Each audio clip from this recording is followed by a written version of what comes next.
Pride and Prejudice by Jane Austen. Chapter I. It is a truth universally acknowledged that a single man in possession of a good fortune must be in want of a wife. However little known the feelings or views of such a man may be on his first entering a neighborhood, this truth is so well fixed in the minds of the surrounding families that he is considered as the rightful property of some one or other of their daughters. "My dear Mr. Bennet," said his lady to him one day, "have you heard that Netherfield Park is let at last?" Mr. Bennet replied that he had not. "But it is," returned she, "for Mrs. Long has just been here, and she told me all about it." Mr. Bennet made no answer. "Do not you want to know who has taken it?" cried his wife impatiently. "You want to tell me, and I have no objection to hearing it." Illustration. He came down to see the place. Copyright 1894 by George Allen. This was invitation enough. "Why, my dear, you must know, Mrs. Long says that Netherfield is taken by a young man of large fortune from the north of England, that he came down on Monday in a chaise and four to see the place, and was so much delighted with it that he agreed with Mr. Morris immediately, that he is to take possession before Michaelmas, and some of his servants are to be in the house by the end of next week." "What is his name?" "Bingley." "Is he married or single?" "Oh, single, my dear, to be sure. A single man of large fortune, 4,000 or 5,000 a year. What a fine thing for our girls." "How so? How can it affect them?" "My dear Mr. Bennet," replied his wife, "how can you be so tiresome? You must know that I am thinking of his marrying one of them." "Is that his design in settling here?" "Design? Nonsense, how can you talk so? But it is very likely that he may fall in love with one of them, and therefore you must visit him as soon as he comes."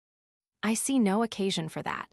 You and the girls may go, or you may send them by themselves, which perhaps will be still better. For as you are as handsome as any of them, Mr. Bingley might like you the best of the party." "My dear, you flatter me.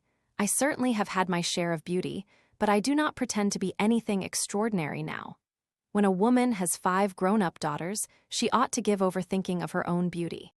In such cases, a woman has not often much beauty to think of. But, my dear, you must indeed go and see Mr. Bingley when he comes into the neighborhood. It is more than I engage for, I assure you. But consider your daughters. Only think what an establishment it would be for one of them. Sir William and Lady Lucas are determined to go, merely on that account, for in general, you know, they visit no newcomers. Indeed you must go, for it will be impossible for us to visit him, if you do not. You are over-scrupulous, surely. I dare say Mr. Bingley will be very glad to see you, and I will send a few lines by you to assure him of my hearty consent to his marrying, whichever he chooses of the girls, though I must throw in a good word for my little Lizzie. I desire you will do no such thing. Lizzie is not a bit better than the others, and I am sure she is not half so handsome as Jane, nor half so good-humored as Lydia. But you are always giving her the preference." "They have none of them much to recommend them," replied he. "They are all silly and ignorant like other girls, but Lizzie has something more of quickness than her sisters." "Mr. Bennet, how can you abuse your own children in such a way? You take delight in vexing me. You have no compassion on my poor nerves." "You mistake me, my dear. I have a high respect for your nerves. They are my old friends. I have heard you mention them with consideration these 20 years at least. Ah, you do not know what I suffer. But I hope you will get over it, and live to see many young men of 4,000 a year come into the neighborhood. It will be no use to us if 20 such should come, since you will not visit them. Depend upon it, my dear, that when there are 20, I will visit them all." Mr. Bennet was so odd a mixture of quick parts, sarcastic humor, reserve, and caprice, that the experience of 23 years had been insufficient to make his wife understand his character. Her mind was less difficult to develop.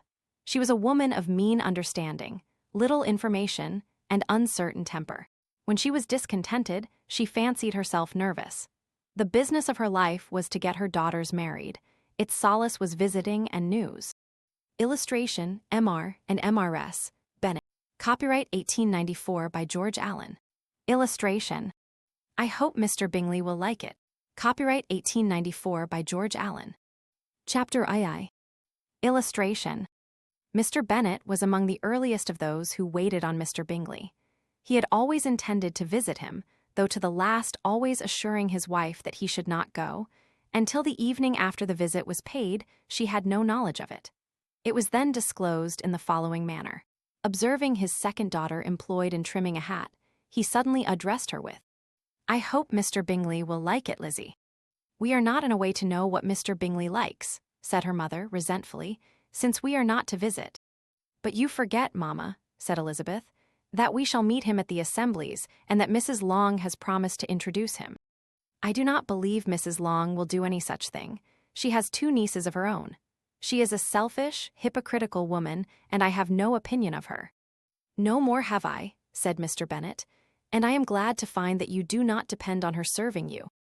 Mrs. Bennet deigned not to make any reply, but, unable to contain herself, began scolding one of her daughters. "Don't keep coughing so, Kitty, for heaven's sake. Have a little compassion on my nerves. You tear them to pieces." "Kitty has no discretion in her coughs," said her father. "She times them ill." "I do not cough for my own amusement," replied Kitty fretfully. "When is your next ball to be, Lizzie?" "Tomorrow fortnight." "Aye, so it is," cried her mother, "and Mrs. Long does not come back till the day before. So it will be impossible for her to introduce him, for she will not know him herself." "Then, my dear, you may have the advantage of your friend, and introduce Mr. Bingley to her." "Impossible, Mr. Bennet, impossible, when I am not acquainted with him myself. How can you be so teasing?" "I honor your circumspection. A fortnight's acquaintance is certainly very little. One cannot know what a man really is by the end of a fortnight, but if we do not venture, somebody else will, and after all, Mrs. Long and her nieces must stand their chance. And therefore, as she will think it an act of kindness, if you decline the office, I will take it on myself."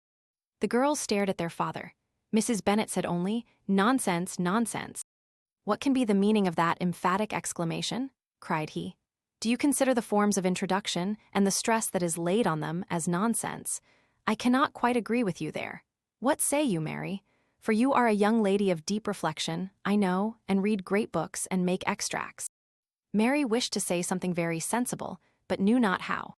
"While Mary is adjusting her ideas," he continued, "let us return to Mr. Bingley."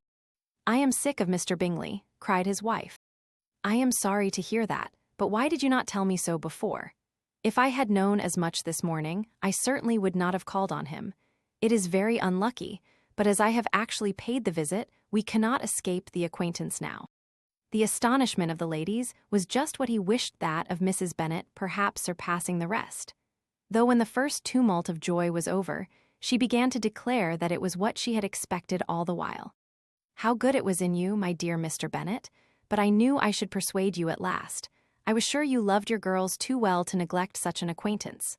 Well, how pleased I am, and it is such a good joke, too, that you should have gone this morning and never said a word about it till now."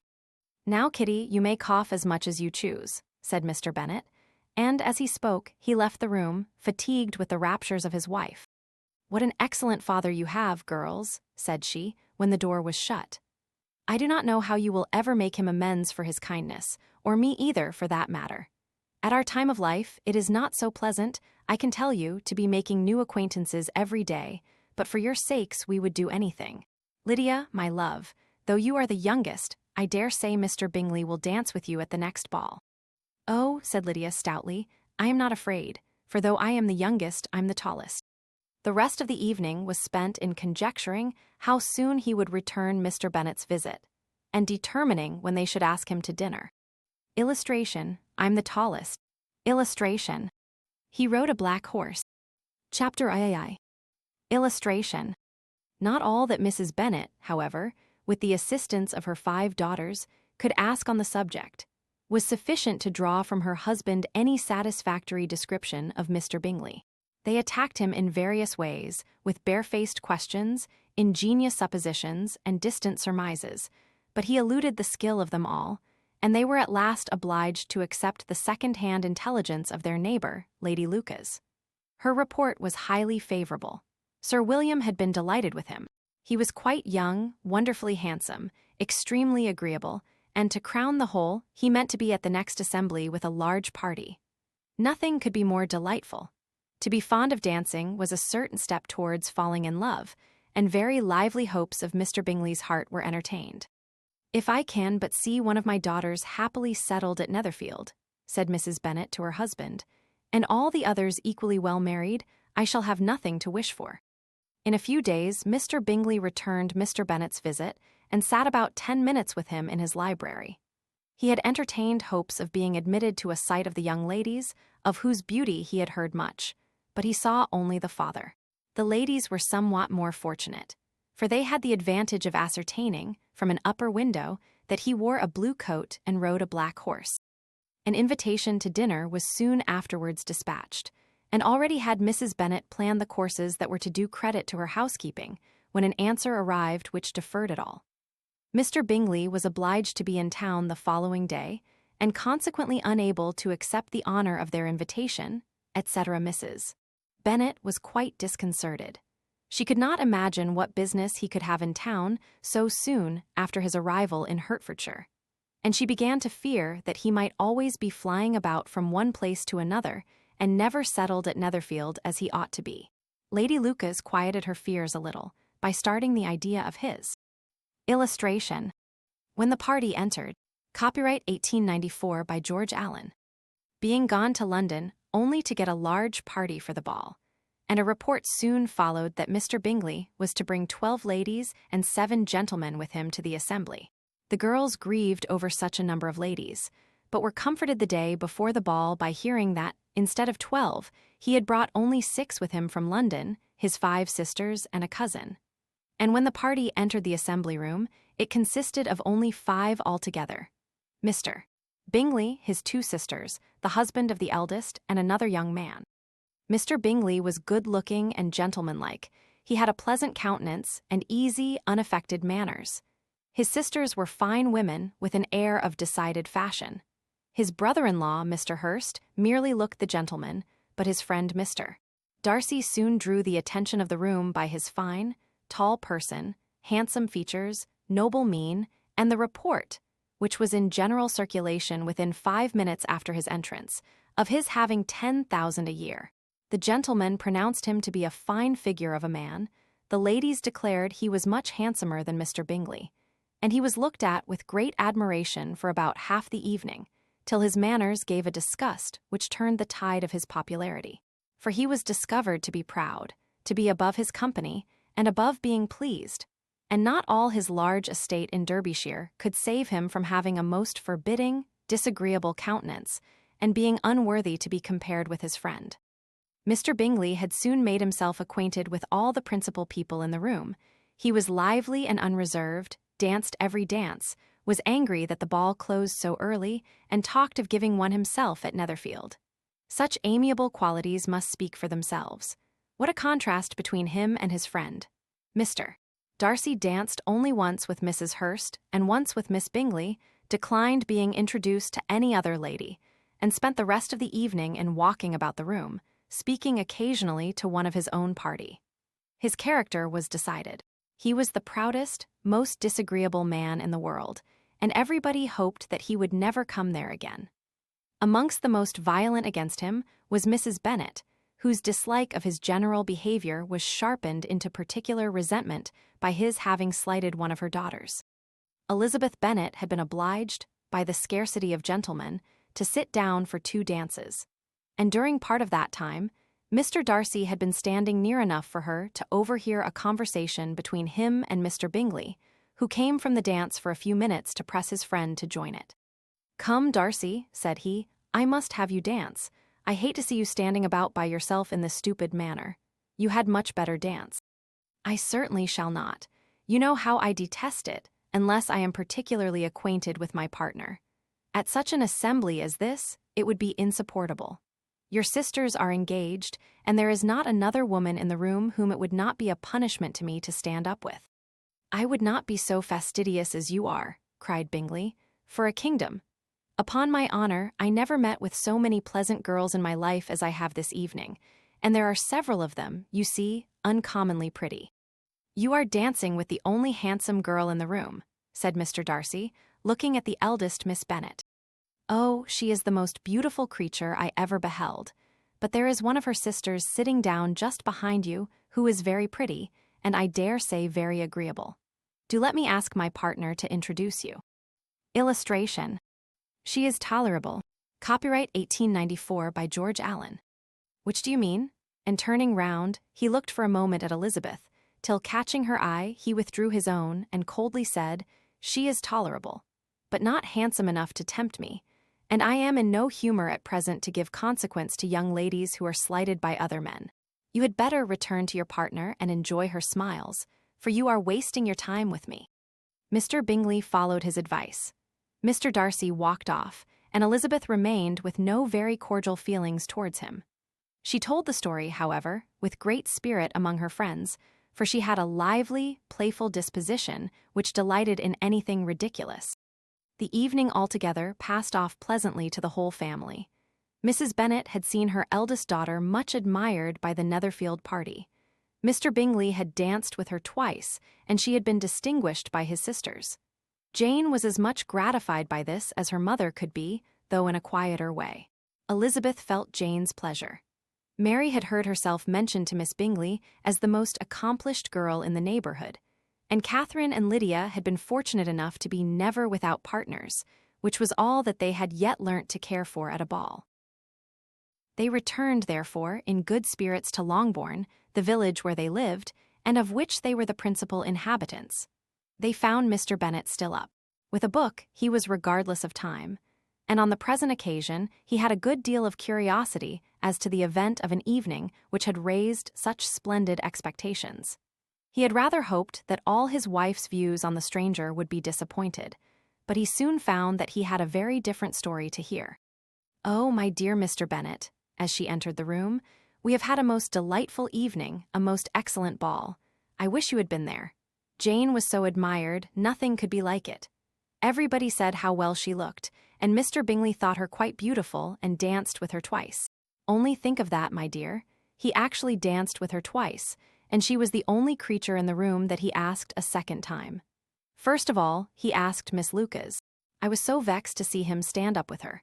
But however, he did not admire her at all. Indeed, nobody can, you know, and he seemed quite struck with Jane as she was going down the dance. So he inquired who she was, and got introduced, and asked her for the two next. Then the 2/3 he danced with Miss King, and the 2/4 with Maria Lucas, and the 2/5 with Jane again, and the 2/6 with Lizzie and the Boulanger. If he had had any compassion for me, cried her husband impatiently, he would not have danced half so much. For God's sake, say no more of his partners. Oh, that he had sprained his ankle in the first dance. Oh, my dear, continued Mrs. Bennet, I am quite delighted with him. He is so excessively handsome. And his sisters are charming women. I never in my life saw anything more elegant than their dresses. I dare say the lace upon Mrs. Hurst's gown. Here she was interrupted again. Mr. Bennet protested against any description of finery. She was therefore obliged to seek another branch of the subject, and related, with much bitterness of spirit and some exaggeration, the shocking rudeness of Mr. Darcy. But I can assure you, she added, that Lizzie does not lose much by not suiting his fancy, for he is a most disagreeable, horrid man, not at all worth pleasing. So high and so conceited that there was no enduring him. He walked here and he walked there, fancying himself so very great, not handsome enough to dance with. I wish you had been there, my dear, to have given him one of your set-downs. I quite detest the man. Illustration. Chapter IV. Illustration. When Jane and Elizabeth were alone, the former, who had been cautious in her praise of Mr. Bingley before, expressed to her sister how very much she admired him. He is just what a young man ought to be, said she, sensible, good-humored, lively, and I never saw such happy manners. So much ease with such perfect good breeding. He is also handsome, replied Elizabeth, which a young man ought likewise to be if he possibly can. His character is thereby complete. I was very much flattered by his asking me to dance a second time. I did not expect such a compliment. Did not you? I did for you, but that is one great difference between us. Compliments always take you by surprise, and me never. What could be more natural than his asking you again? He could not help seeing that you were about 5 times as pretty as every other woman in the room. No thanks to his gallantry for that. Well, he certainly is very agreeable, and I give you leave to like him. You have liked many a stupider person. Dear Lizzie. Oh, you are a great deal too apt, to like people in general. You never see a fault in anybody. All the world are good and agreeable in your eyes. I never heard you speak ill of a human being in my life. I would wish not to be hasty in censuring anyone, but I always speak what I think. I know you do, and it is that which makes the wonder. With your good sense, to be so honestly blind to the follies and nonsense of others. Affectation of candor is common enough, one meets with it everywhere. But to be candid without ostentation or design to take the good of everybody's character and make it still better, and say nothing of the bad belongs to you alone. And so, you like this man's sisters, too, do you? Their manners are not equal to his. Certainly not, at first, but they are very pleasing women when you converse with them. Miss Bingley is to live with her brother and keep his house, and I am much mistaken if we shall not find a very charming neighbor in her. Elizabeth listened in silence, but was not convinced.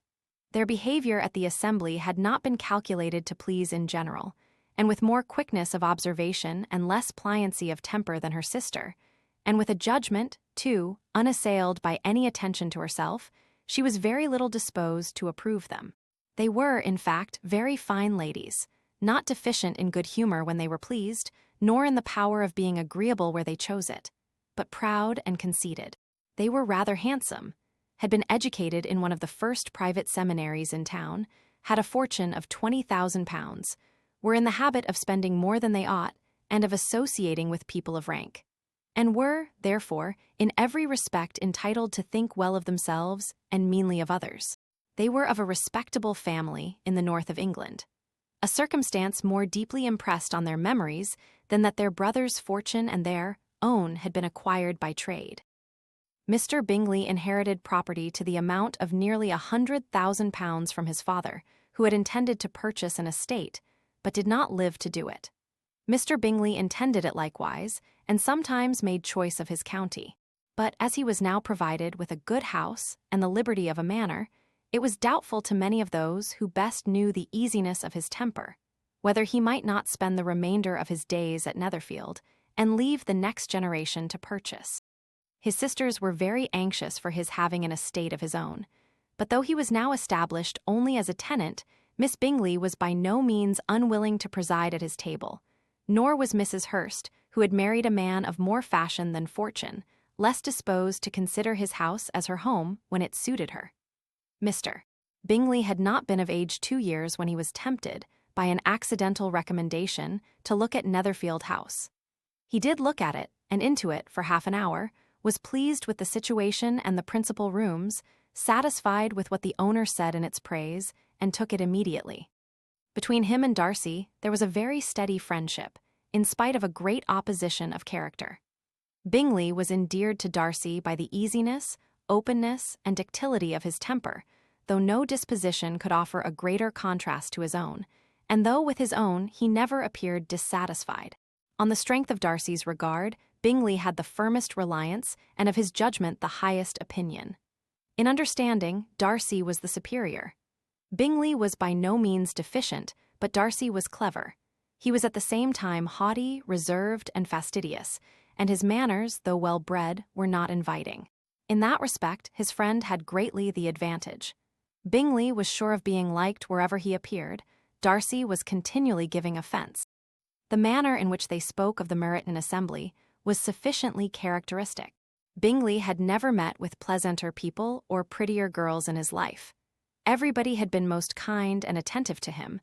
There had been no formality, no stiffness. He had soon felt acquainted with all the room, and as to Miss Bennet, he could not conceive an angel more beautiful. Darcy, on the contrary, had seen a collection of people in whom there was little beauty and no fashion, for none of whom he had felt the smallest interest, and from none received either attention or pleasure. Miss Bennet he acknowledged to be pretty, but she smiled too much. Mrs. Hurst and her sister allowed it to be so, but still they admired her and liked her, and pronounced her to be a sweet girl, and one whom they should not object to know more of. Miss Bennet was therefore established as a sweet girl, and their brother felt authorized by such commendation to think of her as he chose. Illustration, copyright 1894 by George Allen. Chapter V. Illustration. Within a short walk of Longbourn lived a family with whom the Bennets were particularly intimate. Sir William Lucas had been formerly in trade in Meryton, where he had made a tolerable fortune, and risen to the honor of knighthood by an address to the king during his mayoralty. The distinction had, perhaps, been felt too strongly. It had given him a disgust to his business and to his residence in a small market town, and, quitting them both, he had removed with his family to a house about a mile from Meryton, denominated from that period Lucas Lodge, where he could think with pleasure of his own importance and, unshackled by business, occupy himself solely in being civil to all the world. For, though elated by his rank, it did not render him supercilious. On the contrary, he was all attention to everybody. By nature inoffensive, friendly, and obliging, his presentation at St. James's had made him courteous. Lady Lucas was a very good kind of woman, not too clever to be a valuable neighbor to Mrs. Bennet. They had several children. The eldest of them, a sensible, intelligent young woman, about 27, was Elizabeth's intimate friend. That the Miss Lucases and the Miss Bennets should meet to talk over a ball was absolutely necessary, and the morning after the assembly brought the former to Longbourn to hear and to communicate. "You began the evening well, Charlotte," said Mrs. Bennet, with civil self-command to Miss Lucas. "You were Mr. Bingley's first choice." "Yes, but he seemed to like his second better." "Oh, you mean Jane, I suppose, because he danced with her twice." "To be sure, that did seem as if he admired her indeed. I rather believe he did. I heard something about it, but I hardly know what something about Mr. Robinson." "Perhaps you mean what I overheard between him and Mr. Robinson. Did not I mention it to you? Mr. Robinson, asking him how he liked our Meryton assemblies, and whether he did not think there were a great many pretty women in the room, and which he thought the prettiest.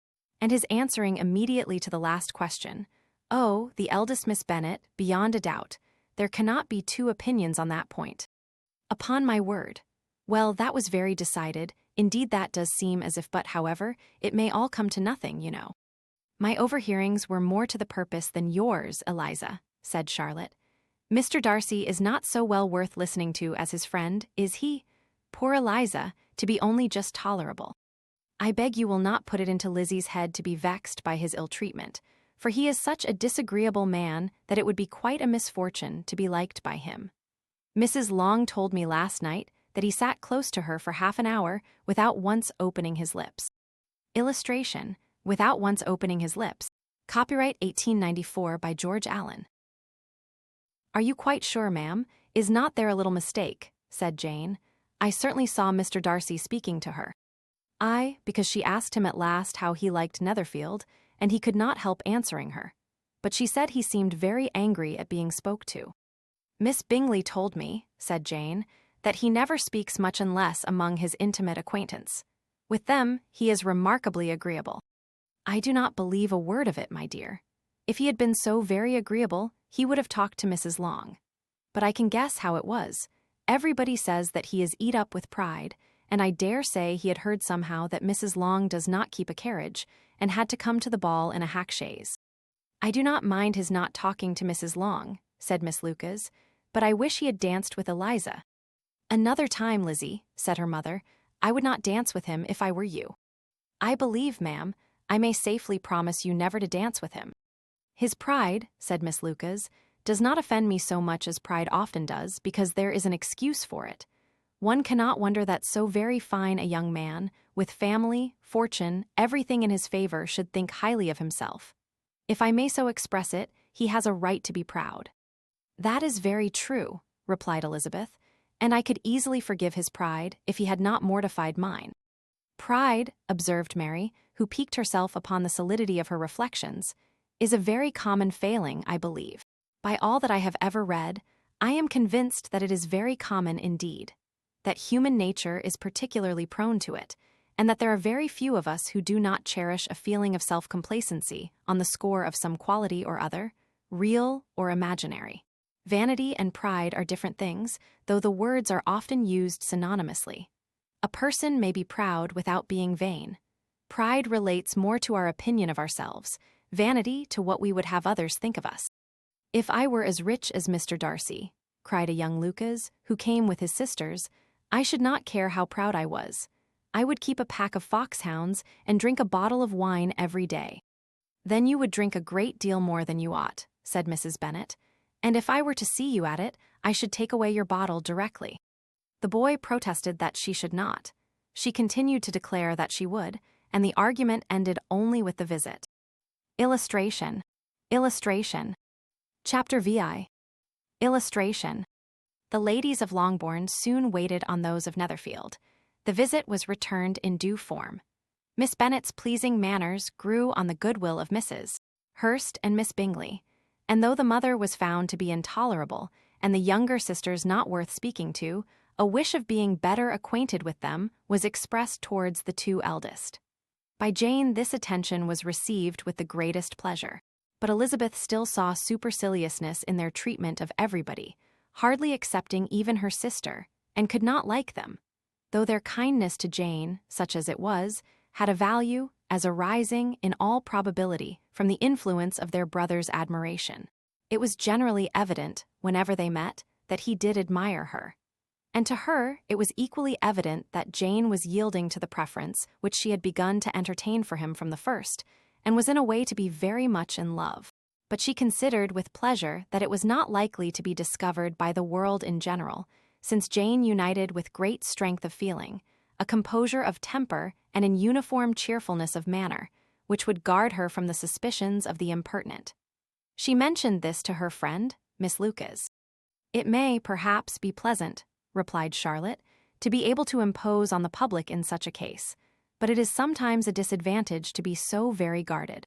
If a woman conceals her affection with the same skill from the object of it, she may lose the opportunity of fixing him, and it will then be but poor consolation to believe the world equally in the dark.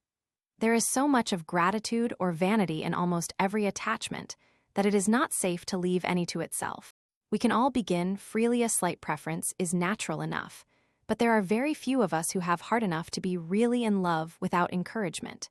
In 9 cases out of 10, a woman had better show more affection than she feels.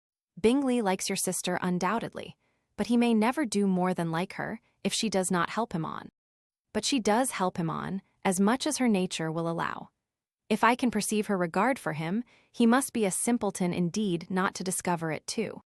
Remember, Eliza, that he does not know Jane's disposition as you do. But if a woman is partial to a man, and does not endeavor to conceal it, he must find it out. Perhaps he must, if he sees enough of her. But though Bingley and Jane meet tolerably often, it is never for many hours together, and as they always see each other in large mixed parties, it is impossible that every moment should be employed in conversing together. Jane should therefore make the most of every half-hour in which she can command his attention. When she is secure of him, there will be leisure for falling in love as much as she chooses.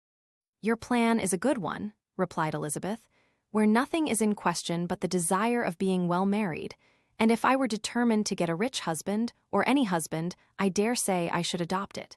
But these are not Jane's feelings. She is not acting by design. As yet she cannot even be certain of the degree of her own regard, nor of its reasonableness. She has known him only a fortnight. She danced 4 dances with him at Meryton. She saw him one morning at his own house, and has since dined in company with him 4 times. This is not quite enough to make her understand his character. Not as you represent it. Had she merely dined with him, she might only have discovered whether he had a good appetite.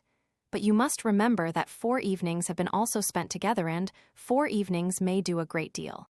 Yes, these 4 evenings have enabled them to ascertain that they both like Vington better than commerce, but with respect to any other leading characteristic, I do not imagine that much has been unfolded. "Well," said Charlotte, "I wish Jane success with all my heart, and if she were married to him tomorrow, I should think she had as good a chance of happiness as if she were to be studying his character for a 12-month. Happiness in marriage is entirely a matter of chance. If the dispositions of the parties are ever so well known to each other, or ever so similar beforehand, it does not advance their felicity in the least. They always continue to grow sufficiently unlike afterwards to have their share of vexation. And it is better to know as little as possible of the defects of the person with whom you are to pass your life. You make me laugh, Charlotte, but it is not sound. You know it is not sound, and that you would never act in this way yourself." Occupied in observing Mr. Bingley's attention to her sister, Elizabeth was far from suspecting that she was herself becoming an object of some interest in the eyes of his friend. Mr. Darcy had at first scarcely allowed her to be pretty. He had looked at her without admiration at the ball, and when they next met, he looked at her only to criticize. But no sooner had he made it clear to himself and his friends that she had hardly a good feature in her face than he began to find it was rendered uncommonly intelligent by the beautiful expression of her dark eyes. To this discovery succeeded some others equally mortifying. Though he had detected with a critical eye more than one failure of perfect symmetry in her form, he was forced to acknowledge her figure to be light and pleasing. And in spite of his asserting that her manners were not those of the fashionable world, he was caught by their easy playfulness. Of this she was perfectly unaware. To her, he was only the man who made himself agreeable nowhere, and who had not thought her handsome enough to dance with. He began to wish to know more of her, and, as a step towards conversing with her himself, attended to her conversation with others. His doing so drew her notice. It was at Sir William Lucas's, where a large party were assembled. "What does Mr. Darcy mean," said she to Charlotte, "by listening to my conversation with Colonel Forster? That is a question which Mr. Darcy only can answer. But if he does it any more, I shall certainly let him know that I see what he is about. He has a very satirical eye, and if I do not begin by being impertinent myself, I shall soon grow afraid of him." Illustration: The Entreaties of Several, copyright 1894 by George Allen. On his approaching them soon afterwards, though without seeming to have any intention of speaking, Miss Lucas defied her friend to mention such a subject to him, which immediately provoking Elizabeth to do it, she turned to him and said, "Did not you think, Mr. Darcy, that I expressed myself uncommonly well just now, when I was teasing Colonel Forster to give us a ball at Meryton?" "With great energy, but it is a subject which always makes a lady energetic. You are severe on us." "It will be her turn soon to be teased," said Miss Lucas. "I am going to open the instrument, Eliza, and you know what follows. You are a very strange creature by way of a friend, always wanting me to play and sing before anybody and everybody. If my vanity had taken a musical turn, you would have been invaluable. But as it is, I would really rather not sit down before those who must be in the habit of hearing the very best performers." On Miss Lucas's persevering, however, she added, "Very well, if it must be so, it must." And gravely glancing at Mr. Darcy, "There is a very fine old saying, which everybody here is of course familiar with, 'Keep your breath to cool your porridge,' and I shall keep mine to swell my song." Her performance was pleasing, though by no means capital. After a song or two, and before she could reply to the entreaties of several that she would sing again, she was eagerly succeeded at the instrument by her sister Mary, who having, in consequence of being the only plain one in the family, worked hard for knowledge and accomplishments, was always impatient for display. Mary had neither genius nor taste, and though vanity had given her application, it had given her likewise a pedantic air and conceited manner, which would have injured a higher degree of excellence than she had reached. Elizabeth, easy and unaffected, had been listened to with much more pleasure, though not playing half so well, and Mary, at the end of a long concerto, was glad to purchase praise and gratitude by Scotch and Irish airs, at the request of her younger sisters, who with some of the Lucases and 2 or 3 officers joined eagerly in dancing at one end of the room. Mr. Darcy stood near them in silent indignation at such a mode of passing the evening, to the exclusion of all conversation, and was too much engrossed by his own thoughts to perceive that Sir William Lucas was his neighbor, till Sir William thus began. "What a charming amusement for young people this is, Mr. Darcy. There is nothing like dancing, after all. I consider it as one of the first refinements of polished societies." "Certainly, sir, and it has the advantage also of being in vogue amongst the less polished societies of the world. Every savage can dance." Sir William only smiled. "Your friend performs delightfully," he continued, after a pause, on seeing Bingley join the group, "and I doubt not that you are an adept in the science yourself, Mr. Darcy. You saw me dance at Meryton, I believe, sir." "Yes, indeed, and received no inconsiderable pleasure from the sight. Do you often dance at St. James's?" "Never, sir."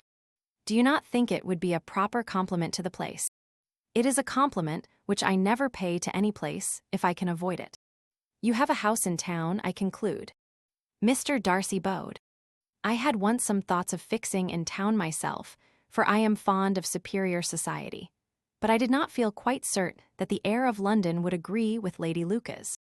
He paused in hopes of an answer, but his companion was not disposed to make any, and Elizabeth at that instant moving towards them, he was struck with the notion of doing a very gallant thing and called out to her.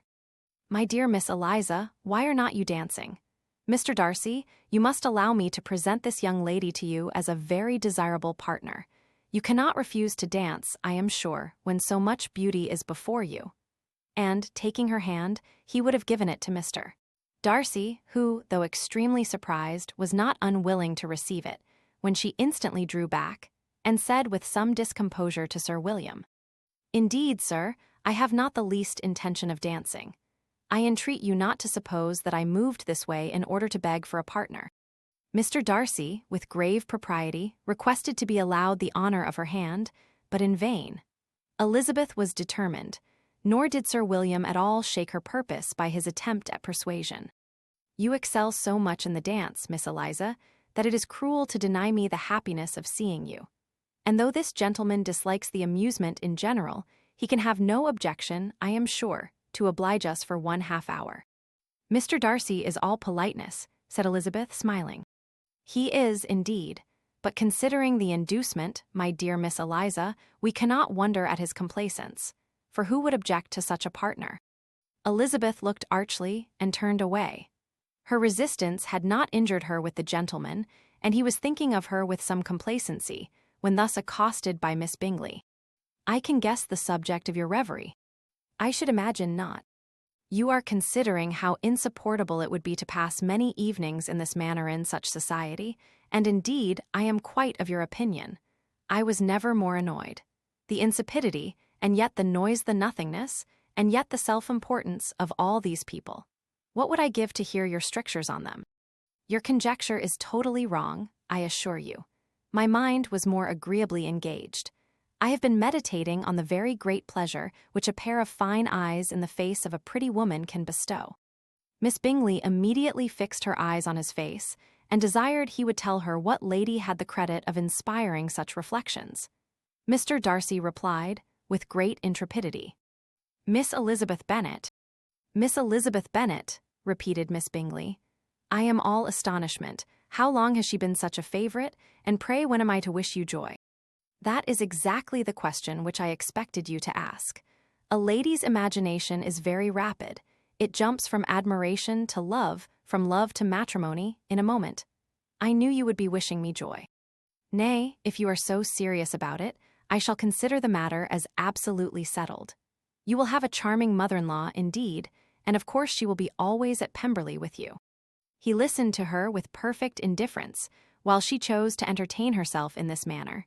And as his composure convinced her that all was safe, her wit flowed along. Illustration. A note for Miss Bennet. Copyright 1894 by George Allen. Chapter VII. Illustration. Mr. Bennet's property consisted almost entirely in an estate of 2,000 a year, which, unfortunately for his daughters, was entailed, in default of heirs male, on a distant relation. And their mother's fortune, though ample for her situation in life, could but ill supply the deficiency of his. Her father had been an attorney in Meryton, and had left her £4,000. She had a sister married to a Mr. Phillips, who had been a clerk to their father and succeeded him in the business, and a brother settled in London in a respectable line of trade. The village of Longbourn was only 1 mile from Meryton, a most convenient distance for the young ladies, who were usually tempted thither 3 or 4 times a week, to pay their duty to their aunt and to a milliner's shop just over the way. The 2 youngest of the family, Catherine and Lydia, were particularly frequent in these attentions. Their minds were more vacant than their sisters', and when nothing better offered, a walk to Meryton was necessary to amuse their morning hours and furnish conversation for the evening. And, however bare of news the country in general might be, they always contrived to learn some from their aunt. At present, indeed, they were well supplied both with news and happiness by the recent arrival of a militia regiment in the neighbourhood. It was to remain the whole winter, and Meryton was the headquarters.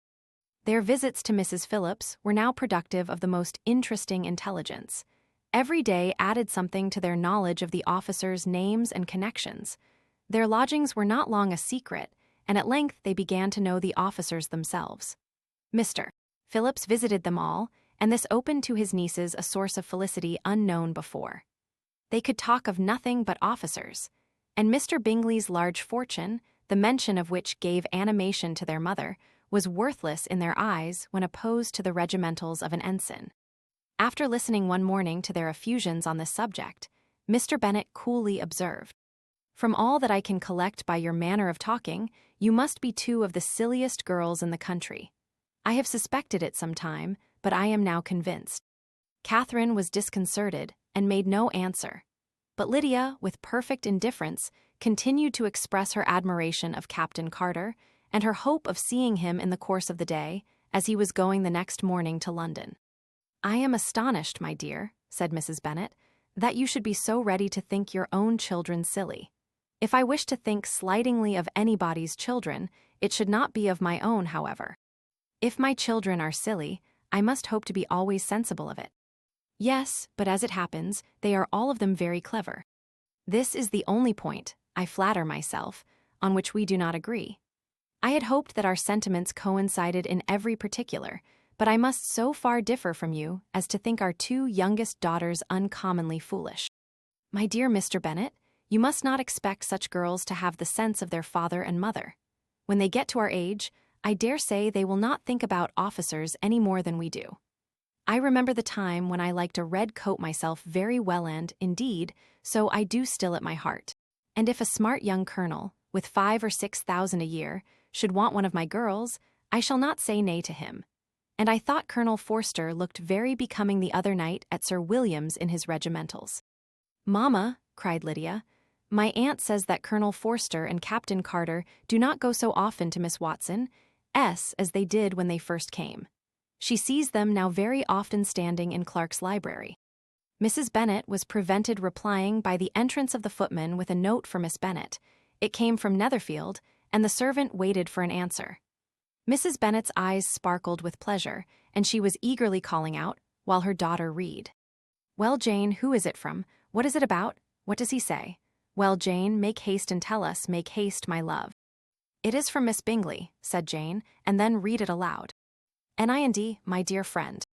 If you are not so compassionate as to dine today with Louisa and me, we shall be in danger of hating each other for the rest of our lives, for a whole day's tete-a-tete between two women can never end without a quarrel. Come as soon as you can on the receipt of this. My brother and the gentlemen are to dine with the officers. Yours ever, Caroline Bingley." "With the officers," cried Lydia. "I wonder my aunt did not tell us of that." "Dining out," said Mrs. Bennet. "That is very unlucky." "Can I have the carriage?" said Jane. "No, my dear, you had better go on horseback, because it seems likely to rain, and then you must stay all night." "That would be a good scheme," said Elizabeth, "if you were sure that they would not offer to send her home." "Oh, but the gentlemen will have Mr. Bingley's chaise to go to Meryton, and the Hursts have no horses to theirs. I had much rather go in the coach. But, my dear, your father cannot spare the horses, I am sure. They are wanted in the farm, Mr. Bennet, are not they? Illustration, cheerful prognostics. They are wanted in the farm much oftener than I can get them." "But if you have got them today," said Elizabeth, "my mother's purpose will be answered." She did at last extort from her father an acknowledgment that the horses were engaged.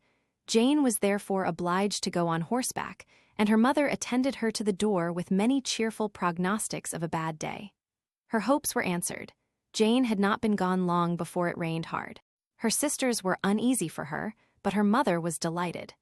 The rain continued the whole evening without intermission. Jane certainly could not come back.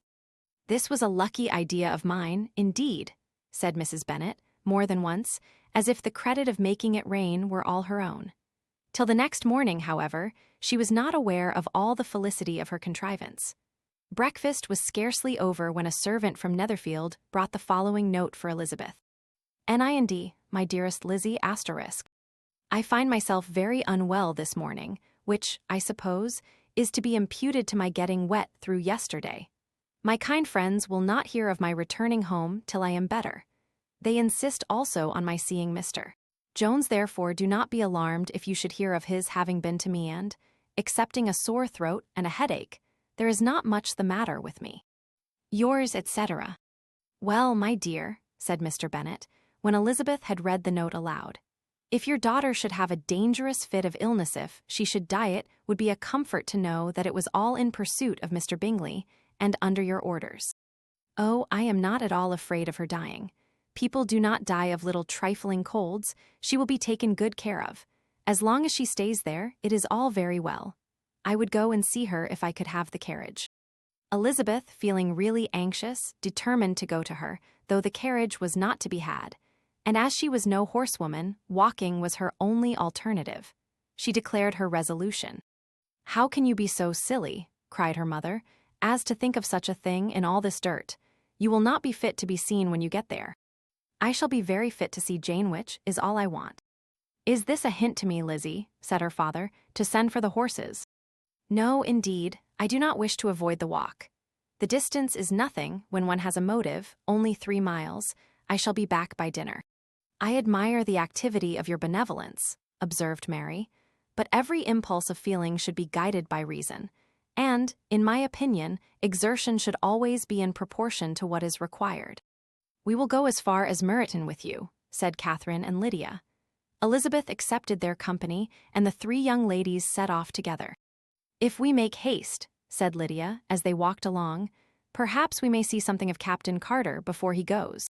In Meryton they parted. The 2 youngest repaired to the lodgings of one of the officers' wives, and Elizabeth continued her walk alone, crossing field after field at a quick pace, jumping over stiles and springing over puddles with impatient activity, and finding herself at last within view of the house, with weary ankles, dirty stockings, and a face glowing with the warmth of exercise. She was shown into the breakfast parlor, where all but Jane were assembled, and where her appearance created a great deal of surprise. That she should have walked 3 miles so early in the day in such dirty weather, and by herself, was almost incredible to Mrs. Hurst and Miss Bingley, and Elizabeth was convinced that they held her in contempt for it. She was received, however, very politely by them, and in their brother's manners there was something better than politeness. There was good humor and kindness. Mr. Darcy said very little, and Mr. Hurst nothing at all. The former was divided between admiration of the brilliancy which exercise had given to her complexion, and doubt as to the occasions justifying her coming so far alone. The latter was thinking only of his breakfast. Her inquiries after her sister were not very favorably answered. Miss Bennet had slept ill, and though up, was very feverish, and not well enough to leave her room. Elizabeth was glad to be taken to her immediately. And Jane, who had only been withheld by the fear of giving alarm or inconvenience, from expressing in her note how much she longed for such a visit, was delighted at her entrance. She was not equal, however, to much conversation, and when Miss Bingley left them together, could attempt little beside expressions of gratitude for the extraordinary kindness she was treated with. Elizabeth silently attended her. When breakfast was over, they were joined by the sisters, and Elizabeth began to like them herself when she saw how much affection and solicitude they showed for Jane. The apothecary came, and having examined his patient, said, as might be supposed, that she had caught a violent cold, and that they must endeavor to get the better of it, advised her to return to bed, and promised her some draughts. The advice was followed readily, for the feverish symptoms increased, and her head ached acutely.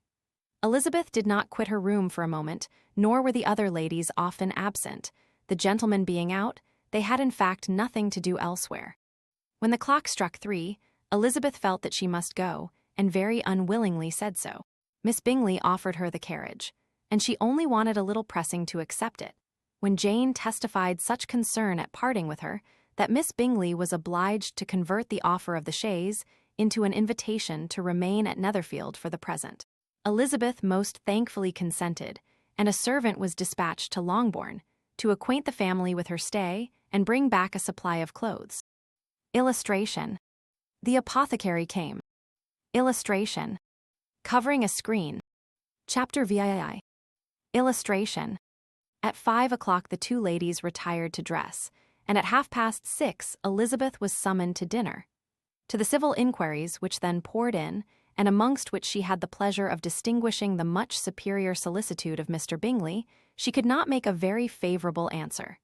Jane was by no means better.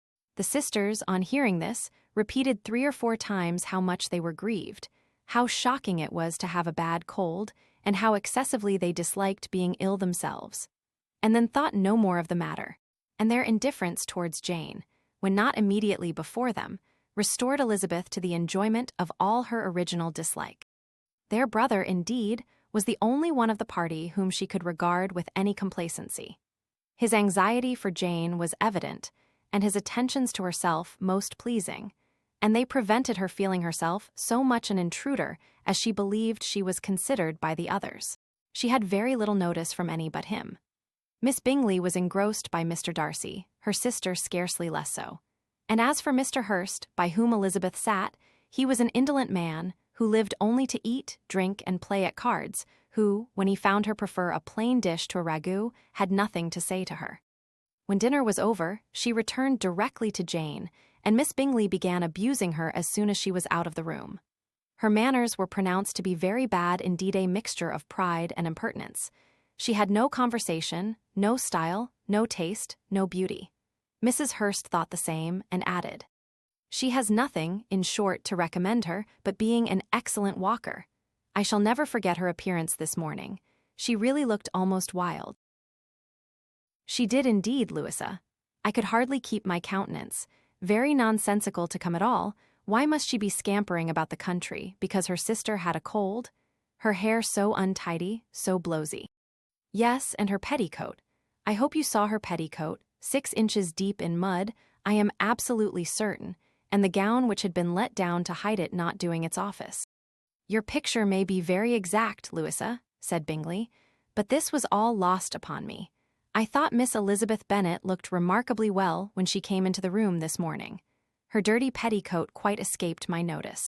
"You observed it, Mr. Darcy, I am sure," said Miss Bingley, "and I am inclined to think that you would not wish to see your sister make such an exhibition." "Certainly not. To walk 3 miles, or 4 miles, or 5 miles, or whatever it is, above her ankles in dirt, and alone, quite alone. What could she mean by it? It seems to me to show an abominable sort of conceited independence, a most country-town indifference to decorum." "It shows an affection for her sister that is very pleasing," said Bingley. "I am afraid, Mr. Darcy," observed Miss Bingley in a half-whisper, "that this adventure has rather affected your admiration of her fine eyes." "Not at all," he replied. "They were brightened by the exercise." A short pause followed this speech, and Mrs. Hurst began again. "I have an excessive regard for Jane Bennet. She is really a very sweet girl, and I wish with all my heart she were well settled. But with such a father and mother, and such low connections, I am afraid there is no chance of it. I think I have heard you say that their uncle is an attorney in Meryton." "Yes, and they have another, who lives somewhere near Cheapside." "That is capital," added her sister, and they both laughed heartily. "If they had uncles enough to fill all Cheapside," cried Bingley, "it would not make them one jot less agreeable. But it must very materially lessen their chance of marrying men of any consideration in the world," replied Darcy.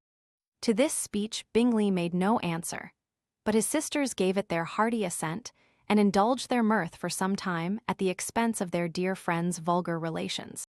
With a renewal of tenderness, however, they repaired to her room on leaving the dining parlour, and sat with her till summoned to coffee. She was still very poorly, and Elizabeth would not quit her at all till late in the evening, when she had the comfort of seeing her asleep, and when it appeared to her rather right than pleasant that she should go downstairs herself.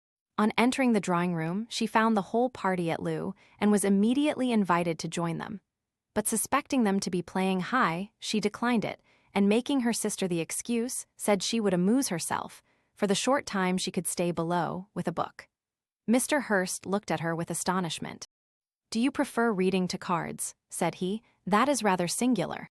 "Miss Eliza Bennet," said Miss Bingley, "despises cards. She is a great reader, and has no pleasure in anything else." "I deserve neither such praise nor such censure," cried Elizabeth. "I am not a great reader, and I have pleasure in many things." "In nursing your sister I am sure you have pleasure," said Bingley, "and I hope it will soon be increased by seeing her quite well." Elizabeth thanked him from her heart, and then walked towards a table where a few books were lying. He immediately offered to fetch her others, all that his library afforded. "And I wish my collection were larger for your benefit and my own credit, but I am an idle fellow, and though I have not many, I have more than I ever looked into." Elizabeth assured him that she could suit herself perfectly with those in the room. "I am astonished," said Miss Bingley, "that my father should have left so small a collection of books. What a delightful library you have at Pemberley, Mr. Darcy." "It ought to be good," he replied. "It has been the work of many generations. And then you have added so much to it yourself. You are always buying books.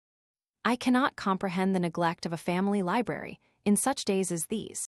"Neglect? I am sure you neglect nothing that can add to the beauties of that noble place. Charles, when you build your house, I wish it may be half as delightful as Pemberley." "I wish it may. But I would really advise you to make your purchase in that neighborhood and take Pemberley for a kind of model. There is not a finer county in England than Derbyshire. With all my heart, I will buy Pemberley itself if Darcy will sell it. I am talking of possibilities, Charles. Upon my word, Caroline, I should think it more possible to get Pemberley by purchase than by imitation." Elizabeth was so much caught by what passed as to leave her very little attention for her book, and soon laying it wholly aside, she drew near the card table and stationed herself between Mr. Bingley and his eldest sister to observe the game. "Is Miss Darcy much grown since the spring?" said Miss Bingley. "Will she be as tall as I am?" "I think she will. She is now about Miss Elizabeth Bennet's height, or rather taller. How I long to see her again.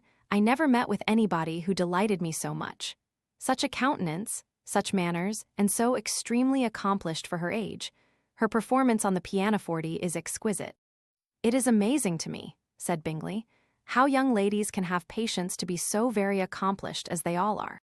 "All young ladies accomplished? My dear Charles, what do you mean?" "Yes, all of them, I think. They all paint tables, cover screens, and net purses. I scarcely know anyone who cannot do all this, and I am sure I never heard a young lady spoken of for the first time without being informed that she was very accomplished." "Your list of the common extent of accomplishments," said Darcy, "has too much truth. The word is applied to many a woman who deserves it no otherwise than by netting a purse or covering a screen, but I am very far from agreeing with you in your estimation of ladies in general. I cannot boast of knowing more than half a dozen in the whole range of my acquaintance that are really accomplished." "Nor I am sure," said Miss Bingley. "Then," observed Elizabeth, "you must comprehend a great deal in your idea of an accomplished woman." "Yes, I do comprehend a great deal in it." "Oh, certainly," cried his faithful assistant. "No one can be really esteemed accomplished who does not greatly surpass what is usually met with. A woman must have a thorough knowledge of music, singing, drawing, dancing, and the modern languages to deserve the word.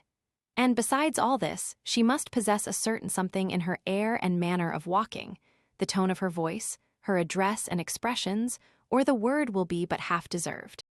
All this she must possess," added Darcy, "and to all she must yet add something more substantial in the improvement of her mind by extensive reading.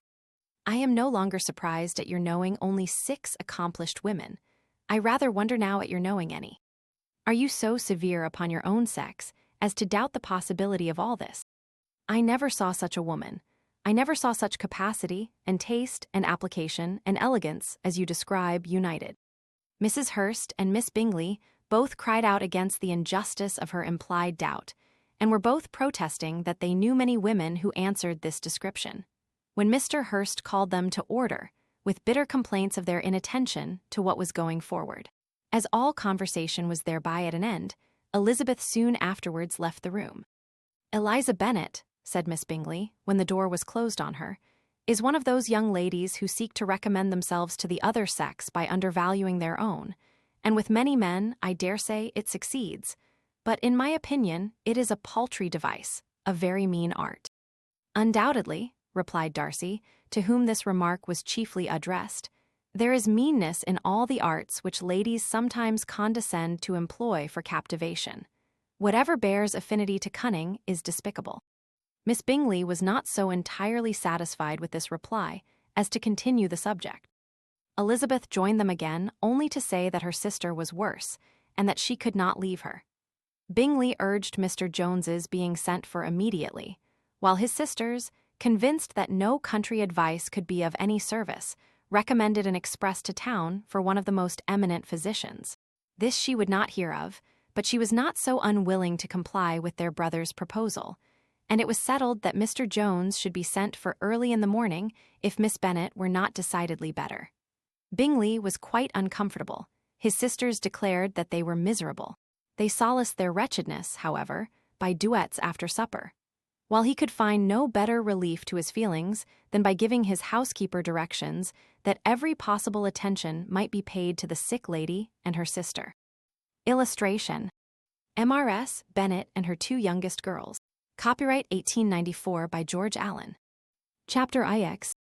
Illustration: Elizabeth passed the chief of the night in her sister's room, and in the morning had the pleasure of being able to send a tolerable answer to the inquiries, which she very early received from Mr. Bingley by a housemaid, and some time afterwards from the two elegant ladies who waited on his sisters. In spite of this amendment, however, she requested to have a note sent to Longbourn, desiring her mother to visit Jane and form her own judgment of her situation. The note was immediately dispatched, and its contents as quickly complied with. Mrs. Bennet, accompanied by her two youngest girls, reached Netherfield soon after the family breakfast. Had she found Jane in any apparent danger, Mrs. Bennet would have been very miserable. But being satisfied on seeing her that her illness was not alarming, she had no wish of her recovering immediately, as her restoration to health would probably remove her from Netherfield. She would not listen, therefore, to her daughter's proposal of being carried home. Neither did the apothecary, who arrived about the same time, think it at all advisable. After sitting a little while with Jane, on Miss Bingley's appearance and invitation, the mother and three daughters all attended her into the breakfast parlour. Bingley met them with hopes that Mrs. Bennet had not found Miss Bennet worse than she expected. "Indeed I have, sir," was her answer. "She is a great deal too ill to be moved. Mr. Jones says we must not think of moving her. We must trespass a little longer on your kindness." "Removed?" cried Bingley. "It must not be thought of. My sister, I am sure, will not hear of her removal." "You may depend upon it, madam," said Miss Bingley, with cold civility, "that Miss Bennet shall receive every possible attention while she remains with us." Mrs. Bennet was profuse in her acknowledgments. "I am sure," she added, "if it was not for such good friends, I do not know what would become of her, for she is very ill indeed and suffers a vast deal, though with the greatest patience in the world, which is always the way with her. For she has, without exception, the sweetest temper I ever met with. I often tell my other girls they are nothing to her. You have a sweet room here, Mr. Bingley, and a charming prospect over that gravel walk. I do not know a place in the country that is equal to Netherfield. You will not think of quitting it in a hurry, I hope, though you have but a short lease." "Whatever I do is done in a hurry," replied he, "and therefore if I should resolve to quit Netherfield, I should probably be off in 5 minutes. At present, however, I consider myself as quite fixed here." "That is exactly what I should have supposed of you," said Elizabeth. "You begin to comprehend me, do you?" cried he, turning towards her. "Oh, yes, I understand you perfectly. I wish I might take this for a compliment, but to be so easily seen through, I am afraid, is pitiful. That is as it happens. It does not necessarily follow that a deep, intricate character is more or less estimable than such a one as yours." "Lizzie," cried her mother, "remember where you are, and do not run on in the wild manner that you are suffered to do at home." "I did not know before," continued Bingley immediately, "that you were a studier of character. It must be an amusing study." "Yes, but intricate characters are the most amusing. They have at least that advantage." "The country," said Darcy, "can in general supply but few subjects for such a study. In a country neighbourhood you move in a very confined and unvarying society. But people themselves alter so much that there is something new to be observed in them forever." "Yes, indeed," cried Mrs. Bennet, offended by his manner of mentioning a country neighbourhood. "I assure you there is quite as much of that going on in the country as in town." Everybody was surprised, and Darcy, after looking at her for a moment, turned silently away. Mrs. Bennet, who fancied she had gained a complete victory over him, continued her triumph. I cannot see that London has any great advantage over the country, for my part, except the shops and public places. The country is a vast deal pleasanter, is not it, Mr. Bingley? When I am in the country, he replied, I never wish to leave it, and when I am in town, it is pretty much the same. They have each their advantages, and I can be equally happy in either. Aye, that is because you have the right disposition. But that gentleman, looking at Darcy, seemed to think the country was nothing at all. Indeed, mamma, you are mistaken, said Elizabeth, blushing for her mother. You quite mistook Mr. Darcy. He only meant that there was not such a variety of people to be met with in the country as in town, which you must acknowledge to be true. Certainly, my dear, nobody said there were. But as to not meeting with many people in this neighborhood, I believe there are few neighborhoods larger. I know we dine with 24 families. Nothing but concern for Elizabeth could enable Bingley to keep his countenance. His sister was less delicate, and directed her eye towards Mr. Darcy with a very expressive smile. Elizabeth, for the sake of saying something that might turn her mother's thoughts, now asked her if Charlotte Lucas had been at Longbourn since her coming away. Yes, she called yesterday with her father. What an agreeable man Sir William is, Mr. Bingley is not he? So much the man of fashion, so genteel and so easy, he has always something to say to everybody. That is my idea of good breeding. And those persons who fancy themselves very important and never open their mouths quite mistake the matter. Did Charlotte dine with you? No, she would go home. I fancy she was wanted about the mince pies. For my part, Mr. Bingley, I always keep servants that can do their own work. My daughters are brought up differently. But everybody is to judge for themselves, and the Lucases are a very good sort of girls, I assure you. It is a pity they are not handsome. Not that I think Charlotte so very plain, but then she is our particular friend. She seems a very pleasant young woman, said Bingley. Oh dear, yes, but you must own she is very plain. Lady Lucas herself has often said so, and envied me Jane's beauty. I do not like to boast of my own child, but to be sure, Jane one does not often see anybody better looking. It is what everybody says. I do not trust my own partiality. When she was only 15, there was a gentleman at my brother Gardiner's in town so much in love with her, that my sister-in-law was sure he would make her an offer before we came away. But however, he did not. Perhaps he thought her too young. However, he wrote some verses on her, and very pretty they were. And so ended his affection, said Elizabeth, impatiently. There has been many a one, I fancy, overcome in the same way. I wonder who first discovered the efficacy of poetry in driving away love. I have been used to consider poetry as the food of love, said Darcy. Of a fine, stout, healthy love it may. Everything nourishes what is strong already. But if it be only a slight, thin sort of inclination, I am convinced that one good sonnet will starve it entirely away. Darcy only smiled, and the general pause which ensued made Elizabeth tremble lest her mother should be exposing herself again. She longed to speak, but could think of nothing to say, and after a short silence, Mrs. Bennet began repeating her thanks to Mr. Bingley for his kindness to Jane, with an apology for troubling him also with Lizzie. Mr. Bingley was unaffectedly civil in his answer, and forced his younger sister to be civil also, and say what the occasion required. She performed her part, indeed, without much graciousness, but Mrs.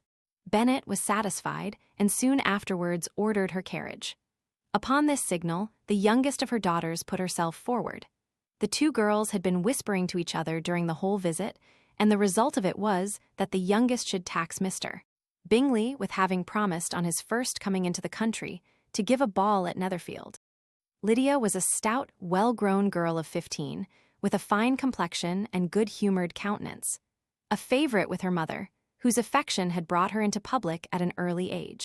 She had high animal spirits and a sort of natural self-consequence, which the attentions of the officers, to whom her uncle's good dinners and her own easy manners recommended her, had increased into assurance. She was very equal, therefore, to address Mr. Bingley on the subject of the ball, and abruptly reminded him of his promise, adding that it would be the most shameful thing in the world if he did not keep it. His answer to this sudden attack was delightful to her mother's ear. I am perfectly ready, I assure you, to keep my engagement, and when your sister is recovered, you shall, if you please, name the very day of the ball. But you would not wish to be dancing while she is ill. Lydia declared herself satisfied. Oh yes, it would be much better to wait till Jane was well, and by that time, most likely, Captain Carter would be at Meryton again. And when you have given your ball, she added, I shall insist on their giving one also. I shall tell Colonel Forster. It will be quite a shame if he does not. Mrs. Bennet and her daughters then departed, and Elizabeth returned instantly to Jane, leaving her own and her relations' behavior to the remarks of the two ladies and Mr. Darcy. The latter of whom, however, could not be prevailed on to join in their censure of her, in spite of all Miss Bingley's witticisms on fine eyes. Illustration. Chapter X. Illustration. The day passed much as the day before had done. Mrs. Hurst and Miss Bingley had spent some hours of the morning with the invalid, who continued, though slowly, to mend, and in the evening Elizabeth joined their party in the drawing-room. The loo table, however, did not appear. Mr.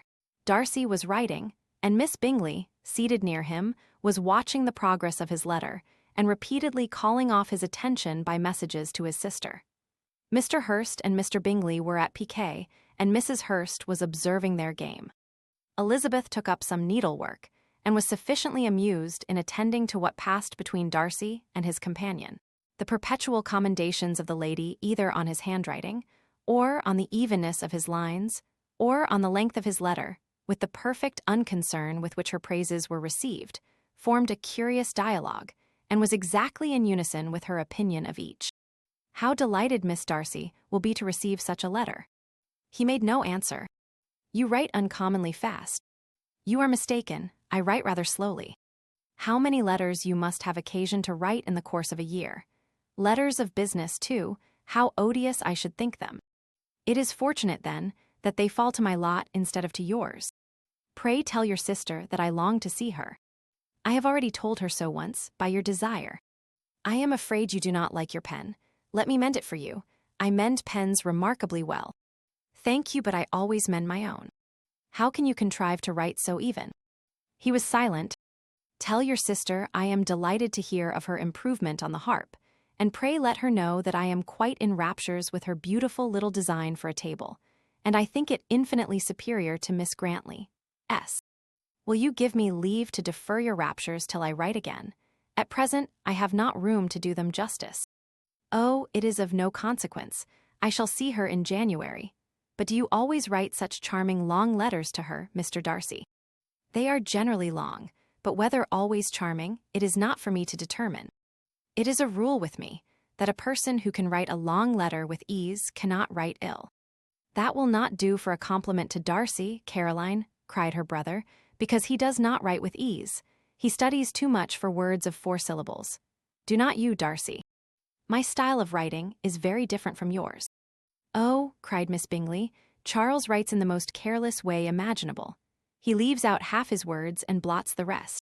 My ideas flow so rapidly that I have not time to express them, by which means my letters sometimes convey no ideas at all to my correspondents.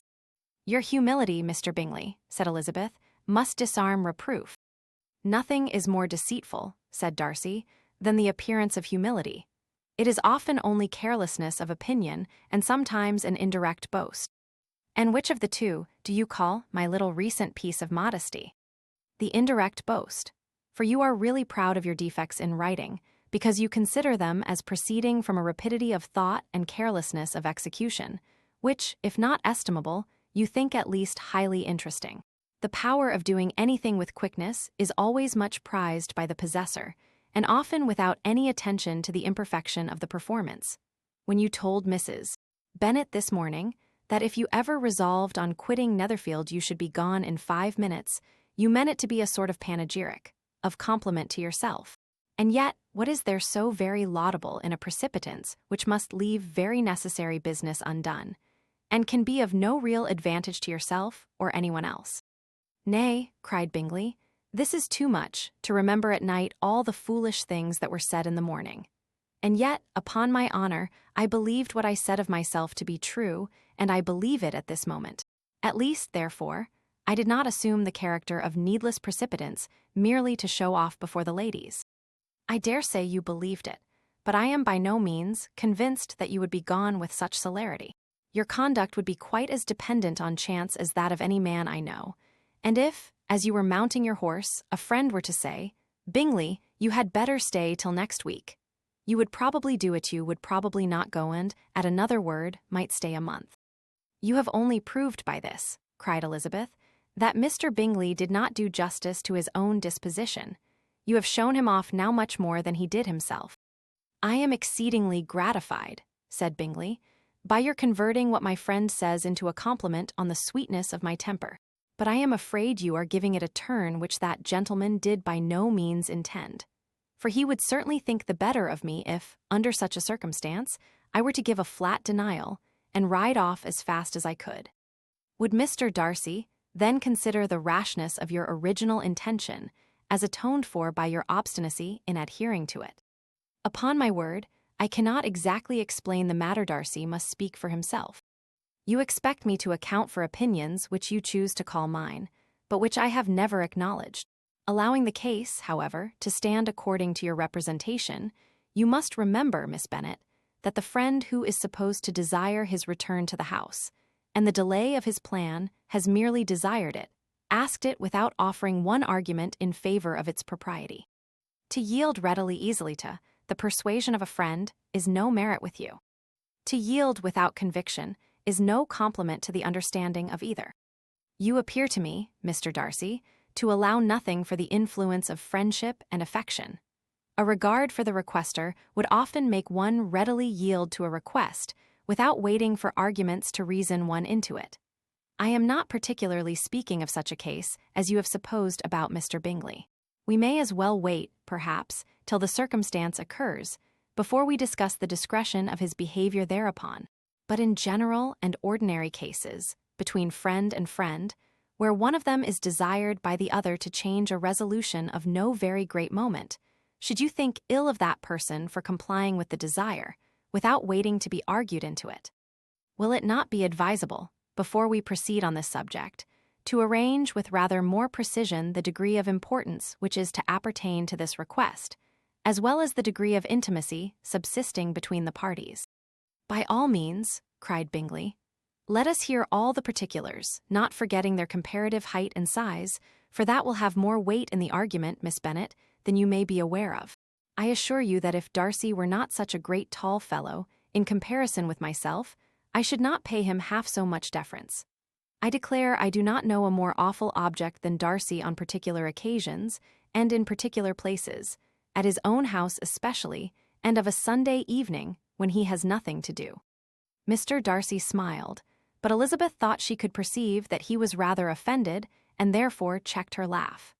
Miss Bingley warmly resented the indignity he had received, in an expostulation with her brother for talking such nonsense. I see your design, Bingley, said his friend. You dislike an argument and want to silence this. Perhaps I do. Arguments are too much like disputes. If you and Miss Bennet will defer yours till I am out of the room, I shall be very thankful, and then you may say whatever you like of me. What you ask, said Elizabeth, is no sacrifice on my side, and Mr. Darcy had much better finish his letter. Mr. Darcy took her advice and did finish his letter. When that business was over, he applied to Miss Bingley and Elizabeth for the indulgence of some music.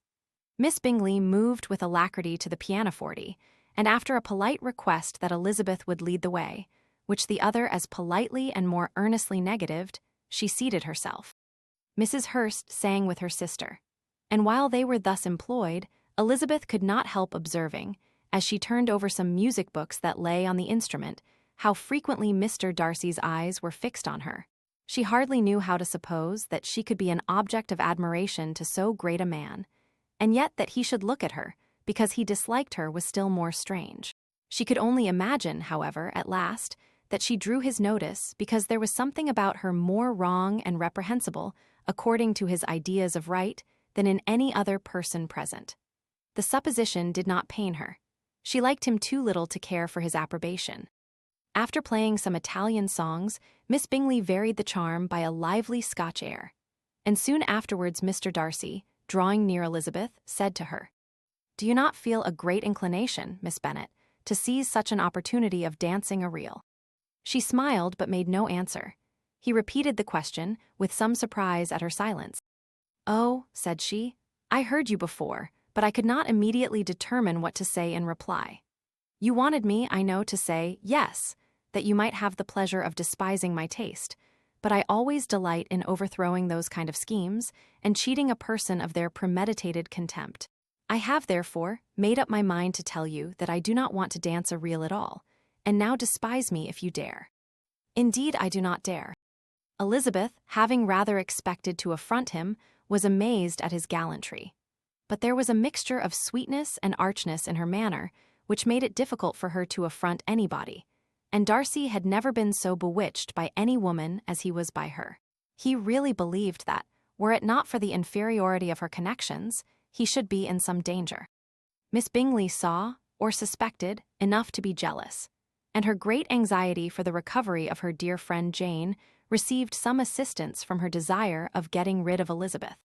She often tried to provoke Darcy into disliking her guest, by talking of their supposed marriage and planning his happiness in such an alliance. "I hope," said she, as they were walking together in the shrubbery the next day, "you will give your mother-in-law a few hints, when this desirable event takes place, as to the advantage of holding her tongue, and if you can compass it, to cure the younger girls of running after the officers. And if I may mention so delicate a subject, endeavor to check that little something, bordering on conceit and impertinence, which your lady possesses." Illustration. No, stay where you are. Copyright 1894 by George Allen. "Have you anything else to propose for my domestic felicity?" "Oh, yes. Do let the portraits of your uncle and Aunt Phillips be placed in the gallery at Pemberley. Put them next to your great-uncle the judge. They are in the same profession, you know, only in different lines. As for your Elizabeth's picture, you must not attempt to have it taken, for what painter could do justice to those beautiful eyes? It would not be easy, indeed, to catch their expression, but their color and shape, and the eyelashes, so remarkably fine, might be copied." At that moment, they were met from another walk by Mrs. Hurst and Elizabeth herself. "I did not know that you intended to walk," said Miss Bingley, in some confusion, lest they had been overheard. "You used us abominably ill," answered Mrs. Hurst, "running away without telling us that you were coming out." Then taking the disengaged arm of Mr. Darcy, she left Elizabeth to walk by herself. The path just admitted 3. Mr. Darcy felt their rudeness and immediately said, "This walk is not wide enough for our party. We had better go into the avenue." But Elizabeth, who had not the least inclination to remain with them, laughingly answered, No, stay where you are. You are charmingly grouped and appear to uncommon advantage. The picturesque would be spoilt by admitting a fourth. Goodbye." She then ran gaily off, rejoicing, as she rambled about, in the hope of being at home again in a day or 2. Jane was already so much recovered as to intend leaving her room for a couple of hours that evening. Illustration. Piling up the fire. Copyright 1894 by George Allen. Chapter XI. Illustration.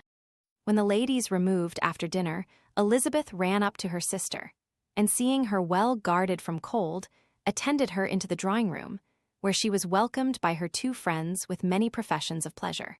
And Elizabeth had never seen them so agreeable as they were during the hour which passed before the gentlemen appeared. Their powers of conversation were considerable. They could describe an entertainment with accuracy, relate an anecdote with humor, and laugh at their acquaintance with spirit. But when the gentlemen entered, Jane was no longer the first object. Miss Bingley's eyes were instantly turned towards Darcy, and she had something to say to him before he had advanced many steps. He addressed himself directly to Miss Bennet with a polite congratulation. Mr. Hurst also made her a slight bow and said he was very glad, but diffuseness and warmth remained for Bingley's salutation. He was full of joy and attention. The first half-hour was spent in piling up the fire, lest she should suffer from the change of room, and she removed, at his desire, to the other side of the fireplace, that she might be farther from the door. He then sat down by her, and talked scarcely to anyone else. Elizabeth, at work in the opposite corner, saw it all with great delight. When tea was over, Mr. Hurst reminded his sister-in-law of the card table, but in vain. She had obtained private intelligence that Mr. Darcy did not wish for cards, and Mr. Hurst soon found even his open petition rejected. She assured him that no one intended to play, and the silence of the whole party on the subject seemed to justify her. Mr. Hurst had, therefore, nothing to do but to stretch himself on one of the sofas and go to sleep. Darcy took up a book. Miss Bingley did the same, and Mrs. Hurst, principally occupied in playing with her bracelets and rings, joined now and then in her brother's conversation with Miss Bennet. Miss Bingley's attention was quite as much engaged in watching Mr. Darcy's progress through his book as in reading her own, and she was perpetually either making some inquiry or looking at his page. She could not win him, however, to any conversation. He merely answered her question and read on. At length, quite exhausted by the attempt to be amused with her own book, which she had only chosen because it was the second volume of his, she gave a great yawn and said, "How pleasant it is to spend an evening in this way! I declare, after all, there is no enjoyment like reading. How much sooner one tires of anything than of a book. When I have a house of my own, I shall be miserable if I have not an excellent library." No one made any reply. She then yawned again, threw aside her book, and cast her eyes round the room in quest of some amusement, when, hearing her brother mentioning a ball to Miss Bennet, she turned suddenly towards him and said, "By the by, Charles, are you really serious in meditating a dance at Netherfield? I would advise you, before you determine on it, to consult the wishes of the present party. I am much mistaken if there are not some among us to whom a ball would be rather a punishment than a pleasure." "If you mean Darcy," cried her brother, "he may go to bed, if he chooses, before it begins. But as for the ball, it is quite a settled thing, and as soon as Nishalls has made white soup enough, I shall send round my cards." "I should like balls infinitely better," she replied, "if they were carried on in a different manner, but there is something insufferably tedious in the usual process of such a meeting. It would surely be much more rational if conversation, instead of dancing, made the order of the day." "Much more rational, my dear Caroline, I dare say, but it would not be near so much like a ball." Miss Bingley made no answer, and soon afterwards got up and walked about the room. Her figure was elegant, and she walked well, but Darcy, at whom it was all aimed, was still inflexibly studious. In the desperation of her feelings, she resolved on one effort more, and, turning to Elizabeth, said, "Miss Eliza Bennet, let me persuade you to follow my example, and take a turn about the room. I assure you it is very refreshing after sitting so long in one attitude." Elizabeth was surprised, but agreed to it immediately. Miss Bingley succeeded no less in the real object of her civility. Mr. Darcy looked up. He was as much awake to the novelty of attention in that quarter as Elizabeth herself could be, and unconsciously closed his book. He was directly invited to join their party, but he declined it, observing that he could imagine but two motives for their choosing to walk up and down the room together, with either of which motives his joining them would interfere. What could he mean? She was dying to know what could be his meaning and asked Elizabeth whether she could at all understand him. "Not at all," was her answer. "But, depend upon it, he means to be severe on us, and our surest way of disappointing him will be to ask nothing about it." Miss Bingley, however, was incapable of disappointing Mr. Darcy in anything, and persevered, therefore, in requiring an explanation of his two motives. "I have not the smallest objection to explaining them," said he, as soon as she allowed him to speak. "You either choose this method of passing the evening because you are in each other's confidence and have secret affairs to discuss, or because you are conscious that your figures appear to the greatest advantage in walking. If the first, I should be completely in your way, and if the second, I can admire you much better as I sit by the fire." "Oh, shocking!" cried Miss Bingley. "I never heard anything so abominable. How shall we punish him for such a speech?" "Nothing so easy if you have but the inclination," said Elizabeth. "We can all plague and punish one another, tease him, laugh at him. Intimate as you are, you must know how it is to be done. But upon my honor, I do not.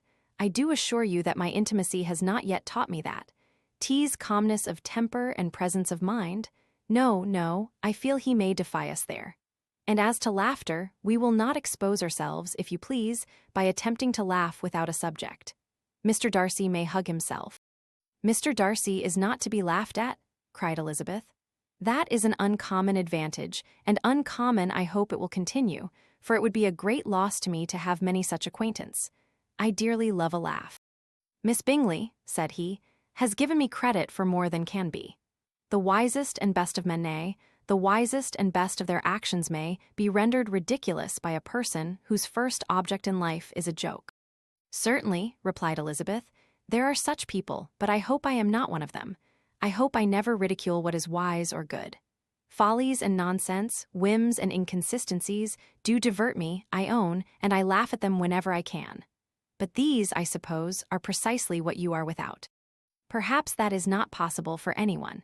But it has been the study of my life to avoid those weaknesses which often expose a strong understanding to ridicule, such as vanity and pride. Yes, vanity is a weakness indeed. But pride, where there is a real superiority of mind, pride will be always under good regulation. Elizabeth turned away to hide a smile. Your examination of Mr. Darcy is over, I presume, said Miss Bingley, and pray what is the result? I am perfectly convinced by it that Mr. Darcy has no defect. He owns it himself without disguise. No, said Darcy, I have made no such pretension. I have faults enough, but they are not, I hope, of understanding. My temper I dare not vouch for. It is, I believe, too little yielding, certainly too little for the convenience of the world. I cannot forget the follies and vices of others so soon as I ought, nor their offenses against myself. My feelings are not puffed about with every attempt to move them. My temper would perhaps be called resentful. My good opinion once lost is lost forever. That is a failing, indeed, cried Elizabeth. Implacable resentment is a shade and a character, but you have chosen your fault well. I really cannot laugh at it. You are safe from me. There is, I believe, in every disposition a tendency to some particular evil, a natural defect, which not even the best education can overcome. And your defect is a propensity to hate everybody. And yours, he replied with a smile, is willfully to misunderstand them. Do let us have a little music, cried Miss Bingley, tired of a conversation in which she had no share. Louisa, you will not mind my waking Mr. Hurst. Her sister made not the smallest objection, and the pianoforte was opened, and Darcy, after a few moments' recollection, was not sorry for it. He began to feel the danger of paying Elizabeth too much attention. Illustration. Chapter XII. Illustration. In consequence of an agreement between the sisters, Elizabeth wrote the next morning to her mother, to beg that the carriage might be sent for them in the course of the day. But Mrs. Bennet, who had calculated on her daughters remaining at Netherfield till the following Tuesday, which would exactly finish Jane's week, could not bring herself to receive them with pleasure before. Her answer, therefore, was not propitious, at least not to Elizabeth's wishes, for she was impatient to get home. Mrs. Bennet sent them word that they could not possibly have the carriage before Tuesday, and in her postscript it was added that if Mr. Bingley and his sister pressed them to stay longer, she could spare them very well. Against staying longer, however, Elizabeth was positively resolved, nor did she much expect it would be asked. And fearful, on the contrary, of being considered as intruding themselves needlessly long, she urged Jane to borrow Mr. Bingley's carriage immediately, and at length it was settled that their original design of leaving Netherfield that morning should be mentioned, and the request made. The communication excited many professions of concern, and enough was said of wishing them to stay at least till the following day to work on Jane, and till the morrow their going was deferred. Miss Bingley was then sorry that she had proposed the delay, for her jealousy and dislike of one sister much exceeded her affection for the other. The master of the house heard with real sorrow that they were to go so soon, and repeatedly tried to persuade Miss Bennet that it would not be safe for her, that she was not enough recovered. But Jane was firm where she felt herself to be right. To Mr. Darcy it was welcome intelligence. Elizabeth had been at Netherfield long enough. She attracted him more than he liked, and Miss Bingley was uncivil to her and more teasing than usual to himself. He wisely resolved to be particularly careful that no sign of admiration should now escape him, nothing that could elevate her with the hope of influencing his felicity. Sensible that, if such an idea had been suggested, his behavior during the last day must have material weight in confirming or crushing it. Steady to his purpose, he scarcely spoke 10 words to her through the whole of Saturday, and though they were at one time left by themselves for half an hour, he adhered most conscientiously to his book and would not even look at her. On Sunday, after morning service, the separation, so agreeable to almost all, took place. Miss Bingley's civility to Elizabeth increased at last very rapidly, as well as her affection for Jane. And when they parted, after assuring the latter of the pleasure it would always give her to see her either at Longbourn or Netherfield, and embracing her most tenderly, she even shook hands with the former. Elizabeth took leave of the whole party in the liveliest spirits. They were not welcomed home very cordially by their mother. Mrs. Bennet wondered at their coming, and thought them very wrong to give so much trouble, and was sure Jane would have caught cold again. But their father, though very laconic in his expressions of pleasure, was really glad to see them. He had felt their importance in the family circle. The evening conversation, when they were all assembled, had lost much of its animation, and almost all its sense, by the absence of Jane and Elizabeth. They found Mary, as usual, deep in the study of thorough Bass and human nature, and had some new extracts to admire and some new observations of threadbare morality to listen to. Catherine and Lydia had information for them of a different sort. Much had been done, and much had been said in the regiment since the preceding Wednesday. Several of the officers had dined lately with their uncle. A private had been flogged, and it had actually been hinted that Colonel Forster was going to be married. Illustration. Chapter XII. Illustration. "I hope, my dear," said Mr. Bennet to his wife, as they were at breakfast the next morning, "that you have ordered a good dinner today, because I have reason to expect an addition to our family party." "Who do you mean, my dear? I know of nobody that is coming, I am sure, unless Charlotte Lucas should happen to call in, and I hope my dinners are good enough for her. I do not believe she often sees such at home. The person of whom I speak is a gentleman and a stranger." Mrs. Bennet's eyes sparkled. "A gentleman and a stranger? It is Mr. Bingley, I am sure. Why, Jane, you never dropped a word of this, you sly thing. Well, I am sure I shall be extremely glad to see Mr. Bingley. But good Lord, how unlucky! There is not a bit of fish to be got today. Lydia, my love, ring the bell. I must speak to Hill this moment." "It is not Mr. Bingley," said her husband. "It is a person whom I never saw in the whole course of my life." This roused a general astonishment, and he had the pleasure of being eagerly questioned by his wife and 5 daughters at once. After amusing himself some time with their curiosity, he thus explained: "About a month ago I received this letter, and about a fortnight ago I answered it, for I thought it a case of some delicacy and requiring early attention. It is from my cousin, Mr. Collins, who, when I am dead, may turn you all out of this house as soon as he pleases." "Oh, my dear," cried his wife, "I cannot bear to hear that mentioned. Pray do not talk of that odious man. I do think it is the hardest thing in the world that your estate should be entailed away from your own children, and I am sure, if I had been you, I should have tried long ago to do something or other about it." Jane and Elizabeth attempted to explain to her the nature of an entail. They had often attempted it before, but it was a subject on which Mrs. Bennet was beyond the reach of reason, and she continued to rail bitterly against the cruelty of settling an estate away from a family of 5 daughters, in favor of a man whom nobody cared anything about. "It certainly is a most iniquitous affair," said Mr. Bennet, "and nothing can clear Mr. Collins from the guilt of inheriting Longbourn. But if you will listen to his letter, you may, perhaps, be a little softened by his manner of expressing himself."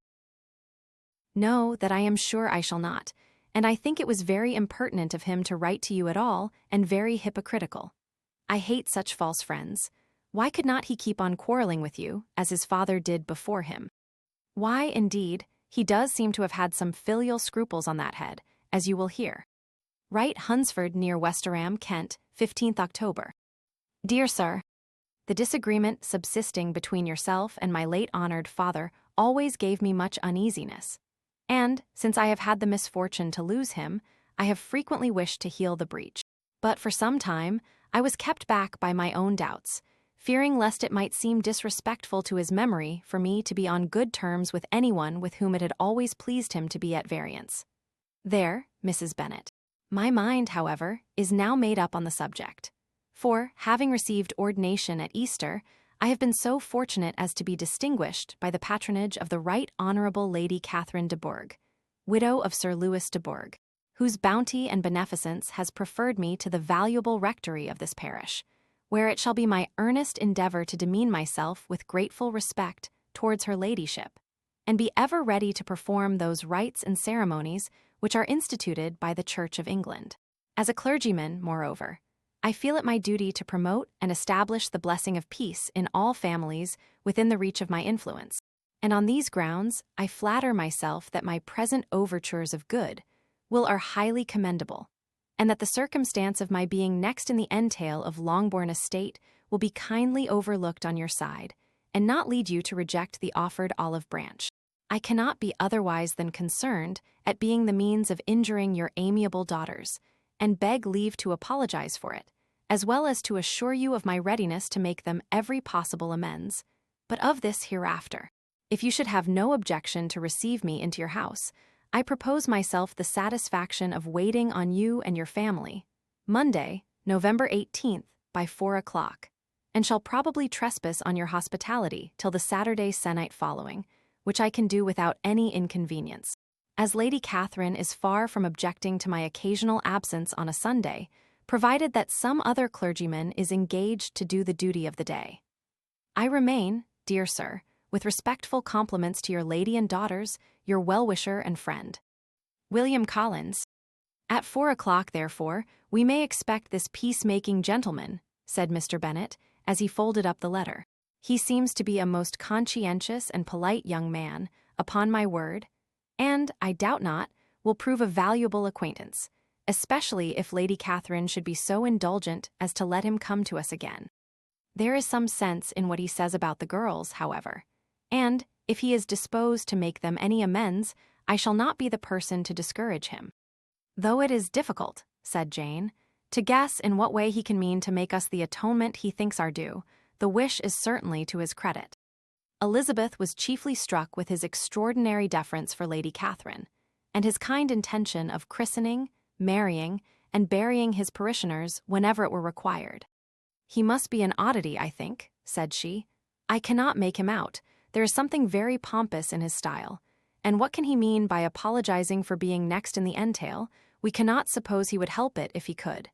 Can he be a sensible man, sir? No, my dear, I think not.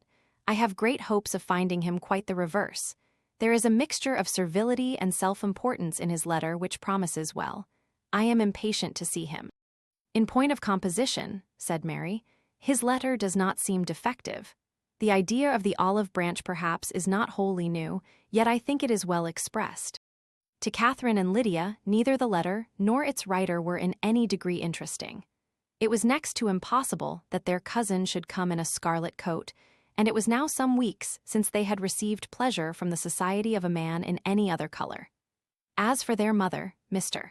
Collins's letter had done away much of her ill will, and she was preparing to see him with a degree of composure which astonished her husband and daughters. Mr. Collins was punctual to his time, and was received with great politeness by the whole family.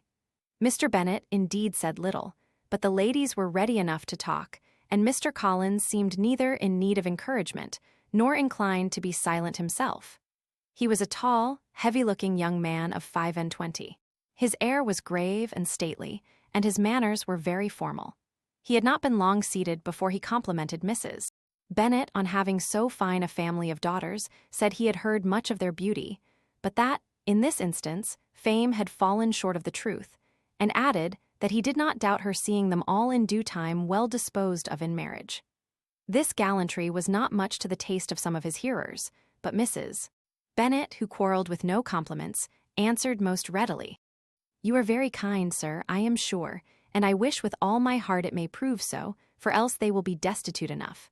Things are settled so oddly. You allude, perhaps, to the entail of this estate. Ah, sir, I do indeed. It is a grievous affair to my poor girls, you must confess. Not that I mean to find fault with you, for such things, I know, are all chance in this world. There is no knowing how estates will go when once they come to be entailed.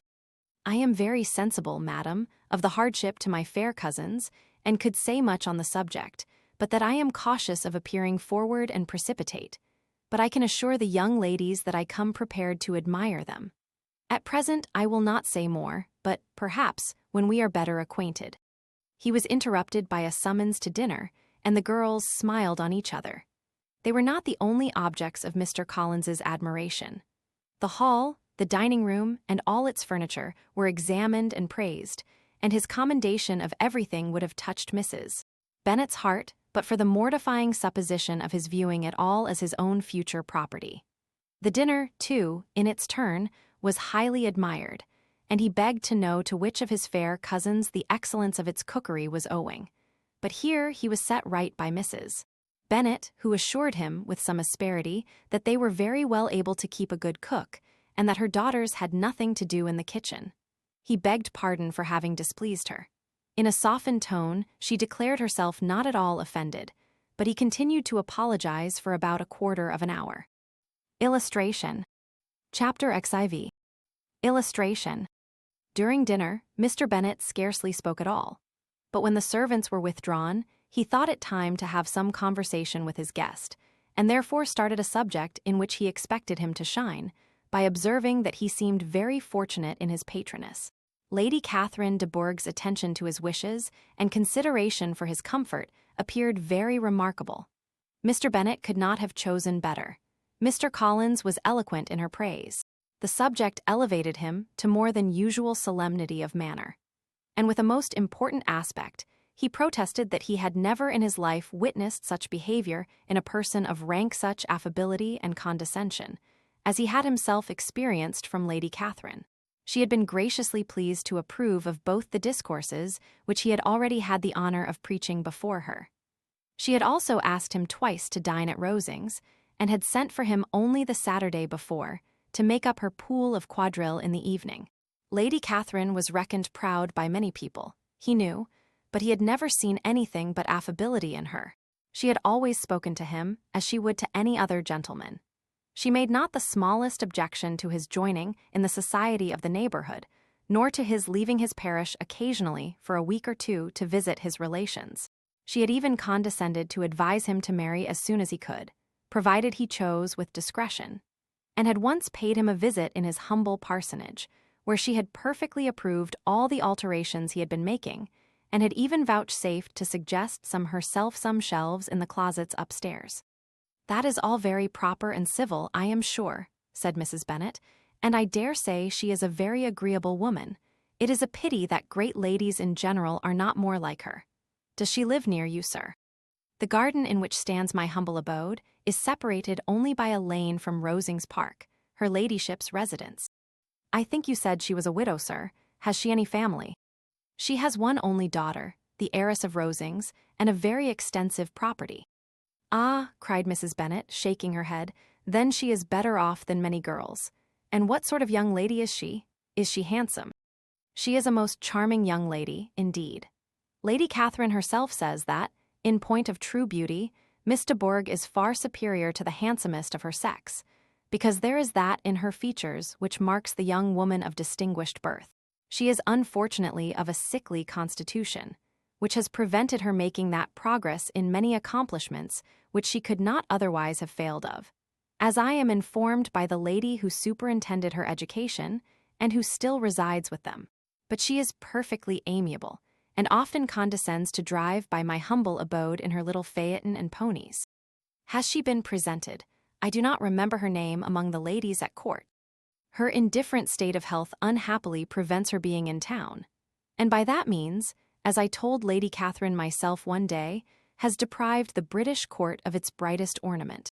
Her ladyship seemed pleased with the idea, and you may imagine that I am happy on every occasion to offer those little delicate compliments which are always acceptable to ladies.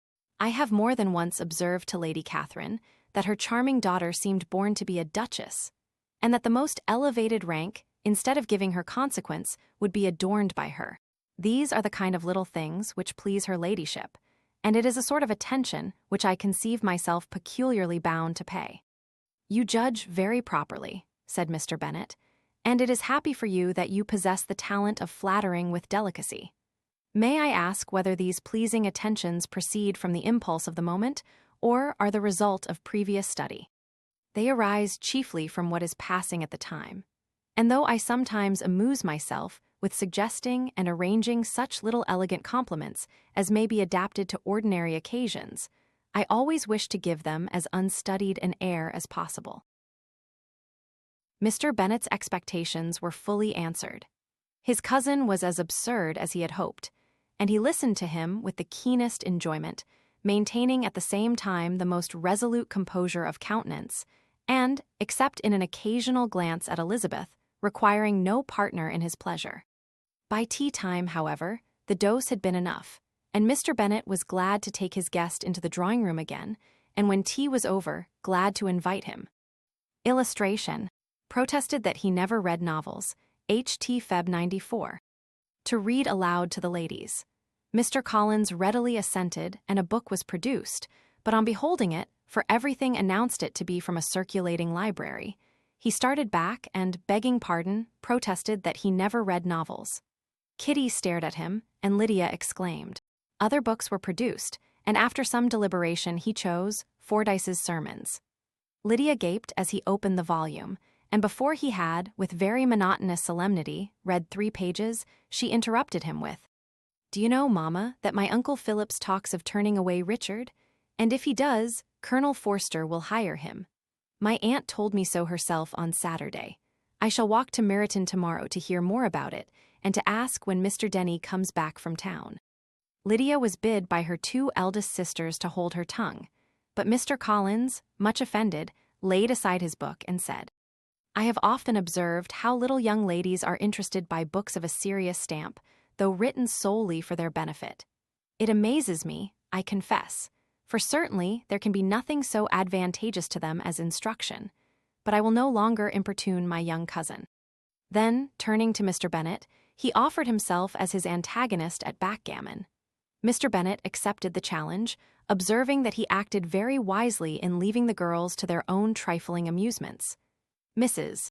Bennet and her daughters apologized most civilly for Lydia's interruption, and promised that it should not occur again if he would resume his book.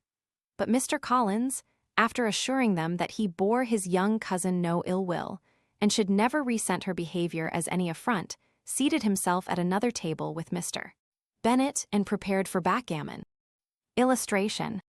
Chapter XV. Illustration. Mr. Collins was not a sensible man, and the deficiency of nature had been but little assisted by education or society, the greatest part of his life having been spent under the guidance of an illiterate and miserly father. And though he belonged to one of the universities, he had merely kept the necessary terms without forming at it any useful acquaintance. The subjection in which his father had brought him up had given him originally great humility of manner, but it was now a good deal counteracted by the self-conceit of a weak head, living in retirement, and the consequential feelings of early and unexpected prosperity. A fortunate chance had recommended him to Lady Catherine de Bourgh when the living of Hunsford was vacant, and the respect which he felt for her high rank and his veneration for her as his patroness, mingling with a very good opinion of himself, of his authority as a clergyman, and his right as a rector, made him altogether a mixture of pride and obsequiousness, self-importance and humility. Having now a good house and a very sufficient income, he intended to marry. And in seeking a reconciliation with the Longbourn family, he had a wife in view, as he meant to choose one of the daughters, if he found them as handsome and amiable as they were represented by common report. This was his plan of amends of atonement for inheriting their father's estate, and he thought it an excellent one, full of eligibility and suitableness, and excessively generous and disinterested on his own part. His plan did not vary on seeing them. Miss Bennet's lovely face confirmed his views and established all his strictest notions of what was due to seniority, and for the first evening she was his settled choice. The next morning, however, made an alteration, for in a quarter of an hour's tete-a-tete with Mrs. Bennet before breakfast, a conversation beginning with his parsonage house and leading naturally to the avowal of his hopes that a mistress for it might be found at Longbourn, produced from her, amid very complacent smiles and general encouragement, a caution against the very Jane he had fixed on. As to her younger daughters, she could not take upon her to say she could not positively answer, but she did not know of any prepossession. Her eldest daughter, she must just mention she felt it incumbent on her to hint, was likely to be very soon engaged. Mr. Collins had only to change from Jane to Elizabeth, and it was soon done while Mrs. Bennet was stirring the fire. Elizabeth, equally next to Jane in birth and beauty, succeeded her, of course. Mrs. Bennet treasured up the hint, and trusted that she might soon have 2 daughters married. And the man whom she could not bear to speak of the day before was now high in her good graces. Lydia's intention of walking to Meryton was not forgotten. Every sister except Mary agreed to go with her, and Mr. Collins was to attend them at the request of Mr. Bennet, who was most anxious to get rid of him and have his library to himself, for thither Mr. Collins had followed him after breakfast, and there he would continue, nominally engaged with one of the largest folios in the collection, but really talking to Mr. Bennet, with little cessation, of his house and garden at Hunsford. Such doings discomposed Mr. Bennet exceedingly. In his library he had been always sure of leisure and tranquillity, and though prepared, as he told Elizabeth, to meet with folly and conceit in every other room in the house, he was used to be free from them there. His civility, therefore, was most prompt in inviting Mr. Collins to join his daughters in their walk, and Mr. Collins, being in fact much better fitted for a walker than a reader, was extremely well pleased to close his large book and go.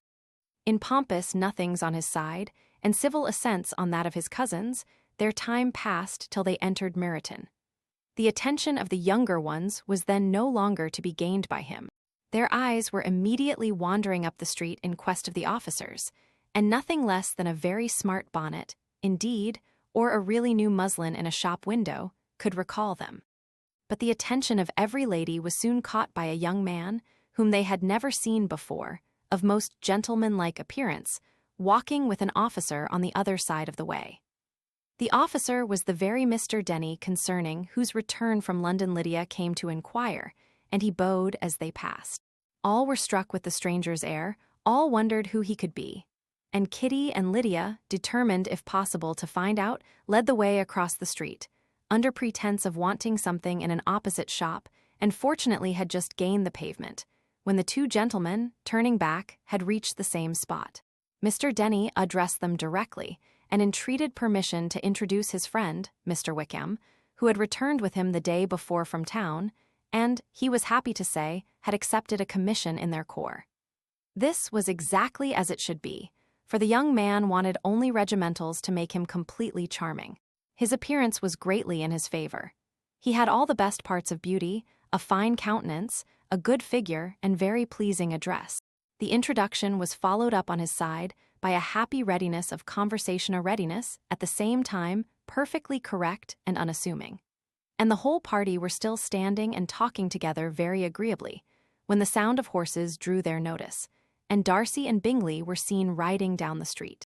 On distinguishing the ladies of the group, the 2 gentlemen came directly towards them and began the usual civilities. Bingley was the principal spokesman, and Miss Bennet the principal object. He was then, he said, on his way to Longbourn on purpose to inquire after her. Mr. Darcy corroborated it with a bow, and was beginning to determine not to fix his eyes on Elizabeth, when they were suddenly arrested by the sight of the stranger. And Elizabeth, happening to see the countenance of both as they looked at each other, was all astonishment at the effect of the meeting.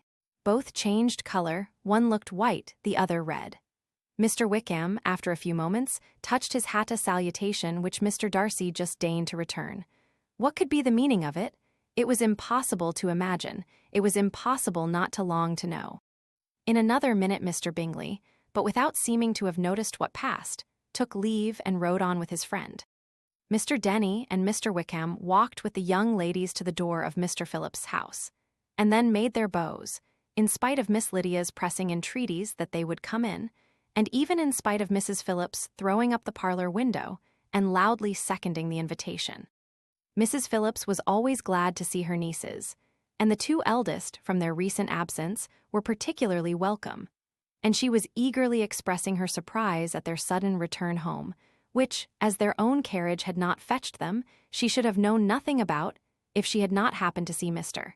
Jones's shop-boy in the street, who had told her that they were not to send any more drafts to Netherfield, because the Miss Bennets were come away, when her civility was claimed towards Mr. Collins by Jane's introduction of him.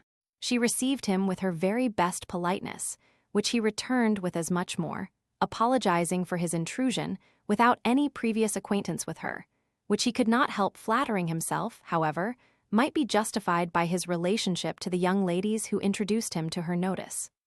Mrs.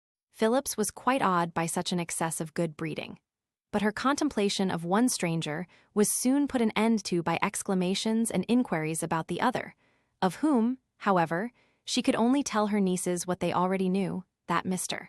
Denny had brought him from London, and that he was to have a lieutenant's commission in the shire.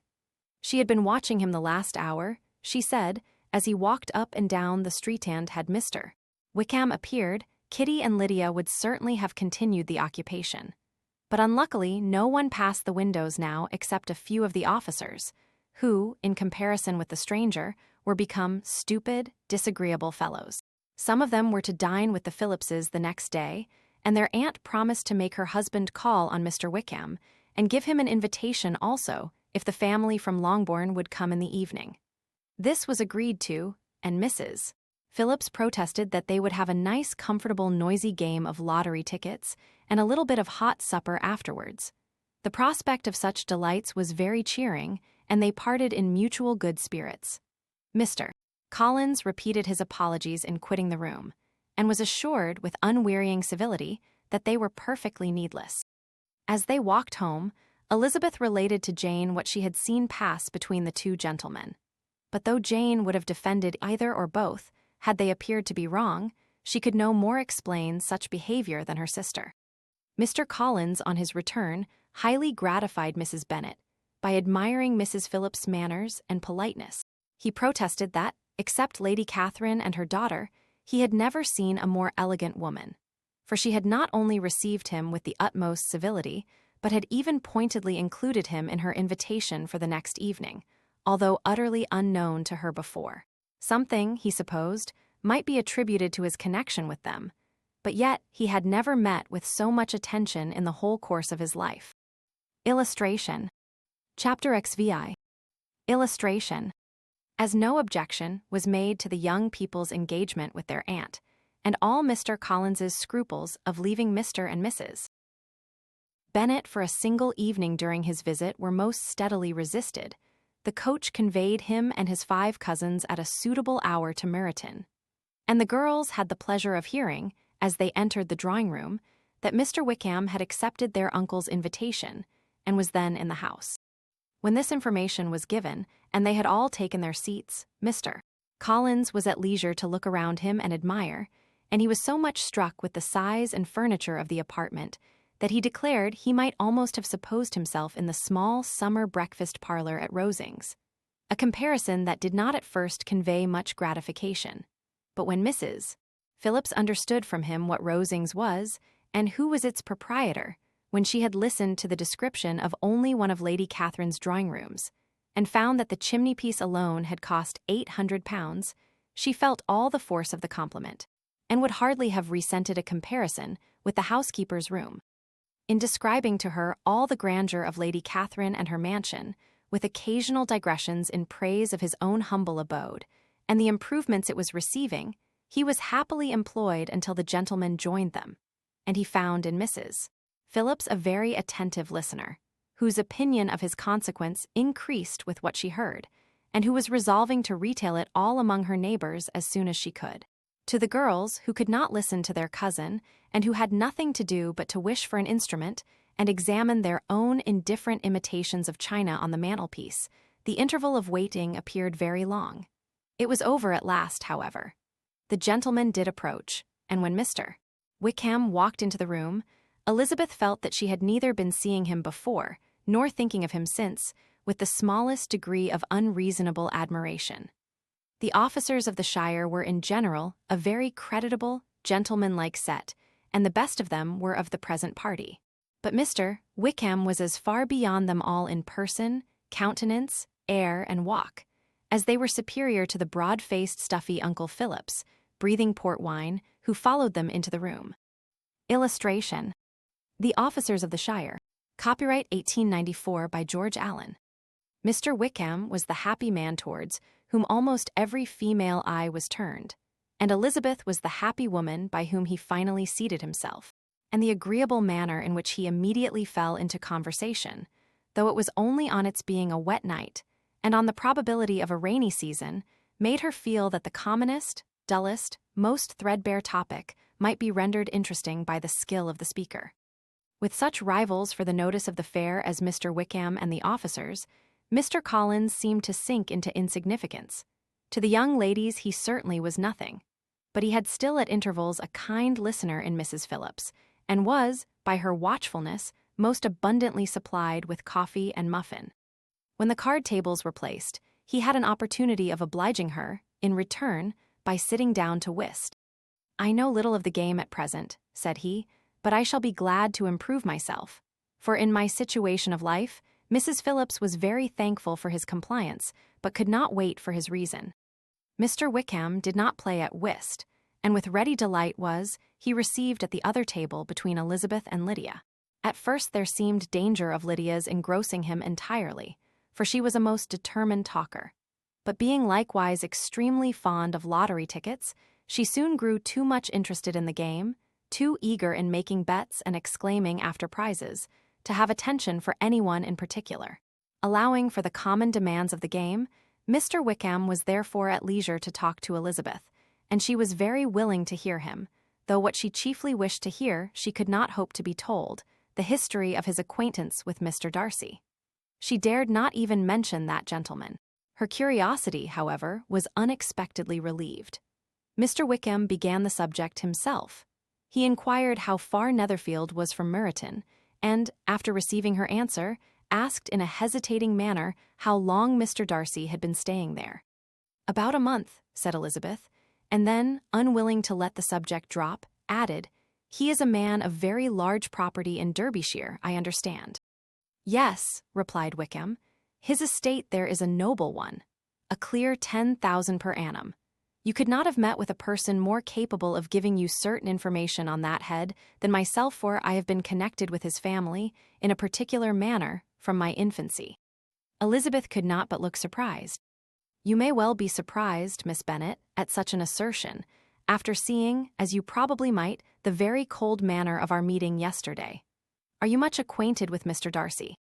"As much as I ever wished to be," cried Elizabeth warmly. "I have spent 4 days in the same house with him, and I think him very disagreeable." "I have no right to give my opinion," said Wickham.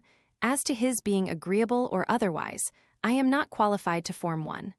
I have known him too long and too well to be a fair judge. It is impossible for me to be impartial.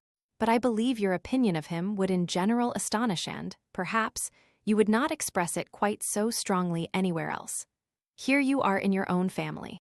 Upon my word, I say no more here than I might say in any house in the neighborhood, except Netherfield.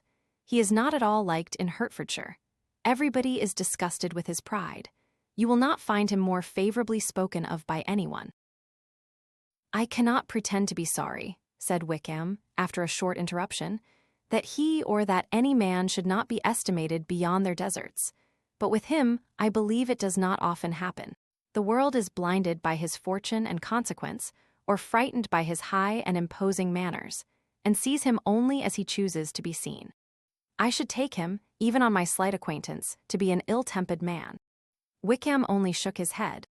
"I wonder," said he, at the next opportunity of speaking, "whether he is likely to be in this country much longer. I do not at all know, but I heard nothing of his going away when I was at Netherfield. I hope your plans in favor of the shire will not be affected by his being in the neighborhood." "Oh no, it is not for me to be driven away by Mr. Darcy. If he wishes to avoid seeing me, he must go. We are not on friendly terms, and it always gives me pain to meet him, but I have no reason for avoiding him but what I might proclaim to all the world a sense of very great ill-usage, and most painful regrets at his being what he is. His father, Miss Bennet, the late Mr. Darcy, was one of the best men that ever breathed, and the truest friend I ever had. And I can never be in company with this Mr. Darcy without being grieved to the soul by 1,000 tender recollections. His behavior to myself has been scandalous, but I verily believe I could forgive him anything and everything, rather than his disappointing the hopes and disgracing the memory of his father." Elizabeth found the interest of the subject increase and listened with all her heart, but the delicacy of it prevented further inquiry. Mr. Wickham began to speak on more general topics: Meryton, the neighborhood, the society, appearing highly pleased with all that he had yet seen. And speaking of the latter, especially, with gentle but very intelligible gallantry. It was the prospect of constant society, and good society, he added, which was my chief inducement to enter the shire. I know it to be a most respectable, agreeable corps, and my friend Denny tempted me further by his account of their present quarters, and the very great attentions and excellent acquaintance Meryton had procured them. Society, I own, is necessary to me. I have been a disappointed man, and my spirits will not bear solitude. I must have employment and society. A military life is not what I was intended for, but circumstances have now made it eligible. The church ought to have been my profession. I was brought up for the church. And I should at this time have been in possession of a most valuable living, had it pleased the gentleman we were speaking of just now. Indeed. Yes, the late Mr. Darcy bequeathed me the next presentation of the best living in his gift. He was my godfather and excessively attached to me. I cannot do justice to his kindness. He meant to provide for me amply, and thought he had done it, but when the living fell, it was given elsewhere.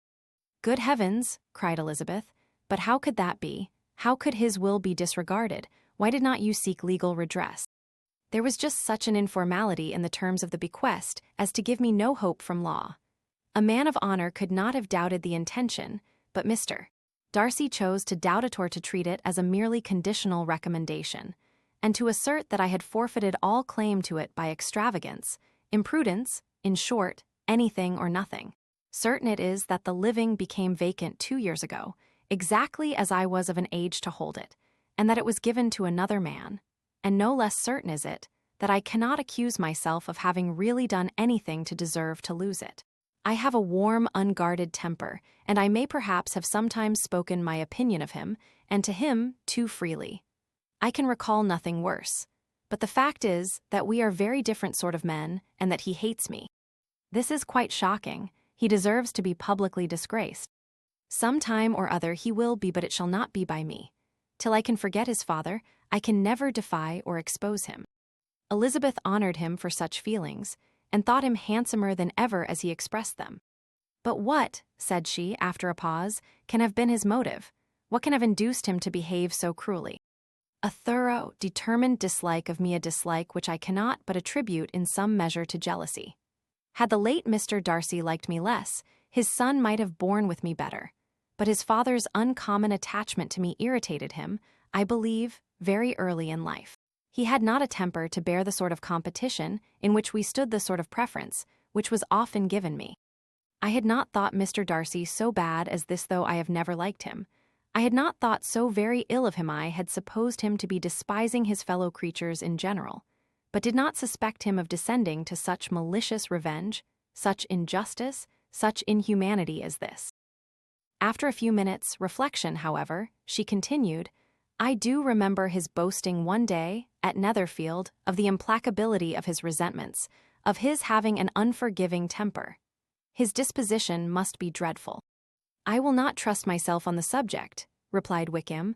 I can hardly be just to him. Elizabeth was again deep in thought, and after a time exclaimed, to treat in such a manner the godson, the friend, the favorite of his father. She could have added, a young man, too, like you, whose very countenance may vouch for your being amiable.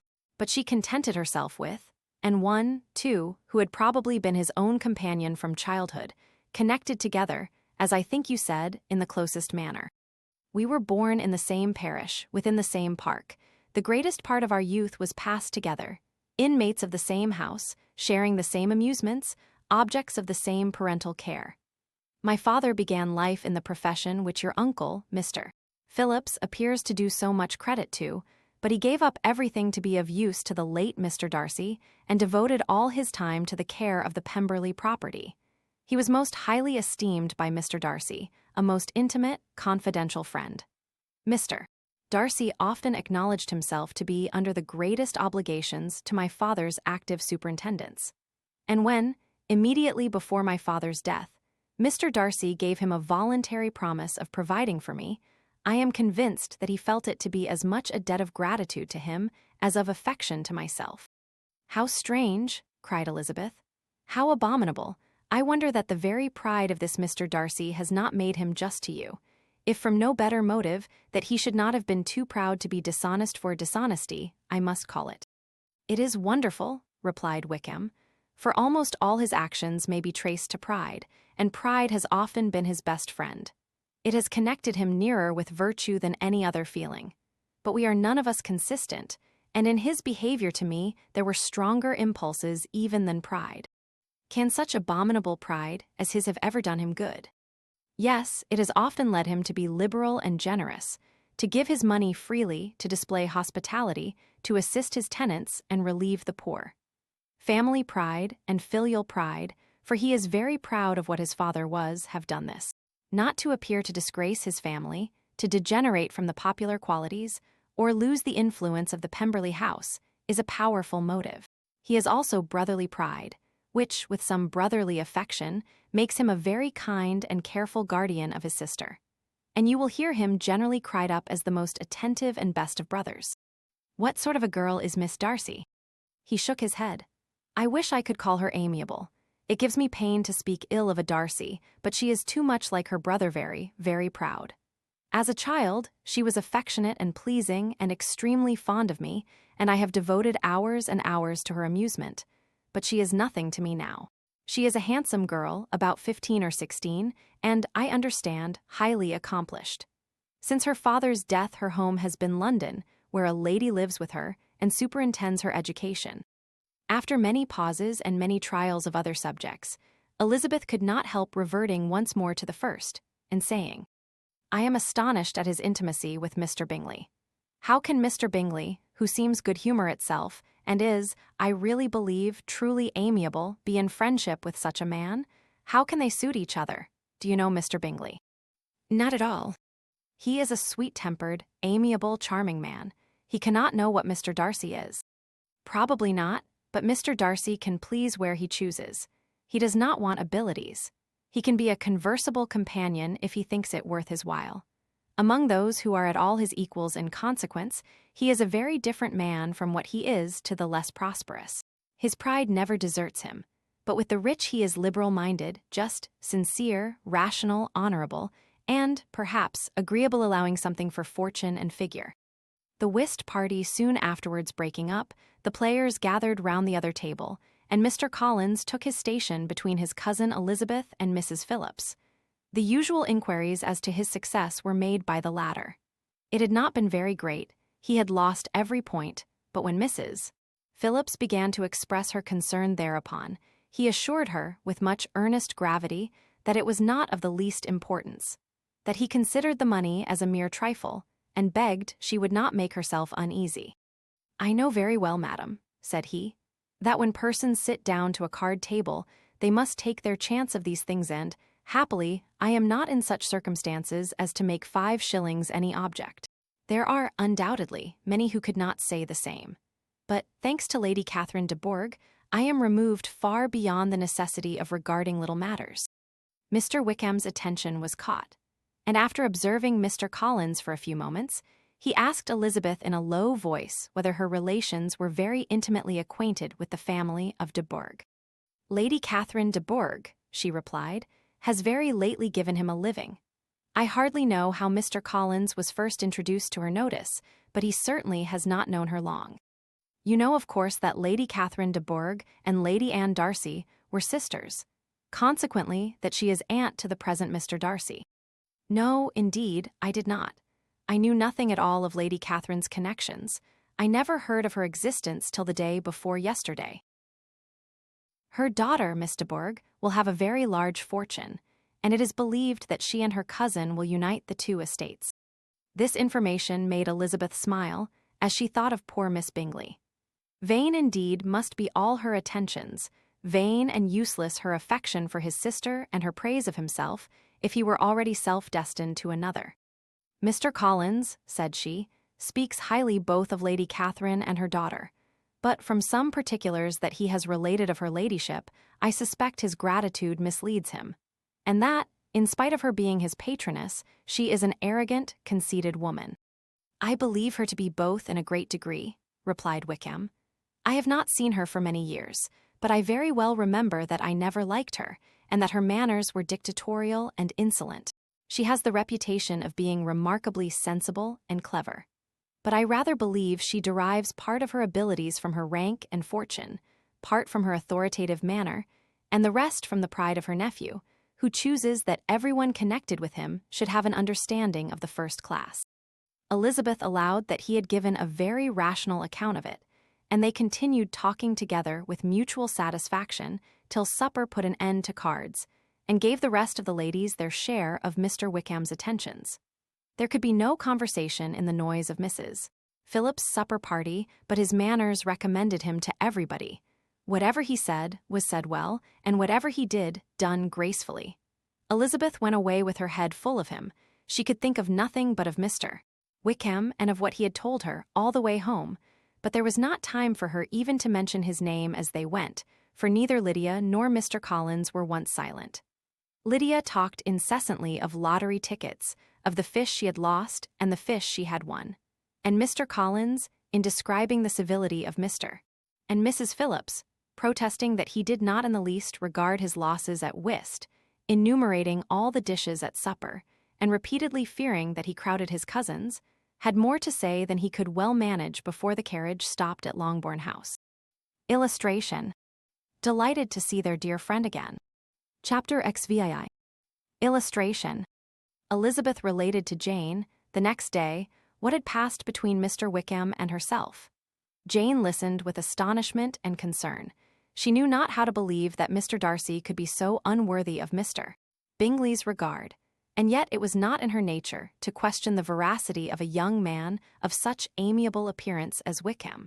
The possibility of his having really endured such unkindness was enough to interest all her tender feelings, and nothing therefore remained to be done but to think well of them both, to defend the conduct of each, and throw into the account of accident or mistake whatever could not be otherwise explained. "They have both," said she, "been deceived, I dare say, in some way or other of which we can form no idea. Interested people have perhaps misrepresented each to the other. It is, in short, impossible for us to conjecture the causes or circumstances which may have alienated them, without actual blame on either side." "Very true, indeed. And now, my dear Jane, what have you got to say in behalf of the interested people who have probably been concerned in the business? Do clear them, too, or we shall be obliged to think ill of somebody. Laugh as much as you choose, but you will not laugh me out of my opinion. My dearest Lizzie, do but consider in what a disgraceful light it places Mr. Darcy, to be treating his father's favourite in such a manner, one whom his father had promised to provide for. It is impossible. No man of common humanity, no man who had any value for his character, could be capable of it. Can his most intimate friends be so excessively deceived in him? Oh no. I can much more easily believe Mr. Bingley's being imposed on than that Mr. Wickham should invent such a history of himself as he gave me last night. Names, facts, everything mentioned without ceremony. If it be not so, let Mr. Darcy contradict it. Besides, there was truth in his looks. It is difficult, indeed it is distressing. One does not know what to think.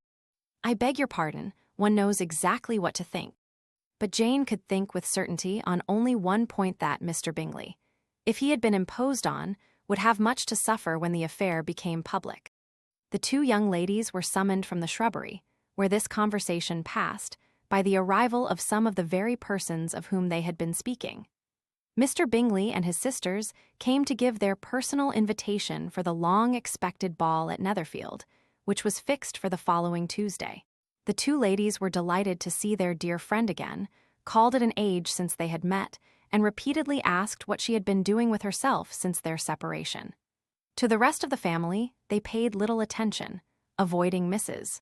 Bennet as much as possible, saying not much to Elizabeth and nothing at all to the others. They were soon gone again, rising from their seats with an activity which took their brother by surprise, and hurrying off as if eager to escape from Mrs. Bennet's civilities. The prospect of the Netherfield ball was extremely agreeable to every female of the family. Mrs. Bennet chose to consider it as given in compliment to her eldest daughter, and was particularly flattered by receiving the invitation from Mr. Bingley himself, instead of a ceremonious card. Jane pictured to herself a happy evening in the society of her two friends and the attentions of their brother. And Elizabeth thought with pleasure of dancing a great deal with Mr. Wickham, and of seeing a confirmation of everything in Mr. Darcy's look and behavior. The happiness anticipated by Catherine and Lydia depended less on any single event or any particular person. For though they each, like Elizabeth, meant to dance half the evening with Mr. Wickham, he was by no means the only partner who could satisfy them, and a ball was, at any rate, a ball. And even Mary could assure her family that she had no disinclination for it. "While I can have my mornings to myself," said she, "it is enough.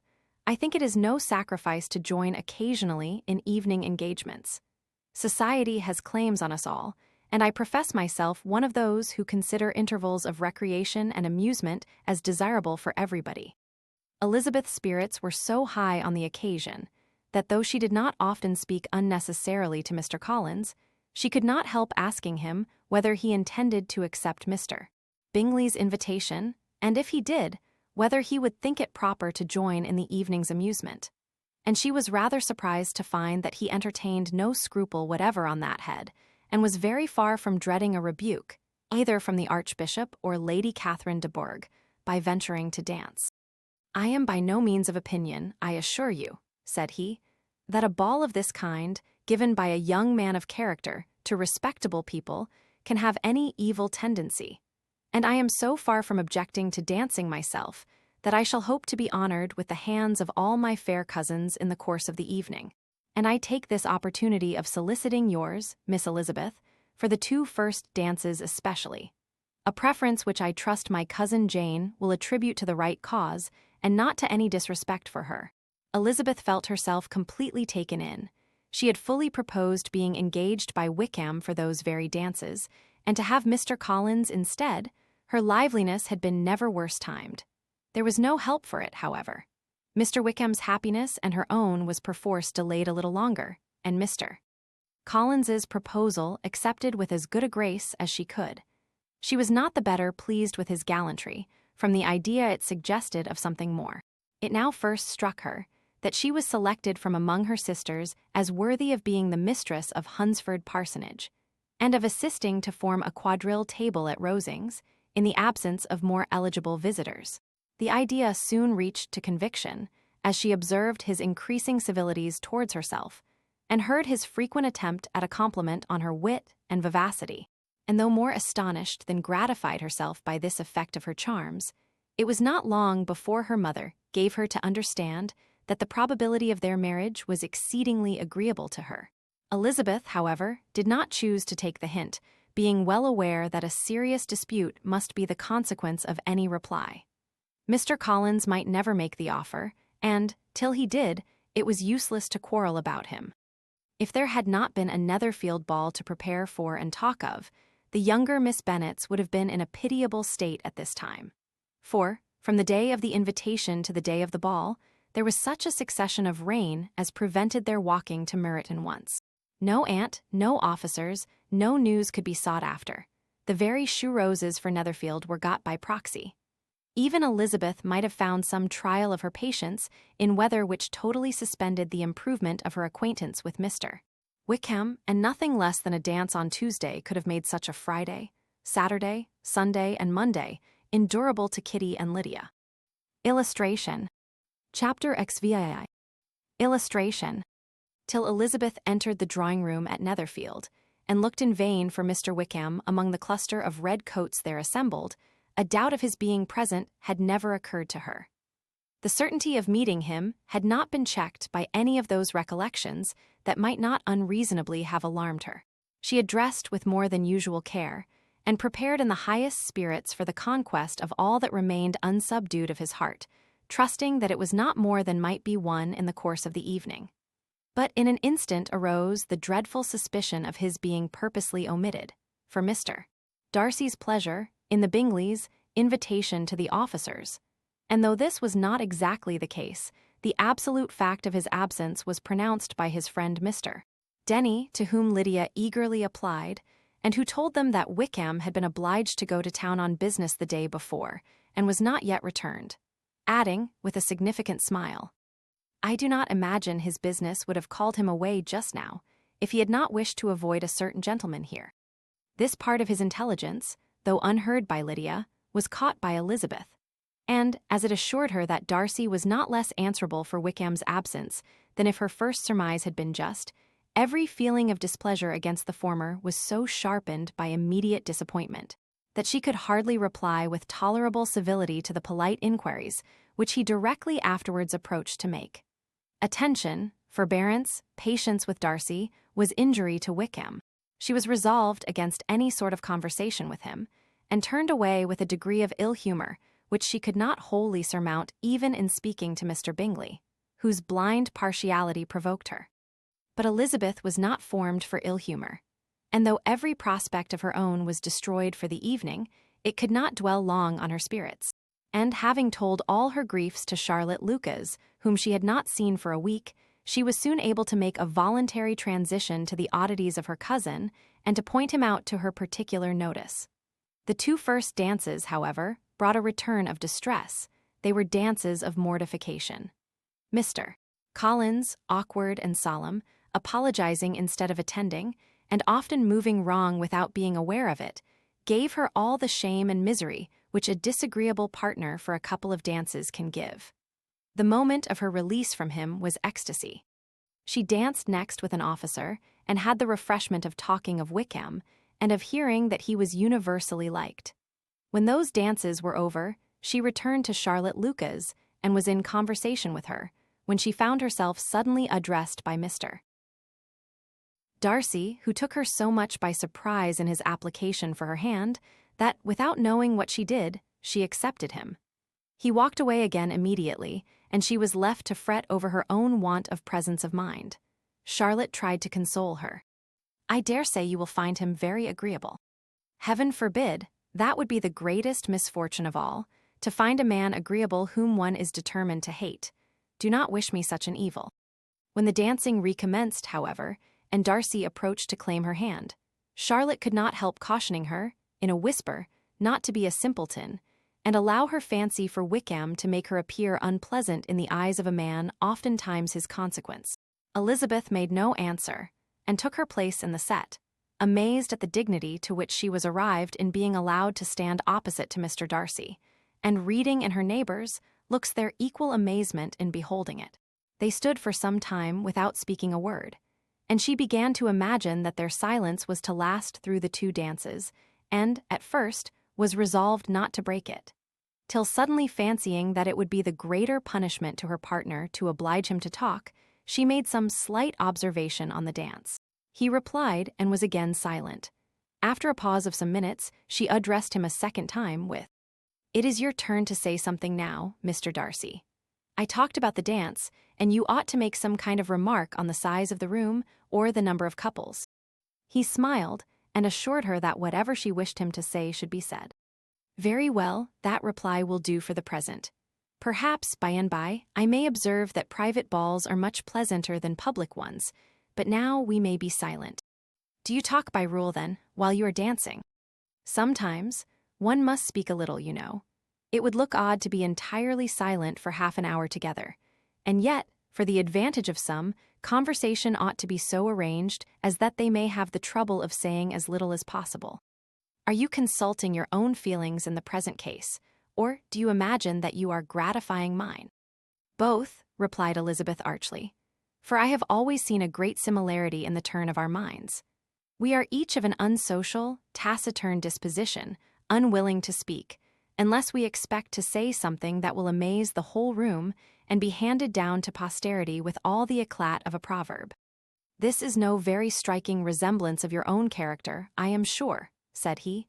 "How near it may be to mine, I cannot pretend to say. You think it a faithful portrait, undoubtedly." "I must not decide on my own performance."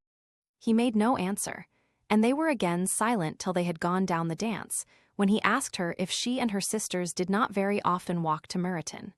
She answered in the affirmative, and, unable to resist the temptation, added, "When you met us there the other day, we had just been forming a new acquaintance." The effect was immediate.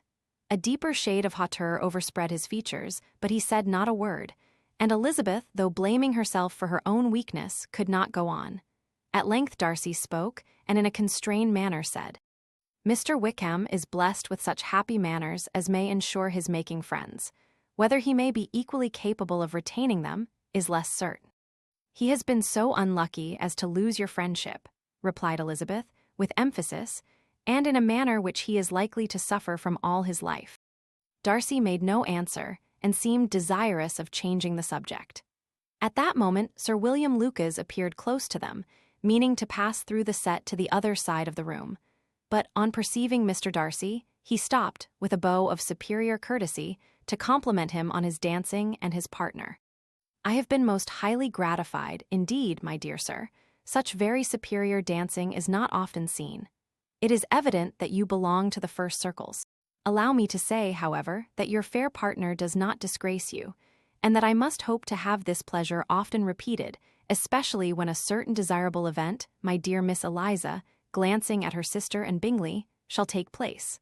What congratulations will then flow in? I appeal to Mr. Darcy, but let me not interrupt you, sir. You will not thank me for detaining you from the bewitching converse of that young lady, whose bright eyes are also upbraiding me." Illustration. Such very superior dancing is not often seen. Copyright 1894 by George Allen.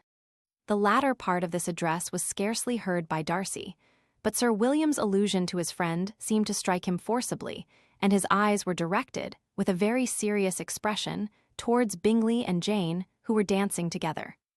Recovering himself, however, shortly, he turned to his partner and said, "Sir William's interruption has made me forget what we were talking of. I do not think we were speaking at all. Sir William could not have interrupted any two people in the room who had less to say for themselves. We have tried 2 or 3 subjects already without success, and what we are to talk of next I cannot imagine." "What think you of books?" said he, smiling. "Books, oh no. I am sure we never read the same, or not with the same feelings." "I am sorry you think so, but if that be the case, there can at least be no want of subject. We may compare our different opinions." "No, I cannot talk of books in a ballroom. My head is always full of something else." "The present always occupies you in such scenes, does it?" said he, with a look of doubt. "Yes, always," she replied, without knowing what she said. For her thoughts had wandered far from the subject, as soon afterwards appeared by her suddenly exclaiming, "I remember hearing you once say, Mr. Darcy, that you hardly ever forgave, that your resentment, once created, was unappeasable. You are very cautious, I suppose, as to its being created." "I am," said he with a firm voice. "And never allow yourself to be blinded by prejudice." "I hope not. It is particularly incumbent on those who never change their opinion, to be secure of judging properly at first. May I ask to what these questions tend?" "Merely to the illustration of your character," said she, endeavoring to shake off her gravity. "I am trying to make it out." "And what is your success?" She shook her head. "I do not get on at all. I hear such different accounts of you as puzzle me exceedingly." "I can readily believe," answered he, gravely, "that reports may vary greatly with respect to me. And I could wish, Miss Bennet, that you were not to sketch my character at the present moment, as there is reason to fear that the performance would reflect no credit on either. But if I do not take your likeness now, I may never have another opportunity." "I would by no means suspend any pleasure of yours," he coldly replied. She said no more, and they went down the other dance and parted in silence, on each side dissatisfied, though not to an equal degree. For in Darcy's breast there was a tolerably powerful feeling towards her, which soon procured her pardon, and directed all his anger against another. They had not long separated when Miss Bingley came towards her, and, with an expression of civil disdain, thus accosted her. "So, Miss Eliza, I hear you are quite delighted with George Wickham? Your sister has been talking to me about him, and asking me 1,000 questions. And I find that the young man forgot to tell you, among his other communications, that he was the son of old Wickham, the late Mr. Darcy's steward. Let me recommend you, however, as a friend, not to give implicit confidence to all his assertions. For, as to Mr. Darcy's using him ill, it is perfectly false. For, on the contrary, he has been always remarkably kind to him, though George Wickham has treated Mr. Darcy in a most infamous manner. I do not know the particulars, but I know very well that Mr. Darcy is not in the least to blame, that he cannot bear to hear George Wickham mentioned. and that though my brother thought he could not well avoid including him in his invitation to the officers, he was excessively glad to find that he had taken himself out of the way. His coming into the country at all is a most insolent thing, indeed, and I wonder how he could presume to do it. I pity you, Miss Eliza, for this discovery of your favorite's guilt. But really, considering his descent, one could not expect much better. His guilt and his descent appear, by your account, to be the same, said Elizabeth angrily. For I have heard you accuse him of nothing worse than of being the son of Mr. Darcy's steward, and of that, I can assure you, he informed me himself. I beg your pardon, replied Miss Bingley, turning away with a sneer. Excuse my interference, it was kindly meant. Insolent girl, said Elizabeth to herself. You are much mistaken if you expect to influence me by such a paltry attack as this. I see nothing in it but your own wilful ignorance and the malice of Mr. Darcy. She then sought her eldest sister, who had undertaken to make inquiries on the same subject of Bingley. Jane met her with a smile of such sweet complacency, a glow of such happy expression, as sufficiently marked how well she was satisfied with the occurrences of the evening. Elizabeth instantly read her feelings, and, at that moment, solicitude for Wickham, resentment against his enemies, and everything else, gave way before the hope of Jane's being in the fairest way for happiness. I want to know, said she, with a countenance no less smiling than her sister, what you have learnt about Mr. Wickham. But perhaps you have been too pleasantly engaged to think of any third person, in which case you may be sure of my pardon. No, replied Jane, I have not forgotten him, but I have nothing satisfactory to tell you.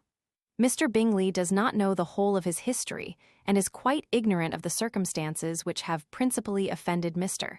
Darcy, but he will vouch for the good conduct, the probity and honour of his friend, and is perfectly convinced that Mr. Wickham has deserved much less attention from Mr. Darcy than he has received, and I am sorry to say that by his account, as well as his sister. Mr. Wickham is by no means a respectable young man. I am afraid he has been very imprudent, and has deserved to lose Mr. Darcy's regard. Mr. Bingley does not know Mr. Wickham himself. No, he never saw him till the other morning at Meryton. This account, then, is what he has received from Mr. Darcy. I am perfectly satisfied. But what does he say of the living? He does not exactly recollect the circumstances, though he has heard them from Mr. Darcy more than once, but he believes that it was left to him conditionally only.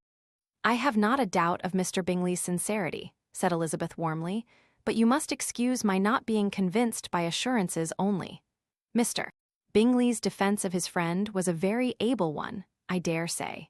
But since he is unacquainted with several parts of the story, and has learnt the rest from that friend himself, I shall venture still to think of both gentlemen as I did before. She then changed the discourse to one more gratifying to each, and on which there could be no difference of sentiment. Elizabeth listened with delight to the happy though modest hopes which Jane entertained of Bingley's regard, and said all in her power to heighten her confidence in it. On their being joined by Mr. Bingley himself, Elizabeth withdrew to Miss Lucas, to whose inquiry after the pleasantness of her last partner she had scarcely replied, before Mr. Collins came up to them, and told her with great exultation that he had just been so fortunate as to make a most important discovery.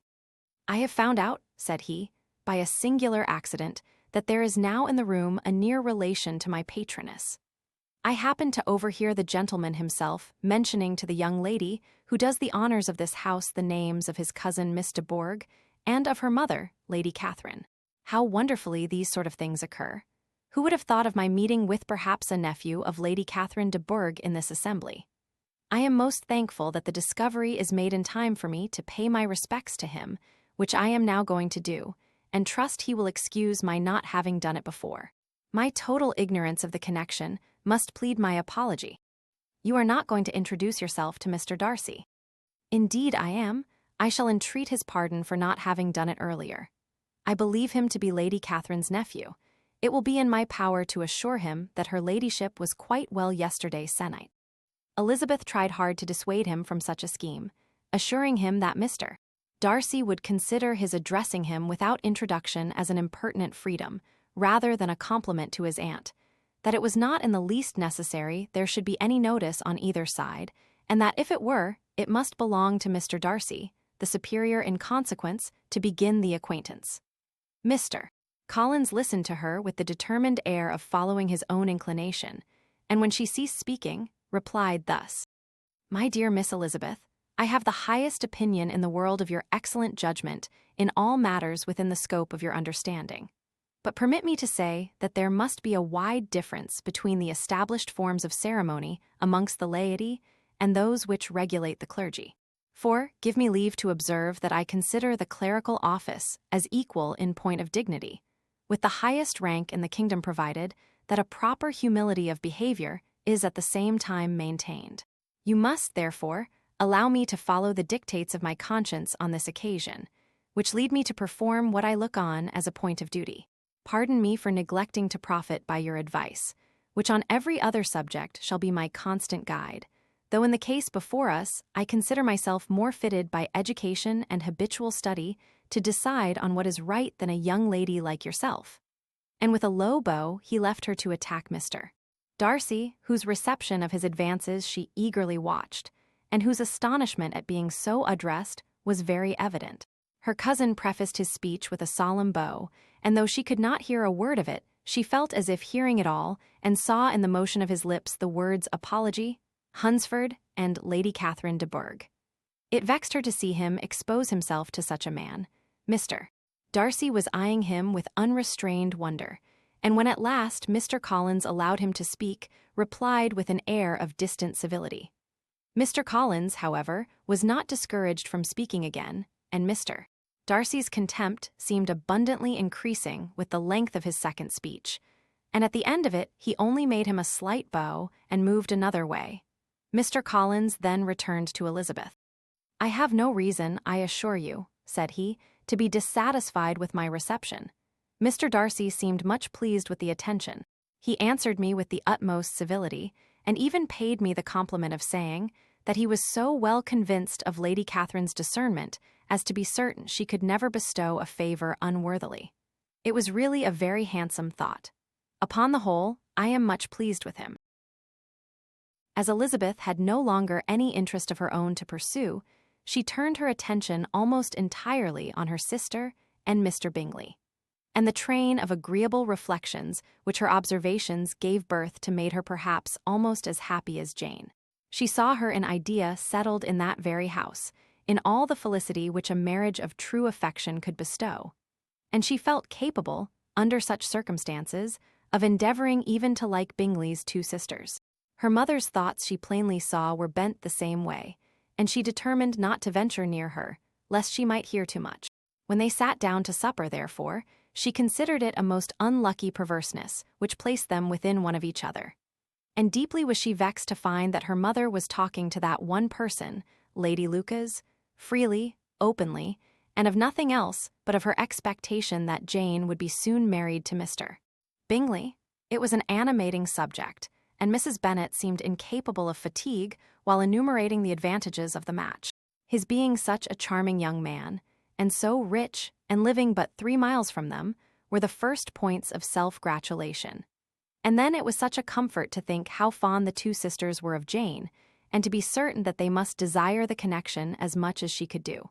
It was, moreover, such a promising thing for her younger daughters, as Jane's marrying so greatly must throw them in the way of other rich men. And lastly, it was so pleasant at her time of life to be able to consign her single daughters to the care of their sister, that she might not be obliged to go into company more than she liked. It was necessary to make this circumstance a matter of pleasure, because on such occasions it is the etiquette. But no one was less likely than Mrs. Bennet to find comfort in staying at home at any period of her life. She concluded with many good wishes that Lady Lucas might soon be equally fortunate, though evidently and triumphantly believing there was no chance of it. In vain did Elizabeth endeavour to check the rapidity of her mother's words, or persuade her to describe her felicity in a less audible whisper. For to her inexpressible vexation, she could perceive that the chief of it was overheard by Mr. Darcy, who sat opposite to them. Her mother only scolded her for being nonsensical. "What is Mr. Darcy to me, pray, that I should be afraid of him? I am sure we owe him no such particular civility as to be obliged to say nothing he may not like to hear. For heaven's sake, madam, speak lower. What advantage can it be to you to offend Mr. Darcy? You will never recommend yourself to his friend by so doing." Nothing that she could say, however, had any influence. Her mother would talk of her views in the same intelligible tone. Elizabeth blushed and blushed again with shame and vexation. She could not help frequently glancing her eye at Mr. Darcy, though every glance convinced her of what she dreaded. For though he was not always looking at her mother, she was convinced that his attention was invariably fixed by her. The expression of his face changed gradually from indignant contempt to a composed and steady gravity. At length, however, Mrs. Bennet had no more to say, and Lady Lucas, who had been long yawning at the repetition of delights which she saw no likelihood of sharing, was left to the comforts of cold ham and chicken. Elizabeth now began to revive, but not long was the interval of tranquillity. For when supper was over, singing was talked of, and she had the mortification of seeing Mary, after very little entreaty, preparing to oblige the company. By many significant looks and silent entreaties did she endeavor to prevent such a proof of complaisance, but in vain. Mary would not understand them. Such an opportunity of exhibiting was delightful to her, and she began her song. Elizabeth's eyes were fixed on her, with most painful sensations, and she watched her progress through the several stanzas with an impatience which was very ill rewarded at their close. For Mary, on receiving amongst the thanks of the table the hint of a hope that she might be prevailed on to favor them again, after the pause of half a minute began another. Mary's powers were by no means fitted for such a display, her voice was weak, and her manner affected. Elizabeth was in agonies. She looked at Jane to see how she bore it, but Jane was very composedly talking to Bingley. She looked at his two sisters, and saw them making signs of derision at each other, and at Darcy, who continued, however, impenetrably grave. She looked at her father to entreat his interference, lest Mary should be singing all night. He took the hint, and when Mary had finished her second song, said aloud, "That will do extremely well, child. You have delighted us long enough. Let the other young ladies have time to exhibit." Mary, though pretending not to hear, was somewhat disconcerted, and Elizabeth, sorry for her and sorry for her father's speech, was afraid her anxiety had done no good. Others of the party were now applied to. "If I," said Mr. Collins, "were so fortunate as to be able to sing, I should have great pleasure, I am sure, in obliging the company with an air. For I consider music as a very innocent diversion and perfectly compatible with the profession of a clergyman. I do not mean, however, to assert that we can be justified in devoting too much of our time to music, for there are certainly other things to be attended to. The rector of a parish has much to do. In the first place, he must make such an agreement for tithes as may be beneficial to himself and not offensive to his patron. He must write his own sermons, and the time that remains will not be too much for his parish duties, and the care and improvement of his dwelling, which he cannot be excused from making as comfortable as possible. And I do not think it of light importance that he should have attentive and conciliatory manners towards everybody, especially towards those to whom he owes his preferment. I cannot acquit him of that duty, nor could I think well of the man who should omit an occasion of testifying his respect towards anybody connected with the family." And with a bow to Mr. Darcy, he concluded his speech, which had been spoken so loud as to be heard by half the room. Many stared, many smiled, but no one looked more amused than Mr. Bennet himself, while his wife seriously commended Mr. Collins for having spoken so sensibly, and observed, in a half-whisper to Lady Lucas, that he was a remarkably clever, good kind of young man. To Elizabeth it appeared that had her family made an agreement to expose themselves as much as they could during the evening, it would have been impossible for them to play their parts with more spirit or finer success. And happy did she think it for Bingley and her sister that some of the exhibition had escaped his notice, and that his feelings were not of a sort to be much distressed by the folly which he must have witnessed. That his two sisters and Mr.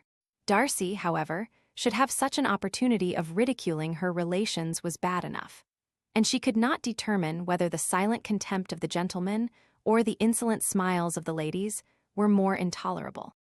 The rest of the evening brought her little amusement. She was teased by Mr. Collins, who continued most perseveringly by her side, and though he could not prevail with her to dance with him again, put it out of her power to dance with others. In vain did she entreat him to stand up with somebody else, and offered to introduce him to any young lady in the room.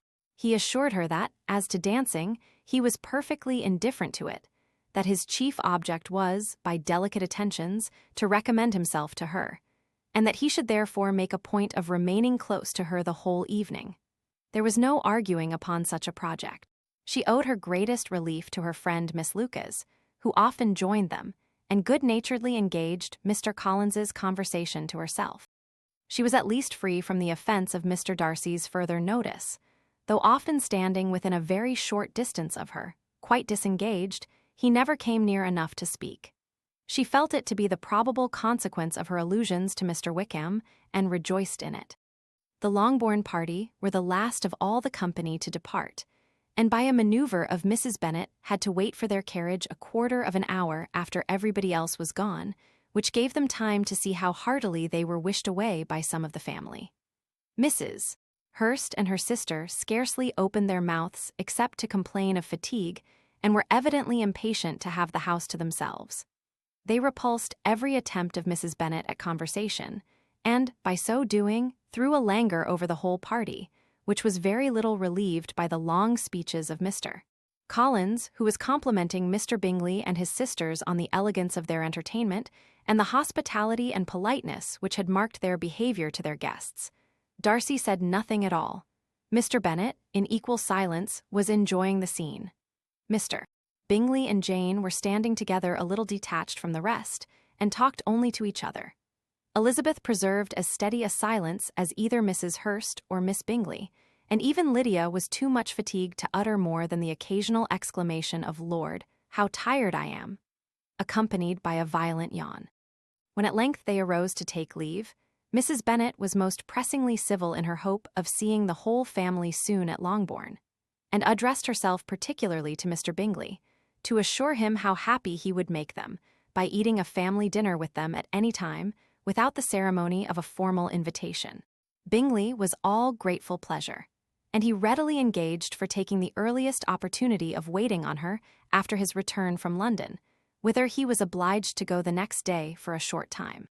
Mrs. Bennet was perfectly satisfied, and quitted the house under the delightful persuasion that, allowing for the necessary preparations of settlements, new carriages, and wedding clothes, she should undoubtedly see her daughter settled at Netherfield in the course of 3 or 4 months. Of having another daughter married to Mr. Collins she thought with equal certainty, and with considerable, though not equal, pleasure. Elizabeth was the least dear to her of all her children, and though the man and the match were quite good enough for her, the worth of each was eclipsed by Mr. Bingley and Netherfield. Illustration. To assure you in the most animated language. Chapter XIX. Illustration. The next day opened a new scene at Longbourn. Mr. Collins made his declaration in form, having resolved to do it without loss of time, as his leave of absence extended only to the following Saturday, and having no feelings of diffidence to make it distressing to himself even at the moment, he set about it in a very orderly manner, with all the observances which he supposed a regular part of the business. On finding Mrs. Bennet, Elizabeth, and one of the younger girls together, soon after breakfast, he addressed the mother in these words: "May I hope, madam, for your interest with your fair daughter Elizabeth, when I solicit for the honour of a private audience with her in the course of this morning." Before Elizabeth had time for anything but a blush of surprise, Mrs. Bennet instantly answered, "Oh dear, yes, certainly. I am sure Lizzie will be very happy. I am sure she can have no objection. Come, Kitty, I want you upstairs." And gathering her work together, she was hastening away when Elizabeth called out, "Dear ma'am, do not go. I beg you will not go. Mr. Collins must excuse me. He can have nothing to say to me that anybody need not hear. I am going away myself." "No, no, nonsense, Lizzie. I desire you will stay where you are." And upon Elizabeth seeming really, with vexed and embarrassed looks, about to escape, she added, "Lizzie, I insist upon your staying and hearing Mr. Collins." Elizabeth would not oppose such an injunction, and a moment's consideration making her also sensible that it would be wisest to get it over as soon and as quietly as possible, she sat down again, and tried to conceal, by incessant employment, the feelings which were divided between distress and diversion. Mrs. Bennet and Kitty walked off, and as soon as they were gone, Mr. Collins began. "Believe me, my dear Miss Elizabeth, that your modesty, so far from doing you any disservice, rather adds to your other perfections. You would have been less amiable in my eyes had there not been this little unwillingness, but allow me to assure you that I have your respected mother's permission for this address. You can hardly doubt the purport of my discourse, however your natural delicacy may lead you to dissemble. My attentions have been too marked to be mistaken. Almost as soon as I entered the house, I singled you out as the companion of my future life. But before I am run away with by my feelings on this subject, perhaps it will be advisable for me to state my reasons for marrying and, moreover, for coming into Hertfordshire with the design of selecting a wife, as I certainly did. The idea of Mr. Collins, with all his solemn composure, being run away with by his feelings, made Elizabeth so near laughing that she could not use the short pause he allowed in any attempt to stop him farther, and he continued. My reasons for marrying are, first, that I think it a right thing for every clergyman in easy circumstances, like myself, to set the example of matrimony in his parish. Secondly, that I am convinced it will add very greatly to my happiness. And thirdly, which perhaps I ought to have mentioned earlier, that it is the particular advice and recommendation of the very noble lady whom I have the honor of calling patroness. Twice has she condescended to give me her opinion, unasked too, on this subject, and it was but the very Saturday night before I left Hunsford, between our pools at quadrille, while Mrs. Jenkinson was arranging Miss de Bourgh's footstool that she said, "Mr. Collins, you must marry. A clergyman like you must marry. Choose properly, choose a gentlewoman for my sake and for your own. Let her be an active, useful sort of person, not brought up high, but able to make a small income go a good way. This is my advice. Find such a woman as soon as you can, bring her to Hunsford, and I will visit her. Allow me, by the way, to observe, my fair cousin, that I do not reckon the notice and kindness of Lady Catherine de Bourgh as among the least of the advantages in my power to offer. You will find her manners beyond anything I can describe, and your wit and vivacity, I think, must be acceptable to her, especially when tempered with the silence and respect which her rank will inevitably excite. Thus much for my general intention in favor of matrimony. It remains to be told why my views were directed to Longbourn instead of my own neighborhood, where I assure you there are many amiable young women. But the fact is, that being, as I am, to inherit this estate after the death of your honored father, who, however, may live many years longer, I could not satisfy myself without resolving to choose a wife from among his daughters, that the loss to them might be as little as possible when the melancholy event takes place which, however, as I have already said, may not be for several years. This has been my motive, my fair cousin, and I flatter myself it will not sink me in your esteem. And now nothing remains for me but to assure you in the most animated language of the violence of my affection. To fortune I am perfectly indifferent, and shall make no demand of that nature on your father, since I am well aware that it could not be complied with, and that £1,000 in the 4%, which will not be yours till after your mother's decease, is all that you may ever be entitled to. On that head, therefore, I shall be uniformly silent, and you may assure yourself that no ungenerous reproach shall ever pass my lips when we are married." It was absolutely necessary to interrupt him now. "You are too hasty, sir," she cried. "You forget that I have made no answer. Let me do it without further loss of time. Accept my thanks for the compliment you are paying me. I am very sensible of the honor of your proposals, but it is impossible for me to do otherwise than decline them."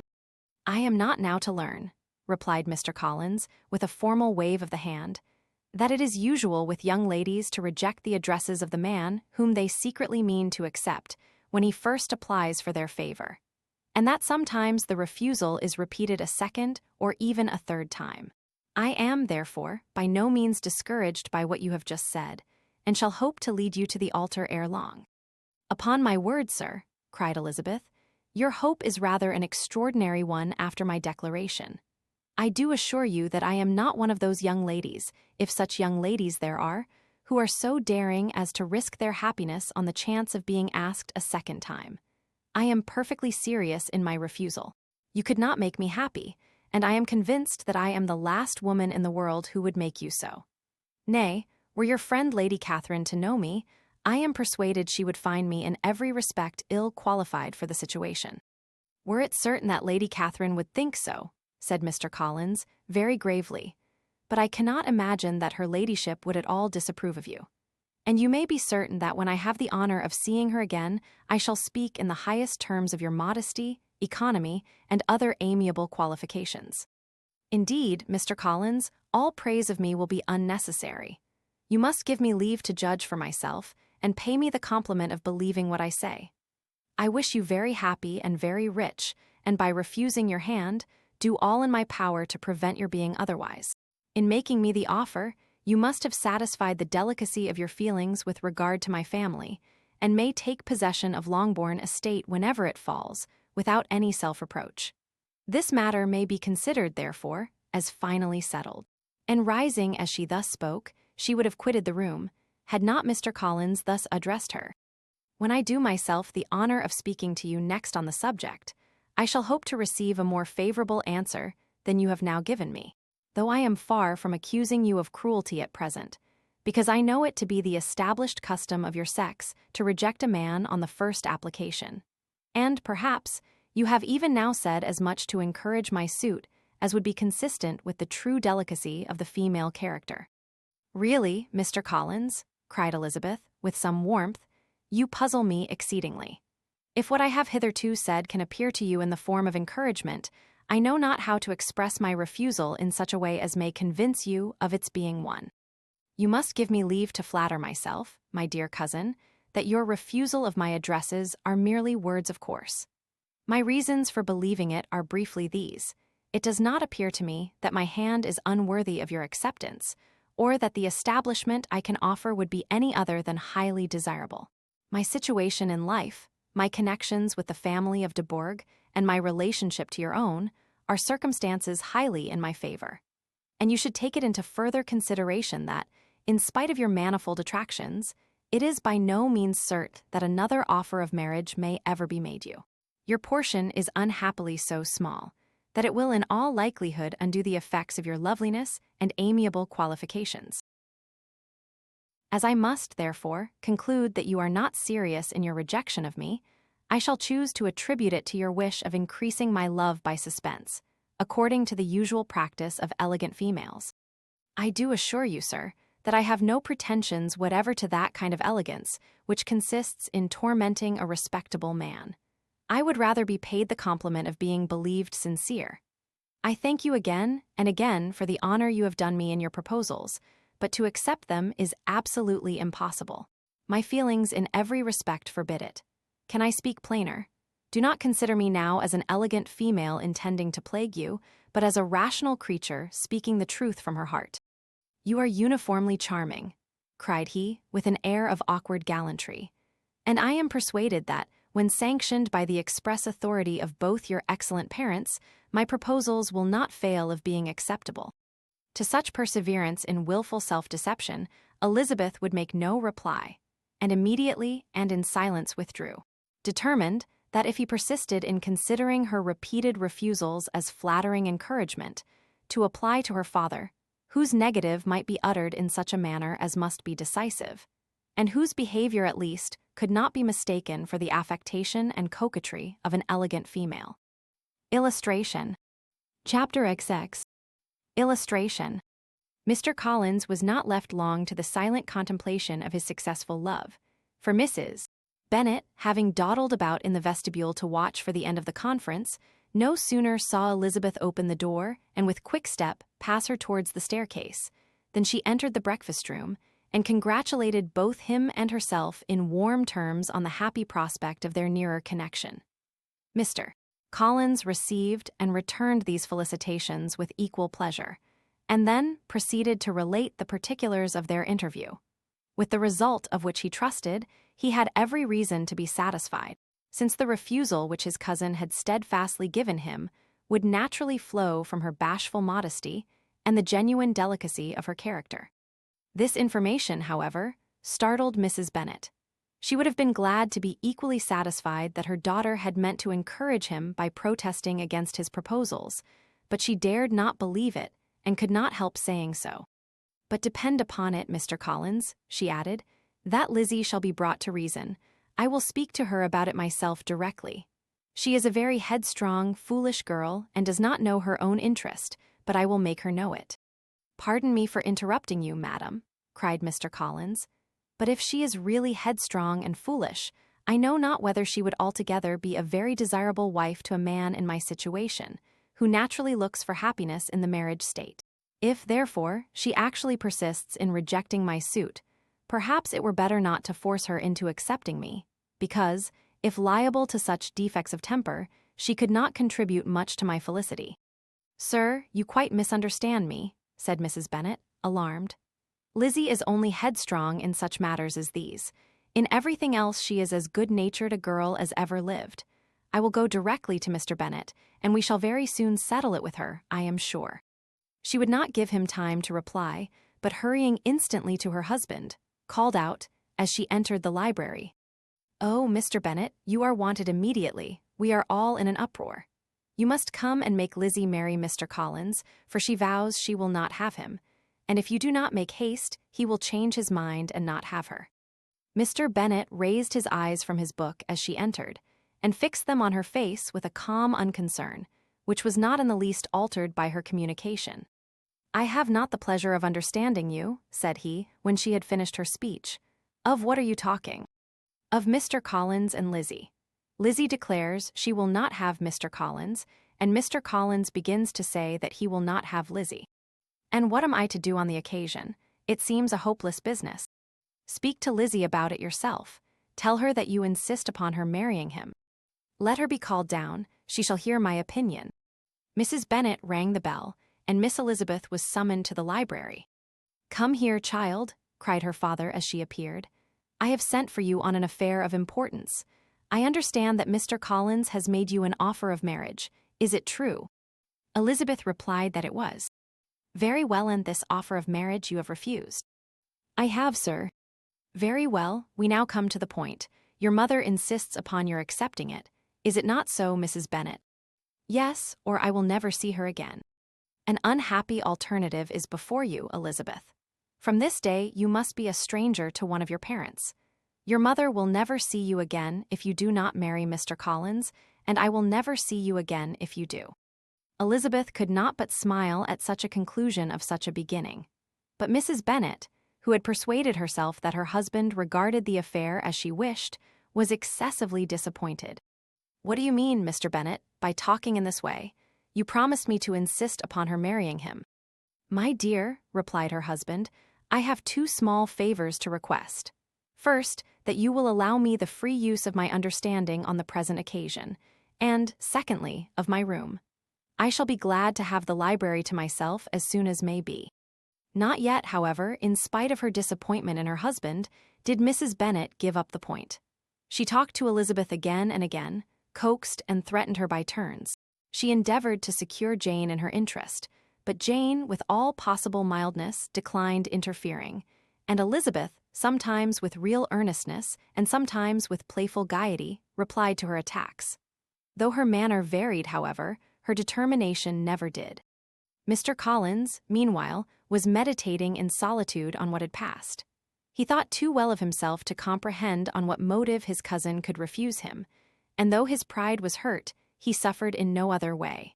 His regard for her was quite imaginary, and the possibility of her deserving her mother's reproach prevented his feeling any regret. While the family were in this confusion, Charlotte Lucas came to spend the day with them. She was met in the vestibule by Lydia, who, flying to her, cried in a half-whisper, "I am glad you are come, for there is such fun here. What do you think has happened this morning? Mr. Collins has made an offer to Lizzie, and she will not have him." Illustration. They entered the breakfast room. Charlotte had hardly time to answer before they were joined by Kitty, who came to tell the same news, and no sooner had they entered the breakfast room, where Mrs.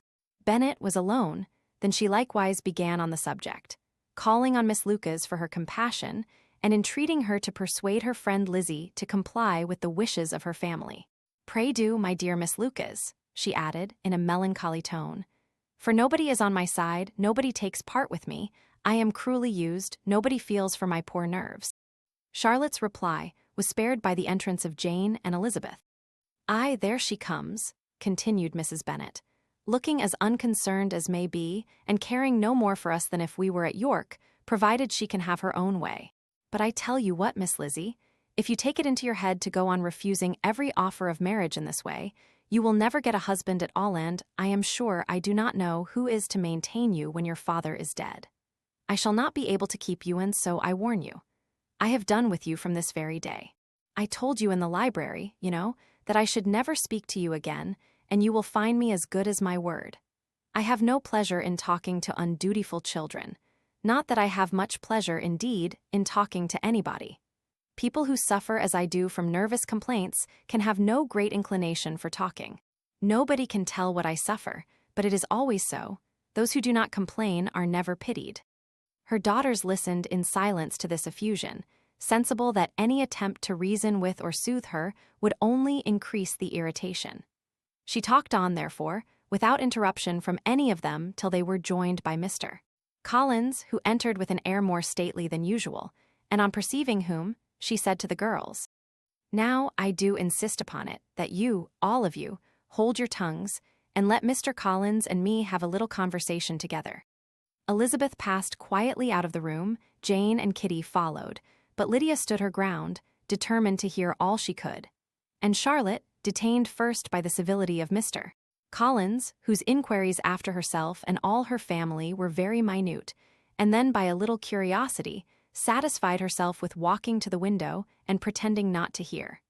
In a doleful voice, Mrs. Bennet thus began the projected conversation. "Oh, Mr. Collins."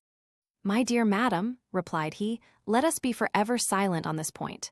Far be it from me," he presently continued, in a voice that marked his displeasure, "to resent the behavior of your daughter. Resignation to inevitable evils is the duty of us all.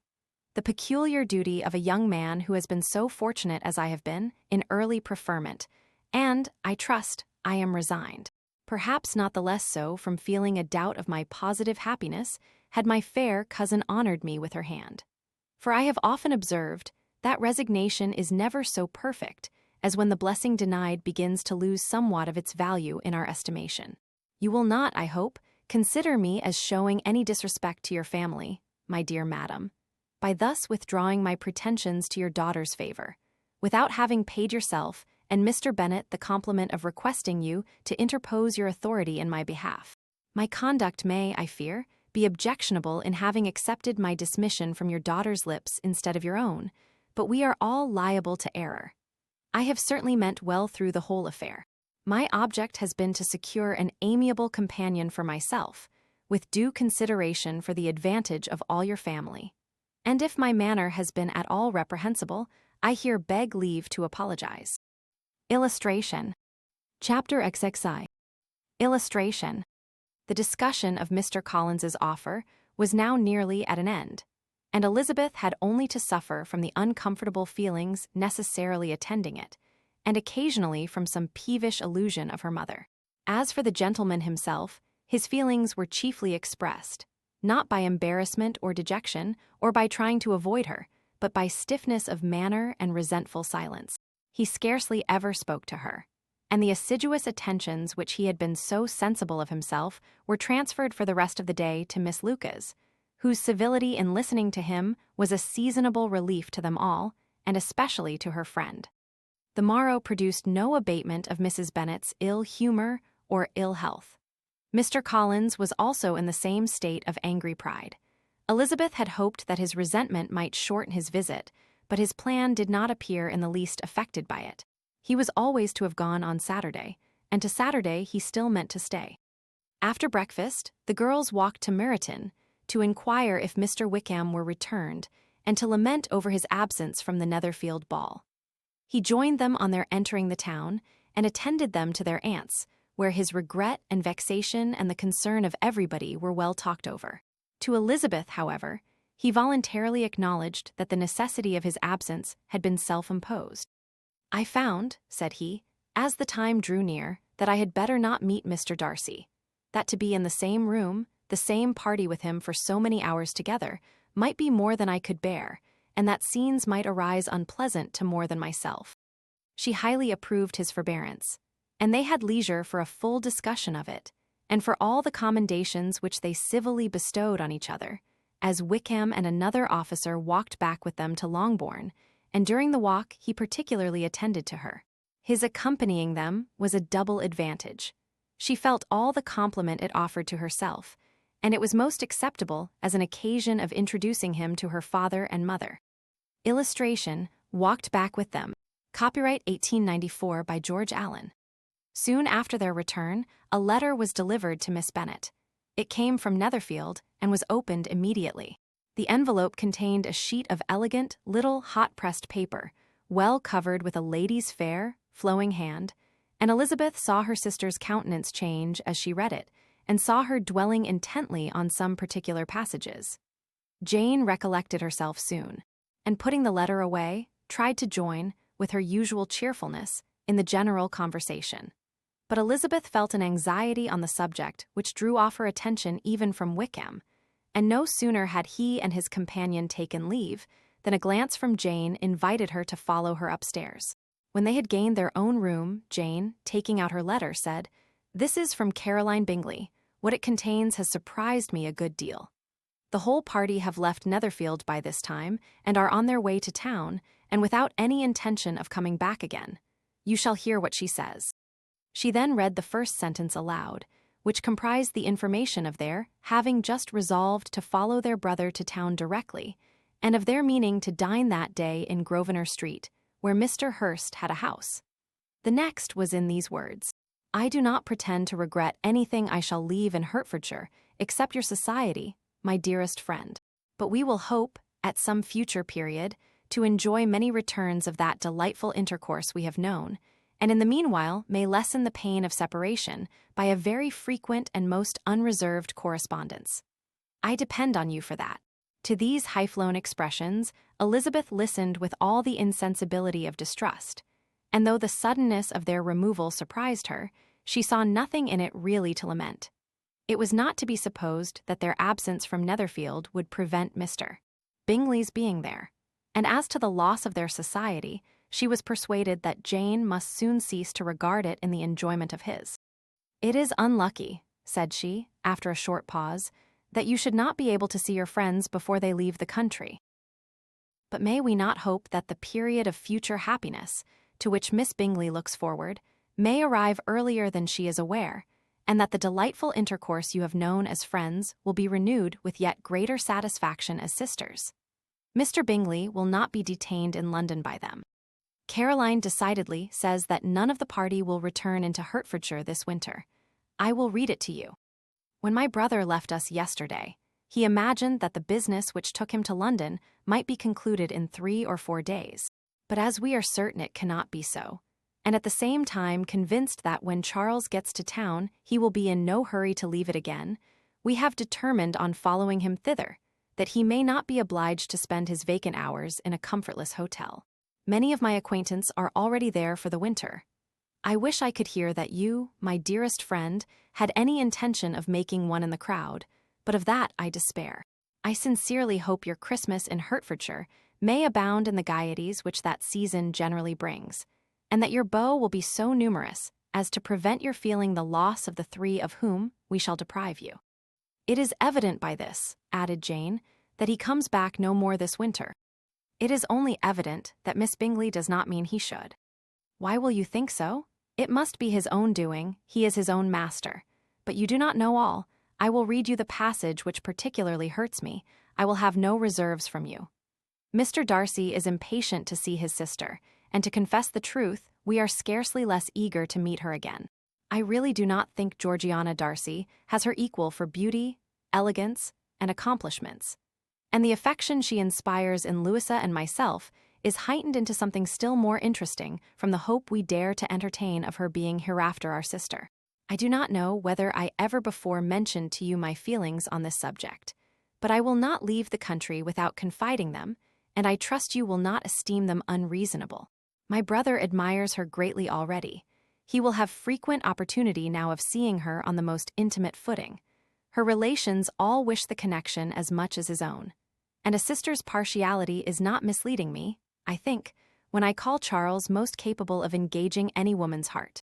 With all these circumstances to favor an attachment, and nothing to prevent it, am I wrong, my dearest Jane, in indulging the hope of an event which will secure the happiness of so many? What think you of this sentence, my dear Lizzie? Said Jane, as she finished it. Is it not clear enough? Does it not expressly declare that Caroline neither expects nor wishes me to be her sister, that she is perfectly convinced of her brother's indifference, and that if she suspects the nature of my feelings for him, she means, most kindly, to put me on my guard? Can there be any other opinion on the subject? Yes, there can, for mine is totally different. Will you hear it? Most willingly. You shall have it in a few words. Miss Bingley sees that her brother is in love with you and wants him to marry Miss Darcy. She follows him to town in the hope of keeping him there and tries to persuade you that he does not care about you. Jane shook her head. Indeed, Jane, you ought to believe me. No one who has ever seen you together can doubt his affection. Miss Bingley, I am sure, cannot. She is not such a simpleton. Could she have seen half as much love in Mr. Darcy for herself, she would have ordered her wedding clothes. But the case is this. We are not rich enough or grand enough for them, and she is the more anxious to get Miss Darcy for her brother, from the notion that, when there has been one intermarriage, she may have less trouble in achieving a second, in which there is certainly some ingenuity, and I dare say it would succeed if Miss de Bourgh were out of the way. But my dearest Jane, you cannot seriously imagine that, because Miss Bingley tells you her brother greatly admires Miss Darcy. He is in the smallest degree less sensible of your merit than when he took leave of you on Tuesday, or that it will be in her power to persuade him that, instead of being in love with you, he is very much in love with her friend. If we thought alike of Miss Bingley, replied Jane, your representation of all this might make me quite easy, but I know the foundation is unjust. Caroline is incapable of willfully deceiving anyone, and all that I can hope in this case is that she is deceived herself. That is right. You could not have started a more happy idea, since you will not take comfort in mine. Believe her to be deceived by all means. You have now done your duty by her, and must fret no longer. But, my dear sister, can I be happy, even supposing the best, in accepting a man whose sisters and friends are all wishing him to marry elsewhere? You must decide for yourself, said Elizabeth. And if, upon mature deliberation, you find that the misery of disobliging his two sisters is more than equivalent to the happiness of being his wife, I advise you, by all means, to refuse him. How can you talk so? Said Jane, faintly smiling. You must know that, though I should be exceedingly grieved at their disapprobation, I could not hesitate. I did not think you would, and that being the case, I cannot consider your situation with much compassion. But if he returns no more this winter, my choice will never be required. 1,000 things may arise in 6 months. The idea of his returning no more Elizabeth treated with the utmost contempt. It appeared to her merely the suggestion of Caroline's interested wishes, and she could not for a moment suppose that those wishes, however openly or artfully spoken, could influence a young man so totally independent of everyone. She represented to her sister, as forcibly as possible, what she felt on the subject, and had soon the pleasure of seeing its happy effect. Jane's temper was not desponding, and she was gradually led to hope, though the diffidence of affection sometimes overcame the hope, that Bingley would return to Netherfield and answer every wish of her heart. They agreed that Mrs. Bennet should only hear of the departure of the family, without being alarmed on the score of the gentleman's conduct. But even this partial communication gave her a great deal of concern, and she bewailed it as exceedingly unlucky that the ladies should happen to go away just as they were all getting so intimate together. After lamenting it, however, at some length, she had the consolation of thinking that Mr. Bingley would be soon down again, and soon dining at Longbourn. And the conclusion of all was the comfortable declaration that, though he had been invited only to a family dinner, she would take care to have 2 full courses. Illustration. Chapter XXII. Illustration. The Bennets were engaged to dine with the Lucases, and again, during the chief of the day, was Miss Lucas so kind as to listen to Mr. Collins. Elizabeth took an opportunity of thanking her. "It keeps him in good humor," said she, "and I am more obliged to you than I can express." Charlotte assured her friend of her satisfaction in being useful, and that it amply repaid her for the little sacrifice of her time. This was very amiable, but Charlotte's kindness extended farther than Elizabeth had any conception of. Its object was nothing less than to secure her from any return of Mr. Collins's addresses by engaging them towards herself. Such was Miss Lucas's scheme, and appearances were so favorable that when they parted at night, she would have felt almost sure of success if he had not been to leave Hertfordshire so very soon. But here she did injustice to the fire and independence of his character, for it led him to escape out of Longbourn House the next morning with admirable slyness, and hasten to Luca's lodge to throw himself at her feet. He was anxious to avoid the notice of his cousins, from a conviction that, if they saw him depart, they could not fail to conjecture his design, and he was not willing to have the attempt known till its success could be known likewise. For though feeling almost secure, and with reason, for Charlotte had been tolerably encouraging, he was comparatively diffident since the adventure of Wednesday. His reception, however, was of the most flattering kind. Miss Lucas perceived him from an upper window as he walked towards the house, and instantly set out to meet him accidentally in the lane. But little had she dared to hope that so much love and eloquence awaited her there. In as short a time as Mr. Collins's long speeches would allow, everything was settled between them to the satisfaction of both. And as they entered the house, he earnestly entreated her to name the day that was to make him the happiest of men. And though such a solicitation must be waived for the present, the lady felt no inclination to trifle with his happiness. The stupidity with which he was favored by nature must guard his courtship from any charm that could make a woman wish for its continuance. And Miss Lucas, who accepted him solely from the pure and disinterested desire of an establishment, cared not how soon that establishment were gained. Sir William and Lady Lucas were speedily applied to for their consent, and it was bestowed with a most joyful alacrity. Mr. Collins's present circumstances made it a most eligible match for their daughter, to whom they could give little fortune, and his prospects of future wealth were exceedingly fair. Lady Lucas began directly to calculate, with more interest than the matter had ever. Illustration. So Much Love in Eloquence. Copyright 1894 by George Allen. Excited before, how many years longer Mr. Bennet was likely to live. And Sir William gave it as his decided opinion that whenever Mr. Collins should be in possession of the Longbourn estate, it would be highly expedient that both he and his wife should make their appearance at St. James's. The whole family, in short, were properly overjoyed on the occasion. The younger girls formed hopes of coming out a year or two sooner than they might otherwise have done, and the boys were relieved from their apprehension of Charlotte's dying an old maid. Charlotte herself was tolerably composed. She had gained her point and had time to consider of it. Her reflections were in general satisfactory. Mr. Collins, to be sure, was neither sensible nor agreeable. His society was irksome, and his attachment to her must be imaginary. But still, he would be her husband. Without thinking highly either of men or of matrimony, marriage had always been her object. It was the only honorable provision for well-educated young women of small fortune, and, however uncertain of giving happiness, must be their pleasantest preservative from want. This preservative she had now obtained, and at the age of 27, without having ever been handsome, she felt all the good luck of it. The least agreeable circumstance in the business was the surprise it must occasion to Elizabeth Bennet, whose friendship she valued beyond that of any other person. Elizabeth would wonder, and probably would blame her, and though her resolution was not to be shaken, her feelings must be hurt by such a disapprobation. She resolved to give her the information herself, and therefore charged Mr. Collins, when he returned to Longbourn to dinner, to drop no hint of what had passed before any of the family.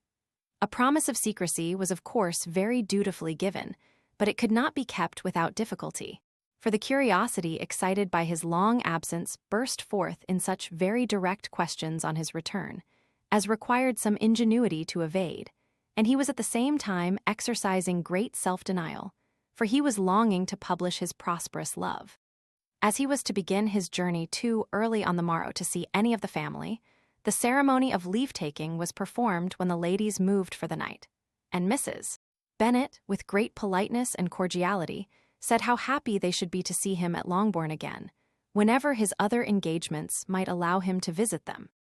"My dear madam," he replied, This invitation is particularly gratifying because it is what I have been hoping to receive, and you may be very certain that I shall avail myself of it as soon as possible." They were all astonished, and Mr. Bennet, who could by no means wish for so speedy a return, immediately said, "But is there not danger of Lady Catherine's disapprobation here, my good sir? You had better neglect your relations than run the risk of offending your patroness." "My dear sir," replied Mr. Collins, "I am particularly obliged to you for this friendly caution, and you may depend upon my not taking so material a step without her ladyship's concurrence. You cannot be too much on your guard. Risk anything rather than her displeasure, and if you find it likely to be raised by your coming to us again, which I should think exceedingly probable, stay quietly at home, and be satisfied that we shall take no offense. Believe me, my dear sir, my gratitude is warmly excited by such affectionate attention, and, depend upon it, you will speedily receive from me a letter of thanks for this, as well as for every other mark of your regard during my stay in Hertfordshire. As for my fair cousins, though my absence may not be long enough to render it necessary, I shall now take the liberty of wishing them health and happiness, not excepting my cousin Elizabeth." With proper civilities, the ladies then withdrew, all of them equally surprised to find that he meditated a quick return. Mrs. Bennet wished to understand by it that he thought of paying his addresses to one of her younger girls, and Mary might have been prevailed on to accept him. She rated his abilities much higher than any of the others. There was a solidity in his reflections which often struck her, and though by no means so clever as herself, she thought that, if encouraged to read and improve himself by such an example as hers, he might become a very agreeable companion. But on the following morning, every hope of this kind was done away. Miss Lucas called soon after breakfast, and in a private conference with Elizabeth related the event of the day before. The possibility of Mr. Collins's fancying himself in love with her friend had once occurred to Elizabeth within the last day or two, but that Charlotte could encourage him seemed almost as far from possibility as that she could encourage him herself, and her astonishment was consequently so great as to overcome at first the bounds of decorum, and she could not help crying out, "Engaged to Mr. Collins, my dear Charlotte, impossible." The steady countenance which Miss Lucas had commanded in telling her story gave way to a momentary confusion here on receiving so direct a reproach, though, as it was no more than she expected, she soon regained her composure, and calmly replied, "Why should you be surprised, my dear Eliza? Do you think it incredible that Mr. Collins should be able to procure any woman's good opinion, because he was not so happy as to succeed with you?" But Elizabeth had now recollected herself, and, making a strong effort for it, was able to assure her, with tolerable firmness, that the prospect of their relationship was highly grateful to her, and that she wished her all imaginable happiness. "I see what you are feeling," replied Charlotte. "You must be surprised, very much surprised, so lately as Mr. Collins was wishing to marry you. But when you have had time to think it all over, I hope you will be satisfied with what I have done. I am not romantic, you know, I never was. I ask only a comfortable home. And, considering Mr. Collins's character, connections, and situation in life, I am convinced that my chance of happiness with him is as fair as most people can boast on entering the marriage state." Elizabeth quietly answered undoubtedly, and, after an awkward pause, they returned to the rest of the family. Charlotte did not stay much longer, and Elizabeth was then left to reflect on what she had heard. It was a long time before she became at all reconciled to the idea of so unsuitable a match. The strangeness of Mr. Collins's making 2 offers of marriage within 3 days was nothing in comparison of his being now accepted. She had always felt that Charlotte's opinion of matrimony was not exactly like her own, but she could not have supposed it possible that, when called into action, she would have sacrificed every better feeling to worldly advantage. Charlotte, the wife of Mr. Collins, was a most humiliating picture, and to the pang of a friend disgracing herself, and sunk in her esteem, was added the distressing conviction that it was impossible for that friend to be tolerably happy in the lot she had chosen. Illustration. Protested he must be entirely mistaken. Copyright 1894 by George Allen. Chapter XXAI. Illustration. Elizabeth was sitting with her mother and sisters, reflecting on what she had heard, and doubting whether she was authorized to mention it, when Sir William Lucas himself appeared. sent by his daughter to announce her engagement to the family. With many compliments to them and much self-gratulation on the prospect of a connection between the houses, he unfolded the matter to an audience not merely wondering, but incredulous. For Mrs. Bennet, with more perseverance than politeness, protested he must be entirely mistaken. And Lydia, always unguarded and often uncivil, boisterously exclaimed, "Good Lord, Sir William, how can you tell such a story? Do not you know that Mr. Collins wants to marry Lizzie?" Nothing less than the complacence of a courtier could have borne without anger such treatment. But Sir William's good breeding carried him through it all, and though he begged leave to be positive as to the truth of his information, he listened to all their impertinence with the most forbearing courtesy. Elizabeth, feeling it incumbent on her to relieve him from so unpleasant a situation, now put herself forward to confirm his account, by mentioning her prior knowledge of it from Charlotte herself, and endeavored to put a stop to the exclamations of her mother and sisters, by the earnestness of her congratulations to Sir William, in which she was readily joined by Jane, and by making a variety of remarks on the happiness that might be expected from the match, the excellent character of Mr. Collins, and the convenient distance of Hunsford from London. Mrs. Bennet was, in fact, too much overpowered to say a great deal while Sir William remained, but no sooner had he left them than her feelings found a rapid vent. In the first place, she persisted in disbelieving the whole of the matter. Secondly, she was very sure that Mr. Collins had been taken in. Thirdly, she trusted that they would never be happy together, and fourthly, that the match might be broken off. Two inferences, however, were plainly deduced from the whole. One, that Elizabeth was the real cause of all the mischief, and the other, that she herself had been barbarously used by them all, and on these two points she principally dwelt during the rest of the day. Nothing could console and nothing appease her, nor did that day wear out her resentment. A week elapsed before she could see Elizabeth without scolding her. A month passed away before she could speak to Sir William or Lady Lucas without being rude, and many months were gone before she could at all forgive their daughter. Mr. Bennet's emotions were much more tranquil on the occasion, and such as he did experience he pronounced to be of a most agreeable sort. For it gratified him, he said, to discover that Charlotte Lucas, whom he had been used to think tolerably sensible, was as foolish as his wife, and more foolish than his daughter. Jane confessed herself a little surprised at the match, but she said less of her astonishment than of her earnest desire for their happiness, nor could Elizabeth persuade her to consider it as improbable. Kitty and Lydia were far from envying Miss Lucas, for Mr. Collins was only a clergyman, and it affected them in no other way than as a piece of news to spread at Meryton.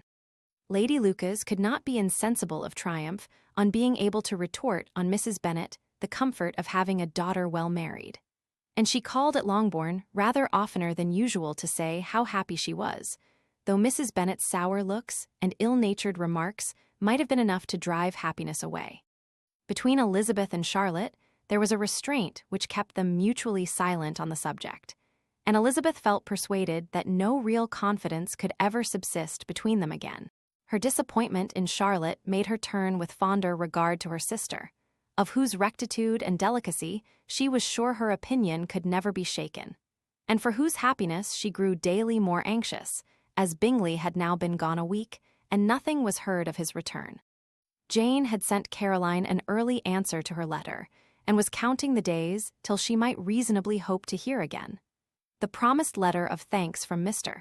Collins arrived on Tuesday, addressed to their father, and written with all the solemnity of gratitude which a 12 months' abode in the family might have prompted. After discharging his conscience on that head, he proceeded to inform them, with many rapturous expressions, of his happiness in having obtained the affection of their amiable neighbour, Miss Lucas, and then explained that it was merely with the view of enjoying her society that he had been so ready to close with their kind wish of seeing him again at Longbourn, whither he hoped to be able to return on Monday fortnight. For Lady Catherine, he added, so heartily approved his marriage, that she wished it to take place as soon as possible, which he trusted would be an unanswerable argument with his amiable Charlotte to name an early day for making him the happiest of men. Mr. Collins's return into Hertfordshire was no longer a matter of pleasure to Mrs. Bennet. On the contrary, she was as much disposed to complain of it as her husband. It was very strange that he should come to Longbourn instead of to Luca's lodge. It was also very inconvenient and exceedingly troublesome. She hated having visitors in the house while her health was so indifferent, and lovers were of all people the most disagreeable. Such were the gentle murmurs of Mrs. Bennet, and they gave way only to the greater distress of Mr. Bingley's continued absence.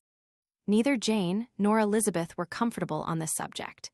Day after day passed away without bringing any other tidings of him than the report which shortly prevailed in Meryton of his coming no more to Netherfield the whole winter, a report which highly incensed Mrs. Bennet, and which she never failed to contradict as a most scandalous falsehood.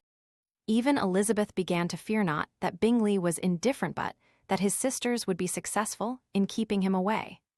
Unwilling as she was to admit an idea so destructive to Jane's happiness, and so dishonorable to the stability of her lover, she could not prevent its frequently recurring. The united efforts of his two unfeeling sisters, and of his overpowering friend, assisted by the attractions of Miss Darcy and the amusements of London, might be too much, she feared, for the strength of his attachment. As for Jane, her anxiety under this suspense was, of course, more painful than Elizabeth's. But whatever she felt she was desirous of concealing, and between herself and Elizabeth, therefore, the subject was never alluded to. But as no such delicacy restrained her mother, an hour seldom passed in which she did not talk of Bingley, express her impatience for his arrival, or even require Jane to confess that if he did not come back, she should think herself very ill-used. It needed all Jane's steady mildness to bear these attacks with tolerable tranquillity. Mr. Collins returned most punctually on the Monday fortnight, but his reception at Longbourn was not quite so gracious as it had been on his first introduction. He was too happy, however, to need much attention, and, luckily for the others, the business of love-making relieved them from a great deal of his company. The chief of every day was spent by him at Luca's lodge, and he sometimes returned to Longbourn only in time to make an apology for his absence before the family went to bed. Illustration. Whenever she spoke in a low voice, Mrs. Bennet was really in a most pitiable state. The very mention of anything concerning the match threw her into an agony of ill humor, and wherever she went she was sure of hearing it talked of. The sight of Miss Lucas was odious to her. As her successor in that house, she regarded her with jealous abhorrence. Whenever Charlotte came to see them, she concluded her to be anticipating the hour of possession, and whenever she spoke in a low voice to Mr. Collins, was convinced that they were talking of the Longbourn estate, and resolving to turn herself and her daughters out of the house as soon as Mr. Bennet was dead. She complained bitterly of all this to her husband. "Indeed, Mr. Bennet," said she, "it is very hard to think that Charlotte Lucas should ever be mistress of this house, that I should be forced to make way for her, and live to see her take my place in it. My dear, do not give way to such gloomy thoughts. Let us hope for better things. Let us flatter ourselves that I may be the survivor." This was not very consoling to Mrs. Bennet, and therefore, instead of making any answer, she went on as before. "I cannot bear to think that they should have all this estate. If it was not for the entail, I should not mind it." "What should not you mind?" "I should not mind anything at all. Let us be thankful that you are preserved from a state of such insensibility." "I never can be thankful, Mr. Bennet, for anything about the entail. How anyone could have the conscience to entail away an estate from one's own daughters I cannot understand. And all for the sake of Mr. Collins, too. Why should he have it more than anybody else?" "I leave it to yourself to determine," said Mr. Bennet. Illustration. Chapter XXIV. Illustration. Miss Bingley's letter arrived, and put an end to doubt. The very first sentence conveyed the assurance of their being all settled in London for the winter, and concluded with her brother's regret at not having had time to pay his respects to his friends in Hertfordshire before he left the country. Hope was over, entirely over, and when Jane could attend to the rest of the letter, she found little, except the professed affection of the writer, that could give her any comfort. Miss Darcy's praise occupied the chief of it. Her many attractions were again dwelt on, and Caroline boasted joyfully of their increasing intimacy, and ventured to predict the accomplishment of the wishes which had been unfolded in her former letter. She wrote also with great pleasure of her brother, being an inmate of Mr. Darcy's house, and mentioned with raptures some plans of the latter with regard to new furniture. Elizabeth, to whom Jane very soon communicated the chief of all this, heard it in silent indignation. Her heart was divided between concern for her sister and resentment against all others. To Caroline's assertion of her brother, S being partial to Miss Darcy, she paid no credit. That he was really fond of Jane, she doubted no more than she had ever done, and much as she had always been disposed to like him, she could not think without anger, hardly without contempt, on that easiness of temper, that want of proper resolution, which now made him the slave of his designing friends, and led him to sacrifice his own happiness to the caprice of their inclinations. Had his own happiness, however, been the only sacrifice, he might have been allowed to sport with it in whatever manner he thought best. But her sister's was involved in it, as she thought he must be sensible himself. It was a subject, in short, on which reflection would be long indulged, and must be unavailing. She could think of nothing else. And yet, whether Bingley's regard had really died away, or were suppressed by his friend's interference, whether he had been aware of Jane's attachment, or whether it had escaped his observation, whichever were the case, though her opinion of him must be materially affected by the difference, her sister's situation remained the same, her peace equally wounded. A day or two passed before Jane had courage to speak of her feelings to Elizabeth. But at last, on Mrs. Bennet's leaving them together, after a longer irritation than usual about Netherfield and its master, she could not help saying, "Oh, that my dear mother had more command over herself. She can have no idea of the pain she gives me by her continual reflections on him, but I will not repine. It cannot last long. He will be forgot, and we shall all be as we were before." Elizabeth looked at her sister with incredulous solicitude, but said nothing. "You doubt me?" cried Jane, slightly coloring. "Indeed, you have no reason. He may live in my memory as the most amiable man of my acquaintance, but that is all. I have nothing either to hope or fear, and nothing to reproach him with. Thank God I have not that pain. A little time, therefore I shall certainly try to get the better." With a stronger voice she soon added, "I have this comfort immediately, that it has not been more than an error of fancy on my side, and that it has done no harm to anyone but myself." "My dear Jane," exclaimed Elizabeth, "you are too good. Your sweetness and disinterestedness are really angelic. I do not know what to say to you. I feel as if I had never done you justice, or loved you as you deserve." Miss Bennet eagerly disclaimed all extraordinary merit, and threw back the praise on her sister's warm affection. "Nay," said Elizabeth, "this is not fair. You wish to think all the world respectable, and are hurt if I speak ill of anybody. I only want to think you perfect, and you set yourself against it.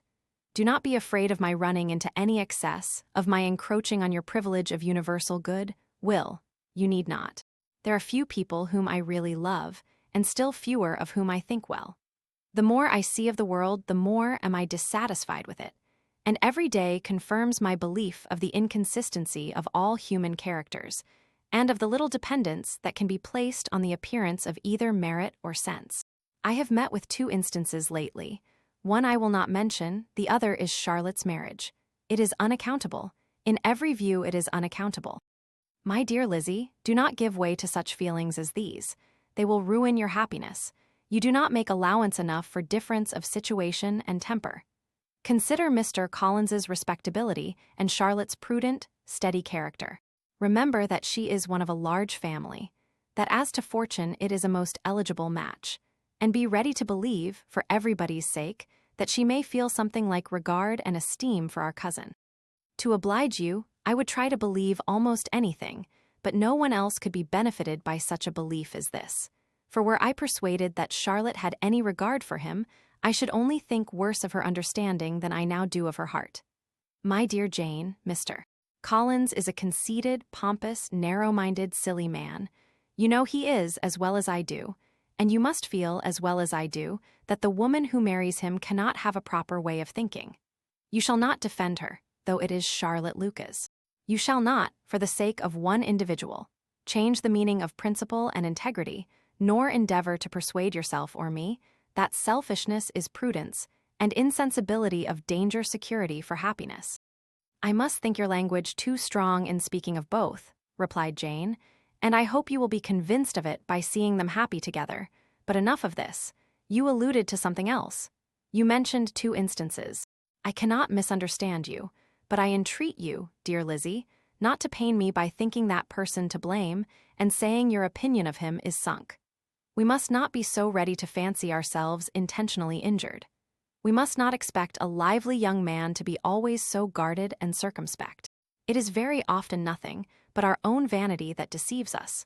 Women fancy admiration means more than it does, and men take care that they should.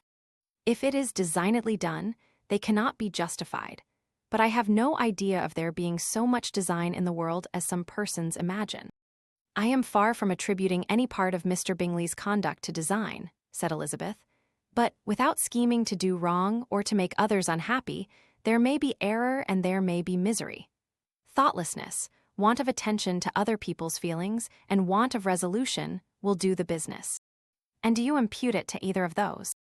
Yes, to the last, but if I go on I shall displease you by saying what I think of persons you esteem. Stop me whilst you can. You persist, then, in supposing his sisters influence him. Yes, in conjunction with his friend. I cannot believe it. Why should they try to influence him? They can only wish his happiness, and if he is attached to me, no other woman can secure it. Your first position is false. They may wish many things besides his happiness. They may wish his increase of wealth and consequence. They may wish him to marry a girl who has all the importance of money, great connections, and pride. Beyond a doubt they do wish him to choose Miss Darcy, replied Jane, but this may be from better feelings than you are supposing. They have known her much longer than they have known me, no wonder if they love her better. But whatever may be their own wishes, it is very unlikely they should have opposed their brother S. What sister would think herself at liberty to do it, unless there were something very objectionable? If they believed him attached to me, they would not try to part us. If he were so, they could not succeed. By supposing such an affection, you make everybody acting unnaturally and wrong, and me most unhappy. Do not distress me by the idea. I am not ashamed of having been mistaken, or, at least, it is slight. It is nothing in comparison of what I should feel in thinking ill of him or his sisters. Let me take it in the best light, in the light in which it may be understood. Elizabeth could not oppose such a wish, and from this time Mr. Bingley's name was scarcely ever mentioned between them.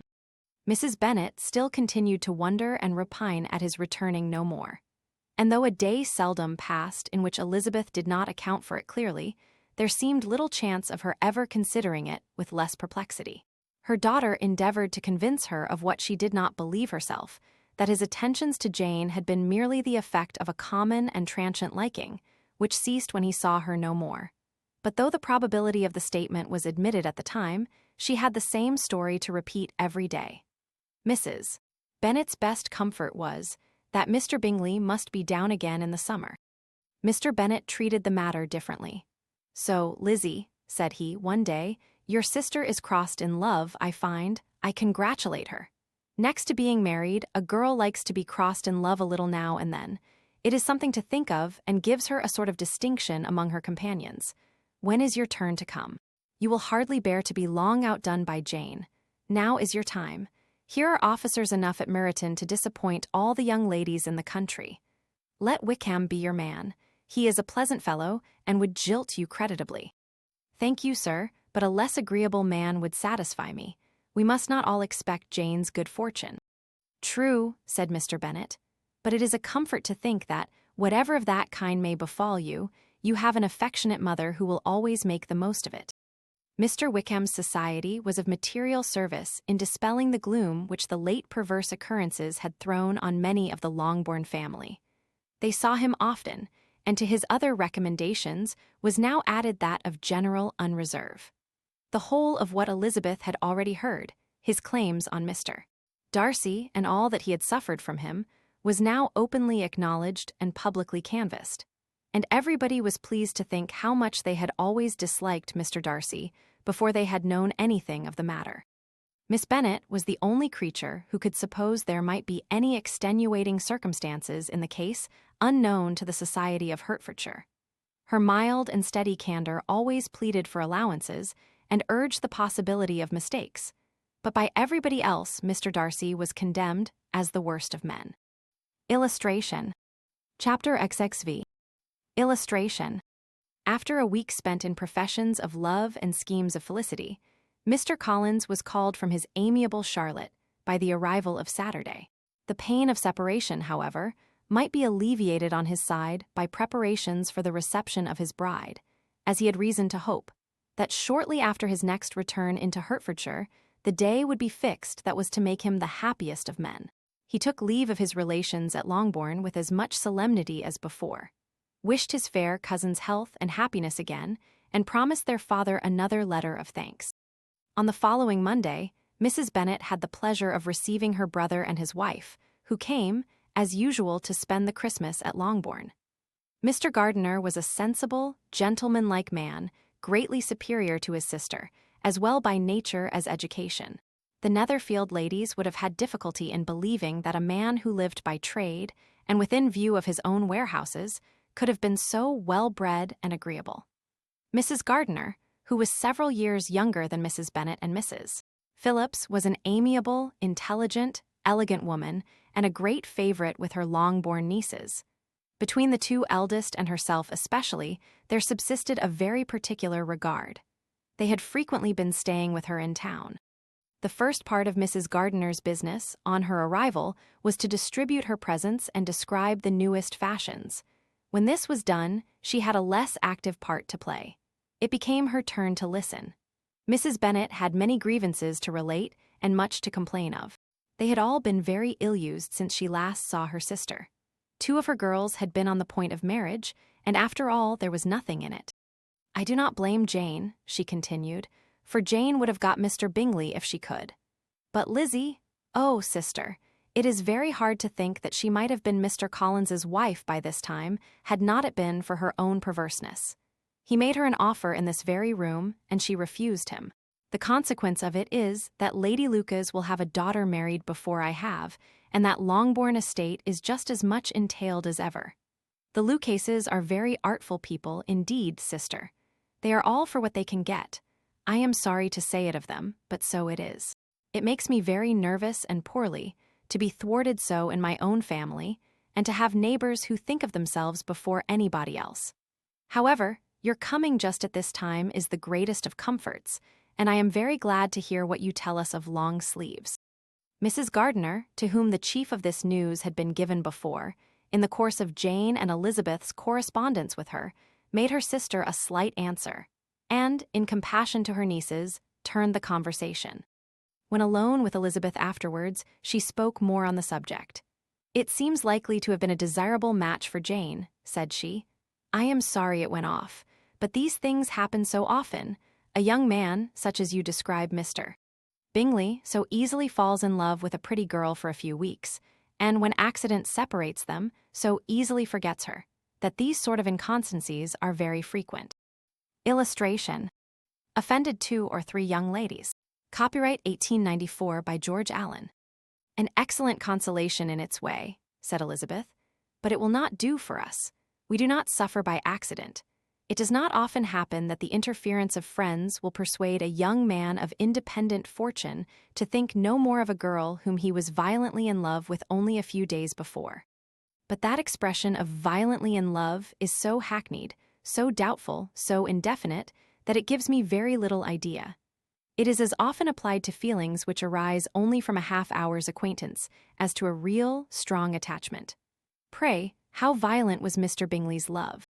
I never saw a more promising inclination. He was growing quite inattentive to other people, and wholly engrossed by her. Every time they met, it was more decided and remarkable. At his own ball, he offended 2 or 3 young ladies by not asking them to dance, and I spoke to him twice myself without receiving an answer. Could there be finer symptoms? Is not general incivility the very essence of love?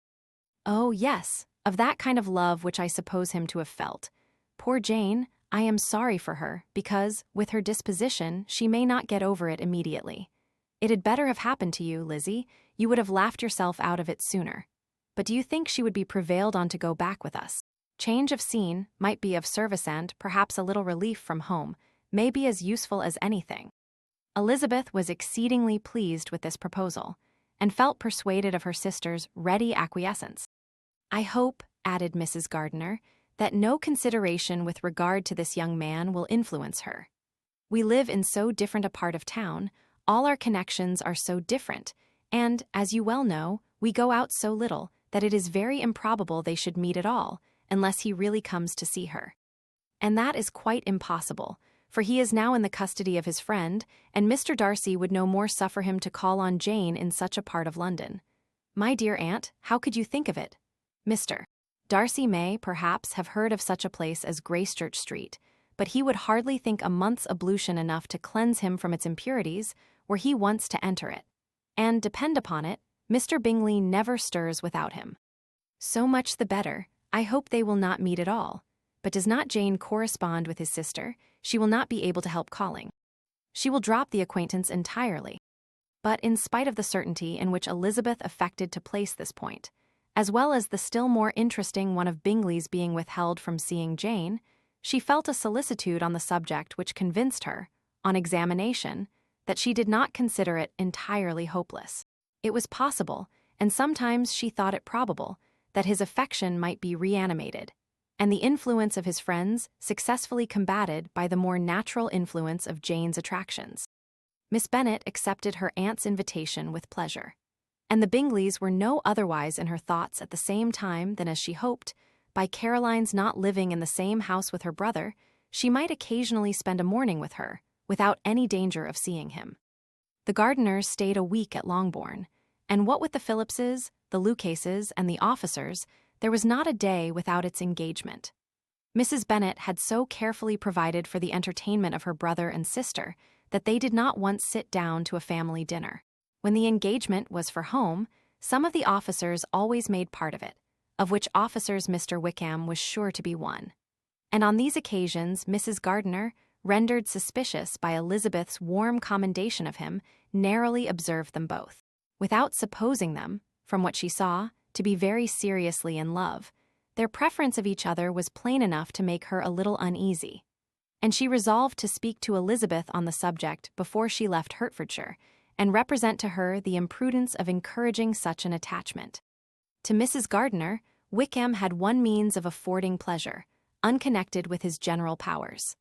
About 10 or a dozen years ago, before her marriage, she had spent a considerable time in that very part of Derbyshire to which he belonged. They had, therefore, many acquaintance in common, and though Wickham had been little there since the death of Darcy's father, 5 years before, it was yet in his power to give her fresher intelligence of her former friends than she had been in the way of procuring. Mrs. Gardiner had seen Pemberley, and known the late Mr. Darcy by character perfectly well. Here, consequently, was an inexhaustible subject of discourse, in comparing her recollection of Pemberley with the minute description which Wickham could give, and in bestowing her tribute of praise on the character of its late possessor, she was delighting both him and herself. On being made acquainted with the present Mr. Darcy's treatment of him, she tried to remember something of that gentleman's reputed disposition, when quite a lad, which might agree with it, and was confident, at last, that she recollected having heard Mr. Fitzwilliam Darcy formerly spoken of as a very proud, ill-natured boy. Illustration. Will you come and see me? Chapter XXVI. Illustration.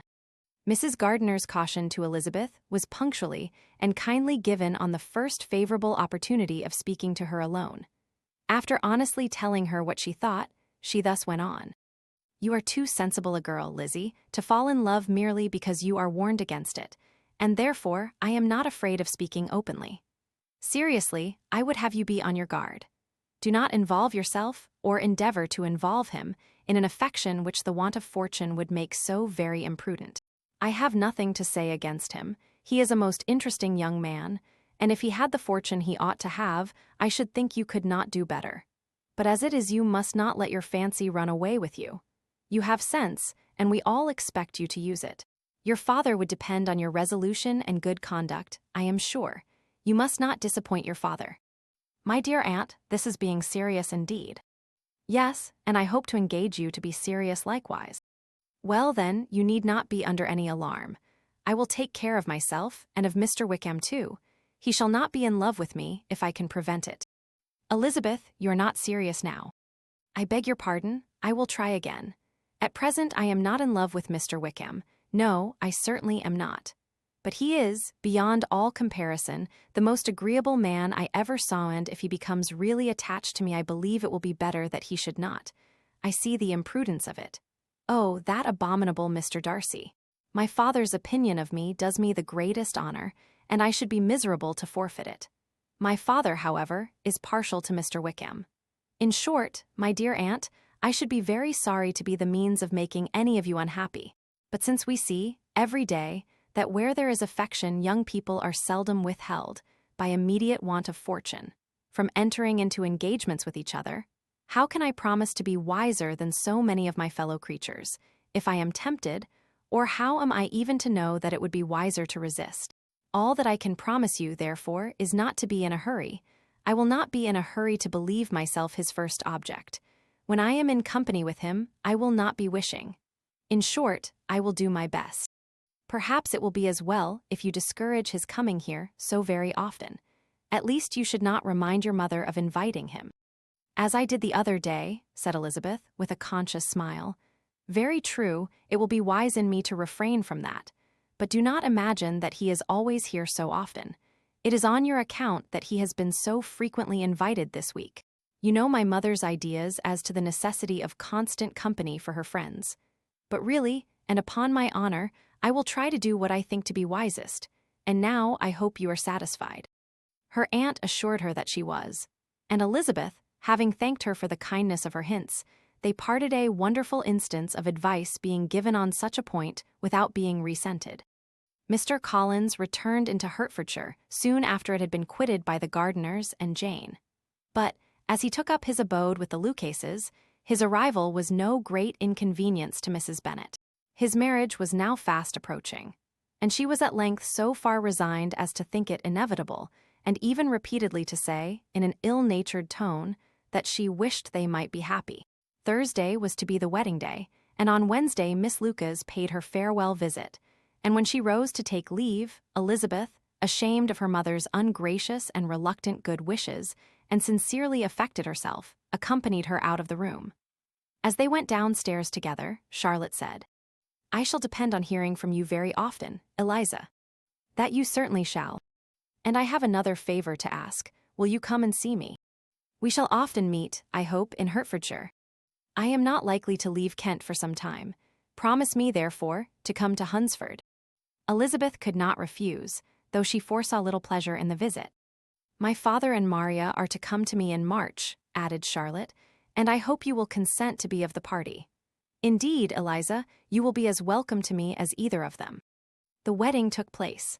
The bride and bridegroom set off for Kent from the church door, and everybody had as much to say or to hear on the subject as usual. Elizabeth soon heard from her friend, and their correspondence was as regular and frequent as it ever had been. That it should be equally unreserved was impossible. Elizabeth could never address her without feeling that all the comfort of intimacy was over. And, though determined not to slacken as a correspondent, it was for the sake of what had been rather than what was. Charlotte's first letters were received with a good deal of eagerness. There could not but be curiosity to know how she would speak of her new home, how she would like Lady Catherine, and how happy she would dare pronounce herself to be. Though, when the letters were read, Elizabeth felt that Charlotte expressed herself on every point exactly as she might have foreseen. She wrote cheerfully, seemed surrounded with comforts, and mentioned nothing which she could not praise. The house, furniture, neighborhood, and roads were all to her taste, and Lady Catherine's behavior was most friendly and obliging. It was Mr. Collins's picture of Hunsford and Rosings rationally softened, and Elizabeth perceived that she must wait for her own visit there to know the rest. Jane had already written a few lines to her sister to announce their safe arrival in London, and when she wrote again, Elizabeth hoped it would be in her power to say something of the Bingleys. Her impatience for this second letter was as well rewarded as impatience generally is. Jane had been a week in town, without either seeing or hearing from Caroline. She accounted for it, however, by supposing that her last letter to her friend from Longbourn had by some accident been lost. My aunt, she continued, is going tomorrow into that part of the town, and I shall take the opportunity of calling in Grosvenor Street. She wrote again when the visit was paid and she had seen Miss Bingley. "I did not think Caroline in spirits," were her words, "but she was very glad to see me, and reproached me for giving her no notice of my coming to London. I was right, therefore, my last letter had never reached her. I inquired after their brother, of course. He was well, but so much engaged with Mr. Darcy that they scarcely ever saw him. I found that Miss Darcy was expected to dinner. I wish I could see her. My visit was not long, as Caroline and Mrs. Hurst were going out. I dare say I shall soon see them here." Elizabeth shook her head over this letter. It convinced her that accident only could discover to Mr. Bingley her sister's being in town. 4 weeks passed away, and Jane saw nothing of him. She endeavored to persuade herself that she did not regret it, but she could no longer be blind to Miss Bingley's inattention. After waiting at home every morning for a fortnight, and inventing every evening a fresh excuse for her, the visitor did at last appear. But the shortness of her stay, and, yet more, the alteration of her manner, would allow Jane to deceive herself no longer. The letter which she wrote on this occasion to her sister will prove what she felt. "My dearest Lizzie will, I am sure, be incapable of triumphing in her better judgment, at my expense, when I confess myself to have been entirely deceived in Miss Bingley's regard for me. But my dear sister, though the event has proved you right, do not think me obstinate if I still assert that, considering what her behavior was, my confidence was as natural as your suspicion. I do not at all comprehend her reason for wishing to be intimate with me, but if the same circumstances were to happen again, I am sure I should be deceived again. Caroline did not return my visit till yesterday, and not a note, not a line, did I receive in the meantime. When she did come, it was very evident that she had no pleasure in it. She made a slight, formal apology for not calling before, said not a word of wishing to see me again, and was, in every respect, so altered a creature, that when she went away I was perfectly resolved to continue the acquaintance no longer. I pity, though I cannot help blaming her. She was very wrong in singling me out as she did. I can safely say that every advance to intimacy began on her side. But I pity her, because she must feel that she has been acting wrong, and because I am very sure that anxiety for her brother is the cause of it. I need not explain myself farther. And though we know this anxiety to be quite needless, yet if she feels it, it will easily account for her behavior to me. And so deservedly dear as he is to his sister, whatever anxiety she may feel on his behalf is natural and amiable. I cannot but wonder, however, at her having any such fears now, because if he had at all cared about me, we must have met long, long ago. He knows of my being in town, I am certain, from something she said herself, and yet it would seem, by her manner of talking, as if she wanted to persuade herself that he is really partial to Miss Darcy. I cannot understand it. If I were not afraid of judging harshly, I should be almost tempted to say that there is a strong appearance of duplicity in all this. I will endeavor to banish every painful thought, and think only of what will make me happy, your affection, and the invariable kindness of my dear uncle and aunt. Let me hear from you very soon. Miss Bingley said something of his never returning to Netherfield again, of giving up the house, but not with any certainty. We had better not mention it. I am extremely glad that you have such pleasant accounts from our friends at Hunsford. Pray go to see them, with Sir William and Maria. I am sure you will be very comfortable there. Yours, etc. This letter gave Elizabeth some pain, but her spirits returned, as she considered that Jane would no longer be duped, by the sister at least. All expectation from the brother was now absolutely over. She would not even wish for any renewal of his attentions. His character sunk on every review of it, and as a punishment for him, as well as a possible advantage to Jane, she seriously hoped he might really soon marry Mr. Darcy's sister, as, by Wickham's account, she would make him abundantly regret what he had thrown away. Mrs. Gardiner about this time reminded Elizabeth of her promise concerning that gentleman, and required information, and Elizabeth had such to send as might rather give contentment to her aunt than to herself. His apparent partiality had subsided, his attentions were over, he was the admirer of someone else. Elizabeth was watchful enough to see it all, but she could see it and write of it without material pain. Her heart had been but slightly touched, and her vanity was satisfied with believing that she would have been his only choice had fortune permitted it. The sudden acquisition of £10,000 was the most remarkable charm of the young lady to whom he was now rendering himself agreeable. But Elizabeth, less clear-sighted perhaps in this case than in Charlotte, did not quarrel with him for his wish of independence. Nothing, on the contrary, could be more natural. And, while able to suppose that it cost him a few struggles to relinquish her, she was ready to allow it a wise and desirable measure for both, and could very sincerely wish him happy. All this was acknowledged to Mrs. Gardiner, and, after relating the circumstances, she thus went on. "I am now convinced, my dear aunt, that I have never been much in love, for had I really experienced that pure and elevating passion, I should at present detest his very name and wish him all manner of evil. But my feelings are not only cordial towards him, they are even impartial towards Miss King. I cannot find out that I hate her at all, or that I am in the least unwilling to think her a very good sort of girl. There can be no love in all this. My watchfulness has been effectual, and though I should certainly be a more interesting object to all my acquaintance were I distractedly in love with him, I cannot say that I regret my comparative insignificance. Importance may sometimes be purchased too dearly. Kitty and Lydia take his defection much more to heart than I do. They are young in the ways of the world, and not yet open to the mortifying conviction that handsome young men must have something to live on as well as the plain." Illustration. On the Stairs. Chapter XXVII. Illustration. With no greater events than these in the Longbourn family, and otherwise diversified by little beyond the walks to Meryton, sometimes dirty and sometimes cold, did January and February pass away. March was to take Elizabeth to Hunsford. She had not at first thought very seriously of going thither, but Charlotte, she soon found, was depending on the plan, and she gradually learned to consider it herself with greater pleasure as well as greater certainty. Absence had increased her desire of seeing Charlotte again and weakened her disgust of Mr. Collins.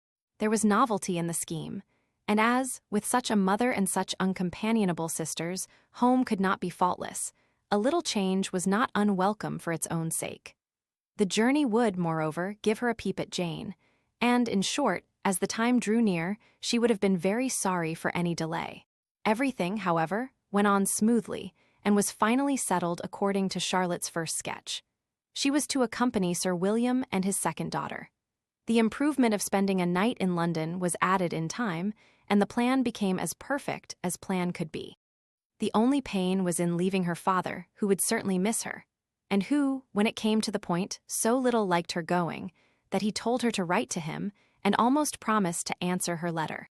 The farewell between herself and Mr. Wickham was perfectly friendly, on his side even more.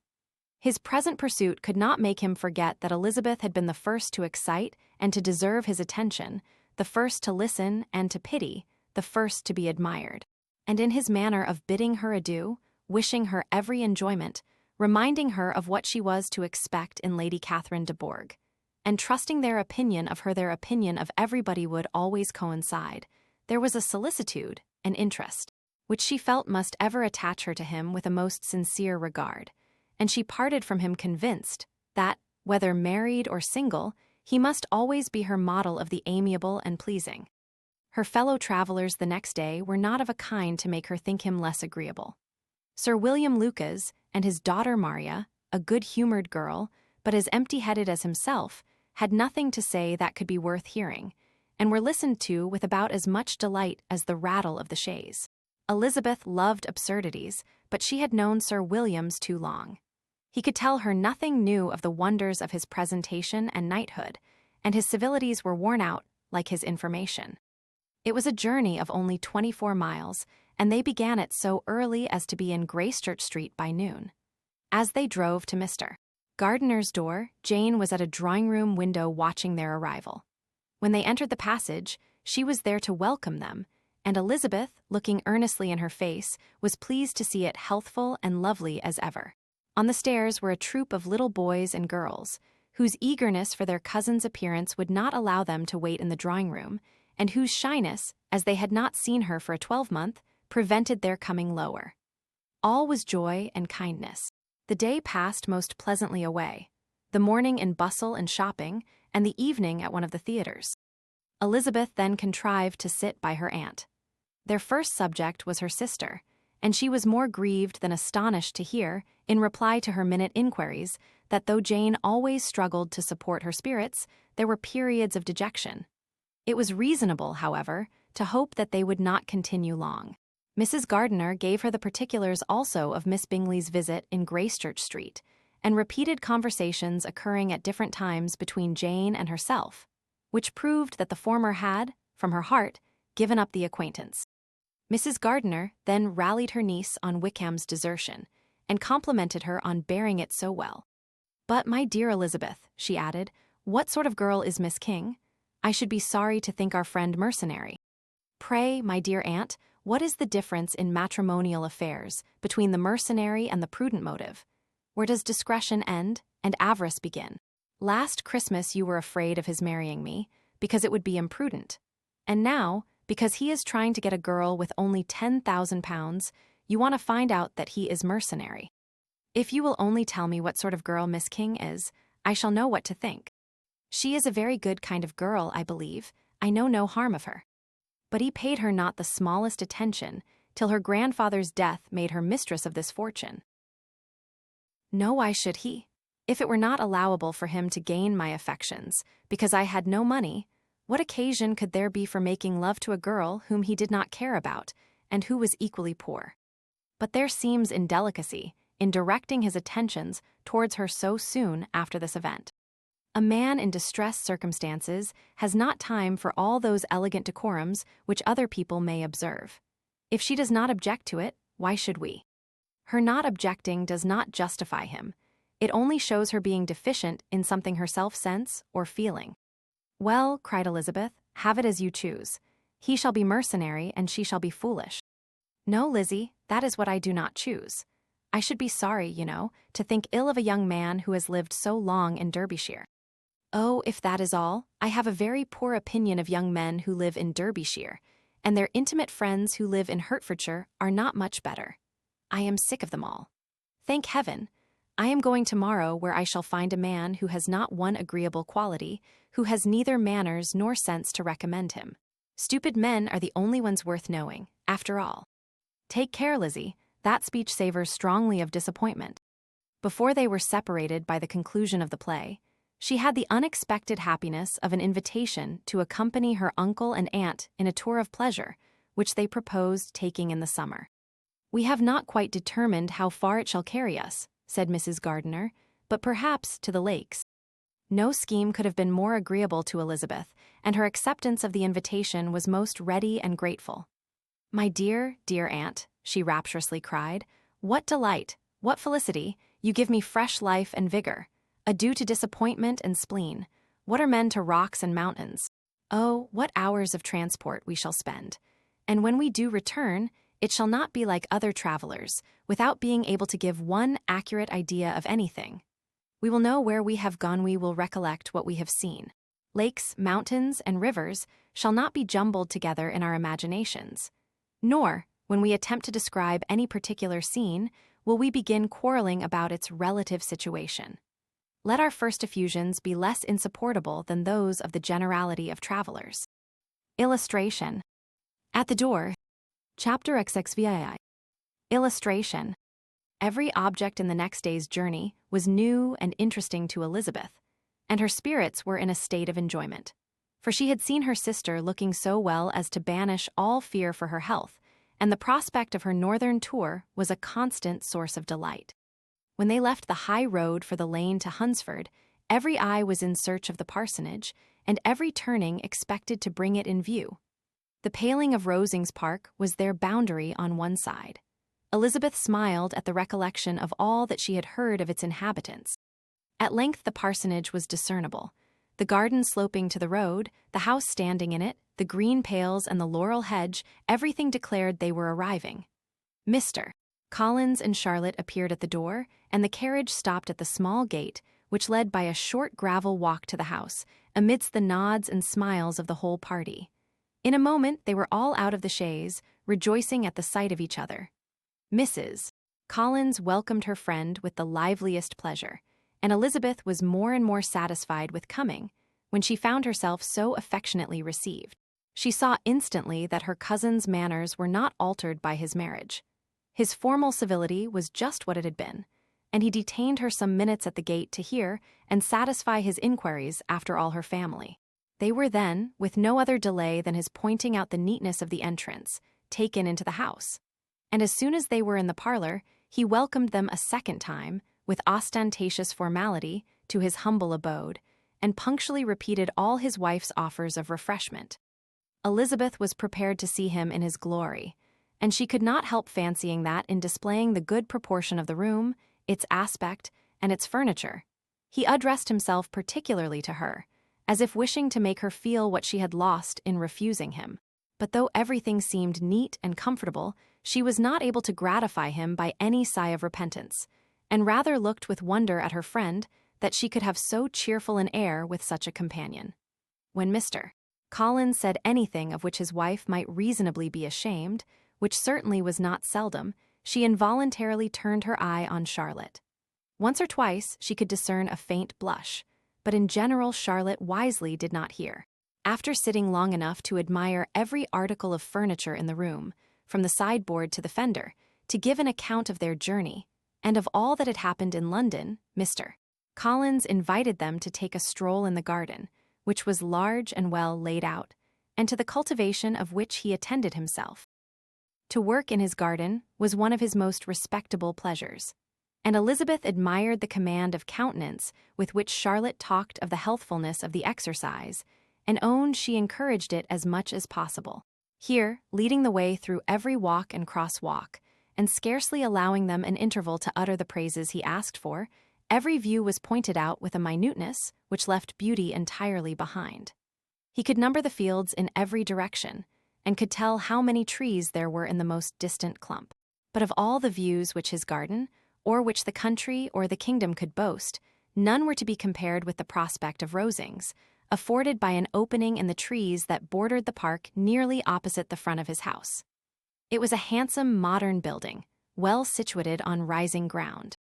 From his garden, Mr. Collins would have led them round his 2 meadows, but the ladies, not having shoes to encounter the remains of a white frost, turned back, and while Sir William accompanied him, Charlotte took her sister and friend over the house, extremely well pleased, probably, to have the opportunity of showing it without her husband's help. It was rather small, but well built and convenient, and everything was fitted up and arranged with a neatness and consistency of which Elizabeth gave Charlotte all the credit. When Mr. Collins could be forgotten, there was really a great air of comfort throughout, and by Charlotte's evident enjoyment of it, Elizabeth supposed he must be often forgotten. She had already learnt that Lady Catherine was still in the country. It was spoken of again while they were at dinner, when Mr. Collins, joining in, observed, "Yes, Miss Elizabeth, you will have the honour of seeing Lady Catherine de Bourgh on the ensuing Sunday at church, and I need not say you will be delighted with her. She is all affability and condescension, and I doubt not but you will be honoured with some portion of her notice when service is over. I have scarcely any hesitation in saying that she will include you and my sister Maria in every invitation with which she honours us during your stay here. Her behaviour to my dear Charlotte is charming. We dine at Rosings twice every week, and are never allowed to walk home. Her ladyship's carriage is regularly ordered for us. I should say, one of her ladyship's carriages, for she has several. Lady Catherine is a very respectable, sensible woman, indeed," added Charlotte, "and a most attentive neighbour." "Very true, my dear, that is exactly what I say. She is the sort of woman whom one cannot regard with too much deference." The evening was spent chiefly in talking over Hertfordshire news, and telling again what had been already written. And when it closed, Elizabeth, in the solitude of her chamber, had to meditate upon Charlotte's degree of contentment, to understand her address in guiding, and composure in bearing with, her husband, and to acknowledge that it was all done very well. She had also to anticipate how her visit would pass, the quiet tenor of their usual employments, the vexatious interruptions of Mr. Collins, and the gaieties of their intercourse with Rosings. A lively imagination soon settled it all. About the middle of the next day, as she was in her room getting ready for a walk, a sudden noise below seemed to speak the whole house in confusion, and, after listening a moment, she heard somebody running upstairs in a violent hurry, and calling loudly after her. She opened the door and met Maria in the landing place, who, breathless with agitation, cried out. Illustration. In conversation with the ladies. Copyright 1894 by George Allen. Oh, my dear Eliza, pray make haste and come into the dining room, for there is such a sight to be seen. I will not tell you what it is. Make haste and come down this moment. Elizabeth asked questions in vain. Maria would tell her nothing more, and down they ran into the dining room which fronted the lane, in quest of this wonder. It was two ladies, stopping in a low phaeton at the garden gate. And is this all? Cried Elizabeth. I expected at least that the pigs were got into the garden, and here is nothing but Lady Catherine and her daughter. La, my dear, said Maria, quite shocked at the mistake, it is not Lady Catherine. The old lady is Mrs. Jenkinson, who lives with them. The other is Miss de Bourgh. Only look at her. She is quite a little creature. Who would have thought she could be so thin and small? She is abominably rude to keep Charlotte out of doors in all this wind. Why does she not come in? Oh, Charlotte says she hardly ever does. It is the greatest of favors when Miss de Bourgh comes in. I like her appearance, said Elizabeth, struck with other ideas. She looks sickly and cross. Yes, she will do for him very well. She will make him a very proper wife. Mr. Collins and Charlotte were both standing at the gate in conversation with the ladies, and Sir William, to Elizabeth's high diversion, was stationed in the doorway, in earnest contemplation of the greatness before him, and constantly bowing whenever Miss de Bourgh looked that way. At length there was nothing more to be said. The ladies drove on, and the others returned into the house. Mr. Collins no sooner saw the two girls than he began to congratulate them on their good fortune, which Charlotte explained by letting them know that the whole party was asked to dine at Rosings the next day. Illustration. Lady Catherine, said she, you have given me a treasure. Copyright 1894 by George Allen. Chapter XXIX. Illustration. Mr. Collins's triumph, in consequence of this invitation, was complete.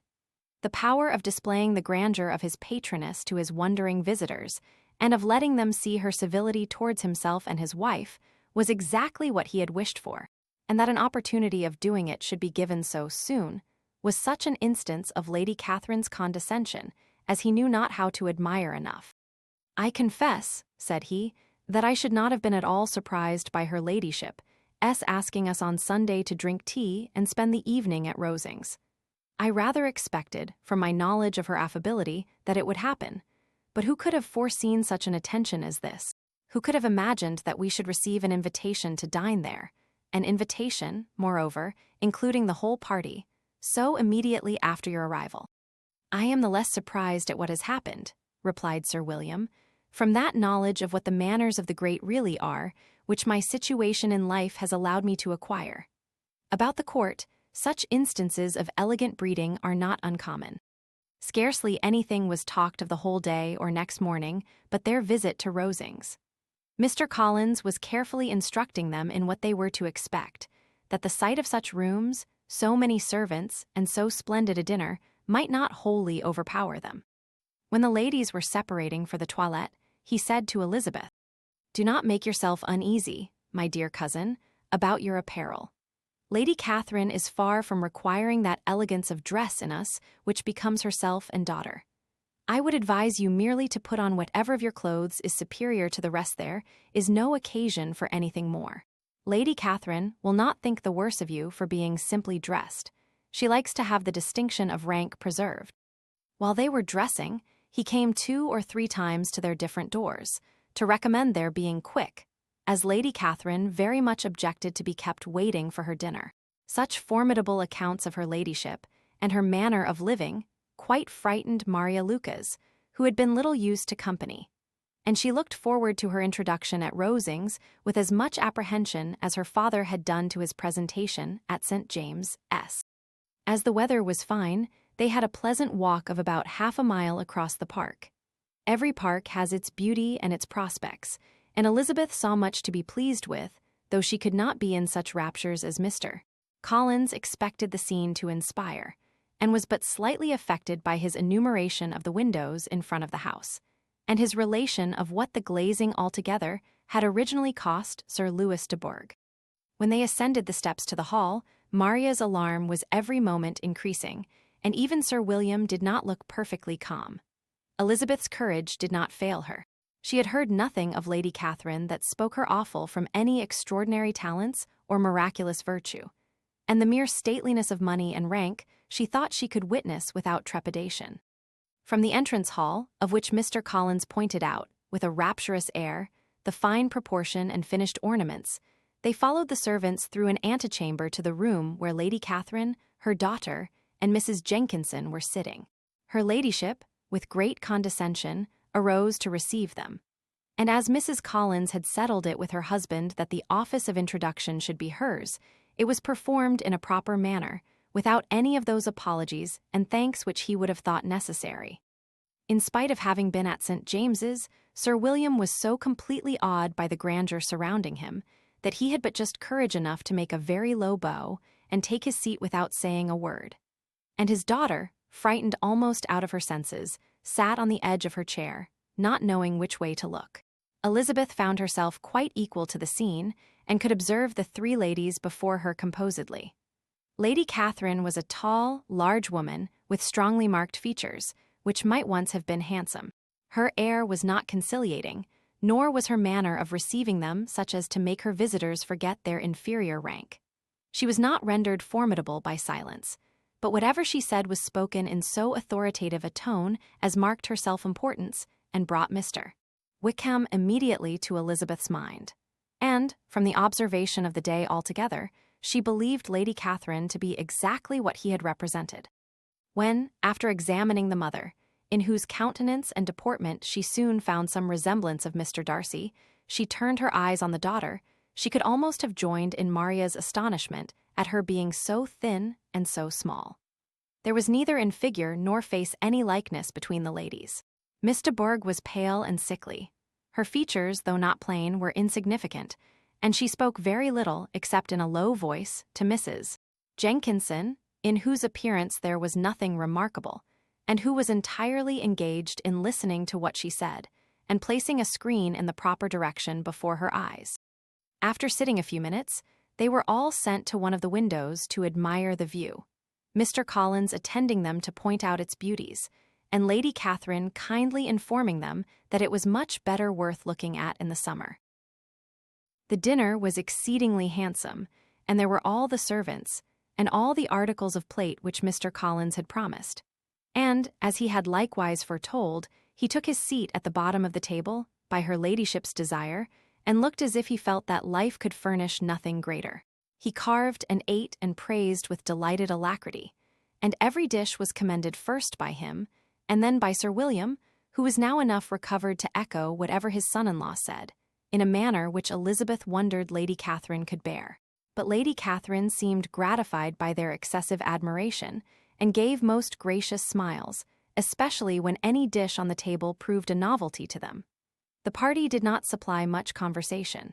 Elizabeth was ready to speak whenever there was an opening, but she was seated between Charlotte and Miss de Bourgh, the former of whom was engaged in listening to Lady Catherine, and the latter said not a word to her all the dinner time. Mrs. Jenkinson was chiefly employed in watching how little Miss de Bourgh ate, pressing her to try some other dish and fearing she was indisposed. Maria thought speaking out of the question, and the gentlemen did nothing but eat and admire. When the ladies returned to the drawing-room, there was little to be done but to hear Lady Catherine talk, which she did without any intermission till coffee came in, delivering her opinion on every subject in so decisive a manner as proved that she was not used to have her judgment controverted. She inquired into Charlotte's domestic concerns familiarly and minutely, and gave her a great deal of advice as to the management of them all, told her how everything ought to be regulated in so small a family as hers, and instructed her as to the care of her cows and her poultry. Elizabeth found that nothing was beneath this great lady's attention which could furnish her with an occasion for dictating to others. In the intervals of her discourse with Mrs. Collins, she addressed a variety of questions to Maria and Elizabeth, but especially to the latter, of whose connections she knew the least, and who, she observed to Mrs. Collins, was a very genteel, pretty kind of girl. She asked her at different times how many sisters she had, whether they were older or younger than herself, whether any of them were likely to be married, whether they were handsome, where they had been educated, what carriage her father kept, and what had been her mother's maiden name. Elizabeth felt all the impertinence of her questions, but answered them very composedly. Lady Catherine then observed, "Your father's estate is entailed on Mr. Collins, I think. For your sake," turning to Charlotte, "I am glad of it, but otherwise I see no occasion for entailing estates from the female line. It was not thought necessary in Sir Louis de Bourgh's family. Do you play and sing, Miss Bennet?" "A little." "Oh, then some time or other we shall be happy to hear you. Our instrument is a capital one, probably superior to you, shall try it some day. Do your sisters play and sing?" "One of them does." "Why did not you all learn? You ought all to have learned. The Miss Webbs all play, and their father has not so good an income as yours. Do you draw?" "No, not at all." "What, none of you?" "Not one." "That is very strange. But I suppose you had no opportunity. Your mother should have taken you to town every spring for the benefit of masters." "My mother would have no objection, but my father hates London." "Has your governess left you?" "We never had any governess." "No governess? How was that possible? 5 daughters brought up at home without a governess. I never heard of such a thing. Your mother must have been quite a slave to your education." Elizabeth could hardly help smiling, as she assured her that had not been the case. "Then who taught you? Who attended to you? Without a governess, you must have been neglected." "Compared with some families, I believe we were, but such of us as wished to learn never wanted the means. We were always encouraged to read, and had all the masters that were necessary. Those who chose to be idle certainly might." "Aye, no doubt, but that is what a governess will prevent, and if I had known your mother, I should have advised her most strenuously to engage one. I always say that nothing is to be done in education without steady and regular instruction, and nobody but a governess can give it. It is wonderful how many families I have been the means of supplying in that way. I am always glad to get a young person well placed out. 4 nieces of Mrs. Jenkinson are most delightfully situated through my means, and it was but the other day that I recommended another young person, who was merely accidentally mentioned to me, and the family are quite delighted with her.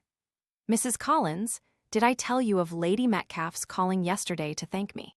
She finds Miss Pope a treasure. 'Lady Catherine,' said she, 'you have given me a treasure.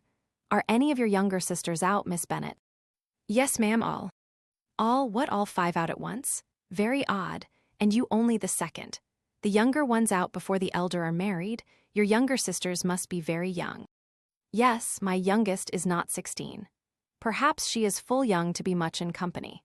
But really, ma'am, I think it would be very hard upon younger sisters that they should not have their share of society and amusement, because the elder may not have the means or inclination to marry early. The last born has as good a right to the pleasures of youth as the first, and to be kept back on such a motive, I think it would not be very likely to promote sisterly affection or delicacy of mind." "Upon my word," said her ladyship, "you give your opinion very decidedly for so young a person. Pray, what is your age?" "With 3 younger sisters grown up," replied Elizabeth, smiling, "your ladyship can hardly expect me to own it." Lady Catherine seemed quite astonished at not receiving a direct answer, and Elizabeth suspected herself to be the first creature who had ever dared to trifle with so much dignified impertinence. "You cannot be more than 20. I am sure, therefore, you need not conceal your age." "I am not 21." When the gentlemen had joined them, and tea was over, the card tables were placed. Lady Catherine, Sir William, and Mr. and Mrs. Collins sat down to quadrille, and as Miss de Bourgh chose to play at casino, the 2 girls had the honor of assisting Mrs. Jenkinson to make up her party. Their table was superlatively stupid. Scarcely a syllable was uttered that did not relate to the game, except when Mrs. Jenkinson expressed her fears of Miss de Bourgh's being too hot or too cold, or having too much or too little light. A great deal more passed at the other table.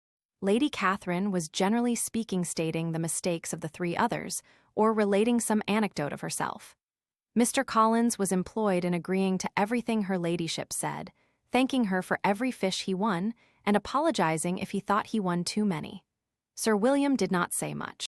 He was storing his memory with anecdotes and noble names.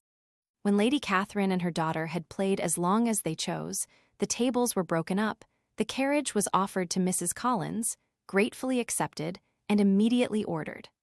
The party then gathered round the fire to hear Lady Catherine determine what weather they were to have on the morrow. From these instructions, they were summoned by the arrival of the coach, and with many speeches of thankfulness on Mr. Collins's side, and as many bows on Sir William's, they departed.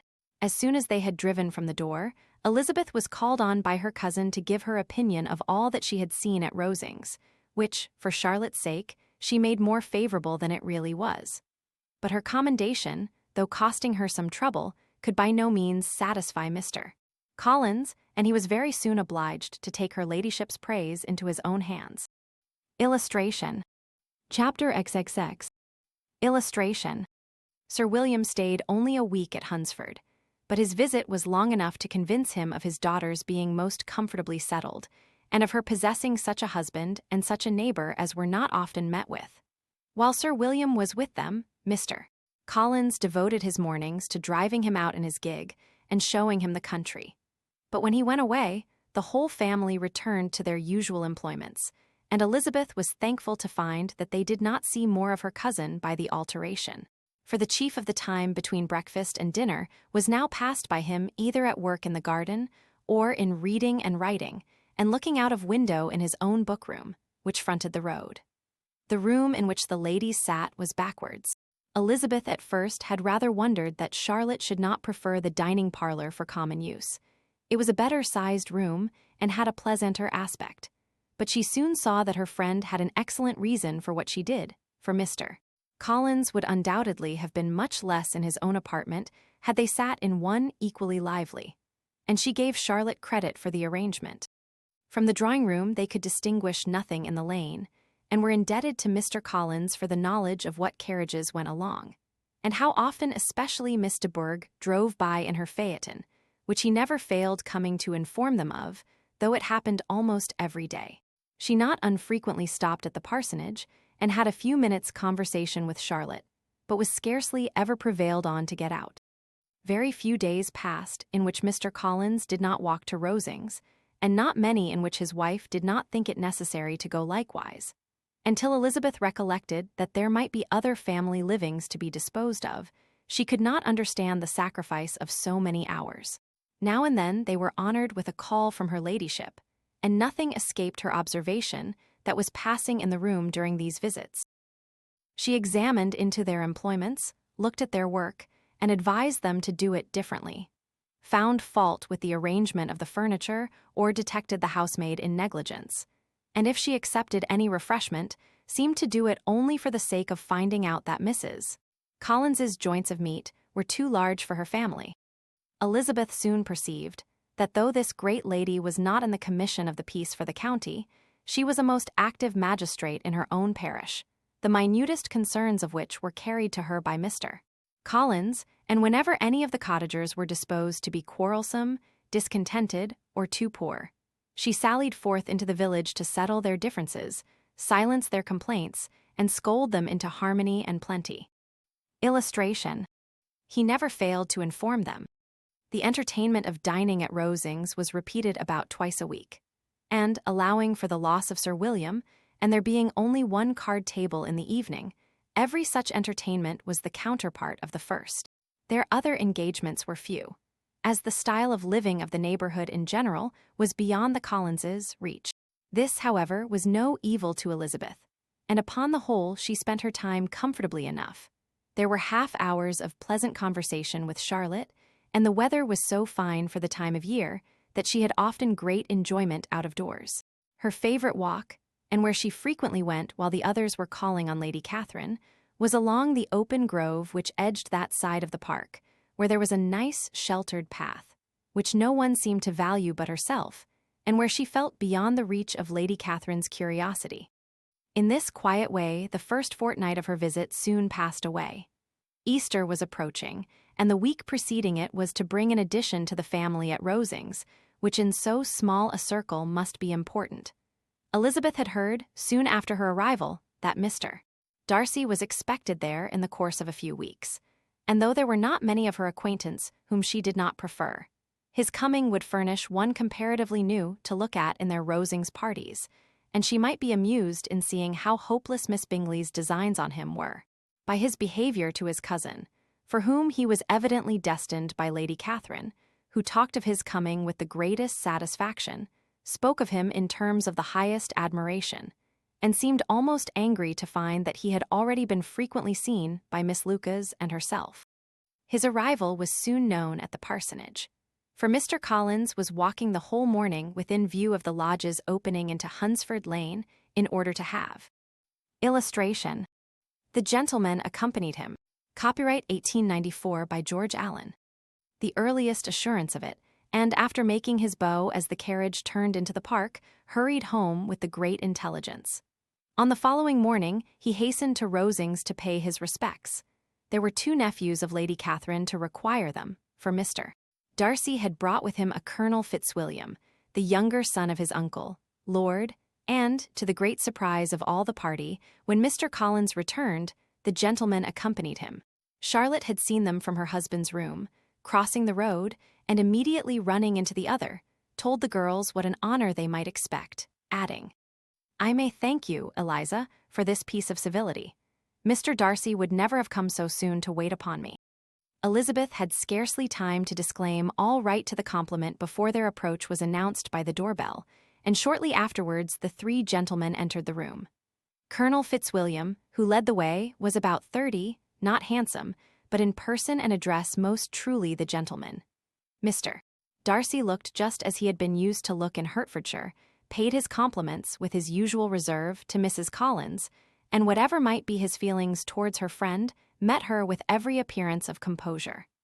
Elizabeth merely courtesied to him, without saying a word. Colonel Fitzwilliam entered into conversation directly, with the readiness and ease of a well-bred man, and talked very pleasantly. But his cousin, after having addressed a slight observation on the house and garden to Mrs. Collins, sat for some time without speaking to anybody. At length, however, his civility was so far awakened as to inquire of Elizabeth after the health of her family. She answered him in the usual way, and, after a moment's pause, added, "My eldest sister has been in town these 3 months. Have you never happened to see her there?" She was perfectly sensible that he never had, but she wished to see whether he would betray any consciousness of what had passed between the Bingleys and Jane, and she thought he looked a little confused as he answered that he had never been so fortunate as to meet Miss Bennet. The subject was pursued no further, and the gentleman soon afterwards went away. Illustration. At church. Chapter XXXI. Illustration. Colonel Fitzwilliam's manners were very much admired at the parsonage, and the ladies all felt that he must add considerably to the pleasure of their engagements at Rosings. It was some days, however, before they received any invitation thither, for while there were visitors in the house, they could not be necessary, and it was not till Easter Day, almost a week after the gentleman's arrival, that they were honored by such an attention, and then they were merely asked on leaving church to come there in the evening. For the last week, they had seen very little of either Lady Catherine or her daughter.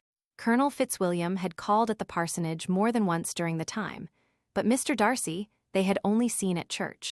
The invitation was accepted, of course, and at a proper hour they joined the party in Lady Catherine's drawing-room. Her ladyship received them civilly, but it was plain that their company was by no means so acceptable as when she could get nobody else. And she was, in fact, almost engrossed by her nephews, speaking to them, especially to Darcy, much more than to any other person in the room. Colonel Fitzwilliam seemed really glad to see them. Anything was a welcome relief to him at Rosings, and Mrs. Collins's pretty friend had, moreover, caught his fancy very much. He now seated himself by her, and talked so agreeably of Kent and Hertfordshire, of travelling and staying at home, of new books and music, that Elizabeth had never been half so well entertained in that room before, and they conversed with so much spirit and flow as to draw the attention of Lady Catherine herself, as well as of Mr. Darcy. His eyes had been soon and repeatedly turned towards them with a look of curiosity, and that her ladyship, after a while, shared the feeling, was more openly acknowledged, for she did not scruple to call out, "What is that you are saying, Fitzwilliam? What is it you are talking of? What are you telling Miss Bennet? Let me hear what it is." "We were talking of music, madam," said he, when no longer able to avoid a reply.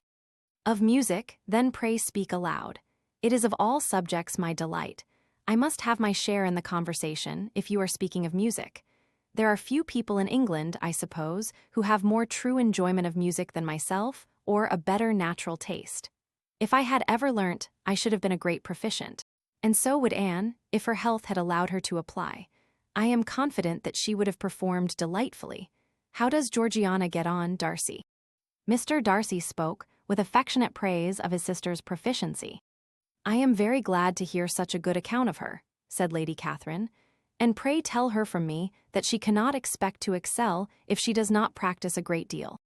I assure you, madam, he replied, that she does not need such advice. She practices very constantly. So much the better. It cannot be done too much, and when I next write to her, I shall charge her not to neglect it on any account.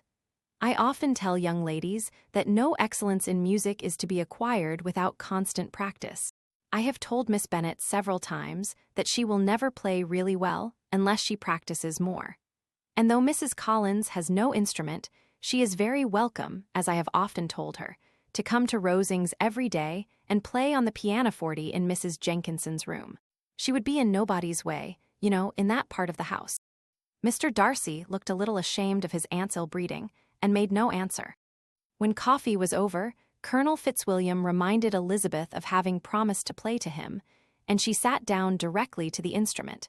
He drew a chair near her.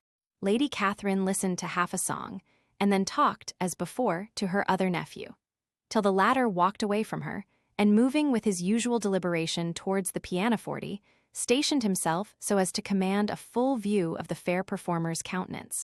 Elizabeth saw what he was doing, and at the first convenient pause turned to him with an arch smile, and said, "You mean to frighten me, Mr. Darcy, by coming in all this state to hear me, but I will not be alarmed, though your sister does play so well. There is a stubbornness about me that never can bear to be frightened at the will of others. My courage always rises with every attempt to intimidate me." "I shall not say that you are mistaken," he replied, "because you could not really believe me to entertain any design of alarming you, and I have had the pleasure of your acquaintance long enough to know that you find great enjoyment in occasionally professing opinions which, in fact, are not your own."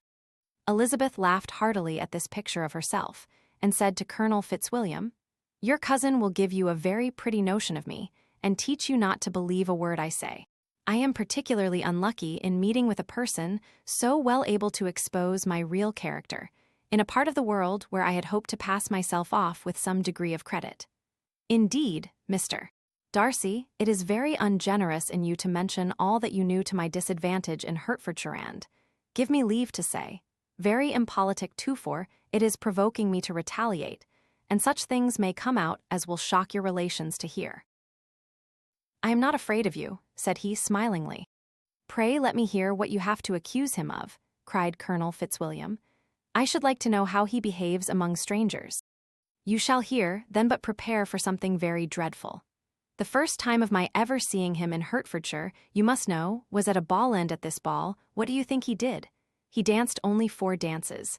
I am sorry to pain you, but so it was. He danced only 4 dances, though gentlemen were scarce, and, to my certain knowledge, more than one young lady was sitting down in want of a partner. Mr. Darcy, you cannot deny the fact. I had not at that time the honor of knowing any lady in the assembly beyond my own party. True, and nobody can ever be introduced in a ballroom. Well, Colonel Fitzwilliam, what do I play next? My fingers wait your orders." "Perhaps," said Darcy, "I should have judged better had I sought an introduction, but I am ill qualified to recommend myself to strangers." "Shall we ask your cousin the reason of this?" said Elizabeth, still addressing Colonel Fitzwilliam. "Shall we ask him why a man of sense and education, and who has lived in the world, is ill qualified to recommend himself to strangers?" "I can answer your question," said Fitzwilliam, "without applying to him. It is because he will not give himself the trouble." "I certainly have not the talent which some people possess," said Darcy, "of conversing easily with those I have never seen before. I cannot catch their tone of conversation, or appear interested in their concerns, as I often see done." "My fingers," said Elizabeth, "do not move over this instrument in the masterly manner which I see so many women's do. They have not the same force or rapidity, and do not produce the same expression.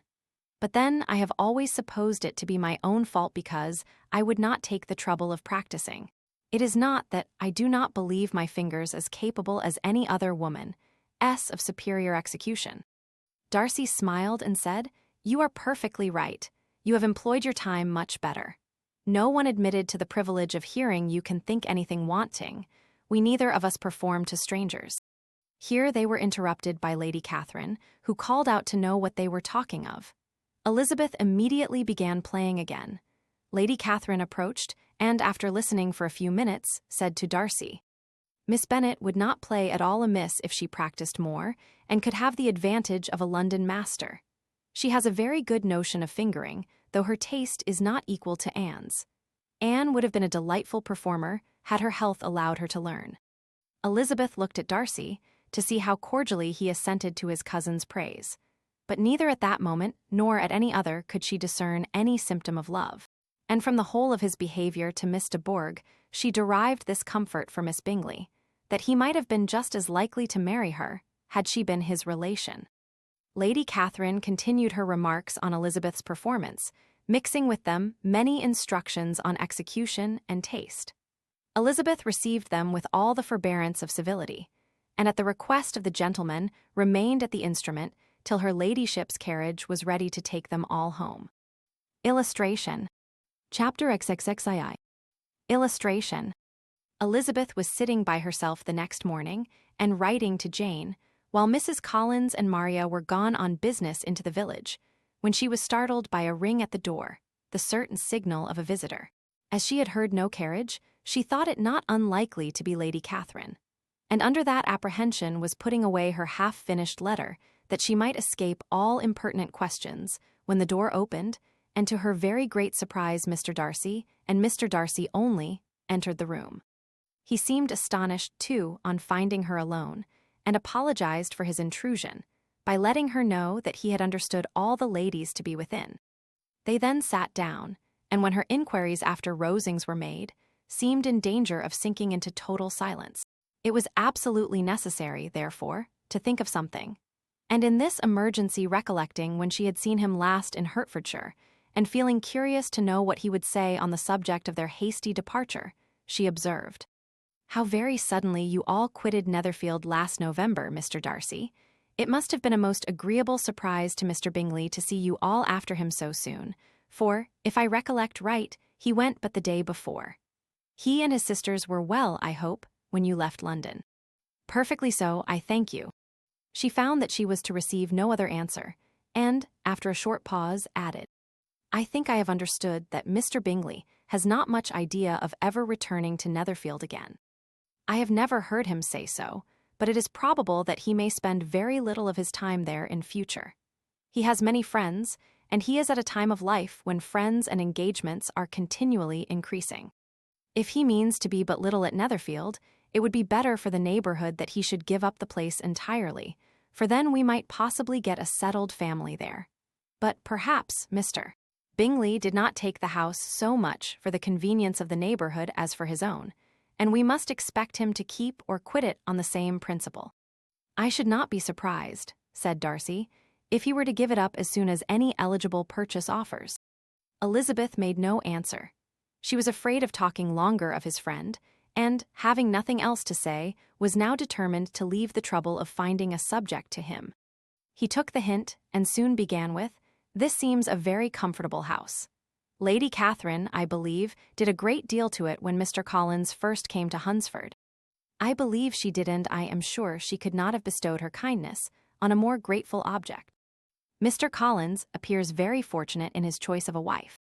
Yes, indeed, his friends may well rejoice in his having met with one of the very few sensible women who would have accepted him, or have made him happy if they had. My friend has an excellent understanding, though I am not certain that I consider her marrying Mr. Collins as the wisest thing she ever did. She seems perfectly happy, however, and, in a prudential light, it is certainly a very good match for her. It must be very agreeable to her to be settled within so easy a distance of her own family and friends. An easy distance, do you call it? It is nearly 50 miles. And what is 50 miles of good road? Little more than half a day's journey. Yes, I call it a very easy distance. I should never have considered the distance as one of the advantages of the match, cried Elizabeth. I should never have said Mrs. Collins was settled near her family. It is a proof of your own attachment to Hertfordshire. Anything beyond the very neighborhood of Longbourn, I suppose, would appear far. As he spoke, there was a sort of smile, which Elizabeth fancied she understood. He must be supposing her to be thinking of Jane and Netherfield, and she blushed as she answered. I do not mean to say that a woman may not be settled too near her family. The far and the near must be relative and depend on many varying circumstances. Where there is fortune to make the expense of traveling unimportant, distance becomes no evil. But that is not the case here. Mr. and Mrs. Collins have a comfortable income, but not such a one as will allow of frequent journeys, and I am persuaded my friend would not call herself near her family under less than half the present distance. Mr. Darcy drew his chair a little towards her and said, You cannot have a right to such very strong local attachment. You cannot have been always at Longbourn. Elizabeth looked surprised. The gentleman experienced some change of feeling. He drew back his chair, took a newspaper from the table, and, glancing over it, said, in a colder voice, Are you pleased with Kent? A short dialogue on the subject of the country ensued, on either side calm and concise, and soon put an end to by the entrance of Charlotte and her sister, just returned from their walk. The tete-a-tete surprised them. Mr. Darcy related the mistake which had occasioned his intruding on Miss Bennet, and, after sitting a few minutes longer, without saying much to anybody, went away. Illustration, accompanied by their aunt. Copyright 1894 by George Allen. What can be the meaning of this? Said Charlotte, as soon as he was gone. My dear Eliza, he must be in love with you, or he would never have called on us in this familiar way. But when Elizabeth told of his silence, it did not seem very likely, even to Charlotte's wishes, to be the case. And, after various conjectures, they could at last only suppose his visit to proceed from the difficulty of finding anything to do, which was the more probable from the time of year. All field sports were over. Within doors there was Lady Catherine, books, and a billiard table, but gentlemen cannot be always within doors. And in the nearness of the parsonage, or the pleasantness of the walk to it, or of the people who lived in it, the two cousins found a temptation from this period of walking thither almost every day. They called at various times of the morning, sometimes separately, sometimes together, and now and then accompanied by their aunt. It was plain to them all that Colonel Fitzwilliam came because he had pleasure in their society, a persuasion which of course recommended him still more. And Elizabeth was reminded by her own satisfaction in being with him, as well as by his evident admiration, of her former favorite, George Wickham. And though, in comparing them, she saw there was less captivating softness in Colonel Fitzwilliam's manners, she believed he might have the best informed mind. But why Mr. Darcy came so often to the parsonage, it was more difficult to understand. It could not be for society, as he frequently sat there 10 minutes together without opening his lips, and when he did speak, it seemed the effect of necessity rather than of choice a sacrifice to propriety, not a pleasure to himself. He seldom appeared really animated. Mrs. Collins knew not what to make of him. Colonel Fitzwilliam's occasionally laughing at his stupidity proved that he was generally different, which her own knowledge of him could not have told her. And as she would have liked to believe this change the effect of love, and the object of that love her friend Eliza, she set herself seriously to work to find it out. She watched him whenever they were at Rosings, and whenever he came to Hunsford, but without much success. He certainly looked at her friend a great deal, but the expression of that look was disputable. It was an earnest, steadfast gaze, but she often doubted whether there were much admiration in it, and sometimes it seemed nothing but absence of mind. She had once or twice suggested to Elizabeth the possibility of his being partial to her, but Elizabeth always laughed at the idea, and Mrs. Collins did not think it right to press the subject, from the danger of raising expectations which might only end in disappointment. For in her opinion it admitted not of a doubt that all her friend's dislike would vanish if she could suppose him to be in her power. In her kind schemes for Elizabeth, she sometimes planned her marrying Colonel Fitzwilliam. He was, beyond comparison, the pleasantest man. He certainly admired her, and his situation in life was most eligible. But to counterbalance these advantages, Mr. Darcy had considerable patronage in the church, and his cousin could have none at all. Illustration, on looking up. Chapter XXXAI. Illustration. More than once did Elizabeth, in her ramble within the park, unexpectedly meet Mr. Darcy. She felt all the perverseness of the mischance that should bring him where no one else was brought, and, to prevent its ever happening again, took care to inform him at first that it was a favorite haunt of hers. How it could occur a second time, therefore, was very odd. Yet it did, and even the third. It seemed like willful ill nature or a voluntary penance, for on these occasions it was not merely a few formal inquiries and an awkward pause and then away, but he actually thought it necessary to turn back and walk with her. He never said a great deal, nor did she give herself the trouble of talking or of listening much. But it struck her in the course of their third encounter that he was asking some odd, unconnected questions about her pleasure in being at Hunsford, her love of solitary walks, and her opinion of Mr. and Mrs. Collins's happiness, and that in speaking of Rosings and her not perfectly understanding the house, he seemed to expect that whenever she came into Kent again she would be staying there too. His words seemed to imply it. Could he have Colonel Fitzwilliam in his thoughts? She supposed, if he meant anything, he must mean an allusion to what might arise in that quarter. It distressed her a little, and she was quite glad to find herself at the gate in the Pales opposite the parsonage. She was engaged one day, as she walked, in reperusing Jane's last letter, and dwelling on some passages which proved that Jane had not written in spirits, when, instead of being again surprised by Mr. Darcy, she saw, on looking up, that Colonel Fitzwilliam was meeting her. Putting away the letter immediately, and forcing a smile, she said, "I did not know before that you ever walked this way." "I have been making the tour of the park," he replied, "as I generally do every year, and intended to close it with a call at the parsonage. Are you going much farther?"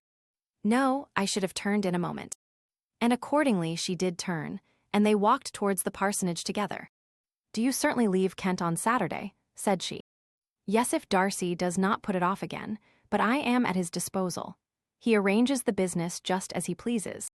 And if not able to please himself in the arrangement, he has at least great pleasure in the power of choice. I do not know anybody who seems more to enjoy the power of doing what he likes than Mr. Darcy." "He likes to have his own way very well," replied Colonel Fitzwilliam. "But so we all do. It is only that he has better means of having it than many others, because he is rich and many others are poor. I speak feelingly. A younger son, you know, must be inured to self-denial and dependence. In my opinion, the younger son of an earl can know very little of either. Now, seriously, what have you ever known of self-denial and dependence? When have you been prevented by want of money from going wherever you chose or procuring anything you had a fancy for? These are home questions and, perhaps, I cannot say that I have experienced many hardships of that nature. But in matters of greater weight, I may suffer from the want of money. Younger sons cannot marry where they like, unless where they like women of fortune, which I think they very often do. Our habits of expense make us too dependent, and there are not many in my rank of life who can afford to marry without some attention to money." "Is this," thought Elizabeth, "meant for me?" And she colored at the idea, but recovering herself, said in a lively tone, "And pray, what is the usual price of an earl's younger son? Unless the elder brother is very sickly, I suppose you would not ask above £50,000. He answered her in the same style, and the subject dropped. To interrupt a silence which might make him fancy her affected with what had passed, she soon afterwards said, "I imagine your cousin brought you down with him chiefly for the sake of having somebody at his disposal. I wonder he does not marry, to secure a lasting convenience of that kind. But perhaps his sister does as well for the present, and, as she is under his sole care, he may do what he likes with her." "No," said Colonel Fitzwilliam, "that is an advantage which he must divide with me. I am joined with him in the guardianship of Miss Darcy." "Are you, indeed? And pray what sort of a guardian do you make? Does your charge give you much trouble? Young ladies of her age are sometimes a little difficult to manage, and if she has the true Darcy spirit, she may like to have her own way." As she spoke, she observed him looking at her earnestly, and the manner in which he immediately asked her why she supposed Miss Darcy likely to give them any uneasiness convinced her that she had somehow or other got pretty near the truth. She directly replied, You need not be frightened. I never heard any harm of her, and I dare say she is one of the most tractable creatures in the world. She is a very great favorite with some ladies of my acquaintance, Mrs. Hurst and Miss Bingley. I think I have heard you say that you know them. I know them a little. Their brother is a pleasant, gentlemanlike man. He is a great friend of Darcy. S. Oh, yes, said Elizabeth dryly, Mr. Darcy is uncommonly kind to Mr. Bingley and takes a prodigious deal of care of him. Care of him? Yes, I really believe Darcy does take care of him in those points where he most wants care. From something that he told me in our journey hither, I have reason to think Bingley very much indebted to him. But I ought to beg his pardon, for I have no right to suppose that Bingley was the person meant. It was all conjecture. What is it you mean? It is a circumstance which Darcy, of course, could not wish to be generally known, because if it were to get round to the lady's family, it would be an unpleasant thing. You may depend upon my not mentioning it. And remember that I have not much reason for supposing it to be Bingley. What he told me was merely this, that he congratulated himself on having lately saved a friend from the inconveniences of a most imprudent marriage, but without mentioning names or any other particulars. And I only suspected it to be Bingley from believing him the kind of young man to get into a scrape of that sort, and from knowing them to have been together the whole of last summer. Did Mr. Darcy give you his reasons for this interference? I understood that there were some very strong objections against the lady. And what arts did he use to separate them? He did not talk to me of his own arts, said Fitzwilliam, smiling. He only told me what I have now told you. Elizabeth made no answer and walked on, her heart swelling with indignation. After watching her a little, Fitzwilliam asked her why she was so thoughtful. I am thinking of what you have been telling me, said she. Your cousin's conduct does not suit my feelings. Why was he to be the judge? You are rather disposed to call his interference officious. I do not see what right Mr. Darcy had to decide on the propriety of his friend's inclination, or why, upon his own judgment alone, he was to determine and direct in what manner that friend was to be happy. But, she continued, recollecting herself, as we know none of the particulars, it is not fair to condemn him. It is not to be supposed that there was much affection in the case. That is not an unnatural surmise, said Fitzwilliam, but it is lessening the honor of my cousin's triumph very sadly. This was spoken jestingly, but it appeared to her so just a picture of Mr. Darcy that she would not trust herself with an answer, and therefore, abruptly changing the conversation, talked on indifferent matters till they reached the parsonage. There, shut into her own room, as soon as their visitor left them, she could think without interruption of all that she had heard. It was not to be supposed that any other people could be meant than those with whom she was connected. There could not exist in the world two men over whom Mr. Darcy could have such boundless influence. That he had been concerned in the measures taken to separate Mr. Bingley and Jane, she had never doubted, but she had always attributed to Miss Bingley the principal design and arrangement of them.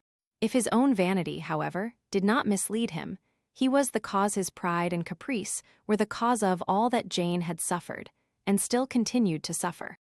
He had ruined for a while every hope of happiness for the most affectionate, generous heart in the world, and no one could say how lasting an evil he might have inflicted.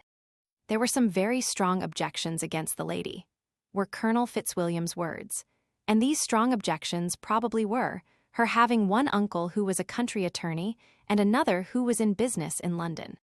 To Jane herself, she exclaimed, there could be no possibility of objectionable loveliness and goodness as she is, her understanding excellent, her mind improved, and her manners captivating. Neither could anything be urged against my father, who, though with some peculiarities, has abilities which Mr. Darcy himself need not disdain, and respectability which he will probably never reach. When she thought of her mother, indeed, her confidence gave way a little, but she would not allow that any objections there had material weight with Mr. Darcy, whose pride, she was convinced, would receive a deeper wound from the want of importance in his friends' connections than from their want of sense. And she was quite decided, at last, that he had been partly governed by this worst kind of pride, and partly by the wish of retaining Mr. Bingley for his sister. The agitation and tears which the subject occasioned brought on a headache, and it grew so much worse towards the evening that, added to her unwillingness to see Mr. Darcy, It determined her not to attend her cousins to Rosings, where they were engaged to drink tea. Mrs. Collins, seeing that she was really unwell, did not press her to go, and as much as possible prevented her husband from pressing her. But Mr. Collins could not conceal his apprehension of Lady Catherine's being rather displeased by her staying at home. Illustration. Chapter XXXIV. Illustration. When they were gone, Elizabeth, as if intending to exasperate herself as much as possible against Mr. Darcy, chose for her employment the examination of all the letters which Jane had written to her since her being in Kent. They contained no actual complaint, nor was there any revival of past occurrences or any communication of present suffering.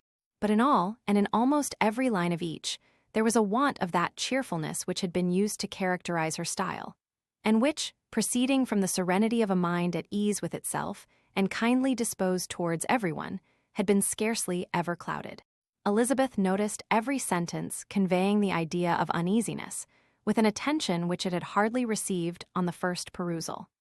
Mr. Darcy's shameful boast of what misery he had been able to inflict gave her a keener sense of her sister's sufferings. It was some consolation to think that his visit to Rosings was to end on the day after the next, and a still greater that in less than a fortnight she should herself be with Jane again, and enabled to contribute to the recovery of her spirits by all that affection could do. She could not think of Darcy's leaving Kent without remembering that his cousin was to go with him. But Colonel Fitzwilliam had made it clear that he had no intentions at all, and, agreeable as he was, she did not mean to be unhappy about him. While settling this point, she was suddenly roused by the sound of the doorbell, and her spirits were a little fluttered by the idea of its being Colonel Fitzwilliam himself, who had once before called late in the evening, and might now come to inquire particularly after her. But this idea was soon banished, and her spirits were very differently affected when, to her utter amazement, she saw Mr. Darcy walk into the room. In a hurried manner, he immediately began an inquiry after her health, imputing his visit to a wish of hearing that she were better. She answered him with cold civility. He sat down for a few moments, and then getting up walked about the room. Elizabeth was surprised, but said not a word. After a silence of several minutes, he came towards her in an agitated manner, and thus began. "In vain have I struggled. It will not do. My feelings will not be repressed. You must allow me to tell you how ardently I admire and love you." Elizabeth's astonishment was beyond expression. She stared, colored, doubted, and was silent. This he considered sufficient encouragement, and the avowal of all that he felt and had long felt for her immediately followed. He spoke well, but there were feelings besides those of the heart to be detailed, and he was not more eloquent on the subject of tenderness than of pride.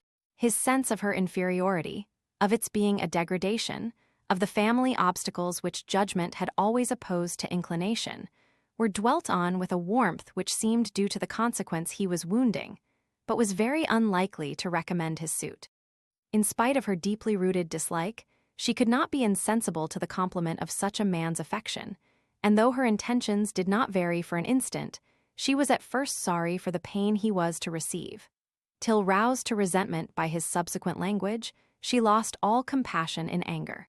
She tried, however, to compose herself to answer him with patience when he should have done. He concluded with representing to her the strength of that attachment which, in spite of all his endeavors, he had found impossible to conquer, and with expressing his hope that it would now be rewarded by her acceptance of his hand.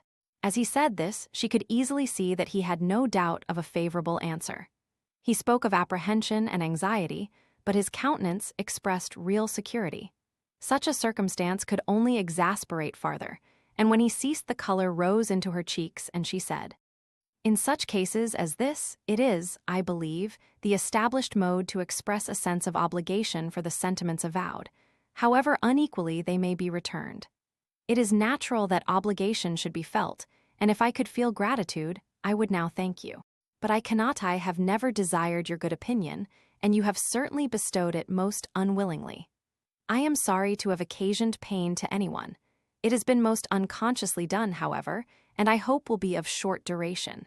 The feelings which you tell me have long prevented the acknowledgement of your regard can have little difficulty in overcoming it after this explanation. Mr. Darcy, who was leaning against the mantelpiece with his eyes fixed on her face, seemed to catch her words with no less resentment than surprise. His complexion became pale with anger, and the disturbance of his mind was visible in every feature.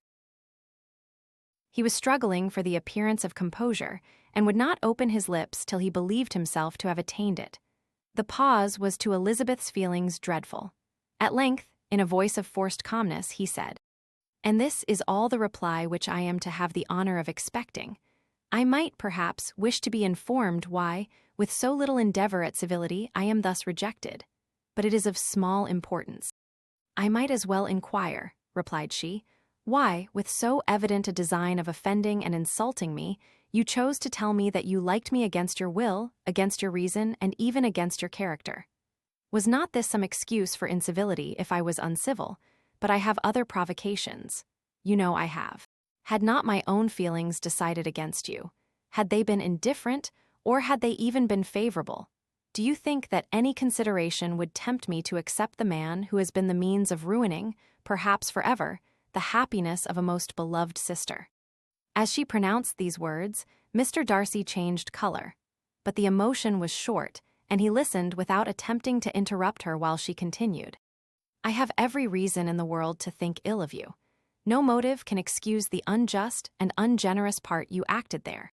You cannot deny that you have been the principal, if not the only means of dividing them from each other, of exposing one to the censure of the world for caprice and instability, the other to its derision for disappointed hopes, and involving them both in misery of the acutest kind." She paused, and saw with no slight indignation that he was listening with an air which proved him wholly unmoved by any feeling of remorse. He even looked at her with a smile of affected incredulity. "Can you deny that you have done it?" she repeated. With assumed tranquility he then replied, "I have no wish of denying that I did everything in my power to separate my friend from your sister, or that I rejoice in my success.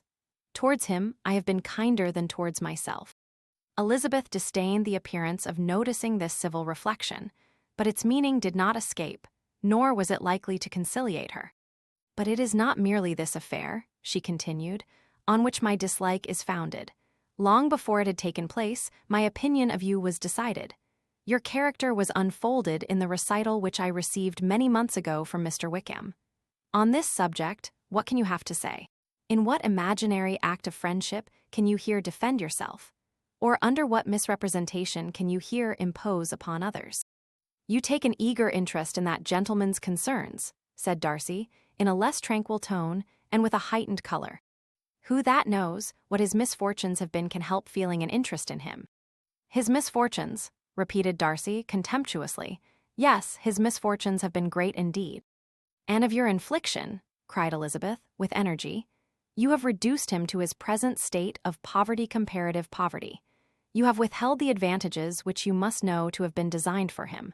You have deprived the best years of his life of that independence which was no less his due than his desert. You have done all this, and yet you can treat the mention of his misfortunes with contempt and ridicule." "And this," cried Darcy, as he walked with quick steps across the room, "is your opinion of me.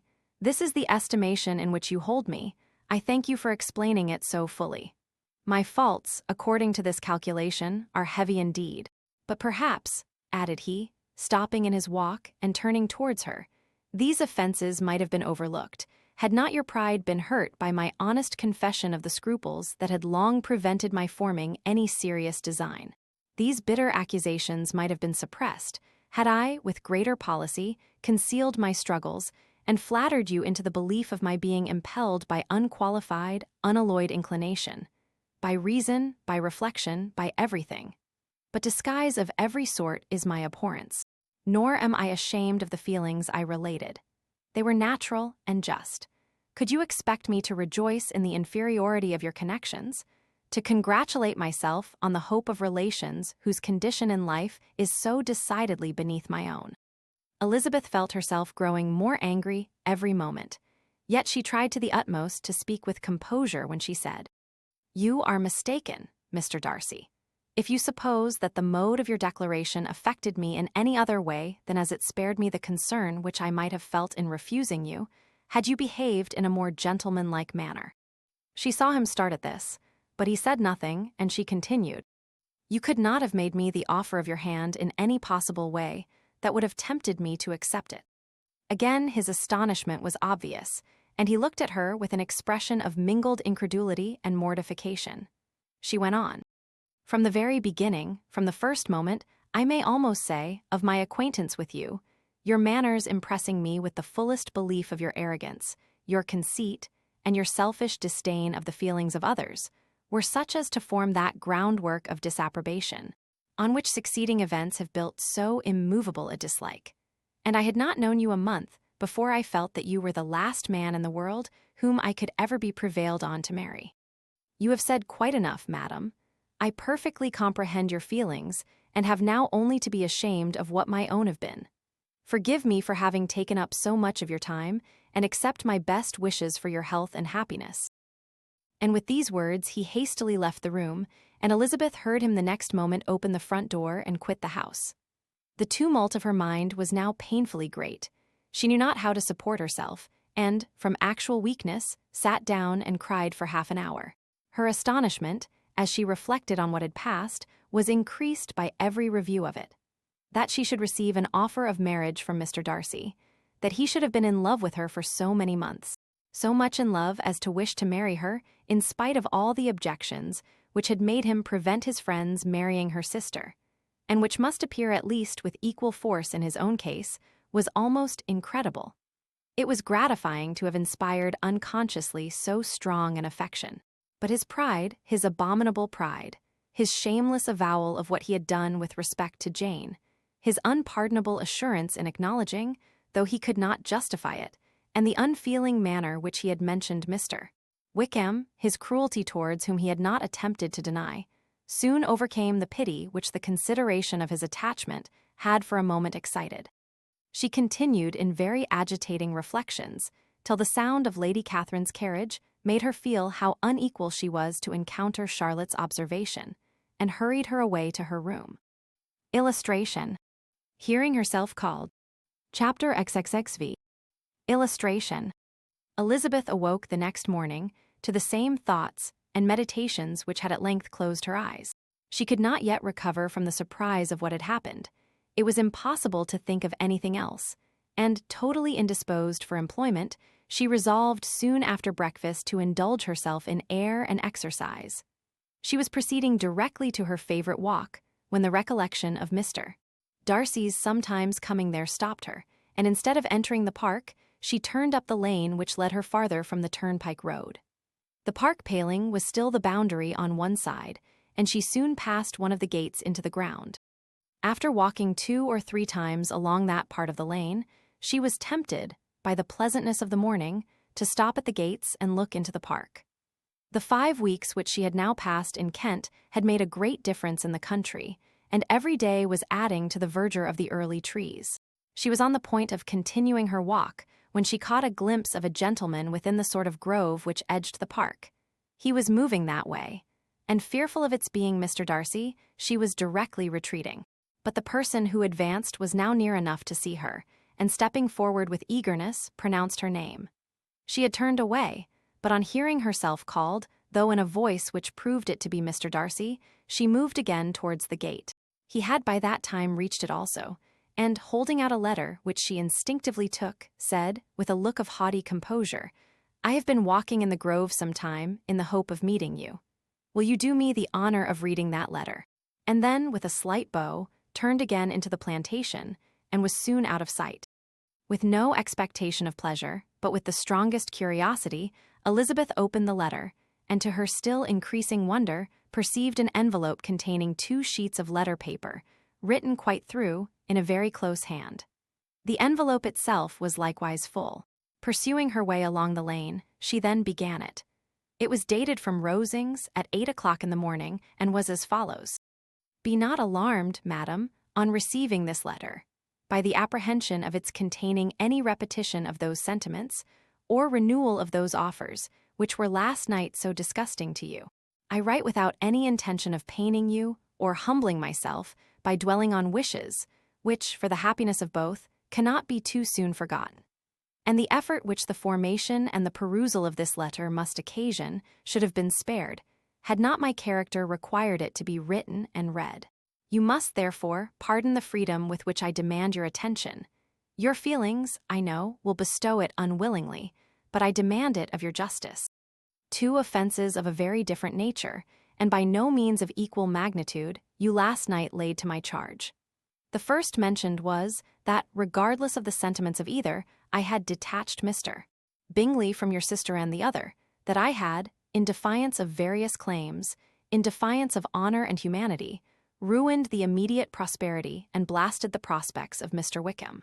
Wilfully and wantonly to have thrown off the companion of my youth, the acknowledged favorite of my father, a young man who had scarcely any other dependence than on our patronage, and who had been brought up to expect its exertion, would be a depravity, to which the separation of two young persons, whose affection could be the growth of only a few weeks, could bear no comparison.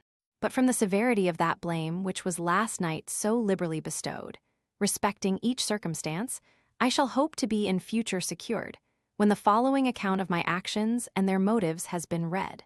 If, in the explanation of them which is due to myself, I am under the necessity of relating feelings which may be offensive to yours, I can only say that I am sorry. The necessity must be obeyed, and further apology would be absurd. I had not been long in Hertfordshire before I saw, in common with others, that Bingley preferred your elder sister to any other young woman in the country. But it was not till the evening of the dance at Netherfield that I had any apprehension of his feeling a serious attachment. I had often seen him in love before. At that ball, while I had the honor of dancing with you, I was first made acquainted, by Sir William Lucas's accidental information, that Bingley's attentions to your sister had given rise to a general expectation of their marriage. He spoke of it as a certain event, of which the time alone could be undecided. From that moment, I observed my friend's behavior attentively, and I could then perceive that his partiality for Miss Bennet was beyond what I had ever witnessed in him. Your sister I also watched. Her look and manners were open, cheerful, and engaging as ever, but without any symptom of peculiar regard. And I remained convinced, from the evening's scrutiny, that though she received his attentions with pleasure, she did not invite them by any participation of sentiment. If you have not been mistaken here, I must have been in an error. Your superior knowledge of your sister must make the latter probable. If it be so, if I have been misled by such error to inflict pain on her, your resentment has not been unreasonable. But I shall not scruple to assert that the serenity of your sister's countenance and air was such as might have given the most acute observer a conviction that, however amiable her temper, her heart was not likely to be easily touched. That I was desirous of believing her indifferent is certain, but I will venture to say that my investigations and decisions are not usually influenced by my hopes or fears. I did not believe her to be indifferent because I wished it. I believed it on impartial conviction, as truly as I wished it in reason. My objections to the marriage were not merely those which I last night acknowledged to have required the utmost force of passion to put aside in my own case. The want of connection could not be so great an evil to my friend as to me. But there were other causes of repugnance, causes which, though still existing, and existing to an equal degree in both instances, I had myself endeavored to forget, because they were not immediately before me. These causes must be stated, though briefly. The situation of your mother's family, though objectionable, was nothing in comparison of that total want of propriety so frequently, so almost uniformly betrayed by herself, by your three younger sisters, and occasionally even by your father. Pardon me, it pains me to offend you. But amidst your concern for the defects of your nearest relations, and your displeasure at this representation of them, let it give you consolation to consider that to have conducted yourselves so as to avoid any share of the like censure is praise no less generally bestowed on you and your eldest sister than it is honorable to the sense and disposition of both. I will only say, farther, that from what passed that evening, my opinion of all parties was confirmed, and every inducement heightened, which could have led me before to preserve my friend from what I esteemed a most unhappy connection. He left Netherfield for London on the day following, as you, I am certain, remember, with the design of soon returning. The part which I acted is now to be explained. His sisters, uneasiness had been equally excited with my own. Our coincidence of feeling was soon discovered, and, alike sensible that no time was to be lost in detaching their brother, we shortly resolved on joining him directly in London. We accordingly went, and there I readily engaged in the office of pointing out to my friend the certain evils of such a choice. I described and enforced them earnestly, but however this remonstrance might have staggered or delayed his determination, I do not suppose that it would ultimately have prevented the marriage, had it not been seconded by the assurance, which I hesitated not in giving, of your sister's indifference. He had before believed her to return his affection with sincere, if not with equal, regard. But Bingley has great natural modesty, with a stronger dependence on my judgment than on his own. To convince him, therefore, that he had deceived himself was no very difficult point. To persuade him against returning into Hertfordshire, when that conviction had been given, was scarcely the work of a moment. I cannot blame myself for having done thus much. There is but one part of my conduct, in the whole affair, on which I do not reflect with satisfaction. It is that I condescended to adopt the measures of art so far as to conceal from him your sister's being in town. I knew it myself, as it was known to Miss Bingley, but her brother is even yet ignorant of it. That they might have met without ill consequence is, perhaps, probable, but his regard did not appear to me enough extinguished for him to see her without some danger. Perhaps this concealment, this disguise, was beneath me. It is done, however, and it was done for the best. On this subject I have nothing more to say, no other apology to offer. If I have wounded your sister's feelings, it was unknowingly done. And though the motives which govern me may to you very naturally appear insufficient, I have not yet learnt to condemn them. With respect to that other, more weighty accusation, of having injured Mr. Wickham, I can only refute it by laying before you the whole of his connection with my family. Of what he has particularly accused me I am ignorant, but of the truth of what I shall relate, I can summon more than one witness of undoubted veracity. Mr. Wickham is the son of a very respectable man, who had for many years the management of all the Pemberley estates, and whose good conduct in the discharge of his trust naturally inclined my father to be of service to him. And on George Wickham, who was his godson, his kindness was therefore liberally bestowed. My father supported him at school and afterwards at Cambridge. Most important assistance, as his own father, always poor from the extravagance of his wife, would have been unable to give him a gentleman's education. My father was not only fond of this young man's society, whose manners were always engaging, he had also the highest opinion of him, and hoping the church would be his profession, intended to provide for him in it. As for myself, it is many, many years since I first began to think of him in a very different manner. The vicious propensities, the want of principle, which he was careful to guard from the knowledge of his best friend, could not escape the observation of a young man of nearly the same age with himself, and who had opportunities of seeing him in unguarded moments, which Mr. Darcy could not have. Here again I shall give you painta what degree you only can tell.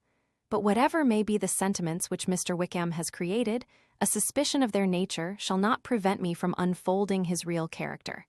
It adds even another motive. My excellent father died about 5 years ago, and his attachment to Mr. Wickham was to the last so steady, that in his will he particularly recommended it to me to promote his advancement in the best manner that his profession might allow, and if he took orders, desired that a valuable family living might be his as soon as it became vacant. There was also a legacy of £1,000. His own father did not long survive mine, and within half a year from these events Mr. Wickham wrote to inform me that, having finally resolved against taking orders, he hoped I should not think it unreasonable for him to expect some more immediate pecuniary advantage, in lieu of the preferment, by which he could not be benefited. He had some intention, he added, of studying the law, and I must be aware that the interest of £1,000 would be a very insufficient support therein. I rather wished than believed him to be sincere, but at any rate was perfectly ready to accede to his proposal. I knew that Mr. Wickham ought not to be a clergyman. The business was therefore soon settled. He resigned all claim to assistance in the church, were it possible that he could ever be in a situation to receive it, and accepted in return £3,000. All connection between us seemed now dissolved. I thought too ill of him to invite him to Pemberley or admit his society in town. In town, I believe he chiefly lived, but his studying the law was a mere pretense, and being now free from all restraint, his life was a life of idleness and dissipation. For about 3 years I heard little of him, but on the decease of the incumbent of the living which had been designed for him, he applied to me again by letter for the presentation. His circumstances, he assured me, and I had no difficulty in believing it, were exceedingly bad. He had found the law a most unprofitable study, and was now absolutely resolved on being ordained, if I would present him to the living in question of which he trusted there could be little doubt, as he was well assured that I had no other person to provide for, and I could not have forgotten my revered father's intentions. You will hardly blame me for refusing to comply with this entreaty, or for resisting every repetition of it. His resentment was in proportion to the distress of his circumstances, and he was doubtless as violent in his abuse of me to others as in his reproaches to myself. After this period, every appearance of acquaintance was dropped. How he lived, I know not, but last summer he was again most painfully obtruded on my notice. I must now mention a circumstance which I would wish to forget myself, and which no obligation less than the present should induce me to unfold to any human being. Having said thus much, I feel no doubt of your secrecy. My sister, who is more than 10 years my junior, was left to the guardianship of my mother's nephew, Colonel Fitzwilliam, and myself. About a year ago, she was taken from school, and an establishment formed for her in London. And last summer she went with the lady who presided over it to Ramsgate, and thither also went Mr. Wickham, undoubtedly by design, for there proved to have been a prior acquaintance between him and Mrs. Young, in whose character we were most unhappily deceived. And by her connivance and aid, he so far recommended himself to Georgiana, whose affectionate heart retained a strong impression of his kindness to her as a child, that she was persuaded to believe herself in love and to consent to an elopement. She was then but 15, which must be her excuse, and after stating her imprudence, I am happy to add that I owed the knowledge of it to herself. I joined them unexpectedly a day or two before the intended elopement, and then Georgiana, unable to support the idea of grieving and offending a brother whom she almost looked up to as a father, acknowledged the whole to me. You may imagine what I felt and how I acted. Regard for my sister's credit and feelings prevented any public exposure, but I wrote to Mr. Wickham, who left the place immediately, and Mrs. Young was of course removed from her charge. Mr. Wickham's chief object was unquestionably my sister's fortune, which is £30,000, but I cannot help supposing that the hope of revenging himself on me was a strong inducement. His revenge would have been complete indeed. This, madam, is a faithful narrative of every event in which we have been concerned together, and if you do not absolutely reject it as false, you will, I hope, acquit me henceforth of cruelty towards Mr. Wickham. I know not in what manner, under what form of falsehood, he has imposed on you, but his success is not perhaps to be wondered at, ignorant as you previously were of everything concerning either. Detection could not be in your power, and suspicion certainly not in your inclination. You may possibly wonder why all this was not told you last night, but I was not then master enough of myself to know what could or ought to be revealed. For the truth of everything here related, I can appeal more particularly to the testimony of Colonel Fitzwilliam, who, from our near relationship and constant intimacy, and still more as one of the executors of my father's will, has been unavoidably acquainted with every particular of these transactions. If your abhorrence of me should make my assertions valueless, you cannot be prevented by the same cause from confiding in my cousin, and that there may be the possibility of consulting him, I shall endeavor to find some opportunity of putting this letter in your hands in the course of the morning. I will only add, God bless you. FITZWLAM Illustration. Chapter XXXVI. Illustration. Elizabeth, when Mr. Darcy gave her the letter, did not expect it to contain a renewal of his offers. She had formed no expectation at all of its contents. But such as they were, it may be well supposed how eagerly she went through them, and what a contrariety of emotion they excited. Her feelings as she read were scarcely to be defined. With amazement did she first understand that he believed any apology to be in his power, and steadfastly was she persuaded that he could have no explanation to give, which a just sense of shame would not conceal. With a strong prejudice against everything he might say, she began his account of what had happened at Netherfield. She read with an eagerness which hardly left her power of comprehension, and from impatience of knowing what the next sentence might bring, was incapable of attending to the sense of the one before her eyes. His belief of her sister's insensibility she instantly resolved to be false, and his account of the real, the worst objections to the match, made her too angry to have any wish of doing him justice. He expressed no regret for what he had done which satisfied her. His style was not penitent, but haughty. It was all pride and insolence. But when this subject was succeeded by his account of Mr. Wickham, when she read, with somewhat clearer attention, a relation of events which, if true, must overthrow every cherished opinion of his worth, and which bore so alarming an affinity to his own history of himself, her feelings were yet more acutely painful and more difficult of definition. Astonishment, apprehension, and even horror oppressed her. She wished to discredit it entirely, repeatedly exclaiming, "This must be false. This cannot be. This must be the grossest falsehood." And when she had gone through the whole letter, though scarcely knowing anything of the last page or two, put it hastily away, protesting that she would not regard it, that she would never look in it again. In this perturbed state of mind, with thoughts that could rest on nothing, she walked on, but it would not do. In half a minute the letter was unfolded again, and collecting herself as well as she could, she again began the mortifying perusal of all that related to Wickham, and commanded herself so far as to examine the meaning of every sentence. The account of his connection with the Pemberley family was exactly what he had related himself, and the kindness of the late Mr. Darcy, though she had not before known its extent, agreed equally well with his own words. So far each recital confirmed the other, but when she came to the will, the difference was great. What Wickham had said of the living was fresh in her memory, and as she recalled his very words, it was impossible not to feel that there was gross duplicity on one side or the other, and, for a few moments, she flattered herself that her wishes did not err. But when she read and reread, with the closest attention, the particulars immediately following of Wickham's resigning all pretensions to the living, of his receiving in lieu so considerable a sum as £3,000, again was she forced to hesitate. She put down the letter, weighed every circumstance with what she meant to be impartiality, deliberated on the probability of each statement, but with little success. On both sides it was only assertion.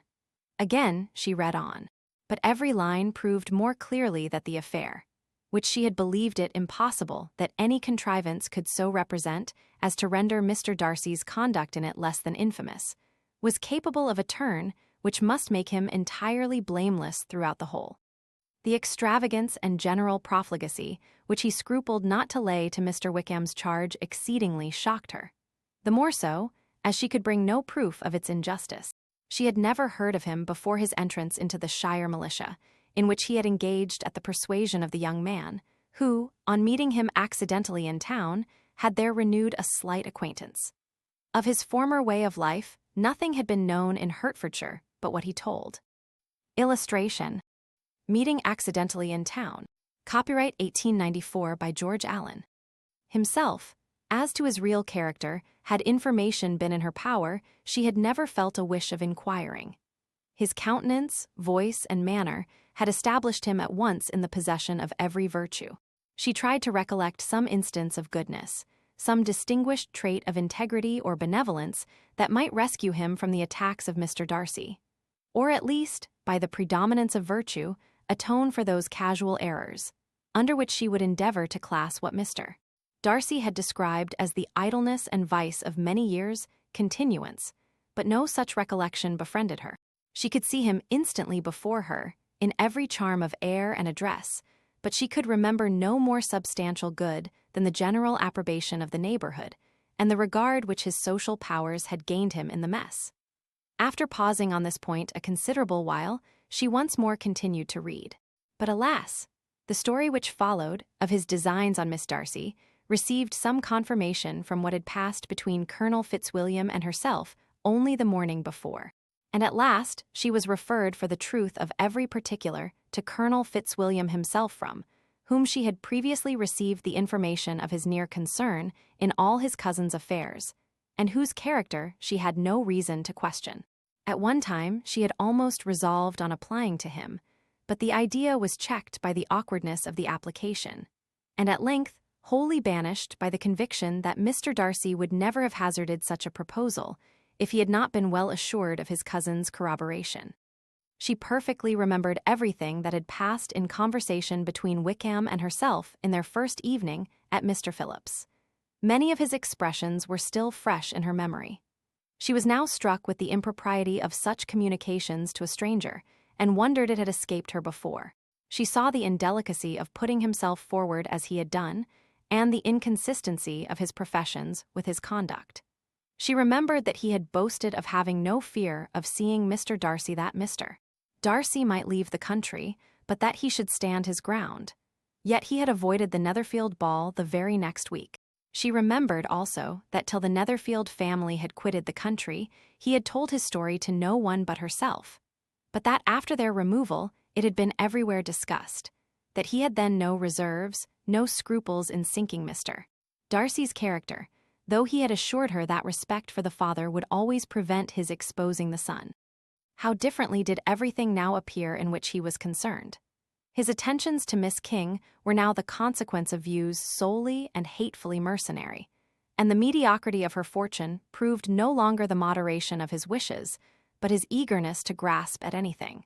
His behavior to herself could now have had no tolerable motive.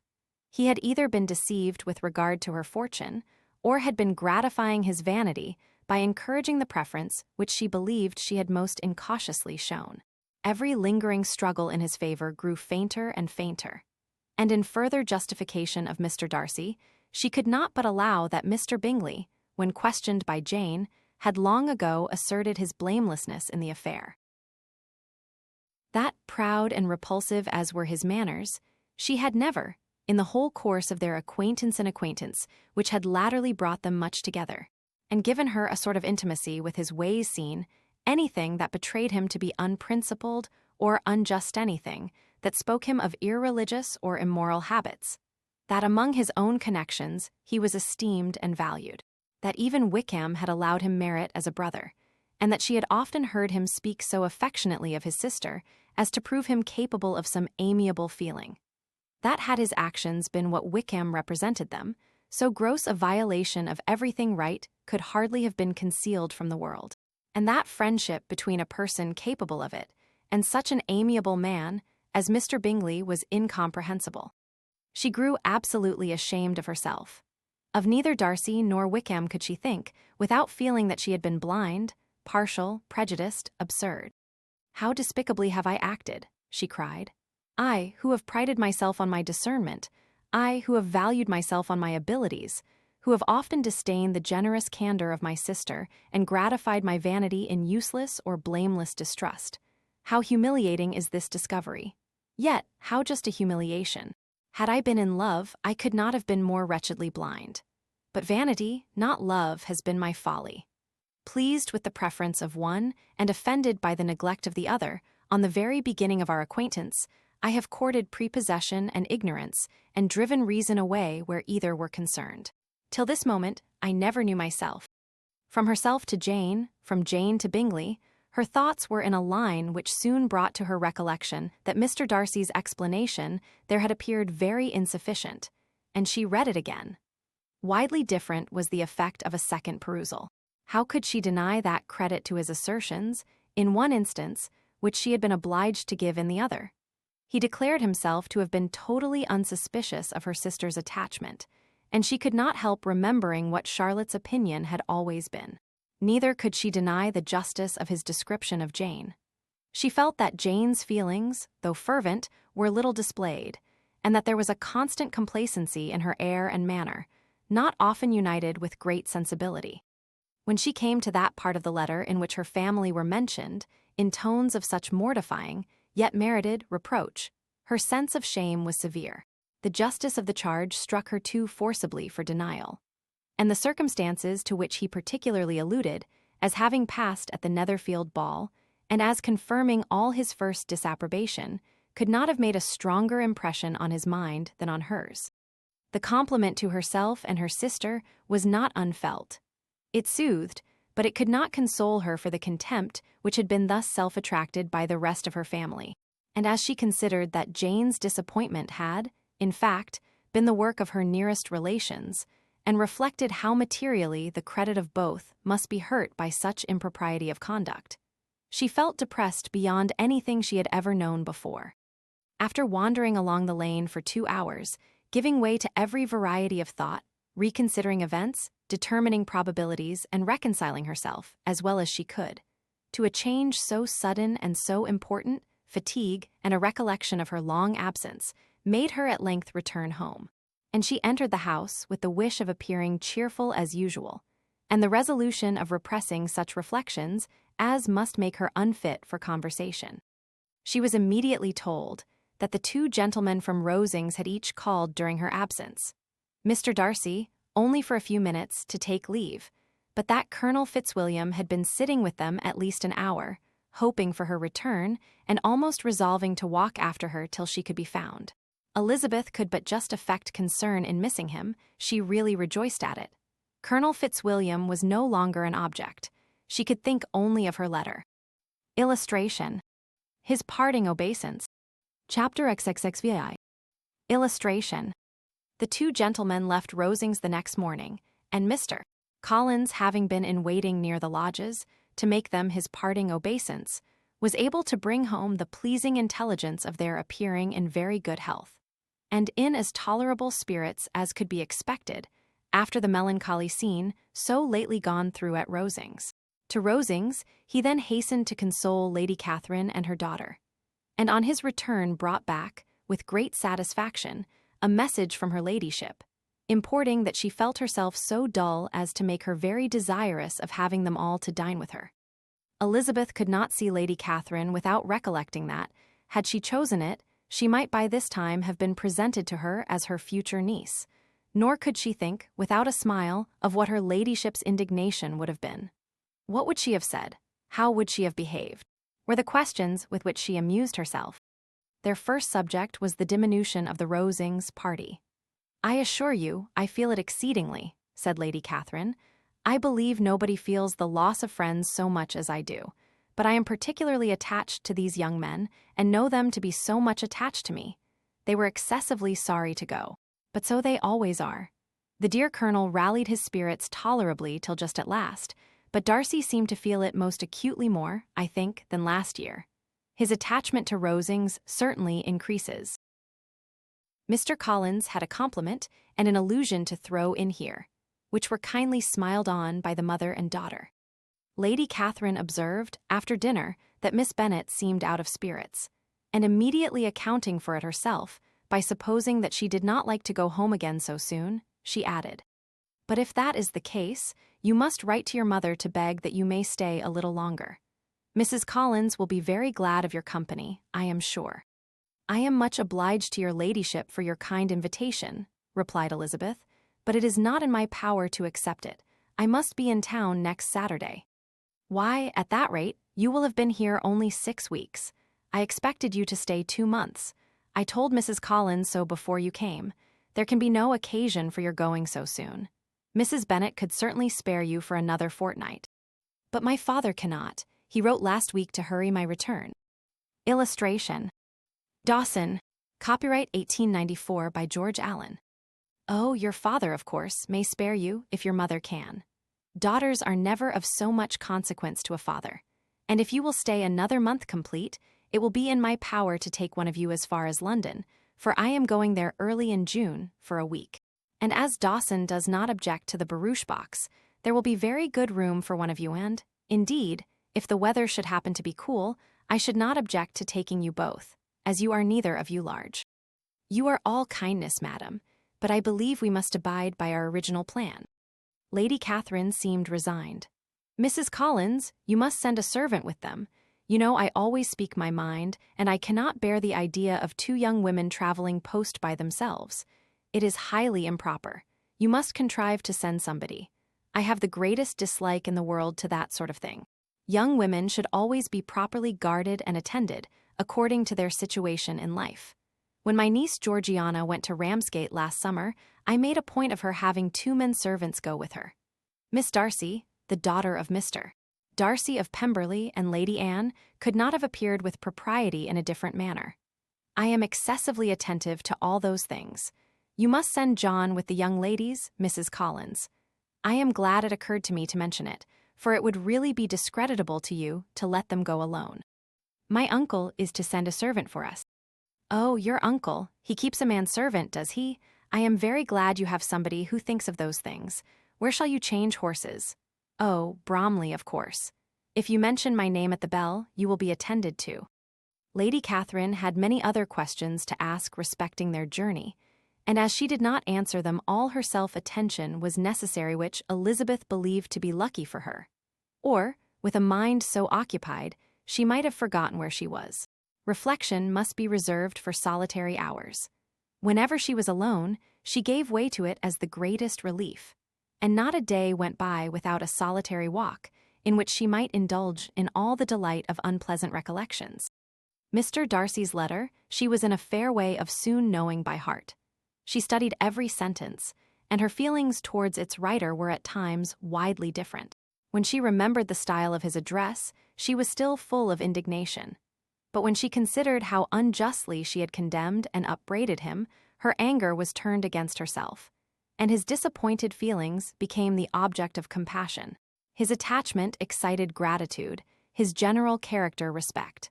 But she could not approve him, nor could she for a moment repent her refusal or feel the slightest inclination ever to see him again. In her own past behavior, there was a constant source of vexation and regret, and in the unhappy defects of her family, a subject of yet heavier chagrin. They were hopeless of remedy. Her father, contented with laughing at them, would never exert himself to restrain the wild giddiness of his youngest daughters. And her mother, with manners so far from right herself, was entirely insensible of the evil. Elizabeth had frequently united with Jane in an endeavor to check the imprudence of Catherine and Lydia.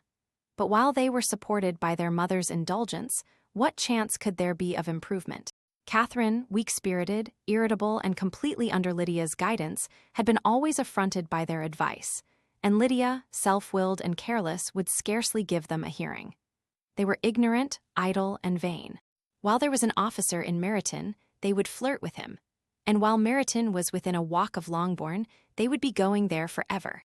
Anxiety on Jane's behalf was another prevailing concern, and Mr. Darcy's explanation, by restoring Bingley to all her former good opinion, heightened the sense of what Jane had lost.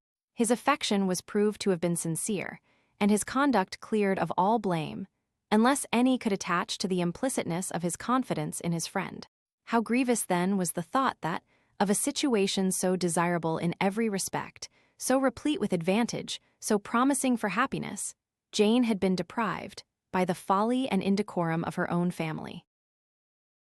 When to these recollections was added the development of Wickham's character, it may be easily believed that the happy spirits which had seldom been depressed before were now so much affected as to make it almost impossible for her to appear tolerably cheerful. Their engagements at Rosings were as frequent during the last week of her stay as they had been at first. The very last evening was spent there, and her ladyship again inquired minutely into the particulars of their journey, gave them directions as to the best method of packing, and was so urgent on the necessity of placing gowns in the only right way, that Maria thought herself obliged, on her return, to undo all the work of the morning and pack her trunk afresh.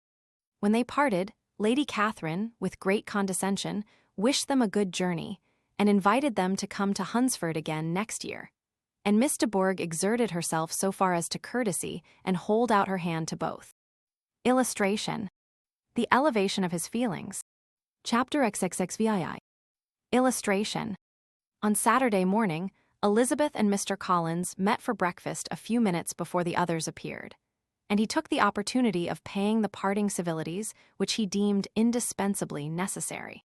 "I know not, Miss Elizabeth," said he, "whether Mrs. Collins has yet expressed her sense of your kindness in coming to us, but I am very certain you will not leave the house without receiving her thanks for it.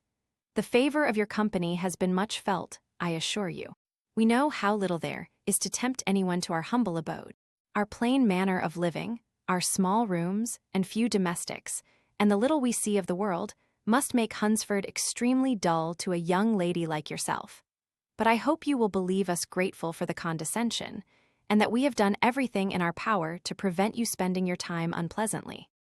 Elizabeth was eager with her thanks and assurances of happiness.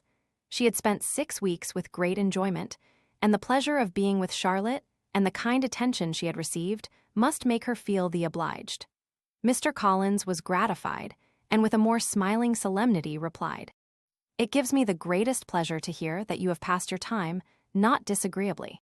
We have certainly done our best, and most fortunately having it in our power to introduce you to very superior society, and from our connection with Rosings, the frequent means of varying the humble home scene, I think we may flatter ourselves that your Hunsford visit cannot have been entirely irksome. Our situation with regard to Lady Catherine's family is, indeed, the sort of extraordinary advantage and blessing which few can boast. You see on what a footing we are. You see how continually we are engaged there. In truth, I must acknowledge that, with all the disadvantages of this humble parsonage, I should not think anyone abiding in it an object of compassion, while they are sharers of our intimacy at Rosings." Words were insufficient for the elevation of his feelings, and he was obliged to walk about the room, while Elizabeth tried to unite civility and truth in a few short sentences. "You may, in fact, carry a very favorable report of us into Hertfordshire, my dear cousin. I flatter myself, at least, that you will be able to do so. Lady Catherine's great attentions to Mrs. Collins you have been a daily witness of, and altogether I trust it does not appear that your friend has drawn an unfortunate, but on this point it will be as well to be silent.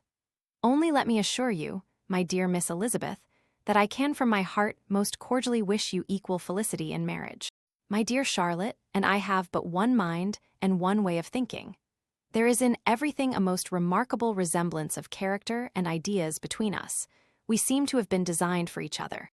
Elizabeth could safely say that it was a great happiness where that was the case, and with equal sincerity could add that she firmly believed and rejoiced in his domestic comforts. She was not sorry, however, to have the recital of them interrupted by the entrance of the lady from whom they sprang. Poor Charlotte! It was melancholy to leave her to such society, but she had chosen it with her eyes open, and though evidently regretting that her visitors were to go, she did not seem to ask for compassion. Her home and her housekeeping, her parish and her poultry, and all their dependent concerns had not yet lost their charms. At length the chaise arrived, the trunks were fastened on, the parcels placed within, and it was pronounced to be ready. After an affectionate parting between the friends, Elizabeth was attended to the carriage by Mr. Collins, and as they walked down the garden, he was commissioning her with his best respects to all her family, not forgetting his thanks for the kindness he had received at Longbourn in the winter, and his compliments to Mr. and Mrs. Gardiner, though unknown. He then handed her in, Maria followed, and the door was on the point of being closed, when he suddenly reminded them, with some consternation, that they had hitherto forgotten to leave any message for the ladies of Rosings. Illustration: they had forgotten to leave any message. But, he added, you will of course wish to have your humble respects delivered to them, with your grateful thanks for their kindness to you while you have been here. Elizabeth made no objection. The door was then allowed to be shut, and the carriage drove off. "Good gracious!" cried Maria, after a few minutes' silence. "It seems but a day or two since we first came, and yet how many things have happened." "A great many indeed," said her companion with a sigh. "We have dined 9 times at Rosings, besides drinking tea there twice. How much I shall have to tell." Elizabeth privately added, "and how much I shall have to conceal." Their journey was performed without much conversation or any alarm, and within 4 hours of their leaving Hunsford they reached Mr. Gardiner's house, where they were to remain a few days. Jane looked well, and Elizabeth had little opportunity of studying her spirits, amidst the various engagements which the kindness of her aunt had reserved for them. But Jane was to go home with her, and at Longbourn there would be leisure enough for observation.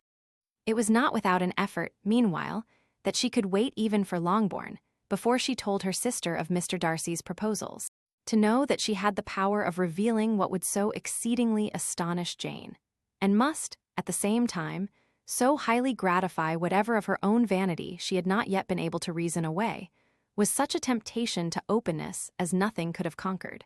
but the state of indecision in which she remained as to the extent of what she should communicate, and her fear, if she once entered on the subject, of being hurried into repeating something of Bingley, which might only grieve her sister further. Illustration. How nicely we are crammed in. Chapter XXXIX. Illustration. It was the second week in May, in which the three young ladies set out together from Gracechurch Street for the town of in Hertfordshire, and, as they drew near the appointed inn where Mr. Bennet's carriage was to meet them, they quickly perceived, in token of the coachman's punctuality, both Kitty and Lydia looking out of a dining-room upstairs. These two girls had been above an hour in the place, happily employed in visiting an opposite milliner, watching the sentinel on guard, and dressing a salad and cucumber. After welcoming their sisters, they triumphantly displayed a table set out with such cold meat as an inn larder usually affords, exclaiming, "Is not this nice? Is not this an agreeable surprise? And we mean to treat you all," added Lydia, "but you must lend us the money, for we have just spent hours at the shop out there." Then showing her purchases, "Look here, I have bought this bonnet. I do not think it is very pretty, but I thought I might as well buy it as not. I shall pull it to pieces as soon as I get home, and see if I can make it up any better." And when her sisters abused it as ugly, she added with perfect unconcern, "Oh, but there were 2 or 3 much uglier in the shop. And when I have bought some prettier colored satin to trim it with fresh, I think it will be very tolerable. Besides, it will not much signify what one wears this summer, after the Shire have left Meryton, and they are going in a fortnight." "Are they indeed?" cried Elizabeth with the greatest satisfaction. "They are going to be encamped near Brighton, and I do so want Papa to take us all there for the summer. It would be such a delicious scheme, and I dare say would hardly cost anything at all. Mamma would like to go, too, of all things. Only think what a miserable summer else we shall have." "Yes," thought Elizabeth, "that would be a delightful scheme indeed, and completely due for us at once. Good heaven! Brighton and a whole camp full of soldiers to us, who have been overset already by one poor regiment of militia and the monthly balls of Meryton." "Now I have got some news for you," said Lydia, as they sat down to table. "What do you think? It is excellent news, capital news, and about a certain person that we all like." Jane and Elizabeth looked at each other, and the waiter was told that he need not stay. Lydia laughed and said, "Aye, that is just like your formality and discretion. You thought the waiter must not hear, as if he cared. I dare say he often hears worse things said than I am going to say. But he is an ugly fellow. I am glad he is gone. I never saw such a long chin in my life. Well, but now for my news. It is about dear Wickham, too good for the waiter, is not it? There is no danger of Wickham's marrying Mary Kingthorpe's for you. She is gone down to her uncle at Liverpool, gone to stay. Wickham is safe." "And Mary King is safe," added Elizabeth, "safe from a connection imprudent as to fortune. She is a great fool for going away, if she liked him." "But I hope there is no strong attachment on either side," said Jane. "I am sure there is not on his. I will answer for it, he never cared 3 straws about her. Who could about such a nasty little freckled thing?" Elizabeth was shocked to think that, however incapable of such coarseness of expression herself, the coarseness of the sentiment was little other than her own breast had formerly harbored and fancied liberal. As soon as all had ate and the elder ones paid, the carriage was ordered, and after some contrivance, the whole party, with all their boxes, work-bags, and parcels, and the unwelcome addition of Kitty's and Lydia's purchases, were seated in it. "How nicely we are crammed in," cried Lydia. "I am glad I brought my bonnet, if it is only for the fun of having another bandbox. Well, now let us be quite comfortable and snug, and talk and laugh all the way home. And in the first place, let us hear what has happened to you all since you went away. Have you seen any pleasant men? Have you had any flirting? I was in great hopes that one of you would have got a husband before you came back. Jane will be quite an old maid soon, I declare. She is almost 23. Lord, how ashamed I should be of not being married before 23. My Aunt Phillips wants you so to get husbands you can't think. She says Lizzie had better have taken Mr. Collins, but I do not think there would have been any fun in it. Lord, how I should like to be married before any of you, and then I would chaperone you about to all the balls. Dear me, we had such a good piece of fun the other day at Colonel Forster's. Kitty and me were to spend the day there, and Mrs. Forster promised to have a little dance in the evening. By the by, Mrs. Forster and me are such friends. And so she asked the two Harringtons to come, but Harriet was ill, and so Pen was forced to come by herself. And then, what do you think we did? We dressed up Chamberlain in woman's clothes on purpose to pass for a lady. Only think what fun. Not a soul knew of it, but Colonel and Mrs. Forster and Kitty and me, except my aunt, for we were forced to borrow one of her gowns, and you cannot imagine how well he looked. When Denny and Wickham and Pratt and 2 or 3 more of the men came in, they did not know him in the least. Lord, how I laughed, and so did Mrs. Forster. I thought I should have died. And that made the men suspect something, and then they soon found out what was the matter. With such kind of histories of their parties and good jokes, did Lydia, assisted by Kitty's hints and additions, endeavor to amuse her companions all the way to Longbourn. Elizabeth listened as little as she could, but there was no escaping the frequent mention of Wickham's name. Their reception at home was most kind. Mrs. Bennet rejoiced to see Jane in undiminished beauty, and more than once during dinner did Mr. Bennet say voluntarily to Elizabeth, "I am glad you are come back, Lizzie." Their party in the dining room was large, for almost all the Lucases came to meet Maria and hear the news, and various were the subjects which occupied them.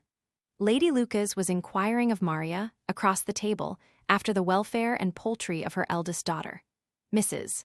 Bennet was doubly engaged, on one hand collecting an account of the present fashions from Jane, who sat some way below her, and on the other, retelling them all to the younger Miss Lucases, and Lydia, in a voice rather louder than any other person's, was enumerating the various pleasures of the morning to anybody who would hear her.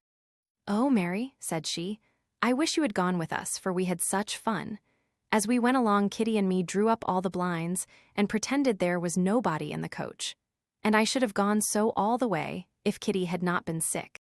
And when we got to the George, I do think we behaved very handsomely, for we treated the other 3 with the nicest cold luncheon in the world, and if you would have gone, we would have treated you too. And then when we came away, it was such fun. I thought we never should have got into the coach. I was ready to die of laughter. And then we were so merry all the way home. We talked and laughed so loud that anybody might have heard us 10 miles off." To this, Mary very gravely replied, "Far be it from me, my dear sister, to depreciate such pleasures.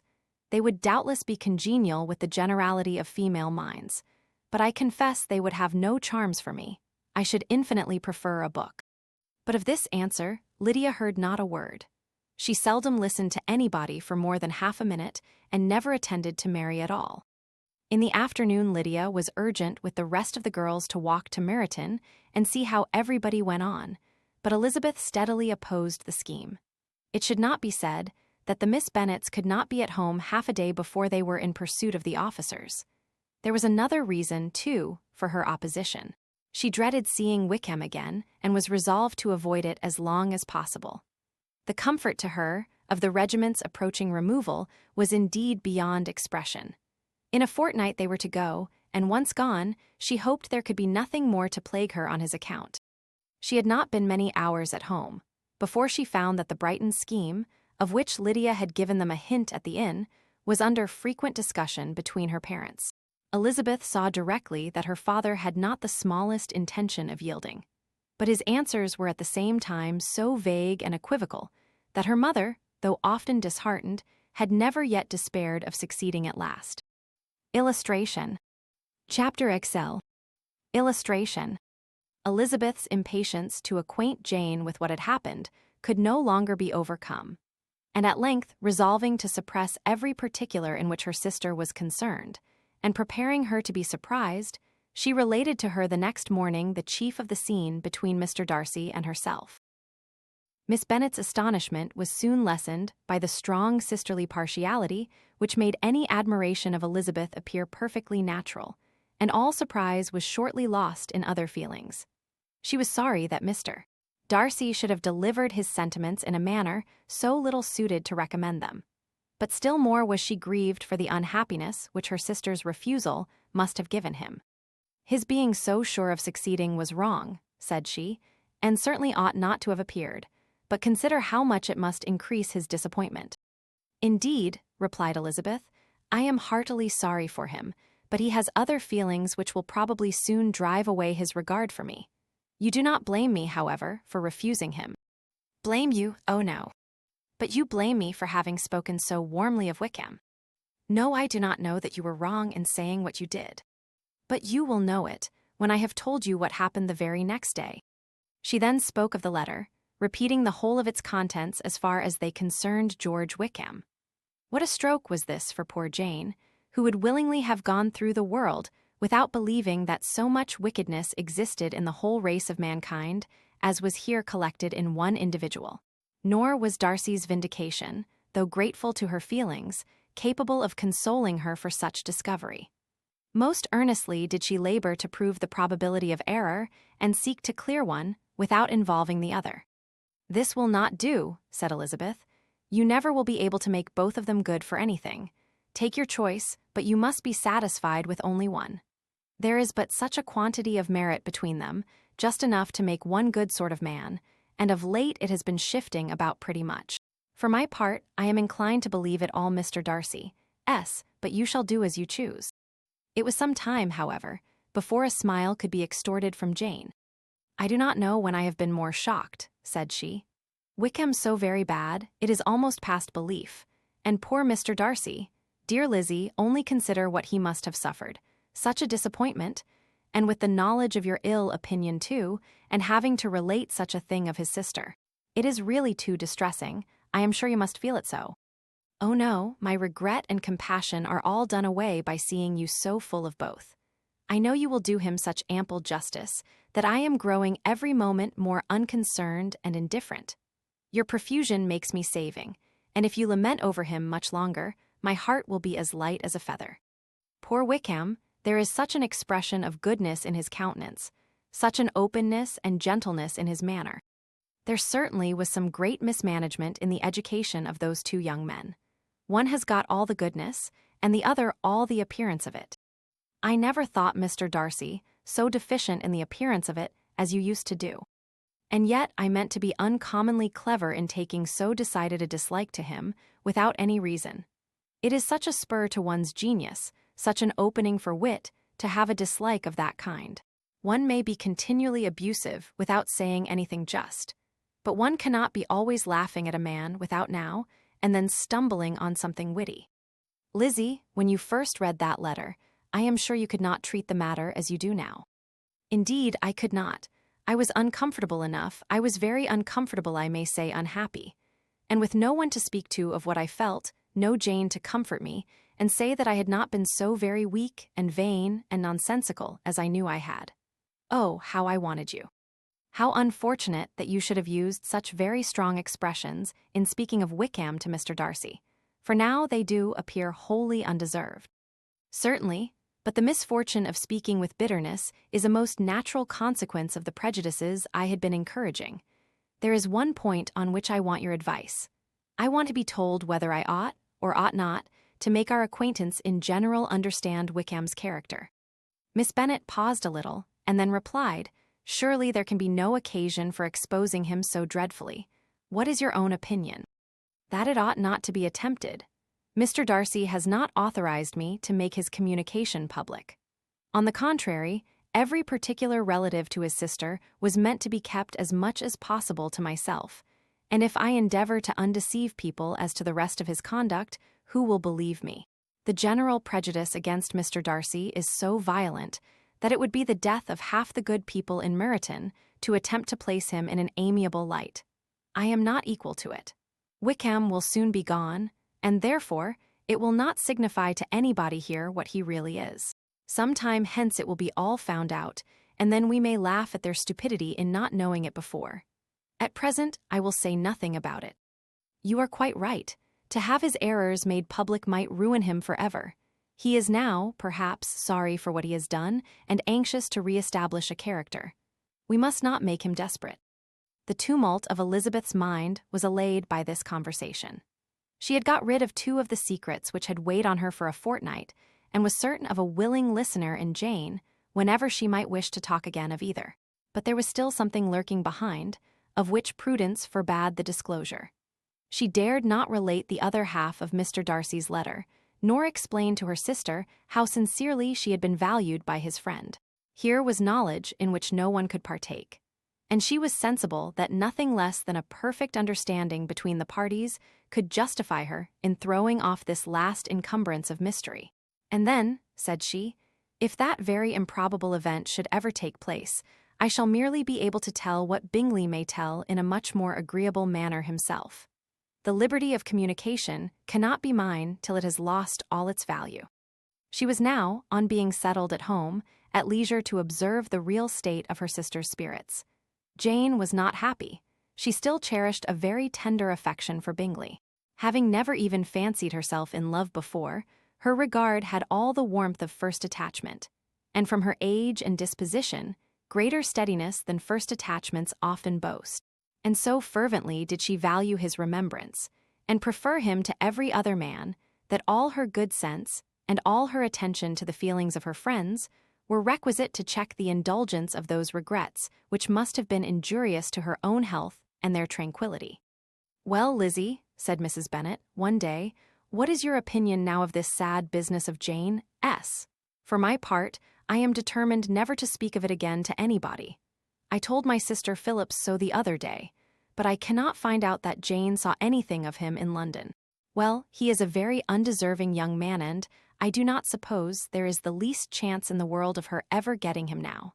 There is no talk of his coming to Netherfield again in the summer, and I have inquired of everybody, too, who is likely to know. Illustration. I am determined never to speak of it again. I do not believe that he will ever live at Netherfield any more. Oh, well, it is just as he chooses. Nobody wants him to come, though I shall always say that he used my daughter extremely ill, and if I was her, I would not have put up with it. Well, my comfort is, I am sure Jane will die of a broken heart, and then he will be sorry for what he has done." But as Elizabeth could not receive comfort from any such expectation, she made no answer. "Well, Lizzie," continued her mother soon afterwards, "and so the Collinses live very comfortable, do they? Well, well, I only hope it will last. And what sort of table do they keep? Charlotte is an excellent manager, I dare say. If she is half as sharp as her mother, she is saving enough. There is nothing extravagant in their housekeeping, I dare say. No, nothing at all. A great deal of good management, depend upon it. Yes, yes, they will take care not to outrun their income. They will never be distressed for money.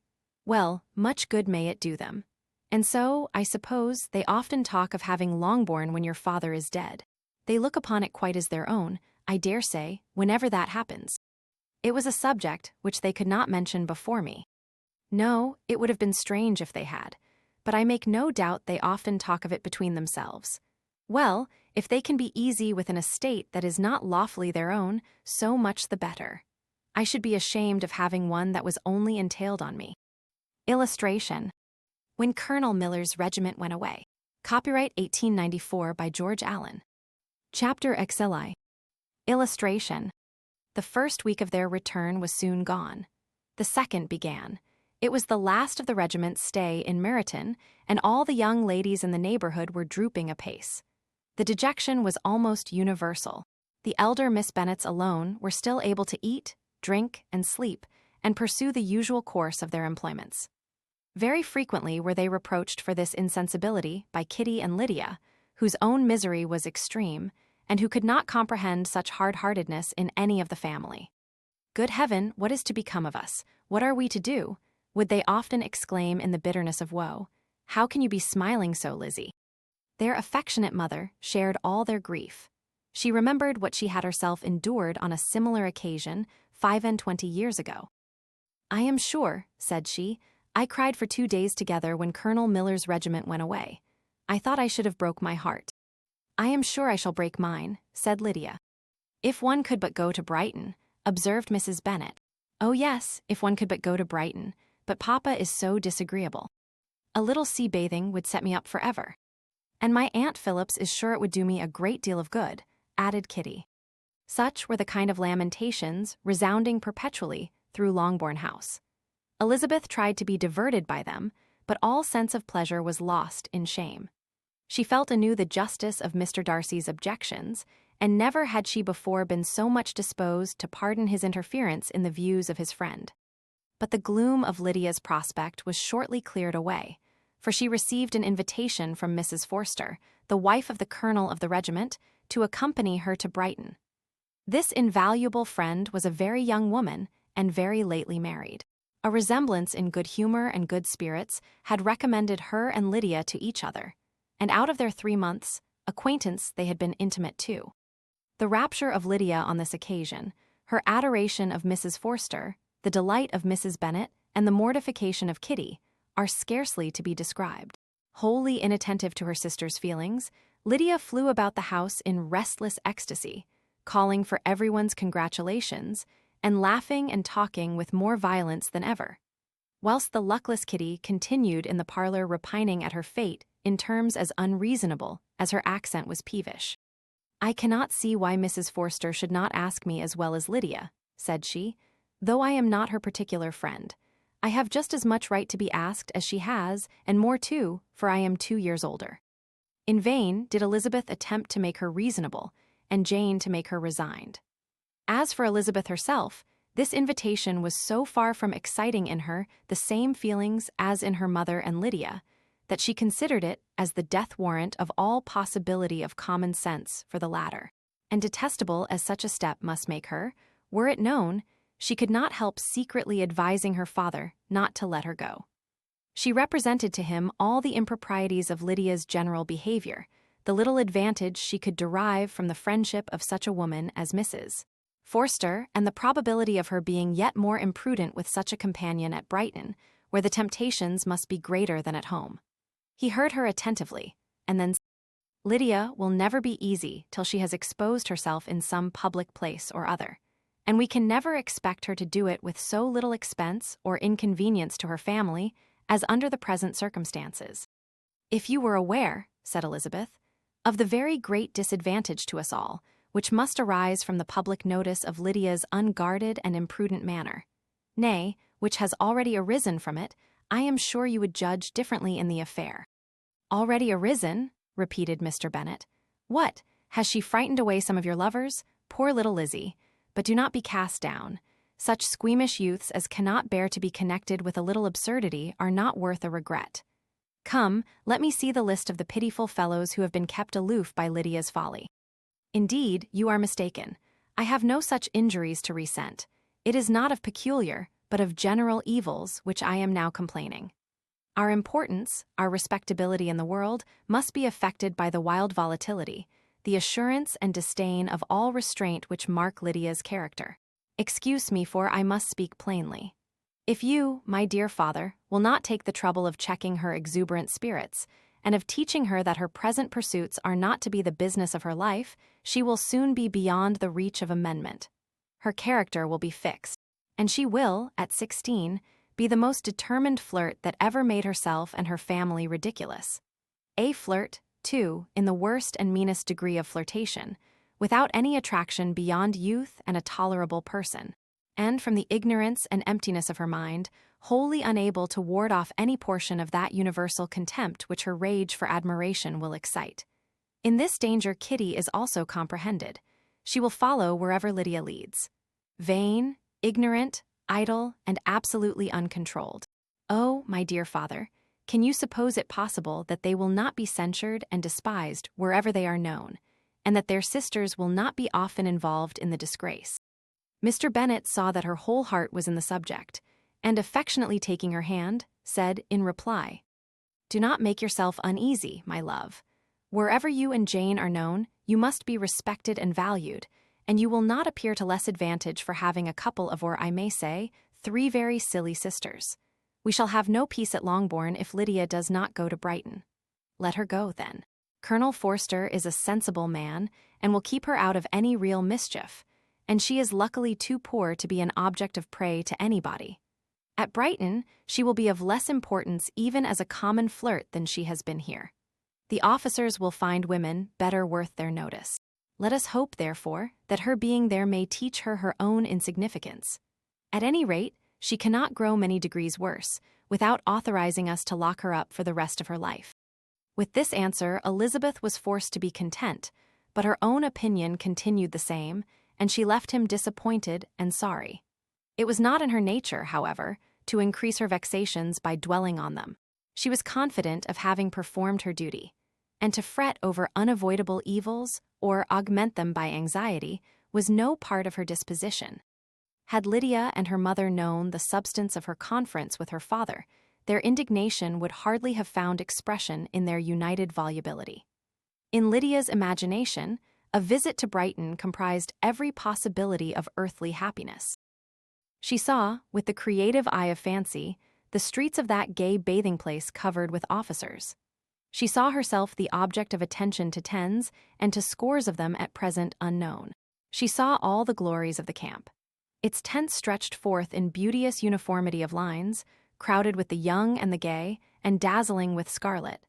And to complete the view, she saw herself seated beneath a tent, tenderly flirting with at least 6 officers at once. Illustration: Tenderly flirting. Copyright 1894 by George Allen. Had she known that her sister sought to tear her from such prospects and such realities as these, what would have been her sensations? They could have been understood only by her mother, who might have felt nearly the same. Lydia's going to Brighton was all that consoled her for the melancholy conviction of her husband's never intending to go there himself. But they were entirely ignorant of what had passed, and their raptures continued, with little intermission, to the very day of Lydia's leaving home. Elizabeth was now to see Mr. Wickham for the last time. Having been frequently in company with him since her return, agitation was pretty well over, the agitations of former partiality entirely so.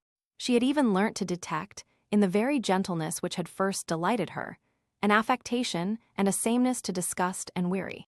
In his present behavior to herself, moreover, she had a fresh source of displeasure. For the inclination he soon testified of renewing those attentions which had marked the early part of their acquaintance could only serve, after what had since passed, to provoke her.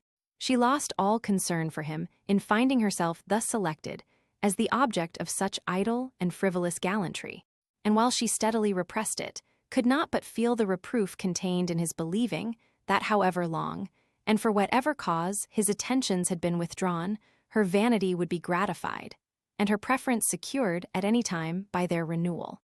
On the very last day of the regiment's remaining in Meryton, he dined, with others of the officers, at Longbourn, and so little was Elizabeth disposed to part from him in good humour, that, on his making some inquiry as to the manner in which her time had passed at Hunsford, she mentioned Colonel Fitzwilliam's and Mr.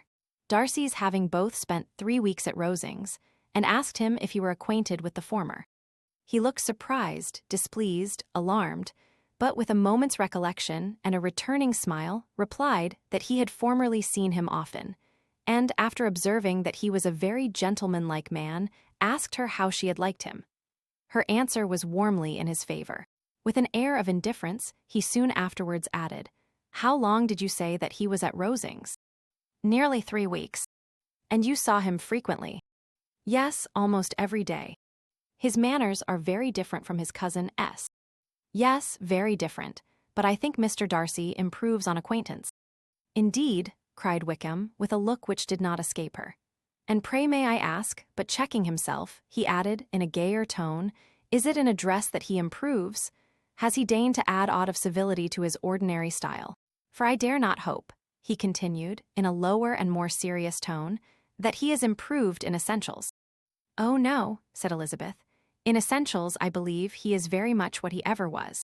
While she spoke, Wickham looked as if scarcely knowing whether to rejoice over her words or to distrust their meaning.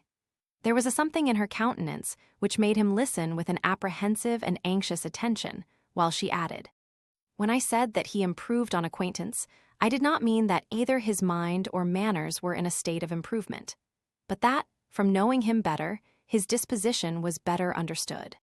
Wickham's alarm now appeared in a heightened complexion and agitated look. For a few minutes he was silent, till, shaking off his embarrassment, he turned to her again and said in the gentlest of accents, "You, who so well know my feelings towards Mr. Darcy, will readily comprehend how sincerely I must rejoice that he is wise enough to assume even the appearance of what is right. His pride in that direction may be of service, if not to himself, to many others, for it must deter him from such foul misconduct as I have suffered by. I only fear that the sort of cautiousness to which you, I imagine, have been alluding, is merely adopted on his visits to his aunt, of whose good opinion and judgment he stands much in awe. His fear of her has always operated, I know, when they were together. And a good deal is to be imputed to his wish of forwarding the match with Miss de Bourgh, which I am certain he has very much at heart." Elizabeth could not repress a smile at this, but she answered only by a slight inclination of the head. She saw that he wanted to engage her on the old subject of his grievances, and she was in no humor to indulge him. The rest of the evening passed with the appearance, on his side, of usual cheerfulness, but with no further attempt to distinguish Elizabeth, and they parted at last with mutual civility, and possibly a mutual desire of never meeting again. When the party broke up, Lydia returned with Mrs. Forster to Meryton, from whence they were to set out early the next morning. The separation between her and her family was rather noisy than pathetic. Kitty was the only one who shed tears, but she did weep from vexation and envy. Mrs. Bennet was diffuse in her good wishes for the felicity of her daughter, and impressive in her injunctions that she would not miss the opportunity of enjoying herself as much as possible advice, which there was every reason to believe would be attended to. And, in the clamorous happiness of Lydia herself in bidding farewell, the more gentle adieus of her sisters were uttered without being heard. Illustration: The arrival of the gardeners. Chapter XLAI. Illustration: Had Elizabeth's opinion been all drawn from her own family, she could not have formed a very pleasing picture of conjugal felicity or domestic comfort. Her father, captivated by youth and beauty, and that appearance of good humor which youth and beauty generally give, had married a woman whose weak understanding and a liberal mind had very early in their marriage put an end to all real affection for her. Respect, esteem, and confidence had vanished forever, and all his views of domestic happiness were overthrown. But Mr. Bennet was not of a disposition to seek comfort for the disappointment which his own imprudence had brought on in any of those pleasures which too often console the unfortunate for their folly or their vice. He was fond of the country and of books, and from these tastes had arisen his principal enjoyments. To his wife he was very little otherwise indebted than as her ignorance and folly had contributed to his amusement. This is not the sort of happiness which a man would in general wish to owe to his wife. But where other powers of entertainment are wanting, the true philosopher will derive benefit from such as are given. Elizabeth, however, had never been blind to the impropriety of her father's behavior as a husband. She had always seen it with pain, but respecting his abilities and grateful for his affectionate treatment of herself, she endeavored to forget what she could not overlook, and to banish from her thoughts that continual breach of conjugal obligation and decorum which, in exposing his wife to the contempt of her own children, was so highly reprehensible. But she had never felt so strongly as now the disadvantages which must attend the children of so unsuitable a marriage, nor ever been so fully aware of the evils arising from so ill-judged a direction of talents, which, rightly used, might at least have preserved the respectability of his daughters, even if incapable of enlarging the mind of his wife. When Elizabeth had rejoiced over Wickham's departure, she found little other cause for satisfaction in the loss of the regiment. Their parties abroad were less varied than before, and at home she had a mother and sister, whose constant repinings at the dullness of everything around them threw a real gloom over their domestic circle. And though Kitty might in time regain her natural degree of sense, since the disturbers of her brain were removed, her other sister, from whose disposition greater evil might be apprehended, was likely to be hardened in all her folly and assurance by a situation of such double danger as a watering-place and a camp. Upon the whole, therefore, she found, what has been sometimes found before, that an event to which she had looked forward with impatient desire did not, in taking place, bring all the satisfaction she had promised herself. It was consequently necessary to name some other period for the commencement of actual felicity, to have some other point on which her wishes and hopes might be fixed, and by again enjoying the pleasure of anticipation, console herself for the present and prepare for another disappointment. Her tour to the lakes was now the object of her happiest thoughts. It was her best consolation for all the uncomfortable hours which the discontentedness of her mother and Kitty made inevitable. And could she have included Jane in the scheme, every part of it would have been perfect. But it is fortunate, thought she, that I have something to wish for. Were the whole arrangement complete, my disappointment would be certain. But here, by carrying with me one ceaseless source of regret in my sister's absence, I may reasonably hope to have all my expectations of pleasure realized. A scheme of which every part promises delight can never be successful, and general disappointment is only warded off by the defense of some little peculiar vexation. When Lydia went away, she promised to write very often and very minutely to her mother and Kitty, but her letters were always long expected and always very short. Those to her mother contained little else than that they were just returned from the library, where such and such officers had attended them, and where she had seen such beautiful ornaments as made her quite wild. That she had a new gown or a new parasol, which she would have described more fully, but was obliged to leave off in a violent hurry, as Mrs. Forster called her, and they were going to the camp. And from her correspondence with her sister there was still less to be learnt, for her letters to Kitty, though rather longer, were much too full of lines under the words to be made public. After the first fortnight or 3 weeks of her absence, health, good humour, and cheerfulness began to reappear at Longbourn. Everything wore a happier aspect. The families who had been in town for the winter came back again, and summer finery and summer engagements arose. Mrs. Bennet was restored to her usual querulous serenity, and by the middle of June, Kitty was so much recovered as to be able to enter Meryton without tears, an event of such happy promise as to make Elizabeth hope that by the following Christmas she might be so tolerably reasonable as not to mention an officer above once a day, unless, by some cruel and malicious arrangement at the War Office, another regiment should be quartered in Meryton. The time fixed for the beginning of their northern tour was now fast approaching, and a fortnight only was wanting of it, when a letter arrived from Mrs. Gardiner, which at once delayed its commencement and curtailed its extent. Mr. Gardiner would be prevented by business from setting out till a fortnight later in July, and must be in London again within a month. And as that left too short a period for them to go so far, and see so much as they had proposed, or at least to see it with the leisure and comfort they had built on, they were obliged to give up the lakes, and substitute a more contracted tour, and, according to the present plan, were to go no farther northward than Derbyshire. In that county there was enough to be seen to occupy the chief of their 3 weeks, and to Mrs. Gardiner it had a peculiarly strong attraction. The town where she had formerly passed some years of her life, and where they were now to spend a few days, was probably as great an object of her curiosity as all the celebrated beauties of Matlock, Chatsworth, Dovedale, or the Peak. Elizabeth was excessively disappointed. She had set her heart on seeing the lakes, and still thought there might have been time enough. But it was her business to be satisfied and certainly her temper to be happy, and all was soon right again. With the mention of Derbyshire, there were many ideas connected. It was impossible for her to see the word without thinking of Pemberley and its owner. "But surely," said she, "I may enter his county with impunity, and rob it of a few petrified spars, without his perceiving me." The period of expectation was now doubled. 4 weeks were to pass away before her uncle and aunt's arrival.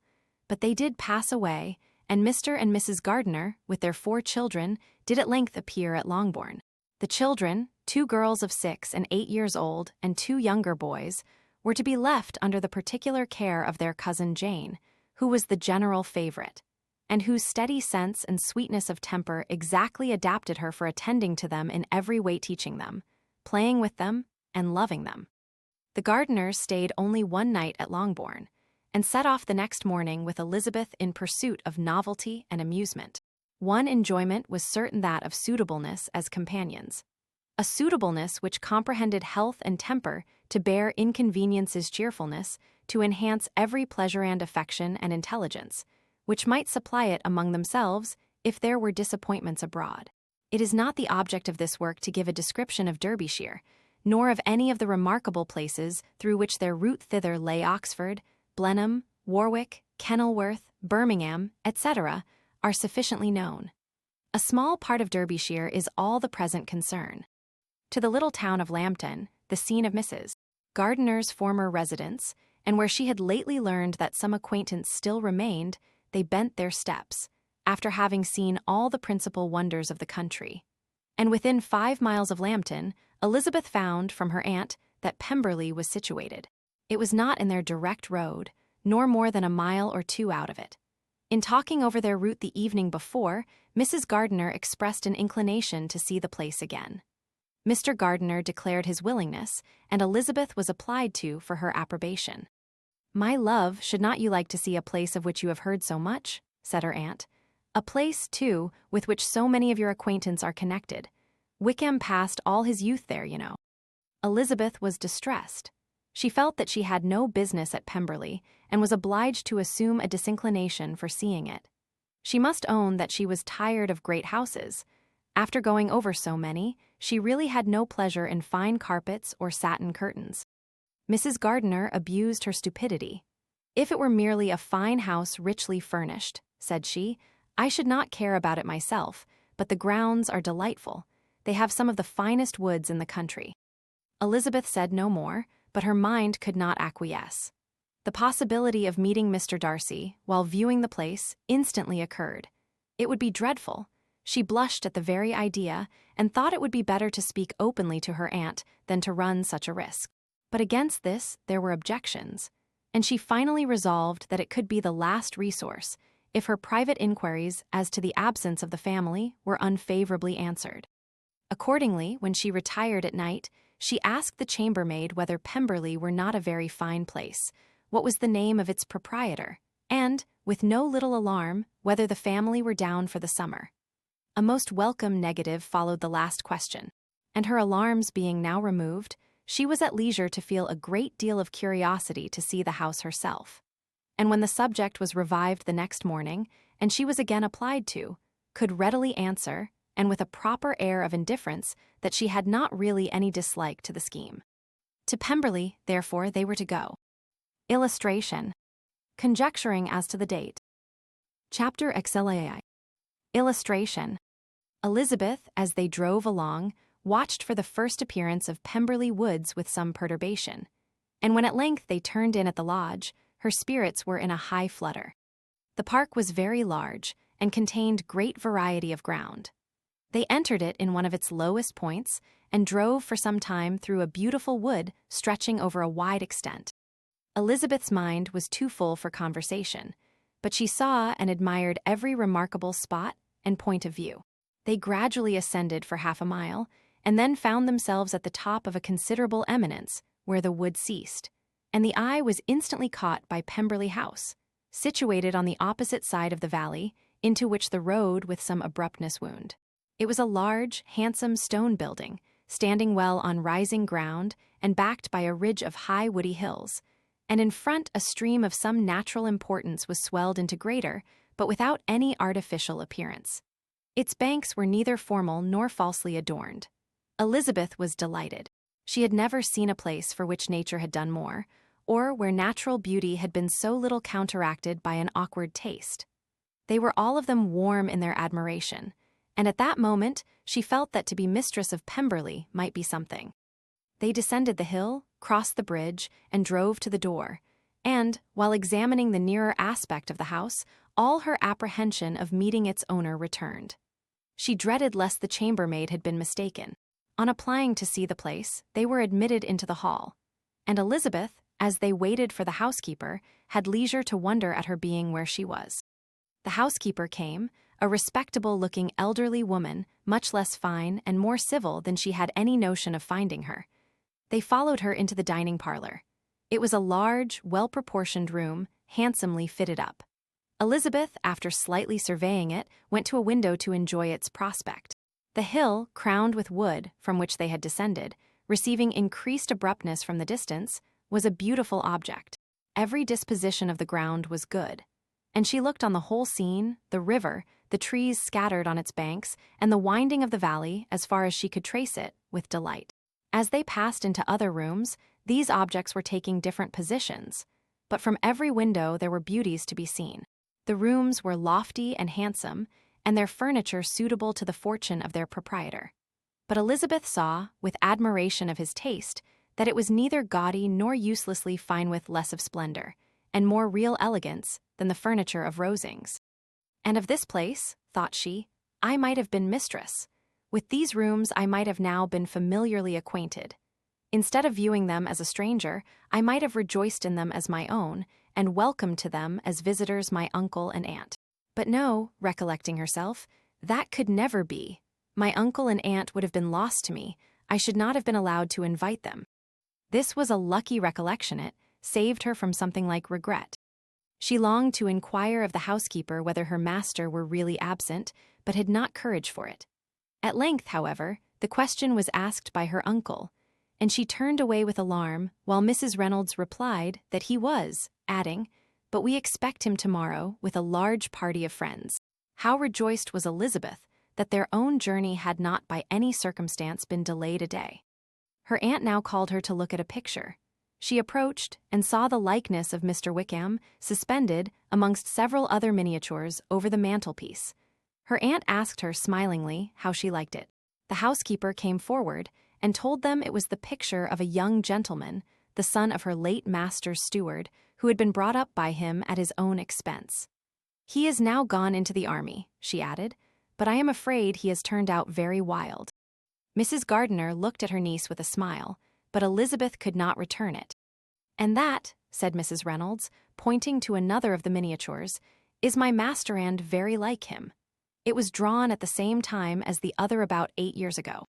"I have heard much of your master's fine person," said Mrs. Gardiner, looking at the picture. "It is a handsome face. But Lizzie, you can tell us whether it is like or not." Mrs. Reynolds' respect for Elizabeth seemed to increase on this intimation of her knowing her master. "Does that young lady know Mr. Darcy?" Elizabeth colored and said, "A little." "And do not you think him a very handsome gentleman, ma'am?" "Yes, very handsome."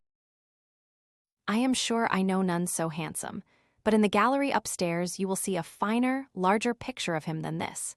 This room was my late master's favorite room, and these miniatures are just as they used to be then. He was very fond of them." This accounted to Elizabeth for Mr. Wickham's being among them. Mrs. Reynolds then directed their attention to one of Miss Darcy, drawn when she was only 8 years old. "And is Miss Darcy as handsome as her brother?" said Mr. Gardiner. "Oh, yes, the handsomest young lady that ever was seen, and so accomplished. She plays and sings all day long. In the next room is a new instrument just come down for her a present from my master. She comes here tomorrow with him." Mr. Gardiner, whose manners were easy and pleasant, encouraged her communicativeness by his questions and remarks. Mrs. Reynolds, either from pride or attachment, had evidently great pleasure in talking of her master and his sister. "Is your master much at Pemberley in the course of the year?" "Not so much as I could wish, sir, but I dare say he may spend half his time here, and Miss Darcy is always down for the summer months." "Except," thought Elizabeth, "when she goes to Ramsgate. If your master would marry, you might see more of him." "Yes, sir, but I do not know when that will be. I do not know who is good enough for him." Mr. and Mrs. Gardiner smiled. Elizabeth could not help saying, "It is very much to his credit, I am sure, that you should think so." "I say no more than the truth, and what everybody will say that knows him," replied the other. Elizabeth thought this was going pretty far, and she listened with increasing astonishment as the housekeeper added, "I have never had a cross word from him in my life, and I have known him ever since he was 4 years old." This was praise of all others most extraordinary, most opposite to her ideas. That he was not a good-tempered man had been her firmest opinion. Her keenest attention was awakened. She longed to hear more, and was grateful to her uncle for saying, "There are very few people of whom so much can be said. You are lucky in having such a master." "Yes, sir, I know I am. If I were to go through the world, I could not meet with a better. But I have always observed that they who are good-natured when children are good-natured when they grow up, and he was always the sweetest-tempered, most generous-hearted boy in the world." Elizabeth almost stared at her. "Can this be Mr. Darcy?" thought she. "His father was an excellent man," said Mrs. Gardiner.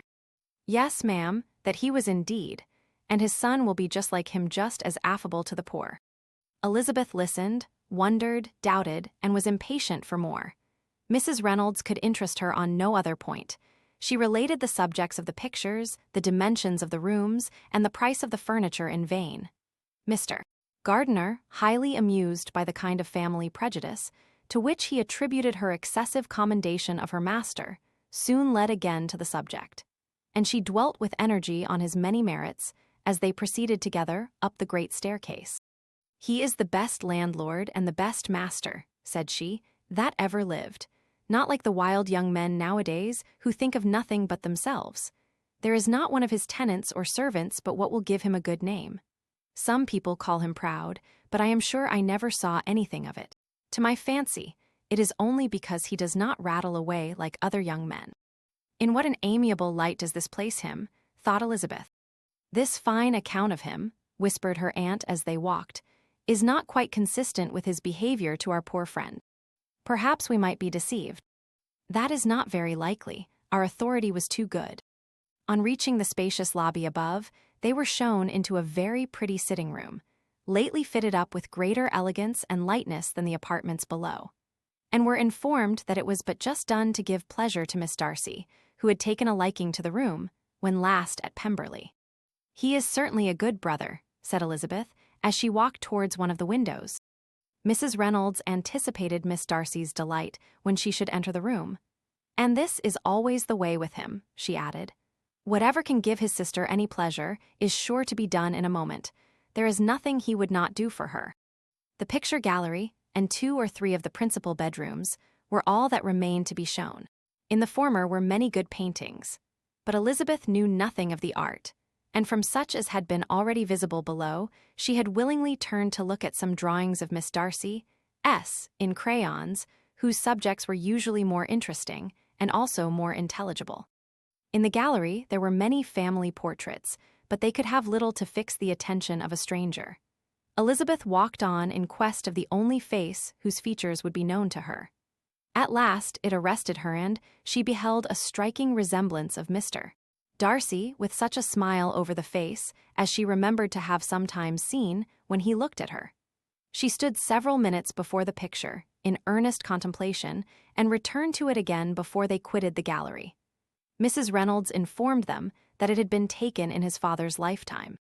There was certainly, at this moment, in Elizabeth's mind, a more gentle sensation towards the original than she had ever felt in the height of their acquaintance. The commendation bestowed on him by Mrs. Reynolds was of no trifling nature. What praise is more valuable than the praise of an intelligent servant? As a brother, a landlord, a master, she considered how many people's happiness were in his guardianship, how much of pleasure or pain it was in his power to bestow, how much of good or evil must be done by him. Every idea that had been brought forward by the housekeeper was favorable to his character, and as she stood before the canvas, on which he was represented, and fixed his eyes upon herself, she thought of his regard with a deeper sentiment of gratitude than it had ever raised before. She remembered its warmth, and softened its impropriety of expression. When all of the house that was open to general inspection had been seen, they returned downstairs, and, taking leave of the housekeeper, were consigned over to the gardener, who met them at the hall door. As they walked across the lawn towards the river, Elizabeth turned back to look again. Her uncle and aunt stopped also, and while the former was conjecturing as to the date of the building, the owner of it himself suddenly came forward from the road which led behind it to the stables. They were within 20 yards of each other, and so abrupt was his appearance that it was impossible to avoid his sight. Their eyes instantly met, and the cheeks of each were overspread with the deepest blush. He absolutely started, and for a moment seemed immovable from surprise, but shortly recovering himself, advanced towards the party and spoke to Elizabeth, if not in terms of perfect composure, at least of perfect civility. She had instinctively turned away, but stopping on his approach, received his compliments with an embarrassment impossible to be overcome. Had his first appearance, or his resemblance to the picture they had just been examining, been insufficient to assure the other two that they now saw Mr. Darcy, the gardener's expression of surprise on beholding his master must immediately have told it. They stood a little aloof while he was talking to their niece, who, astonished and confused, scarcely dared lift her eyes to his face, and knew not what answer she returned to his civil inquiries after her family. Amazed at the alteration of his manner since they last parted, every sentence that he uttered was increasing her embarrassment, and every idea of the impropriety of her being found there recurring to her mind, the few minutes in which they continued together were some of the most uncomfortable of her life. Nor did he seem much more at ease. When he spoke, his accent had none of its usual sedateness, and he repeated his inquiries as to the time of her having left Longbourn, and of her stay in Derbyshire so often and in so hurried a way as plainly spoke the distraction of his thoughts. At length, every idea seemed to fail him, and after standing a few moments without saying a word, he suddenly recollected himself and took leave. The others then joined her and expressed their admiration of his figure, but Elizabeth heard not a word and, wholly engrossed by her own feelings, followed them in silence. She was overpowered by shame and vexation.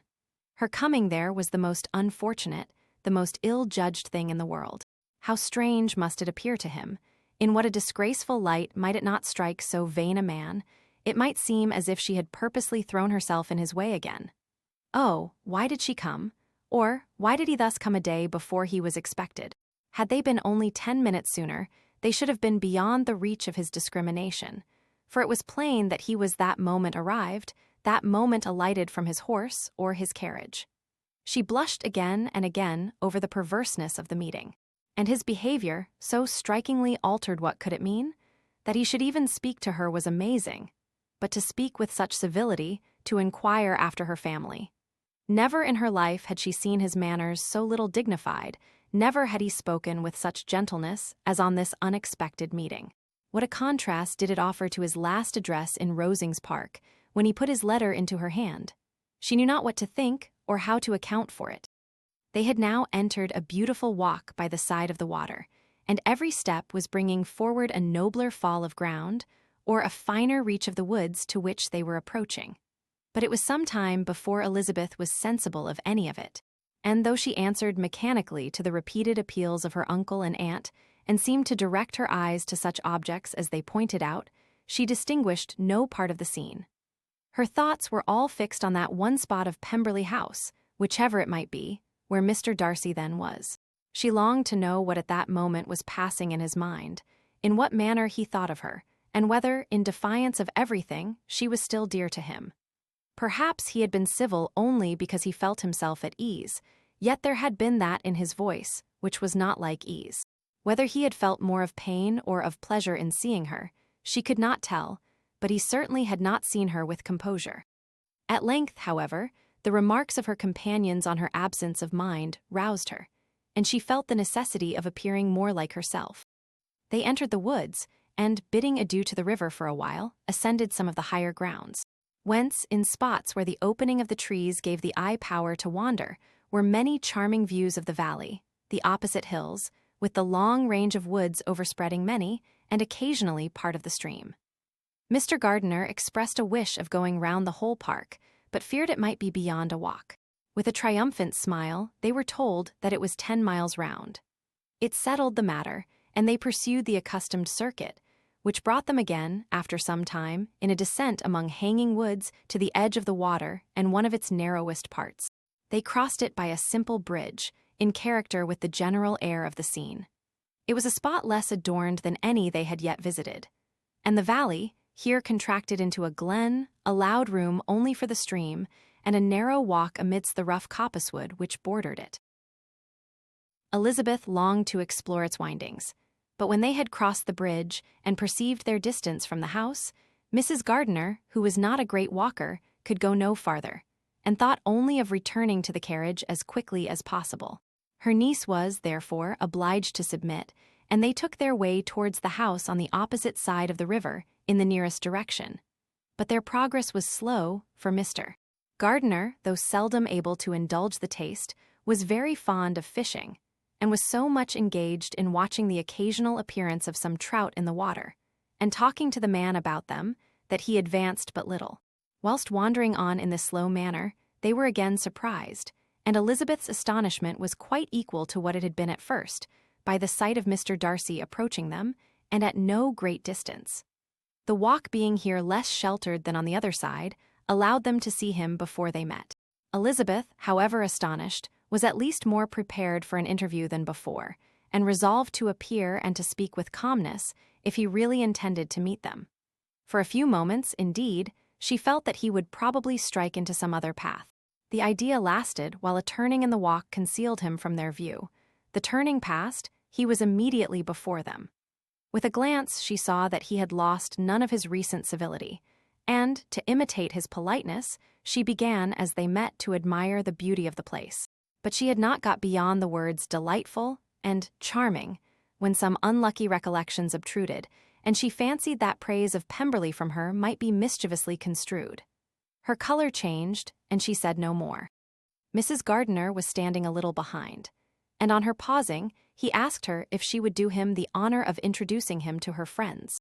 This was a stroke of civility for which she was quite unprepared, and she could hardly suppress a smile at his being now seeking the acquaintance of some of those very people, against whom his pride had revolted in his offer to herself. What will be his surprise, thought she, when he knows who they are? He takes them now for people of fashion.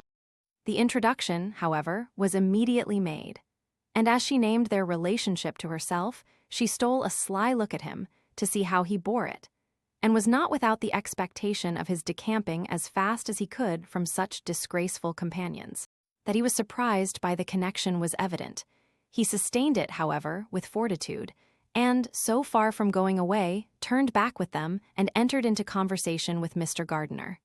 Elizabeth could not but be pleased, could not but triumph. It was consoling that he should know she had some relations for whom there was no need to blush. She listened most attentively to all that passed between them, and gloried in every expression, every sentence of her uncle, which marked his intelligence, his taste, or his good manners.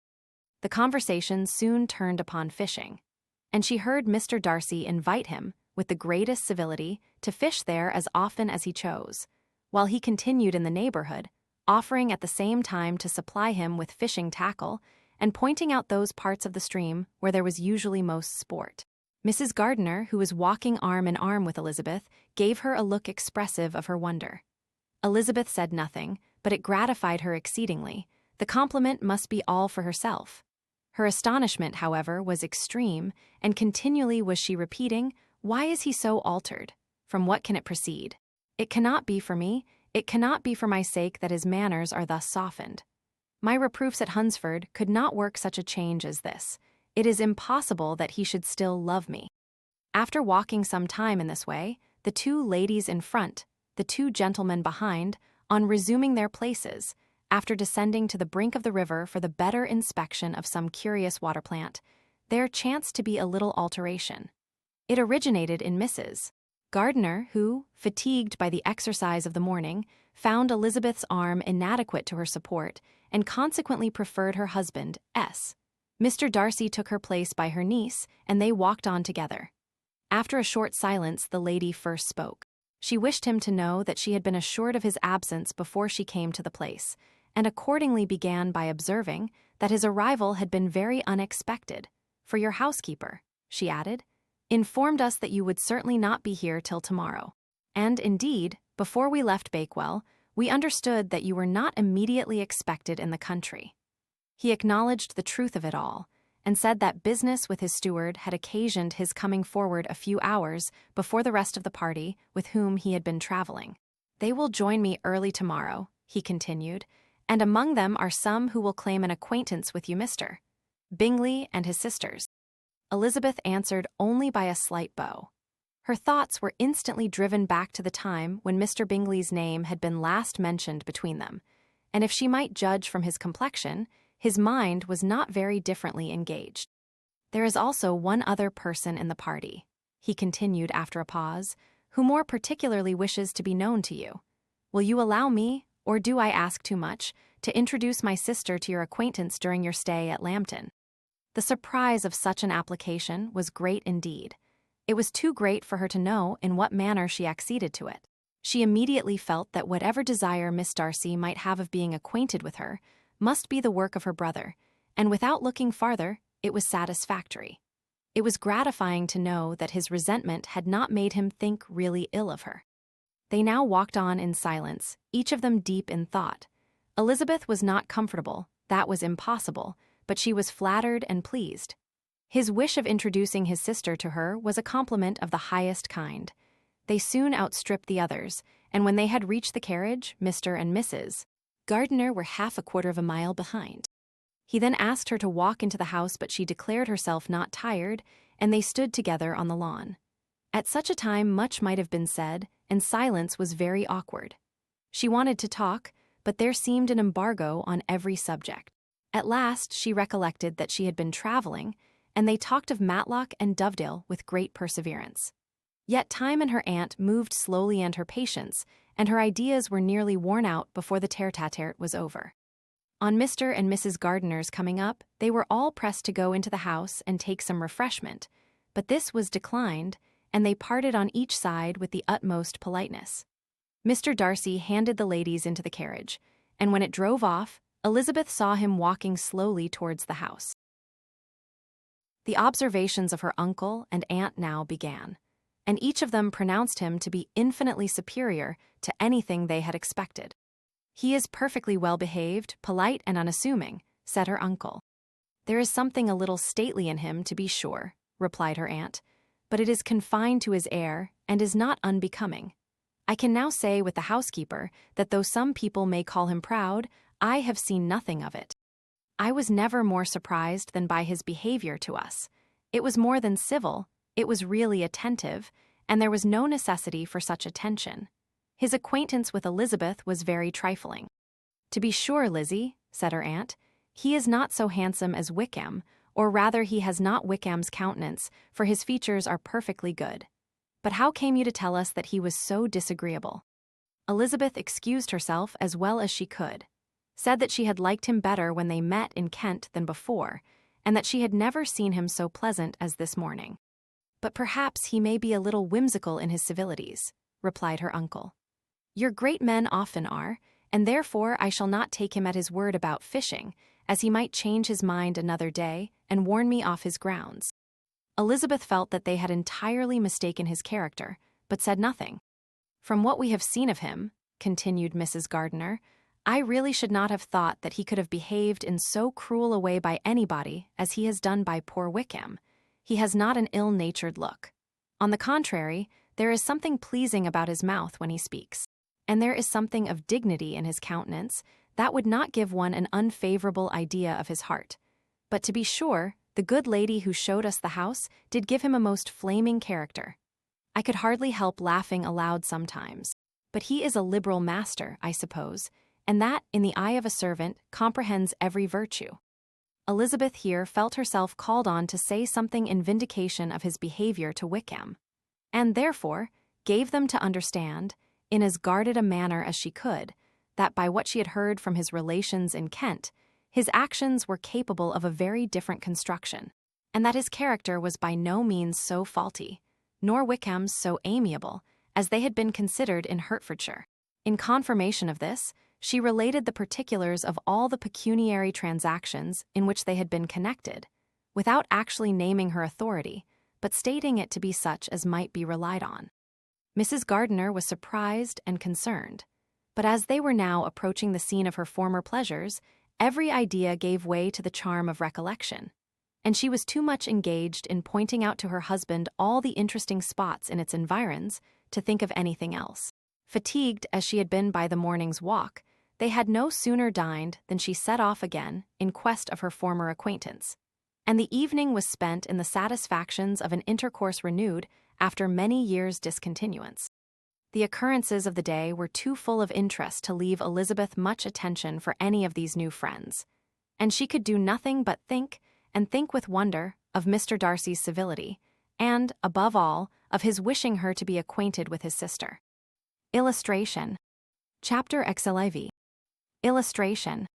Elizabeth had settled it that Mr. Darcy would bring his sister to visit her the very day after her reaching Pemberley, and was, consequently, resolved not to be out of sight of the inn the whole of that morning. But her conclusion was false, for on the very morning after their own arrival at Lambton, these visitors came. They had been walking about the place with some of their new friends, and were just returned to the inn to dress themselves for dining with the same family, when the sound of a carriage drew them to a window, and they saw a gentleman and lady in a curricle driving up the street. Elizabeth, immediately recognizing the livery, guessed what it meant, and imparted no small degree of surprise to her relations by acquainting them with the honor which she expected.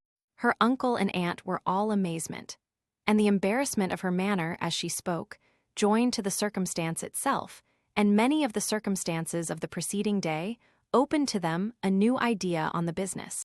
Nothing had ever suggested it before, but they now felt that there was no other way of accounting for such attentions from such a quarter than by supposing a partiality for their niece. While these newly born notions were passing in their heads, the perturbation of Elizabeth's feelings was every moment increasing. She was quite amazed at her own discomposure. But, amongst other causes of disquiet, she dreaded lest the partiality of the brother should have said too much in her favor. And, more than commonly anxious to please, she naturally suspected that every power of pleasing would fail her. She retreated from the window, fearful of being seen, and as she walked up and down the room, endeavoring to compose herself, saw such looks of inquiring surprise in her uncle and aunt as made everything worse.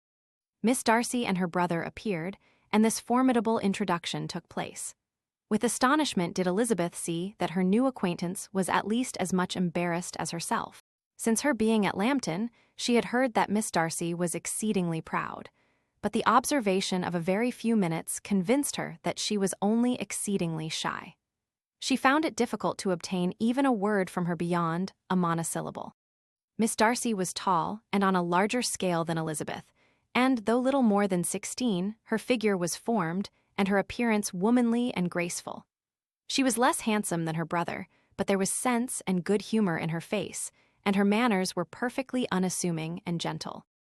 Elizabeth, who had expected to find in her as acute and unembarrassed an observer as ever Mr. Darcy had been, was much relieved by discerning such different feelings.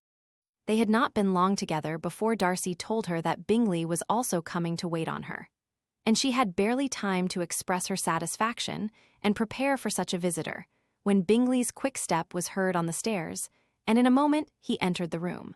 All Elizabeth's anger against him had been long done away, but had she still felt any, it could hardly have stood its ground against the unaffected cordiality with which he expressed himself on seeing her again. He inquired in a friendly, though general, way after her family, and looked and spoke with the same good-humored ease that he had ever done. To Mr. and Mrs. Gardiner, he was scarcely a less interesting personage than to herself. They had long wished to see him. The whole party before them, indeed, excited a lively attention. The suspicions which had just arisen of Mr. Darcy and their niece directed their observation towards each with an earnest, though guarded, inquiry. And they soon drew from those inquiries the full conviction that one of them at least knew what it was to love. Of the ladies' sensations, they remained a little in doubt, but that the gentleman was overflowing with admiration was evident enough. Elizabeth, on her side, had much to do. She wanted to ascertain the feelings of each of her visitors, she wanted to compose her own, and to make herself agreeable to all, and in the latter object, where she feared most to fail, she was most sure of success, for those to whom she endeavored to give pleasure were prepossessed in her favor. Bingley was ready, Georgiana was eager, and Darcy determined to be pleased. Illustration. To make herself agreeable to all. Copyright 1894 by George Allen.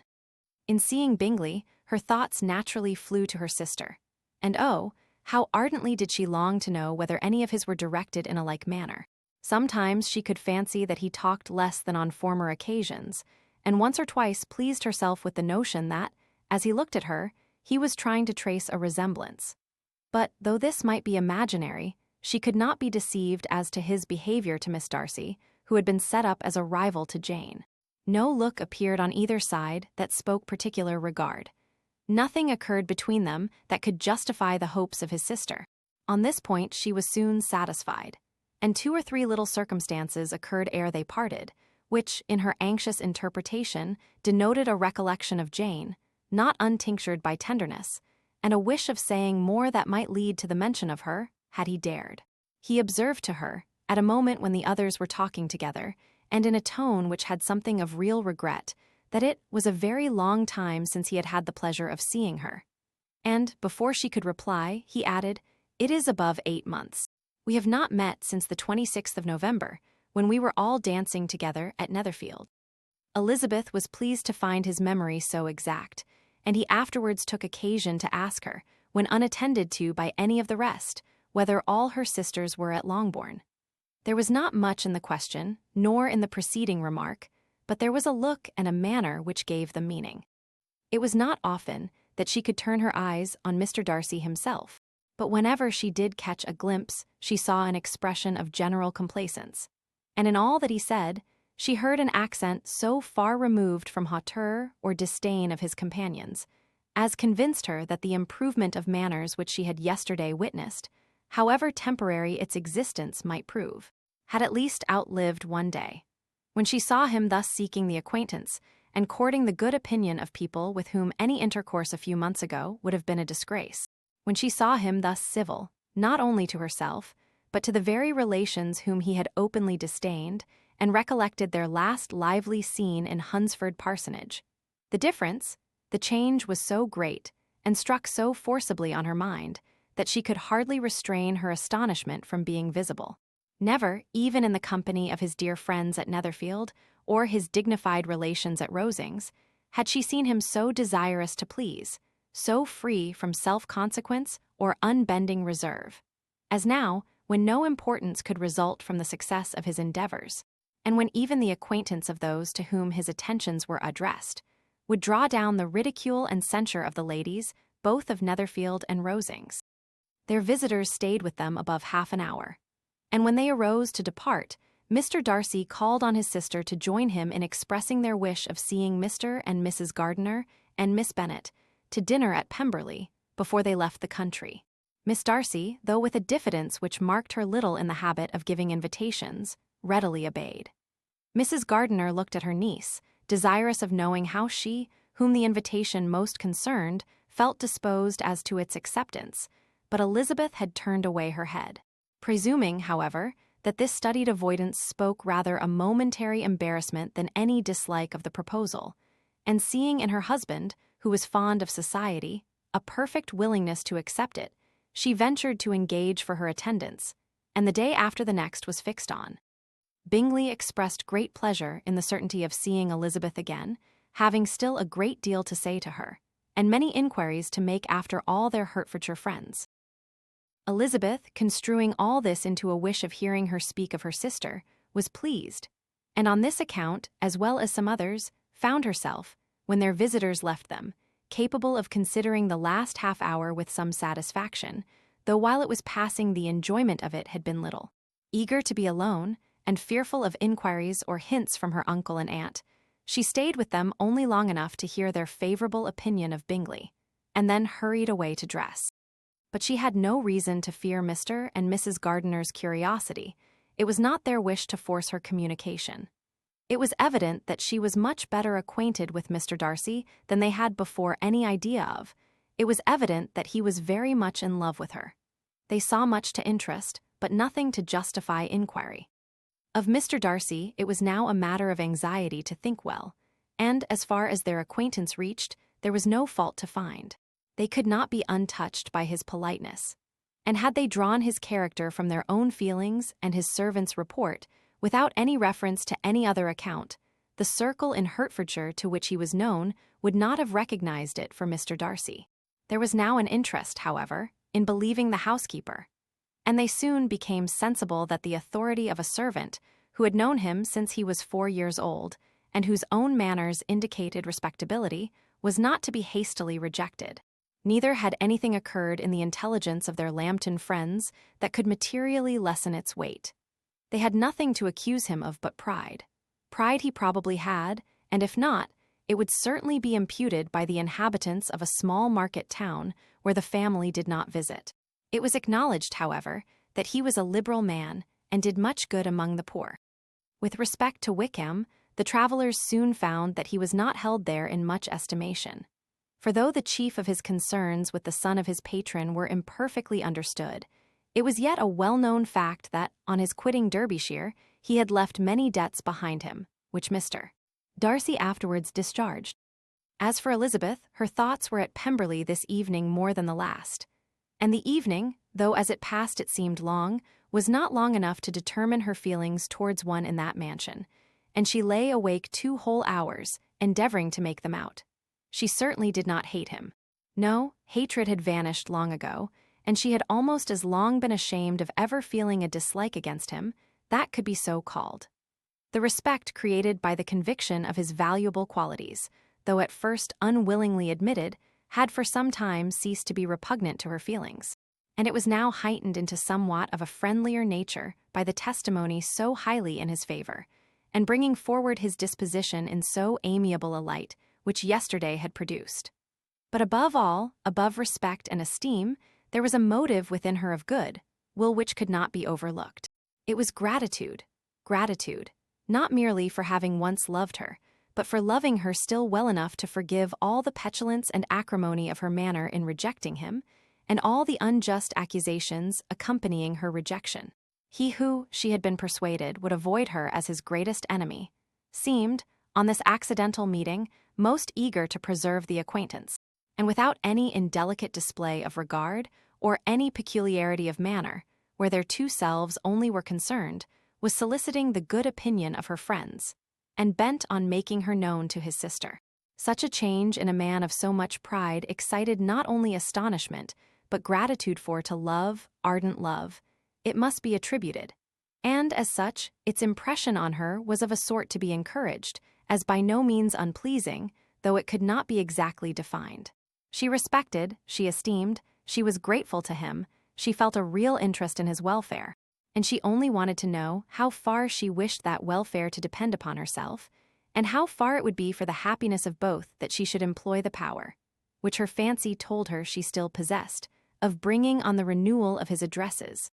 It had been settled in the evening, between the aunt and niece, that such a striking civility as Miss Darcy's, in coming to them on the very day of her arrival at Pemberley-Four, she had reached it only to a late breakfast ought to be imitated, though it could not be equaled, by some exertion of politeness on their side, and consequently that it would be highly expedient to wait on her at Pemberley the following morning. They were, therefore, to go. Elizabeth was pleased, though when she asked herself the reason, she had very little to say in reply. Mr. Gardiner left them soon after breakfast. The fishing scheme had been renewed the day before, and a positive engagement made of his meeting some of the gentlemen at Pemberley by noon. Illustration. Engaged by the river. Chapter XLV. Illustration. Convinced, as Elizabeth now was, that Miss Bingley's dislike of her had originated in jealousy, she could not help feeling how very unwelcome her appearance at Pemberley must be to her, and was curious to know with how much civility on that lady's side the acquaintance would now be renewed. On reaching the house, they were shown through the hall into the saloon, whose northern aspect rendered it delightful for summer.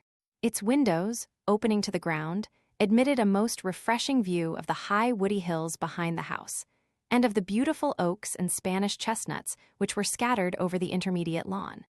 In this room they were received by Miss Darcy, who was sitting there with Mrs. Hurst and Miss Bingley, and the lady with whom she lived in London. Georgiana's reception of them was very civil, but attended with all that embarrassment which, though proceeding from shyness and the fear of doing wrong, would easily give to those who felt themselves inferior the belief of her being proud and reserved. Mrs. Gardiner and her niece, however, did her justice and pitied her. By Mrs. Hurst and Miss Bingley they were noticed only by a courtesy, and on their being seated, a pause, awkward as such pauses must always be, succeeded for a few moments. It was first broken by Mrs. Annesley, a genteel, agreeable-looking woman, whose endeavor to introduce some kind of discourse proved her to be more truly well-bred than either of the others. And between her and Mrs. Gardiner, with occasional help from Elizabeth, the conversation was carried on. Miss Darcy looked as if she wished for courage enough to join in it, and sometimes did venture a short sentence, when there was least danger of its being heard. Elizabeth soon saw that she was herself closely watched by Miss Bingley, and that she could not speak a word, especially to Miss Darcy, without calling her attention. This observation would not have prevented her from trying to talk to the latter, had they not been seated at an inconvenient distance. But she was not sorry to be spared the necessity of saying much. Her own thoughts were employing her. She expected every moment that some of the gentlemen would enter the room. She wished, she feared, that the master of the house might be amongst them, and whether she wished or feared it most, she could scarcely determine. After sitting in this manner a quarter of an hour, without hearing Miss Bingley's voice, Elizabeth was roused by receiving from her a cold inquiry after the health of her family. She answered with equal indifference and brevity, and the other said no more. The next variation which their visit afforded was produced by the entrance of servants with cold meat, cake, and a variety of all the finest fruits in season. But this did not take place till after many a significant look and smile from Mrs. Annesley to Miss Darcy had been given to remind her of her post. There was now employment for the whole party, for though they could not all talk, they could all eat, and the beautiful pyramids of grapes, nectarines, and peaches soon collected them round the table. While thus engaged, Elizabeth had a fair opportunity of deciding whether she most feared or wished for the appearance of Mr. Darcy, by the feelings which prevailed on his entering the room. And then, though but a moment before she had believed her wishes to predominate, she began to regret that he came. He had been some time with Mr. Gardiner, who, with 2 or 3 other gentlemen from the house, was engaged by the river, and had left him only on learning that the ladies of the family intended a visit to Georgiana that morning. No sooner did he appear than Elizabeth wisely resolved to be perfectly easy and unembarrassed, a resolution the more necessary to be made, but perhaps not the more easily kept, because she saw that the suspicions of the whole party were awakened against them, and that there was scarcely an eye which did not watch his behavior when he first came into the room. In no countenance was attentive curiosity so strongly marked as in Miss Bingley's, in spite of the smiles which overspread her face whenever she spoke to one of its objects. For jealousy had not yet made her desperate, and her attentions to Mr. Darcy were by no means over. Miss Darcy, on her brother's entrance, exerted herself much more to talk, and Elizabeth saw that he was anxious for his sister and herself to get acquainted, and forwarded, as much as possible, every attempt at conversation on either side. Miss Bingley saw all this likewise, and, in the imprudence of anger, took the first opportunity of saying, with sneering civility, "Pray, Miss Eliza, are not the Shire militia removed from Meryton? They must be a great loss to your family." In Darcy's presence, she dared not mention Wickham's name, but Elizabeth instantly comprehended that he was uppermost in her thoughts, and the various recollections connected with him gave her a moment's distress. But exerting herself vigorously to repel the ill-natured attack, she presently answered the question in a tolerably disengaged tone. While she spoke, an involuntary glance showed her Darcy with a heightened complexion, earnestly looking at her, and his sister overcome with confusion and unable to lift up her eyes. Had Miss Bingley known what pain she was then giving her beloved friend, she undoubtedly would have refrained from the hint, but she had merely intended to discompose Elizabeth, by bringing forward the idea of a man to whom she believed her partial, to make her betray a sensibility which might injure her in Darcy's opinion, and, perhaps, to remind the latter of all the follies and absurdities by which some part of her family were connected with that corps. Not a syllable had ever reached her of Miss Darcy's meditated elopement. To no creature had it been revealed, where secrecy was possible, except to Elizabeth, and from all Bingley's connections her brother was particularly anxious to conceal it, from that very wish which Elizabeth had long ago attributed to him of their becoming hereafter her own. He had certainly formed such a plan, and without meaning that it should affect his endeavour to separate him from Miss Bennet, it is probable that it might add something to his lively concern for the welfare of his friend. Elizabeth's collected behaviour, however, soon quieted his emotion, and as Miss Bingley, vexed and disappointed, dared not approach nearer to Wickham, Georgiana also recovered in time, though not enough to be able to speak any more. Her brother, whose eyes she feared to meet, scarcely recollected her interest in the affair, and the very circumstance which had been designed to turn his thoughts from Elizabeth seemed to have fixed them on her more and more cheerfully. Their visit did not continue long after the question and answer above mentioned, and while Mr. Darcy was attending them to their carriage, Miss Bingley was venting her feelings in criticisms on Elizabeth's person, behaviour, and dress. But Georgiana would not join her. Her brother's recommendation was enough to ensure her favour. His judgment could not err, and he had spoken in such terms of Elizabeth as to leave Georgiana without the power of finding her otherwise than lovely and amiable. When Darcy returned to the saloon, Miss Bingley could not help repeating to him some part of what she had been saying to his sister. "How very ill Eliza Bennet looks this morning, Mr. Darcy," she cried. "I never in my life saw anyone so much altered as she is since the winter. She is grown so brown and coarse. Louisa and I were agreeing that we should not have known her again." However little Mr. Darcy might have liked such an address, he contented himself with coolly replying that he perceived no other alteration than her being rather no miraculous consequence of traveling in the summer. For my own part, she rejoined, I must confess that I never could see any beauty in her. Her face is too thin, her complexion has no brilliancy, and her features are not at all handsome. Her nose wants character, there is nothing marked in its lines. Her teeth are tolerable, but not out of the common way. And as for her eyes, which have sometimes been called so fine, I never could perceive anything extraordinary in them. They have a sharp, shrewish look, which I do not like at all. And in her air altogether, there is a self-sufficiency without fashion, which is intolerable. Persuaded as Miss Bingley was that Darcy admired Elizabeth, this was not the best method of recommending herself. But angry people are not always wise, and in seeing him at last look somewhat nettled, she had all the success she expected. He was resolutely silent, however, and, from a determination of making him speak, she continued. I remember, when we first knew her in Hertfordshire, how amazed we all were to find that she was a reputed beauty, and I particularly recollect your saying one night, after they had been dining at Netherfield, she a beauty, I should as soon call her mother a wit. But afterwards she seemed to improve on you, and I believe you thought her rather pretty at one time. Yes, replied Darcy, who could contain himself no longer, but that was only when I first knew her, for it is many months since I have considered her as one of the handsomest women of my acquaintance. He then went away, and Miss Bingley was left to all the satisfaction of having forced him to say what gave no one any pain but herself. Mrs. Gardiner and Elizabeth talked of all that had occurred during their visit as they returned, except what had particularly interested them both. The looks and behavior of everybody they had seen were discussed, except of the person who had mostly engaged their attention.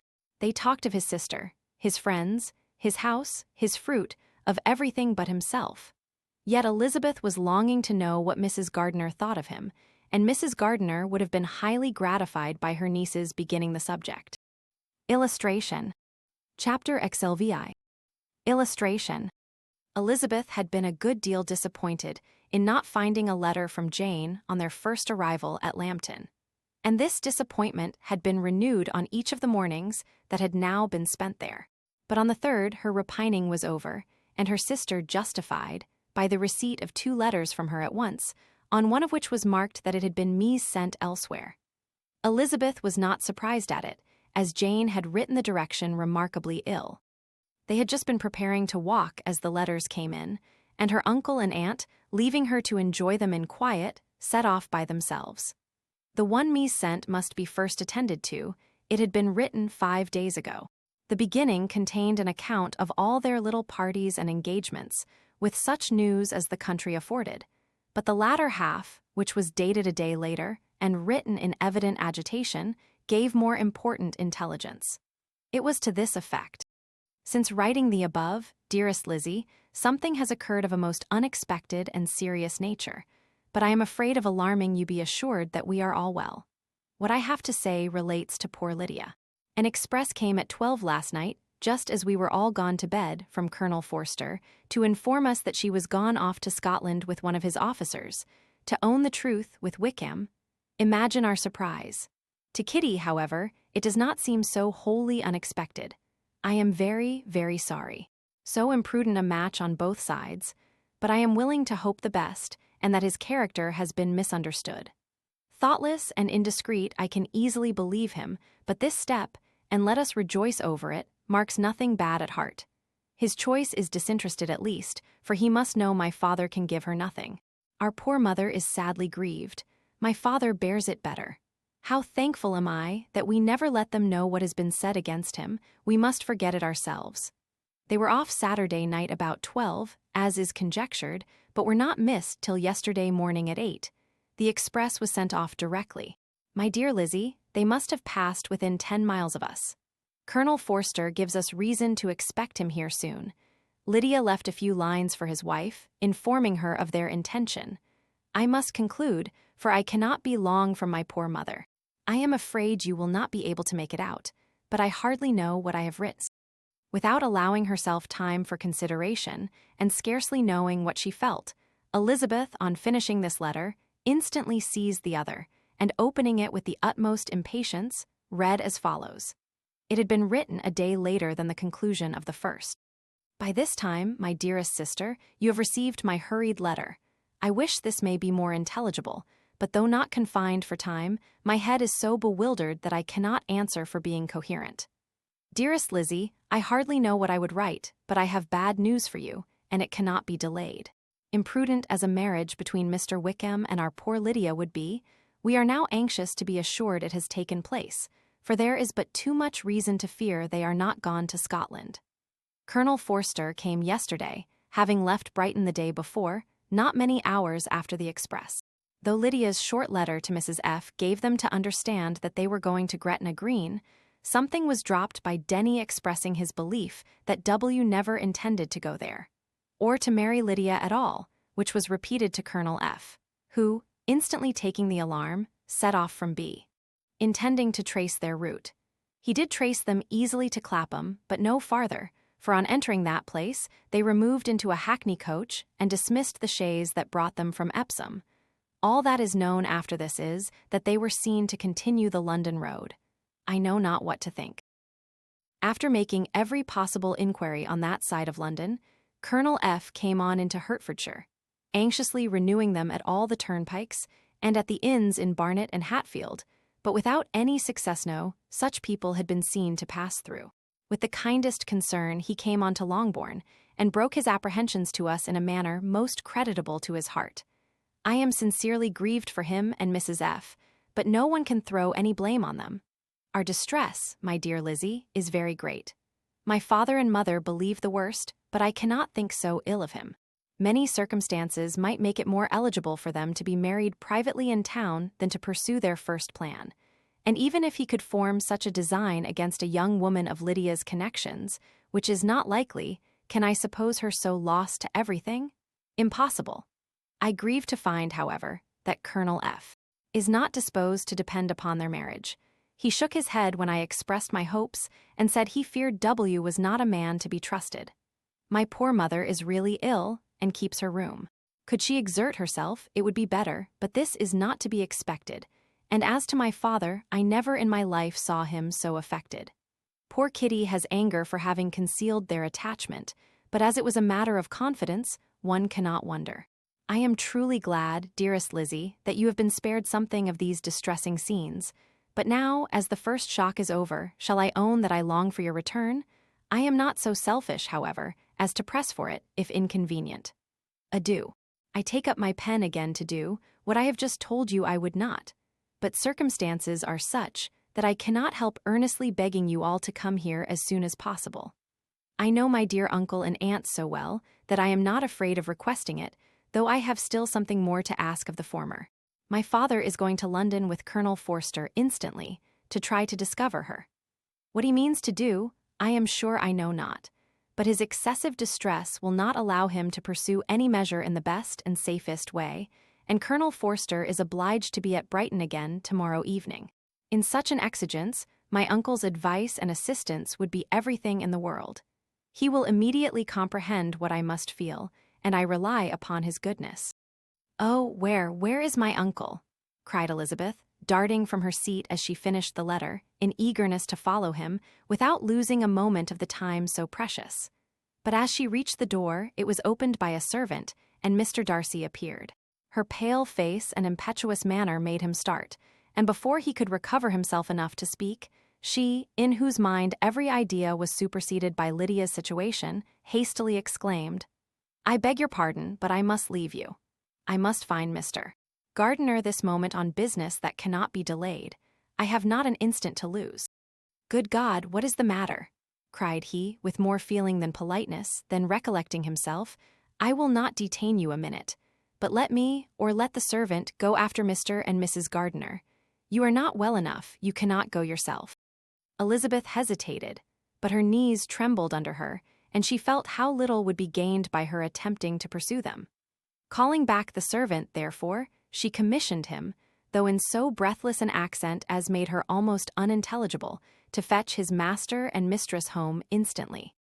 On his quitting the room, she sat down, unable to support herself, and looking so miserably ill that it was impossible for Darcy to leave her, or to refrain from saying, in a tone of gentleness and commiseration, "Let me call your maid. Is there nothing you could take to give you present relief? A glass of wine, shall I get you one? You are very ill." "No, I thank you," she replied, endeavoring to recover herself. "There is nothing the matter with me. I am quite well. I am only distressed by some dreadful news which I have just received from Longbourn." She burst into tears as she alluded to it, and for a few minutes could not speak another word. Darcy, in wretched suspense, could only say something indistinctly of his. Illustration. I have not an instant to lose. Concern and observe her in compassionate silence. At length she spoke again. "I have just had a letter from Jane with such dreadful news. It cannot be concealed from anyone. My youngest sister has left all her friends, has eloped, has thrown herself into the power of Mr. Wickham. They are gone off together from Brighton. You know him too well to doubt the rest. She has no money, no connections, nothing that can tempt him till she is lost forever." Darcy was fixed in astonishment. "When I consider," she added, in a yet more agitated voice, "that I might have prevented it, I who knew what he was. Had I but explained some part of it, only some part of what I learnt, to my own family, had his character been known, this could not have happened. But it is all too late now." "I am grieved indeed," cried Darcy, grief-shocked. "But is it certain, absolutely certain?" "Oh, yes. They left Brighton together on Sunday night, and were traced almost to London, but not beyond. They are certainly not gone to Scotland." "And what has been done, what has been attempted, to recover her?" "My father has gone to London, and Jane has written to beg my uncle's immediate assistance, and we shall be off, I hope, in half an hour. But nothing can be done. I know very well that nothing can be done. How is such a man to be worked on? How are they even to be discovered? I have not the smallest hope.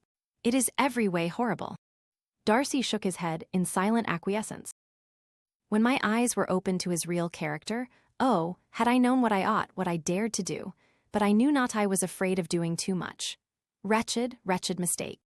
Darcy made no answer. He seemed scarcely to hear her, and was walking up and down the room in earnest meditation, his brow contracted, his air gloomy. Elizabeth soon observed and instantly understood it. Her power was sinking. Everything must sink under such a proof of family weakness, such an assurance of the deepest disgrace. She could neither wonder nor condemn, but the belief of his self-conquest brought nothing consolatory to her bosom, afforded no palliation of her distress. It was, on the contrary, exactly calculated to make her understand her own wishes, and never had she so honestly felt that she could have loved him, as now, when all love must be vain. But self, though it would intrude, could not engross her.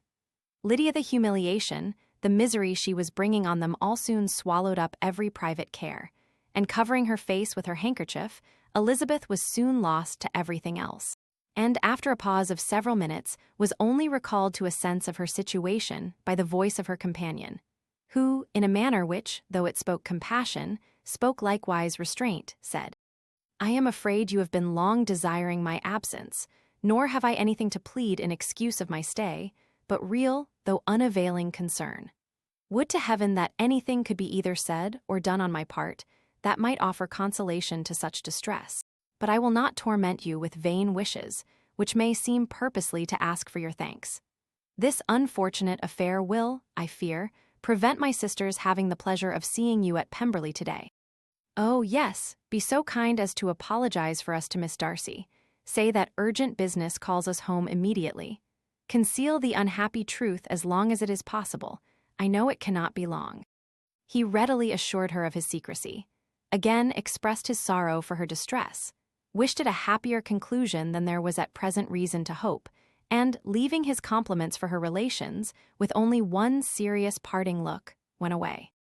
As he quitted the room, Elizabeth felt how improbable it was that they should ever see each other again on such terms of cordiality as had marked their several meetings in Derbyshire. And as she threw a retrospective glance over the whole of their acquaintance, so full of contradictions and varieties, sighed at the perverseness of those feelings which would now have promoted its continuance, and would formerly have rejoiced in its termination. If gratitude and esteem are good foundations of affection, Elizabeth's change of sentiment will be neither improbable nor faulty. But if otherwise, if the regard springing from such sources is unreasonable or unnatural, in comparison of what is so often described as arising on a first interview with its object, and even before 2 words have been exchanged, nothing can be said in her defense, except that she had given somewhat of a trial to the latter method, in her partiality for Wickham, and that its ill success might, perhaps, authorize her to seek the other less interesting mode of attachment. Be that as it may, she saw him go with regret, and in this early example of what Lydia's infamy must produce, found additional anguish as she reflected on that wretched business. Never since reading Jane's second letter had she entertained a hope of Wickham's meaning to marry her. No one but Jane, she thought, could flatter herself with such an expectation. Surprise was the least of all her feelings on this development. While the contents of the first letter remained on her mind, she was all surprise, all astonishment, that Wickham should marry a girl whom it was impossible he could marry for money, and how Lydia could ever have attached him had appeared incomprehensible. But now it was all too natural. For such an attachment as this, she might have sufficient charms. And though she did not suppose Lydia to be deliberately engaging in an elopement without the intention of marriage, she had no difficulty in believing that neither her virtue nor her understanding would preserve her from falling an easy prey. She had never perceived, while the regiment was in Hertfordshire, that Lydia had any partiality for him, but she was convinced that Lydia had wanted only encouragement to attach herself to anybody. Sometimes one officer, sometimes another, had been her favorite, as their attentions raised them in her opinion. Her affections had been continually fluctuating, but never without an object. The mischief of neglect and mistaken indulgence towards such a girl, how acutely did she now feel it? She was wild to be at home to hear, to see, to be upon the spot to share with Jane in the cares that must now fall wholly upon her, in a family so deranged. A father absent, a mother incapable of exertion, and requiring constant attendance. And though almost persuaded that nothing could be done for Lydia, her uncle's interference seemed of the utmost importance, and till he entered the room the misery of her impatience was severe. Mr. and Mrs. Gardiner had hurried back in alarm, supposing, by the servant's account, that their niece was taken suddenly ill.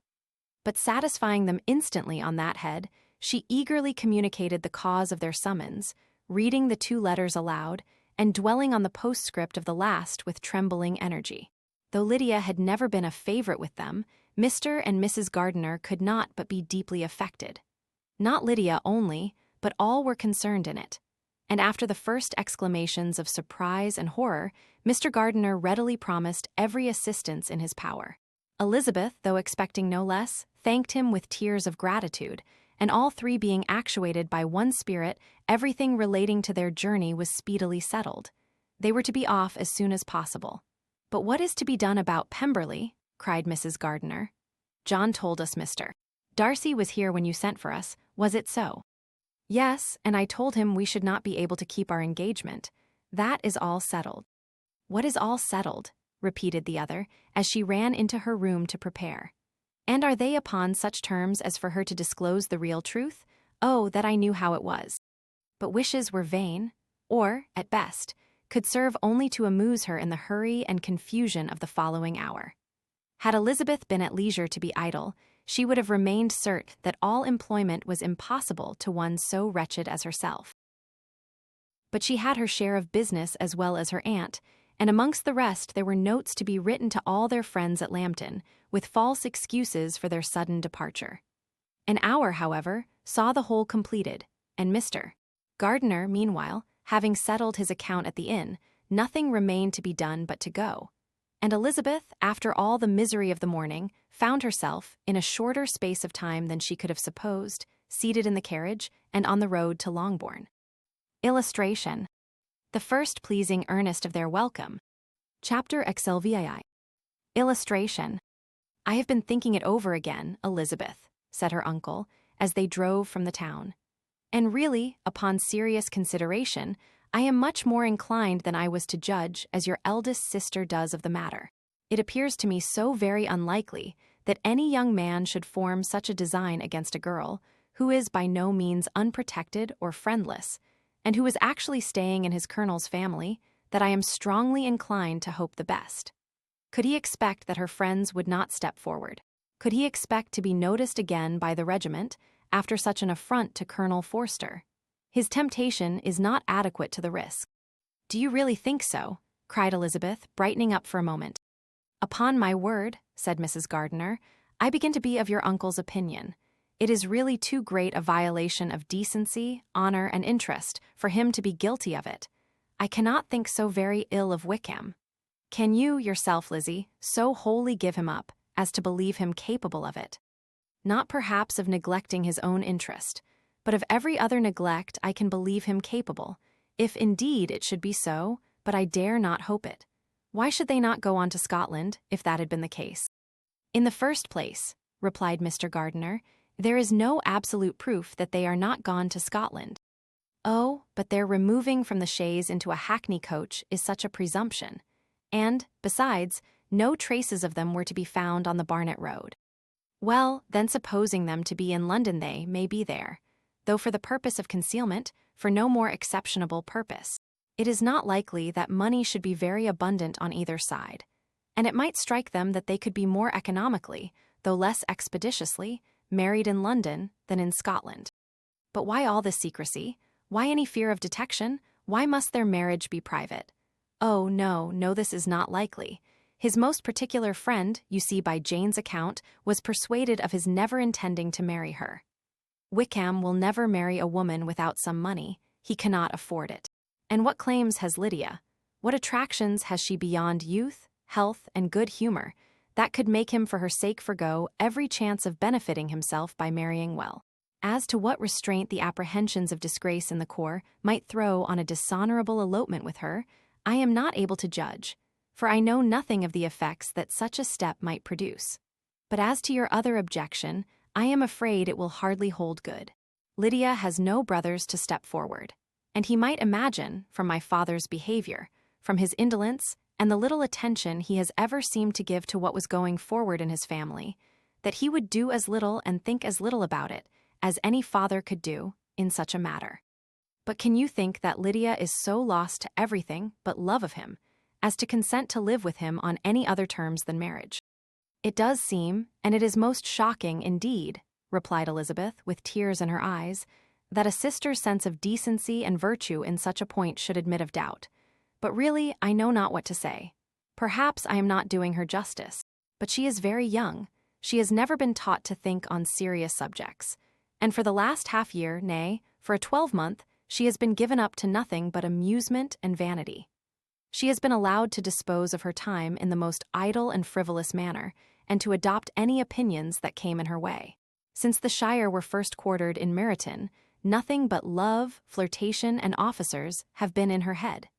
She has been doing everything in her power, by thinking and talking on the subject, to give greater, what shall I call it, susceptibility to her feelings, which are naturally lively enough. And we all know that Wickham has every charm of person and address that can captivate a woman. But you see that Jane, said her aunt, does not think so ill of Wickham as to believe him capable of the attempt. Of whom does Jane ever think ill? And who is there, whatever might be their former conduct, that she would believe capable of such an attempt till it were proved against them? But Jane knows, as well as I do, what Wickham really is. We both know that he has been profligate in every sense of the word, that he has neither integrity nor honor, that he is as false and deceitful as he is insinuating. And do you really know all this? Cried Mrs. Gardiner, whose curiosity as to the mode of her intelligence was all alive. I do, indeed, replied Elizabeth, coloring. I told you the other day of his infamous behavior to Mr. Darcy, and you, yourself, when last at Longbourn, heard in what manner he spoke of the man who had behaved with such forbearance and liberality towards him. And there are other circumstances which I am not at liberty, which it is not worth while to relate, but his lies about the whole Pemberley family are endless. From what he said of Miss Darcy, I was thoroughly prepared to see a proud, reserved, disagreeable girl. Yet he knew to the contrary himself. He must know that she was as amiable and unpretending as we have found her. But does Lydia know nothing of this? Can she be ignorant of what you and Jane seem so well to understand? Oh, yes, that is the worst of all. Till I was in Kent, and saw so much both of Mr. Darcy and his relation Colonel Fitzwilliam, I was ignorant of the truth myself. And when I returned home, the Shire was to leave Meryton in a week or fortnight's time. As that was the case, neither Jane, to whom I related the whole, nor I, thought it necessary to make our knowledge public. For of what use could it apparently be to anyone that the good opinion, which all the neighborhood had of him, should then be overthrown? And even when it was settled that Lydia should go with Mrs. Forster, the necessity of opening her eyes to his character never occurred to me. That she could be in any danger from the deception never entered my head. That such a consequence as this should ensue, you may easily believe was far enough from my thoughts. When they all removed to Brighton, therefore, you had no reason, I suppose, to believe them fond of each other. Not the slightest. I can remember no symptom of affection on either side, and had anything of the kind been perceptible, you must be aware that ours is not a family on which it could be thrown away. When first he entered the corps, she was ready enough to admire him, but so we all were. Every girl in or near Meryton was out of her senses about him for the first 2 months, but he never distinguished her by any particular attention, and consequently, after a moderate period of extravagant and wild admiration, her fancy for him gave way, and others of the regiment, who treated her with more distinction, again became her favorites. It may be easily believed that however little of novelty could be added to their fears, hopes, and conjectures on this interesting subject by its repeated discussion, no other could detain them from it long during the whole of the journey. From Elizabeth's thoughts it was never absent. Fixed there by the keenest of all anguish, self-reproach, she could find no interval of ease or forgetfulness. They traveled as expeditiously as possible, and sleeping one night on the road, reached Longbourn by dinner-time the next day. It was a comfort to Elizabeth to consider that Jane could not have been wearied by long expectations. The little gardeners, attracted by the sight of a chaise, were standing on the steps of the house, as they entered the paddock, and when the carriage drove up to the door, the joyful surprise that lighted up their faces and displayed itself over their whole bodies, in a variety of capers and frisks, was the first pleasing earnest of their welcome. Elizabeth jumped out, and after giving each of them a hasty kiss, hurried into the vestibule, where Jane, who came running downstairs from her mother's apartment, immediately met her. Elizabeth, as she affectionately embraced her, whilst tears filled the eyes of both, lost not a moment in asking whether anything had been heard of the fugitives. "Not yet," replied Jane, "but now that my dear uncle is come, I hope everything will be well. Is my father in town?" "Yes, he went on Tuesday, as I wrote you word." "And have you heard from him often?" "We have heard only once. He wrote me a few lines on Wednesday to say that he had arrived in safety and to give me his directions, which I particularly begged him to do. He merely added that he should not write again till he had something of importance to mention." "And my mother, how is she? How are you all?" "My mother is tolerably well, I trust, though her spirits are greatly shaken. She is upstairs and will have great satisfaction in seeing you all. She does not yet leave her dressing-room. Mary and Kitty, thank heaven, are quite well." "But you, how are you?" cried Elizabeth. "You look pale. How much you must have gone through." Her sister, however, assured her of her being perfectly well. And their conversation, which had been passing while Mr. and Mrs. Gardiner were engaged with their children, was now put an end to by the approach of the whole party. Jane ran to her uncle and aunt, and welcomed and thanked them both, with alternate smiles and tears. When they were all in the drawing-room, the questions which Elizabeth had already asked were of course repeated by the others, and they soon found that Jane had no intelligence to give. The sanguine hope of good, however, which the benevolence of her heart suggested, had not yet deserted her. She still expected that it would all end well, and that every morning would bring some letter, either from Lydia or her father, to explain their proceedings and perhaps announce the marriage. Mrs. Bennet, to whose apartment they all repaired, after a few minutes' conversation together, received them exactly as might be expected, with tears and lamentations of regret, invectives against the villainous conduct of Wickham, and complaints of her own sufferings and ill-usage. Blaming everybody but the person to whose ill-judging indulgence the errors of her daughter must be principally owing. "If I had been able," said she, "to carry my point in going to Brighton with all my family, this would not have happened, but poor dear Lydia had nobody to take care of her. Why did the Forsters ever let her go out of their sight? I am sure there was some great neglect or other on their side, for she is not the kind of girl to do such a thing if she had been well looked after. I always thought they were very unfit to have the charge of her, but I was overruled, as I always am. Poor, dear child, and now here's Mr. Bennet gone away, and I know he will fight Wickham wherever he meets him, and then he will be killed, and what is to become of us all? The Collinses will turn us out before he is cold in his grave, and if you are not kind to us, brother, I do not know what we shall do. They all exclaimed against such terrific ideas, and Mr. Gardiner, after general assurances of his affection for her and all her family, told her that he meant to be in London the very next day, and would assist Mr. Bennet in every endeavour for recovering Lydia. Do not give way to useless alarm, added he. Though it is right to be prepared for the worst, there is no occasion to look on it as certain. It is not quite a week since they left Brighton. In a few days more, we may gain some news of them. Until we know that they are not married and have no design of marrying, do not let us give the matter over as lost. As soon as I get to town, I shall go to my brother, and make him come home with me to Gracechurch Street, and then we may consult together as to what is to be done. Oh, my dear brother, replied Mrs. Bennet, that is exactly what I could most wish for. And now do, when you get to town, find them out wherever they may be, and if they are not married already, make them marry. And as for wedding clothes, do not let them wait for that, but tell Lydia she shall have as much money as she chooses to buy them after they are married. And, above all things, keep Mr. Bennet from fighting. Tell him what a dreadful state I am, in that I am frightened out of my wits, and have such tremblings, such flutterings all over me, such spasms in my side, and pains in my head, and such beatings at my heart, that I can get no rest by night nor by day. And tell my dear Lydia not to give any directions about her clothes till she has seen me, for she does not know which are the best warehouses. Oh, brother, how kind you are! I know you will contrive it all. But Mr. Gardiner, though he assured her again of his earnest endeavours in the cause, could not avoid recommending moderation to her, as well in her hopes as her fears. And after talking with her in this manner till dinner was on table, they left her to vent all her feelings on the housekeeper, who attended in the absence of her daughters. Though her brother and sister were persuaded that there was no real occasion for such a seclusion from the family, they did not attempt to oppose it, for they knew that she had not prudence enough to hold her tongue before the servants, while they waited at table, and judged it better that one only of the household, and the one whom they could most trust, should comprehend all her fears and solicitude on the subject. In the dining-room, they were soon joined by Mary and Kitty, who had been too busily engaged in their separate apartments to make their appearance before.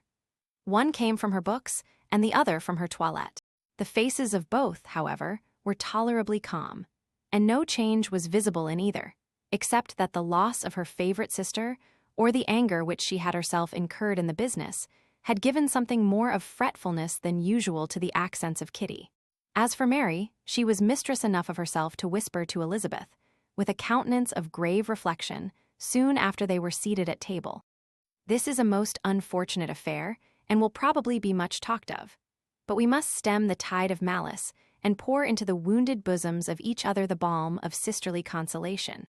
Then, perceiving in Elizabeth no inclination of replying, she added, unhappy as the event must be for Lydia, we may draw from it this useful lesson, that loss of virtue in a female is irretrievable, that one false step involves her in endless ruin, that her reputation is no less brittle than it is beautiful, and that she cannot be too much guarded in her behavior towards the undeserving of the other sex. Elizabeth lifted up her eyes in amazement, but was too much oppressed to make any reply. Mary, however, continued to console herself with such kind of moral extractions from the evil before them. In the afternoon, the two elder Miss Bennets were able to be for half an hour by themselves, and Elizabeth instantly availed herself of the opportunity of making any inquiries, which Jane was equally eager to satisfy. After joining in general lamentations over the dreadful sequel of this event, which Elizabeth considered as all but certain, and Miss Bennet could not assert to be wholly impossible, the former continued the subject by saying, "But tell me all and everything about it which I have not already heard. Give me further particulars. What did Colonel Forster say? Had they no apprehension of anything before the elopement took place? They must have seen them together forever." Colonel Forster did own that he had often suspected some partiality, especially on Lydia's side, but nothing to give him any alarm. I am so grieved for him. His behavior was attentive and kind to the utmost. He was coming to us, in order to assure us of his concern, before he had any idea of their not being gone to Scotland. When that apprehension first got abroad, it hastened his journey. And was Denny convinced that Wickham would not marry? Did he know of their intending to go off? Had Colonel Forster seen Denny himself? Yes, but when questioned by him, Denny denied knowing anything of their plan, and would not give his real opinion about it. He did not repeat his persuasion of their not marrying, and from that, I am inclined to hope he might have been misunderstood before. Until Colonel Forster came himself, not one of you entertained a doubt, I suppose, of their being really married. How was it possible that such an idea should enter our brains? I felt a little uneasy, a little fearful of my sister's happiness with him in marriage, because I knew that his conduct had not been always quite right. My father and mother knew nothing of that. They only felt how imprudent a match it must be. Kitty then owned, with a very natural triumph on knowing more than the rest of us, that in Lydia's last letter she had prepared her for such a step. She had known, it seems, of their being in love with each other many weeks. But not before they went to Brighton. No, I believe not. And did Colonel Forster appear to think ill of Wickham himself? Does he know his real character? I must confess that he did not speak so well of Wickham as he formerly did. He believed him to be imprudent and extravagant, and since this sad affair has taken place, it is said that he left Meryton greatly in debt, but I hope this may be false. Oh, Jane, had we been less secret, had we told what we knew of him, this could not have happened. Perhaps it would have been better, replied her sister. But to expose the former faults of any person, without knowing what their present feelings were, seemed unjustifiable. We acted with the best intentions. Could Colonel Forster repeat the particulars of Lydia's note to his wife? He brought it with him for us to see. Jane then took it from her pocketbook and gave it to Elizabeth. These were the contents. N.I.N.D., my dear Harriet. You will laugh when you know where I am gone, and I cannot help laughing myself at your surprise tomorrow morning, as soon as I am missed. I am going to Gretna Green, and if you cannot guess with who, I shall think you a simpleton, for there is but one man in the world I love, and he is an angel. I should never be happy without him, so think it no harm to be off. You need not send them word at Longbourn of my going, if you do not like it, for it will make the surprise the greater when I write to them and sign my name Lydia Wickham. What a good joke it will be. I can hardly write for laughing. Pray make my excuses to Pratt for not keeping my engagement and dancing with him tonight. Tell him I hope he will excuse me when he knows all, and tell him I will dance with him at the next ball we meet with great pleasure. I shall send for my clothes when I get to Longbourn, but I wish you would tell Sally to mend a great slit in my worked muslin gown before they are packed up. Goodbye. Give my love to Colonel Forster. I hope you will drink to our good journey. Your affectionate friend, Lydia Biananiti. Oh, thoughtless, thoughtless Lydia, cried Elizabeth when she had finished it. What a letter is this, to be written at such a moment, but at least it shows that she was serious in the object of her journey. Whatever he might afterwards persuade her to, it was not on her side a scheme of infamy. My poor father. How he must have felt it. I never saw anyone so shocked. He could not speak a word for full 10 minutes. My mother was taken ill immediately, and the whole house in such confusion. Oh, Jane, cried Elizabeth, was there a servant belonging to it who did not know the whole story before the end of the day? I do not know. I hope there was. But to be guarded at such a time is very difficult. My mother was in hysterics, and though I endeavored to give her every assistance in my power, I am afraid I did not do so much as I might have done. But the horror of what might possibly happen almost took from me my faculties. Your attendance upon her has been too much for you. You do not look well. Oh, that I had been with you. You have had every care and anxiety upon yourself alone. Mary and Kitty have been very kind, and would have shared in every fatigue, I am sure, but I did not think it right for either of them. Kitty is slight and delicate, and Mary studies so much that her hours of repose should not be broken in on. My Aunt Phillips came to Longbourn on Tuesday, after my father went away, and was so good as to stay till Thursday with me. She was of great use and comfort to us all, and Lady Lucas has been very kind. She walked here on Wednesday morning to condole with us and offered her services or any of her daughters if they could be of use to us. She had better have stayed at home, cried Elizabeth. Perhaps she meant well, but under such a misfortune as this, one cannot see too little of one's neighbors. Assistance is impossible, condolence insufferable. Let them triumph over us at a distance and be satisfied. She then proceeded to inquire into the measures which her father had intended to pursue, while in town, for the recovery of his daughter. He meant, I believe, replied Jane, to go to Epsom, the place where they last changed horses, see the postilions, and try if anything could be made out from them. His principal object must be to discover the number of the hackney coach which took them from Clapham. It had come with a fare from London, and as he thought the circumstance of a gentleman and lady removing from one carriage into another might be remarked, he meant to make inquiries at Clapham. If he could anyhow discover at what house the coachman had before set down his fare, he determined to make inquiries there, and hoped it might not be impossible to find out the stand and number of the coach.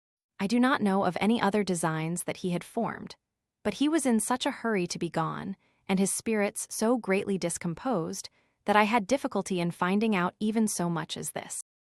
Illustration. The Post. Chapter XLVII. Illustration. The whole party were in hopes of a letter from Mr. Bennet the next morning, but the post came in without bringing a single line from him. His family knew him to be, on all common occasions, a most negligent and dilatory correspondent, but at such a time they had hoped for exertion. They were forced to conclude that he had no pleasing intelligence to send, but even of that they would have been glad to be certain. Mr. Gardiner had waited only for the letters before he set off. When he was gone, they were certain at least of receiving constant information of what was going on, and their uncle promised, at parting, to prevail on Mr.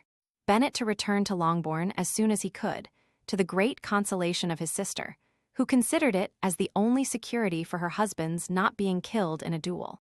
Mrs. Gardiner and the children were to remain in Hertfordshire a few days longer, as the former thought her presence might be serviceable to her nieces. She shared in their attendance on Mrs. Bennet, and was a great comfort to them in their hours of freedom. Their other aunt also visited them frequently, and always, as she said, with the design of cheering and heartening them up, though, as she never came without reporting some fresh instance of Wickham's extravagance or irregularity, she seldom went away without leaving them more dispirited than she found them. All Meryton seemed striving to blacken the man who, but 3 months before, had been almost an angel of light. He was declared to be in debt to every tradesman in the place, and his intrigues, all honored with the title of seduction, had been extended into every tradesman's family. Everybody declared that he was the wickedest young man in the world, and everybody began to find out that they had always distrusted the appearance of his goodness. Elizabeth, though she did not credit above half of what was said, believed enough to make her former assurance of her sister's ruin still more certain. And even Jane, who believed still less of it, became almost hopeless, more especially as the time was now come, when, if they had gone to Scotland, which she had never before entirely despaired of, they must in all probability have gained some news of them. Mr. Gardiner left Longbourn on Sunday. On Tuesday, his wife received a letter from him. It told them that on his arrival he had immediately found out his brother and persuaded him to come to Gracechurch Street. That Mr. Bennet had been to Epsom and Clapham before his arrival, but without gaining any satisfactory information, and that he was now determined to inquire at all the principal hotels in town, as Mr. Bennet thought it possible they might have gone to one of them on their first coming to London before they procured lodgings. Mr. Gardiner himself did not expect any success from this measure, but as his brother was eager in it, he meant to assist him in pursuing it. He added that Mr. Bennet seemed wholly disinclined at present to leave London, and promised to write again very soon. There was also a postscript to this effect. I have written to Colonel Forster to desire him to find out, if possible, from some of the young man's intimates in the regiment, whether Wickham has any relations or connections who would be likely to know in what part of the town he has now concealed himself. If there were anyone that one could apply to, with a probability of gaining such a clue as that, it might be of essential consequence. At present we have nothing to guide us. Colonel Forster will, I dare say, do everything in his power to satisfy us on this head. But on second thoughts, perhaps Lizzie could tell us what relations he has now living better than any other person. Elizabeth was at no loss to understand from whence this deference for her authority proceeded. But it was not in her power to give any information of so satisfactory a nature as the compliment deserved. She had never heard of his having had any relations, except a father and mother, both of whom had been dead many years. It was possible, however, that some of his companions in the shire might be able to give more information, and though she was not very sanguine in expecting it, the application was a something to look forward to. Every day at Longbourn was now a day of anxiety, but the most anxious part of each was when the post was expected. The arrival of letters was the first grand object of every morning's impatience. Through letters, whatever of good or bad was to be told would be communicated, and every succeeding day was expected to bring some news of importance. But before they heard again from Mr. Gardiner, a letter arrived for their father, from a different quarter, from Mr. Collins, which, as Jane had received directions to open all that came for him in his absence, she accordingly read, and Elizabeth, who knew what curiosities his letters always were, looked over her and read it likewise. It was as follows. My dear Sir, I feel myself called upon, by our relationship and my situation in life, to condole with you on the grievous affliction you are now suffering under, of which we were yesterday informed by a letter from Hertfordshire. Be assured, my dear sir, that Mrs. Collins and myself sincerely sympathize with you, and all your respectable family, in your present distress, which must be of the bitterest kind, because proceeding from a cause which no time can remove. No arguments shall be wanting on my part that can alleviate so severe a misfortune, or that may comfort you under a circumstance that must be, of all others, most afflicting to a parent's mind.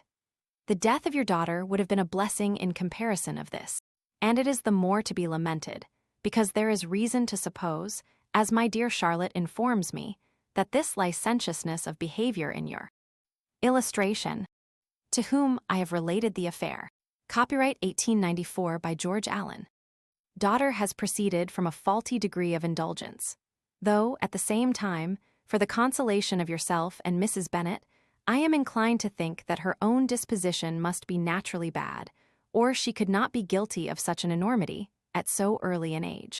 Howsoever that may be, you are grievously to be pitied. In which opinion I am not only joined by Mrs. Collins, but likewise by Lady Catherine and her daughter, to whom I have related the affair. They agree with me in apprehending that this false step in one daughter will be injurious to the fortunes of all the others. For who, as Lady Catherine herself condescendingly says, will connect themselves with such a family? And this consideration leads me, moreover, to reflect, with augmented satisfaction, on a certain event of last November. For had it been otherwise, I must have been involved in all your sorrow and disgrace. Let me advise you, then, my dear sir, to console yourself as much as possible, to throw off your unworthy child from your affection forever, and leave her to reap the fruits of her own heinous offense. I am, dear sir, etc., etc. Mr. Gardiner did not write again, till he had received an answer from Colonel Forster, and then he had nothing of a pleasant nature to send. It was not known that Wickham had a single relation with whom he kept up any connection, and it was certain that he had no near one living. His former acquaintance had been numerous, but since he had been in the militia, it did not appear that he was on terms of particular friendship with any of them. There was no one, therefore, who could be pointed out as likely to give any news of him, and in the wretched state of his own finances, there was a very powerful motive for secrecy, in addition to his fear of discovery by Lydia's relations. For it had just transpired that he had left gaming debts behind him to a very considerable amount. Colonel Forster believed that more than £1,000 would be necessary to clear his expenses at Brighton. He owed a good deal in the town, but his debts of honor were still more formidable. Mr. Gardiner did not attempt to conceal these particulars from the Longbourn family. Jane heard them with horror. A gamester! She cried, "This is wholly unexpected. I had not an idea of it." Mr. Gardiner added, in his letter, that they might expect to see their father at home on the following day, which was Saturday. Rendered spiritless by the ill success of all their endeavors, He had yielded to his brother-in-law's entreaty that he would return to his family and leave it to him to do whatever occasion might suggest to be advisable for continuing their pursuit. When Mrs. Bennet was told of this, she did not express so much satisfaction as her children expected, considering what her anxiety for his life had been before. "What, is he coming home, and without poor Lydia?" she cried. "Sure he will not leave London before he has found them. Who is to fight Wickham and make him marry her if he comes away?" As Mrs. Gardiner began to wish to be at home, it was settled that she and her children should go to London at the same time that Mr. Bennet came from it. The coach, therefore, took them the first stage of their journey and brought its master back to Longbourn. Mrs. Gardiner went away in all the perplexity about Elizabeth and her Derbyshire friend that had attended her from that part of the world. His name had never been voluntarily mentioned before them by her niece, and the kind of half-expectation which Mrs. Gardiner had formed of their being followed by a letter from him had ended in nothing. Elizabeth had received none since her return that could come from Pemberley. The present unhappy state of the family rendered any other excuse for the lowness of her spirits unnecessary. Nothing, therefore, could be fairly conjectured from that though Elizabeth, who was by this time tolerably well acquainted with her own feelings, was perfectly aware that, had she known nothing of Darcy, she could have borne the dread of Lydia's infamy somewhat better. It would have spared her, she thought, one sleepless night out of two. When Mr. Bennet arrived, he had all the appearance of his usual philosophically composure. He said as little as he had ever been in the habit of saying, made no mention of the business that had taken him away, and it was some time before his daughters had courage to speak of it.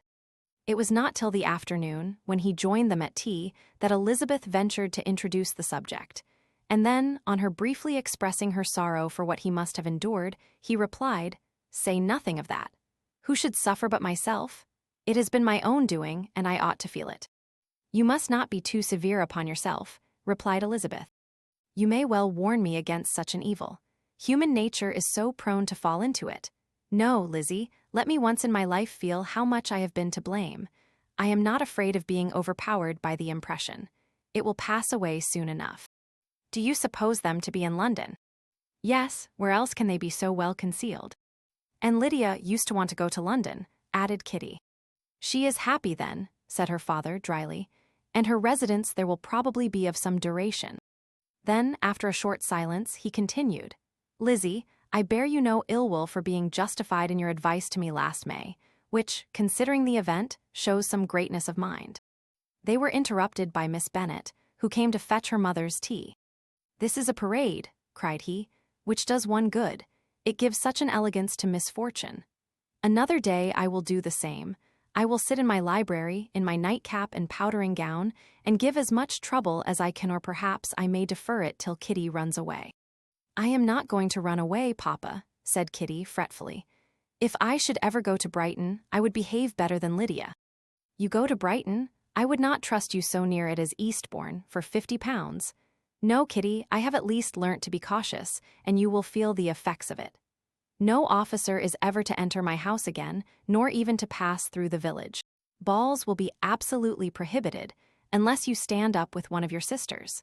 And you are never to stir out of doors, till you can prove that you have spent 10 minutes of every day in a rational manner." Kitty, who took all these threats in a serious light, began to cry. "Well, well," said he, "do not make yourself unhappy. If you are a good girl for the next 10 years, I will take you to a review at the end of them." Illustration. Chapter XLAX. Illustration. 2 days after Mr. Bennet's return, as Jane and Elizabeth were walking together in the shrubbery behind the house, they saw the housekeeper coming towards them, and concluding that she came to call them to their mother, went forward to meet her. But instead of the expected summons, when they approached her, she said to Miss Bennet, "I beg your pardon, madam, for interrupting you, but I was in hopes you might have got some good news from town, so I took the liberty of coming to ask." "What do you mean, Hill? We have heard nothing from town." "Dear madam," cried Mrs. Hill in great astonishment, "don't you know there is an express come for master from Mr. Gardiner? He has been here this half hour, and master has had a letter." Away ran the girls, too eager to get in to have time for speech. They ran through the vestibule into the breakfast room, from thence to the library. Their father was in neither. and they were on the point of seeking him upstairs with their mother when they were met by the butler, who said, "If you are looking for my master, ma'am, he is walking towards the little copse." Upon this information, they instantly passed through the hall once more, and ran across the lawn after their father, who was deliberately pursuing his way towards a small wood on one side of the paddock. Jane, who was not so light nor so much in the habit of running as Elizabeth, soon lagged behind, while her sister, panting for breath, came up with him and eagerly cried out, "Oh, Papa, what news, what news? Have you heard from my uncle?" "Yes, I have had a letter from him by express." "Well, and what news does it bring, good or bad?" "What is there of good to be expected?" said he, taking the letter from his pocket, "but perhaps you would like to read it." Elizabeth impatiently caught it from his hand. Jane now came up. "Read it aloud," said their father, "for I hardly know myself what it is about." "Right, Gracechurch Street, Monday, August 2. My dear brother, at last I am able to send you some tidings of my niece, and such as, upon the whole, I hope will give you satisfaction. Soon after you left me on Saturday, I was fortunate enough to find out in what part of London they were. The particulars I reserve till we meet. It is enough to know they are discovered. I have seen them both. Illustration. But perhaps you would like to read it. Copyright 1894 by George Allen. "Then it is as I always hoped," cried Jane. "They are married." Elizabeth read on. "I have seen them both. They are not married, nor can I find there was any intention of being so, but if you are willing to perform the engagements which I have ventured to make on your side, I hope it will not be long before they are. All that is required of you is to assure to your daughter, by settlement, her equal share of the £5,000, secured among your children after the decease of yourself and my sister. And, moreover, to enter into an engagement of allowing her, during your life, £100 per annum. These are conditions which, considering everything, I had no hesitation in complying with, as far as I thought myself privileged for you. I shall send this by express, that no time may be lost in bringing me your answer. You will easily comprehend, from these particulars, that Mr. Wickham's circumstances are not so hopeless as they are generally believed to be. The world has been deceived in that respect, and I am happy to say there will be some little money, even when all his debts are discharged, to settle on my niece, in addition to her own fortune. If, as I conclude will be the case, you send me full powers to act in your name throughout the whole of this business, I will immediately give directions to Haggerston for preparing a proper settlement. There will not be the smallest occasion for your coming to town again, therefore stay quietly at Longbourn and depend on my diligence and care. Send back your answer as soon as you can, and be careful to write explicitly. We have judged it best that my niece should be married from this house, of which I hope you will approve. She comes to us today. I shall write again as soon as anything more is determined on. Yours, etc. EDW, GRDINER. Is it possible, cried Elizabeth when she had finished, can it be possible that he will marry her? Wickham is not so undeserving, then, as we have thought him, said her sister. My dear father, I congratulate you. And have you answered the letter? Said Elizabeth. No, but it must be done soon. Most earnestly did she then entreat him to lose no more time before he wrote. Oh, my dear father, she cried, come back and write immediately. Consider how important every moment is in such a case. Let me write for you, said Jane, if you dislike the trouble yourself. I dislike it very much, he replied, but it must be done. And so saying, he turned back with them and walked towards the house. And may I ask, said Elizabeth, but the terms, I suppose, must be complied with. Complied with, I am only ashamed of his asking so little. And they must marry, yet he is such a man. Yes, yes, they must marry. There is nothing else to be done. But there are two things that I want very much to know. One is, how much money your uncle has laid down to bring it about, and the other, how I am ever to pay him. Money, my uncle, cried Jane. What do you mean, sir? I mean that no man in his proper senses would marry Lydia on so slight a temptation as 100 a year during my life, and 50 after I am gone. That is very true, said Elizabeth, though it had not occurred to me before. His debts to be discharged and something still to remain. Oh, it must be my uncle's doings. Generous, good man, I am afraid he has distressed himself. A small sum could not do all this. No, said her father. Wickham's a fool if he takes her with a farthing less than £10,000. I should be sorry to think so ill of him in the very beginning of our relationship. £10,000, heaven forbid, how is half such a sum to be repaid? Mr. Bennet made no answer, and each of them, deep in thought, continued silent till they reached the house. Their father then went to the library to write, and the girls walked into the breakfast room. "And they are really to be married?" cried Elizabeth, as soon as they were by themselves. "How strange this is, and for this we are to be thankful, that they should marry, small as is their chance of happiness and wretched as is his character, we are forced to rejoice. Oh, Lydia!" "I comfort myself with thinking," replied Jane, "that he certainly would not marry Lydia if he had not a real regard for her. Though our kind uncle has done something towards clearing him, I cannot believe that £10,000, or anything like it, has been advanced. He has children of his own and may have more. How could he spare half £10,000? "If we are ever able to learn what Wickham's debts have been," said Elizabeth, "and how much is settled on his side on our sister, we shall exactly know what Mr. Gardiner has done for them, because Wickham has not sixpence of his own. The kindness of my uncle and aunt can never be requited. Their taking her home, and affording her their personal protection and countenance, is such a sacrifice to her advantage as years of gratitude cannot enough acknowledge. By this time she is actually with them. If such goodness does not make her miserable now, she will never deserve to be happy. What a meeting for her, when she first sees my aunt." "We must endeavor to forget all that has passed on either side," said Jane. "I hope and trust they will yet be happy. His consenting to marry her is a proof, I will believe, that he has come to a right way of thinking. Their mutual affection will steady them, and I flatter myself they will settle so quietly, and live in so rational a manner, as may in time make their past imprudence forgot." "Their conduct has been such," replied Elizabeth, "as neither you nor I nor anybody can ever forget. It is useless to talk of it."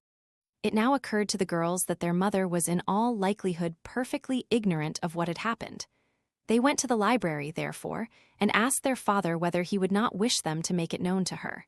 He was writing, and without raising his head, coolly replied, "Just as you please. May we take my uncle's letter to read to her?" "Take whatever you like, and get away." Elizabeth took the letter from his writing table, and they went upstairs together. Mary and Kitty were both with Mrs. Bennet. One communication would, therefore, do for all. After a slight preparation for good news, the letter was read aloud. Mrs. Bennet could hardly contain herself. As soon as Jane had read Mr. Gardiner's hope of Lydia's being soon married, her joy burst forth, and every following sentence added to its exuberance. She was now in an irritation as violent from delight as she had ever been fidgety from alarm and vexation. To know that her daughter would be married was enough. She was disturbed by no fear for her felicity, nor humbled by any remembrance of her misconduct. "My dear, dear Lydia," she cried, "this is delightful indeed. She will be married. I shall see her again. She will be married at 16. My good, kind brother, I knew how it would be. I knew he would manage everything. How I long to see her, and to see dear Wickham too. But the clothes, the wedding clothes. I will write to my sister Gardiner about them directly. Lizzie, my dear, run down to your father and ask him how much he will give her. Stay, I will go myself. Ring the bell, Kitty, for Hill. I will put on my things in a moment.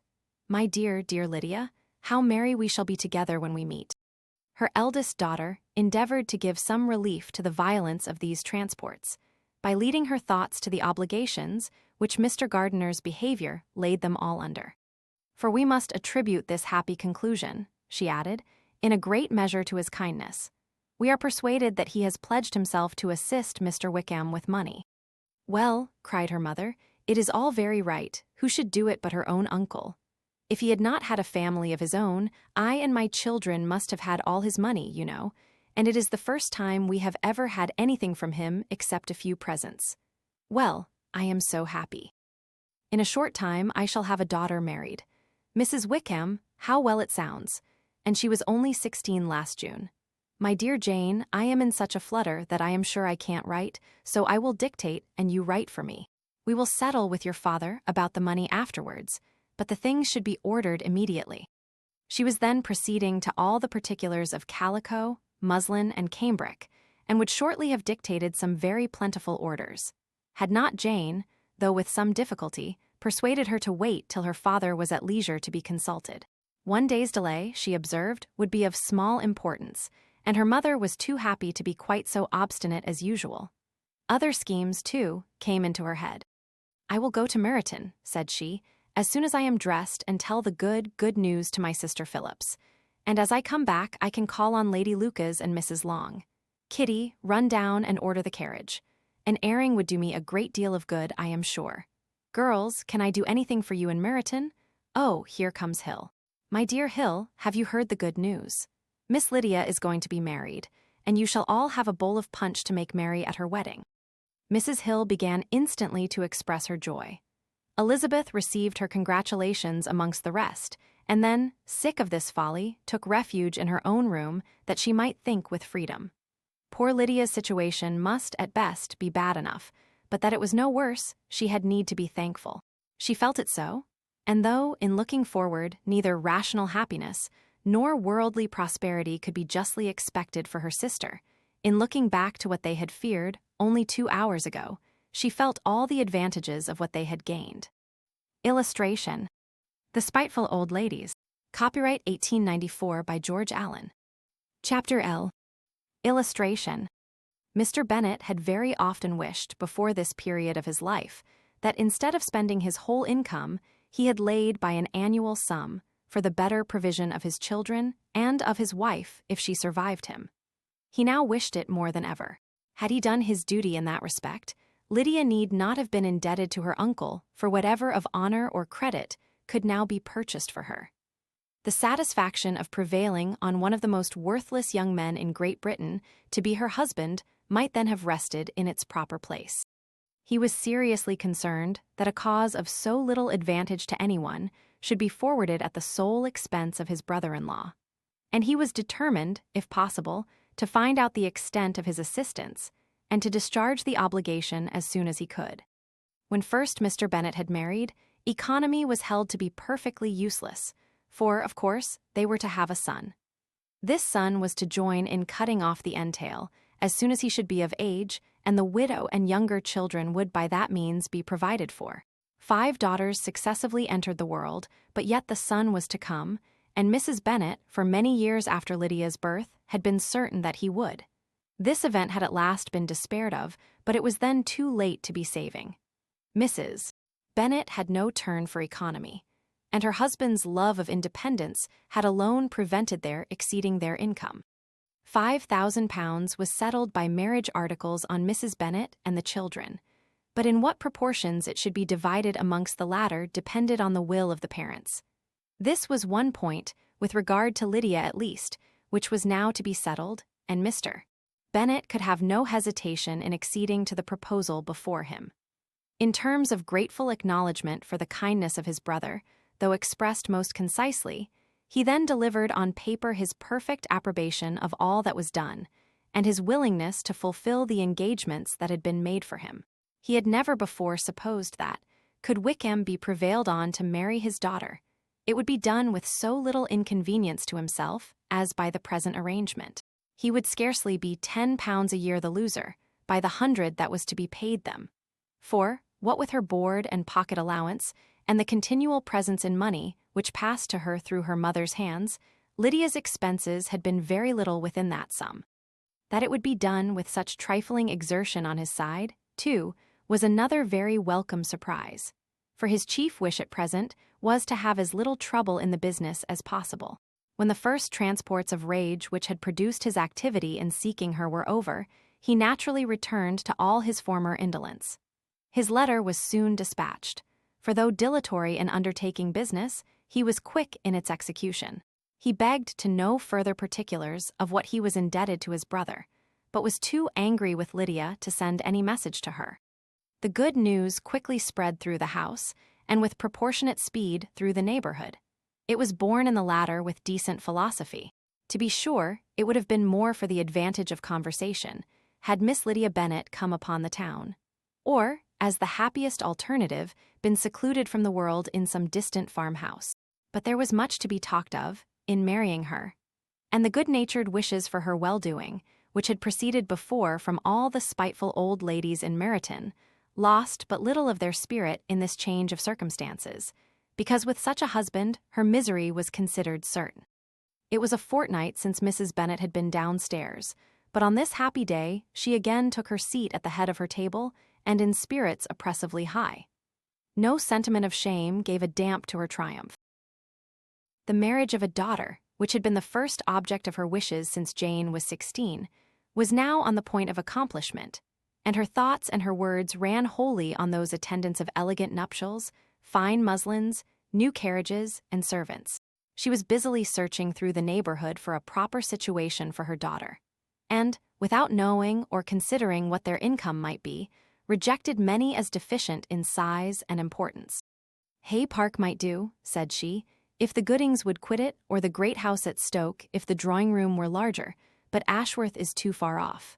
I could not bear to have her 10 miles from me, and as for Purvis Lodge, the attics are dreadful. Her husband allowed her to talk on without interruption while the servants remained. But when they had withdrawn, he said to her, "Mrs. Bennet, before you take any or all of these houses for your son and daughter, let us come to a right understanding. Into one house in this neighborhood they shall never have admittance.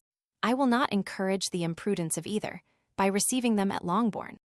A long dispute followed this declaration, but Mr. Bennet was firm. It soon led to another, and Mrs. Bennet found, with amazement and horror, that her husband would not advance a guinea to buy clothes for his daughter. He protested that she should receive from him no mark of affection whatever on the occasion. Mrs. Bennet could hardly comprehend it. That his anger could be carried to such a point of inconceivable resentment as to refuse his daughter a privilege, without which her marriage would scarcely seem valid, exceeded all that she could believe possible. She was more alive to the disgrace, which her want of new clothes must reflect on her daughter's nuptials, than to any sense of shame at her eloping and living with Wickham a fortnight before they took place. Elizabeth was now most heartily sorry that she had, from the distress of the moment, been led to make Mr. Darcy acquainted with their fears for her sister. For since her marriage would so shortly give the proper termination to the elopement, they might hope to conceal its unfavorable beginning from all those who were not immediately on the spot. She had no fear of its spreading farther, through his means. There were few people on whose secrecy she would have more confidently depended, but at the same time there was no one whose knowledge of a sister's frailty would have mortified her so much. Not, however, from any fear of disadvantage from it individually to herself, for at any rate there seemed a gulf impassable between them. Had Lydia's marriage been concluded on the most honorable terms, it was not to be supposed that Mr. Darcy would connect himself with a family, where to every other objection would now be added an alliance and relationship of the nearest kind with the man whom he so justly scorned. From such a connection she could not wonder that he should shrink. The wish of procuring her regard, which she had assured herself of his feeling in Derbyshire, could not in rational expectation survive such a blow as this. She was humbled, she was grieved, she repented, though she hardly knew of what. She became jealous of his esteem when she could no longer hope to be benefited by it. She wanted to hear of him when there seemed the least chance of gaining intelligence. She was convinced that she could have been happy with him when it was no longer likely they should meet.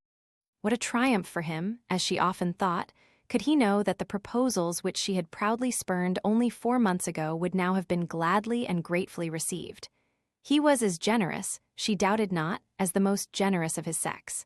But while he was mortal, there must be a triumph.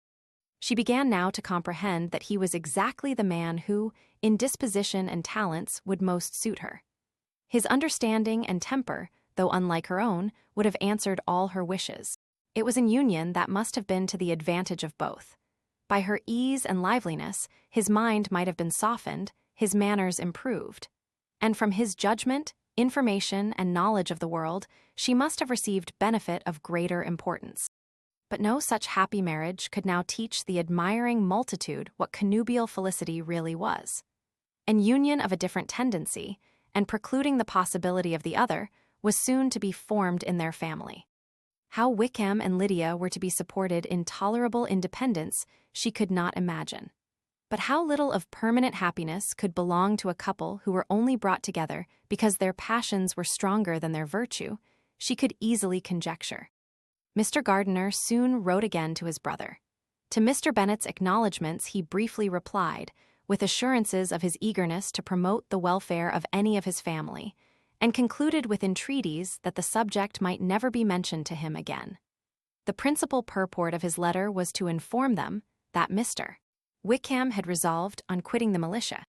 It was greatly my wish that he should do so, he added, as soon as his marriage was fixed on, and I think you will agree with me in considering a removal from that corps as highly advisable, both on his account and my niece's. It is Mr. Wickham's intention to go into the regulars, and, among his former friends, there are still some who are able and willing to assist him in the army. He has the promise of an ensigncy in General's regiment, now quartered in the north. It is an advantage to have it so far from this part of the kingdom. He promises fairly, and I hope among different people, where they may each have a character to preserve, they will both be more prudent.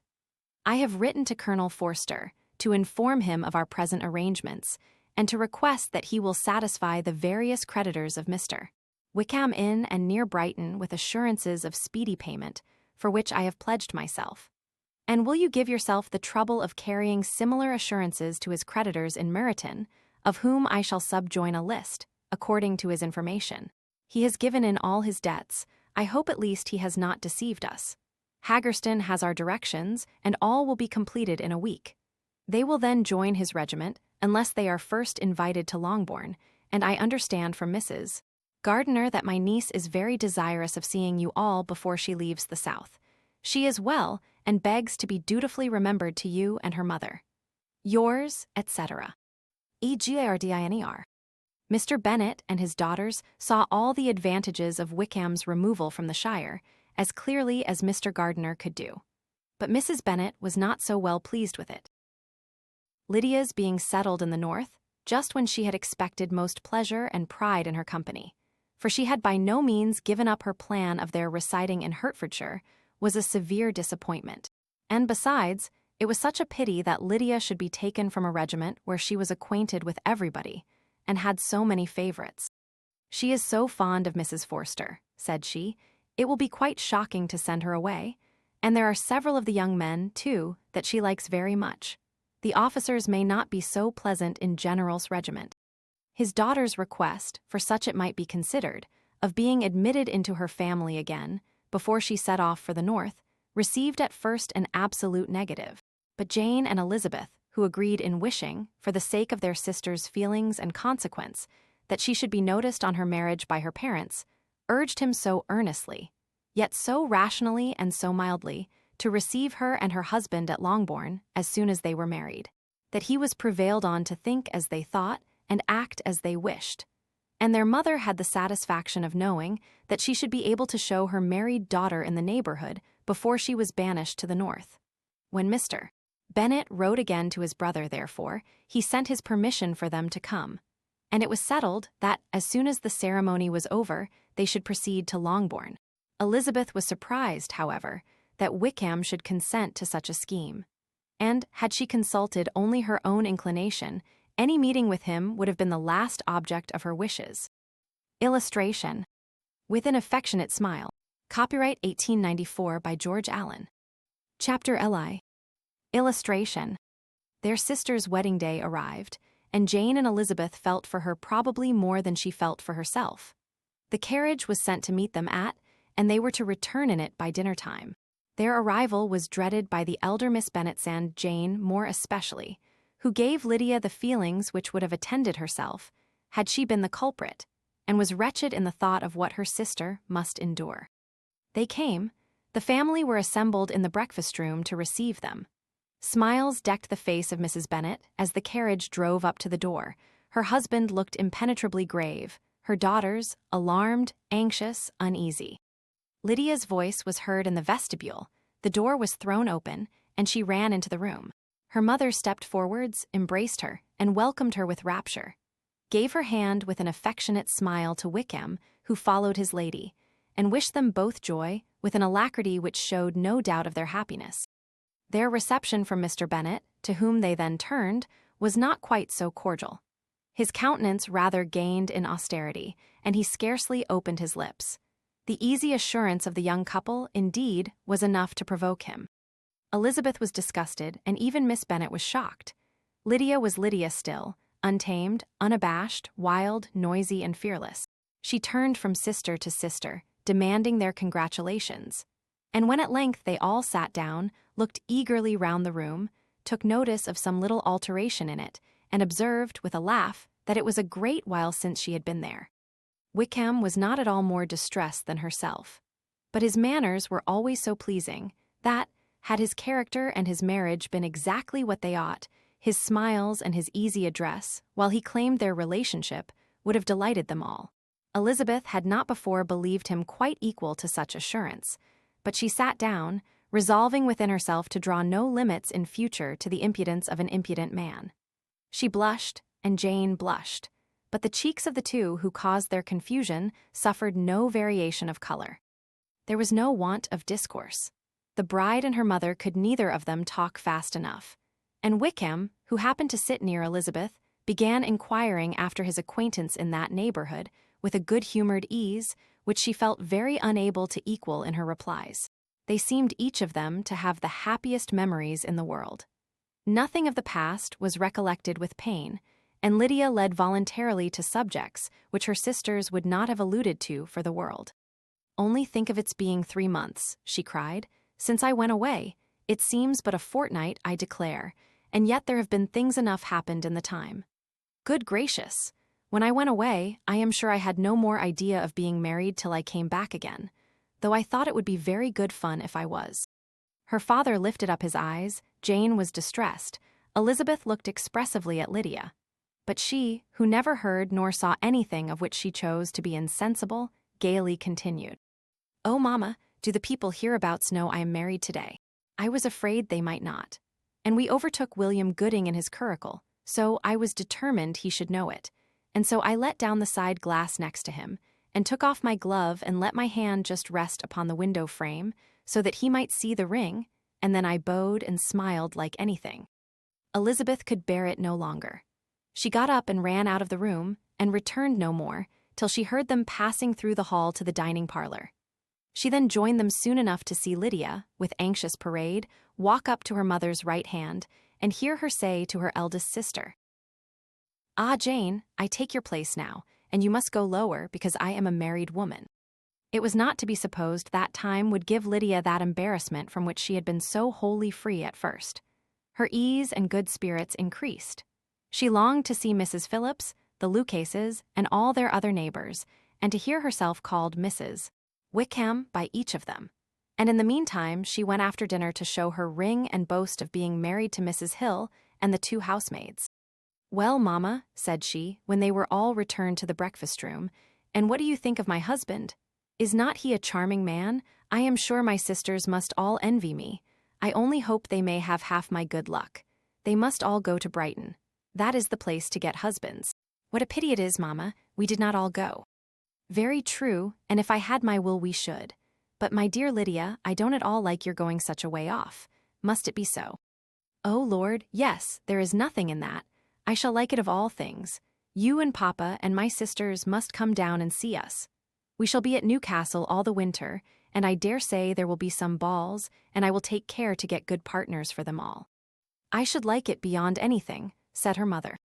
"And then when you go away, you may leave 1 or 2 of my sisters behind you, and I dare say I shall get husbands for them before the winter is over." "I thank you for my share of the favor," said Elizabeth, "but I do not particularly like your way of getting husbands." Their visitors were not to remain above 10 days with them. Mr. Wickham had received his commission before he left London, and he was to join his regiment at the end of a fortnight. No one but Mrs. Bennet regretted that their stay would be so short, and she made the most of the time by visiting about with her daughter and having very frequent parties at home. These parties were acceptable to all. To avoid a family circle was even more desirable to such as did think than such as did not.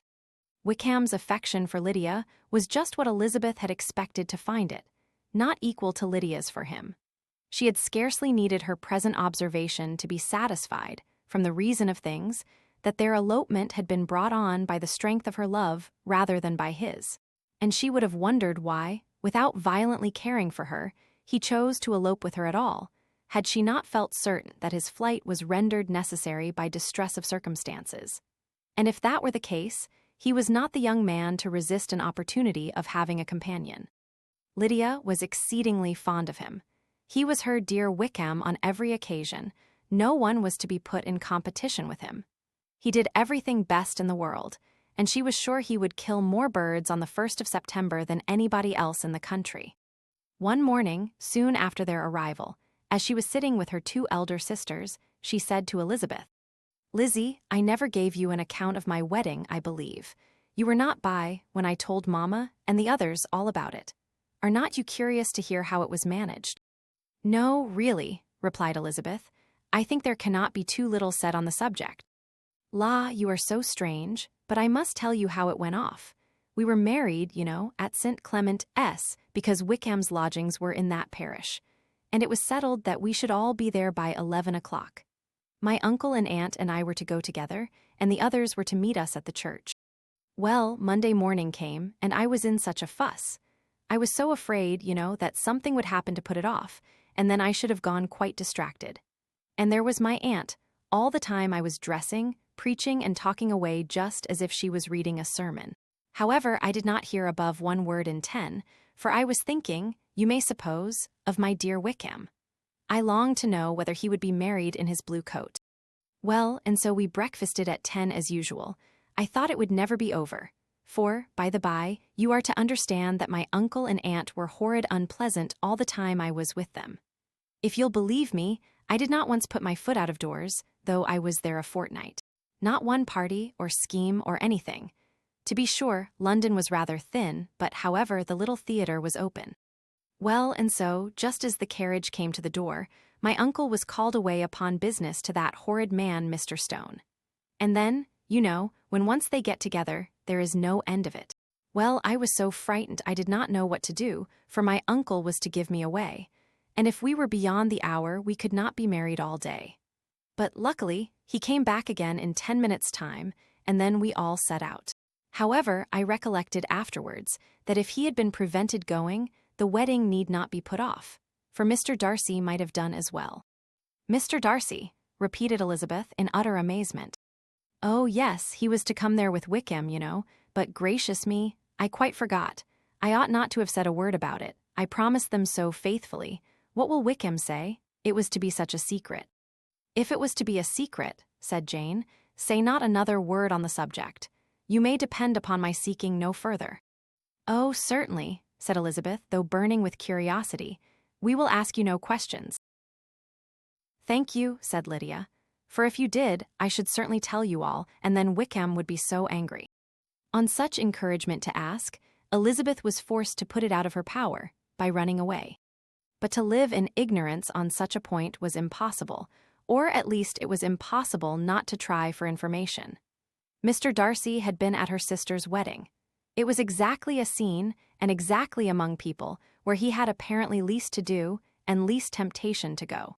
Conjectures as to the meaning of it, rapid and wild, hurried into her brain, but she was satisfied with none. Those that best pleased her, as placing his conduct in the noblest light, seemed most improbable. She could not bear such suspense, and hastily seizing a sheet of paper, wrote a short letter to her aunt, to request an explanation of what Lydia had dropped, if it were compatible with the secrecy which had been intended. "You may readily comprehend," she added, "what my curiosity must be to know how a person unconnected with any of us, and, comparatively speaking, a stranger to our family, should have been amongst you at such a time. Pray write instantly, and let me understand it unless it is, for very cogent reasons, to remain in the secrecy which Lydia seems to think necessary. And then I must endeavor to be satisfied with ignorance. Not that I shall, though," she added to herself, and she finished the letter. "And, my dear aunt, if you do not tell me in an honorable manner, I shall certainly be reduced to tricks and stratagems to find it out." Jane's delicate sense of honor would not allow her to speak to Elizabeth privately of what Lydia had let fall. Elizabeth was glad of it. Till it appeared whether her inquiries would receive any satisfaction, she had rather be without a confidant. Illustration. I am sure she did not listen. Chapter LII. Illustration. Elizabeth had the satisfaction of receiving an answer to her letter as soon as she possibly could. She was no sooner in possession of it than hurrying into the little copse, where she was least likely to be interrupted. She sat down on one of the benches and prepared to be happy, for the length of the letter convinced her that it did not contain a denial. Right, Gracechurch Street, Sep. 6. My dear niece, I have just received your letter, and shall devote this whole morning to answering it, as I foresee that a little writing will not comprise what I have to tell you.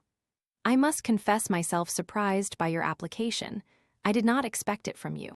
Don't think me angry, however, for I only mean to let you know that I had not imagined such inquiries to be necessary on your side. If you do not choose to understand me, forgive my impertinence. Your uncle is as much surprised as I am, and nothing but the belief of your being a party concerned would have allowed him to act as he has done. But if you are really innocent and ignorant, I must be more explicit. On the very day of my coming home from Longbourn, your uncle had a most unexpected visitor. Mr. Darcy called and was shut up with him several hours. It was all over before I arrived, so my curiosity was not so dreadfully racked as yours seems to have been. He came to tell Mr. Gardiner that he had found out where your sister and Mr. Wickham were, and that he had seen and talked with them both Wickham repeatedly, Lydia once.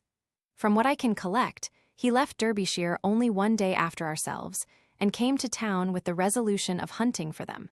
The motive professed was his conviction of its being owing to himself, that Wickham's worthlessness had not been so well known as to make it impossible for any young woman of character to love or confide in him. He generously imputed the whole to his mistaken pride, and confessed that he had before thought it beneath him to lay his private actions open to the world.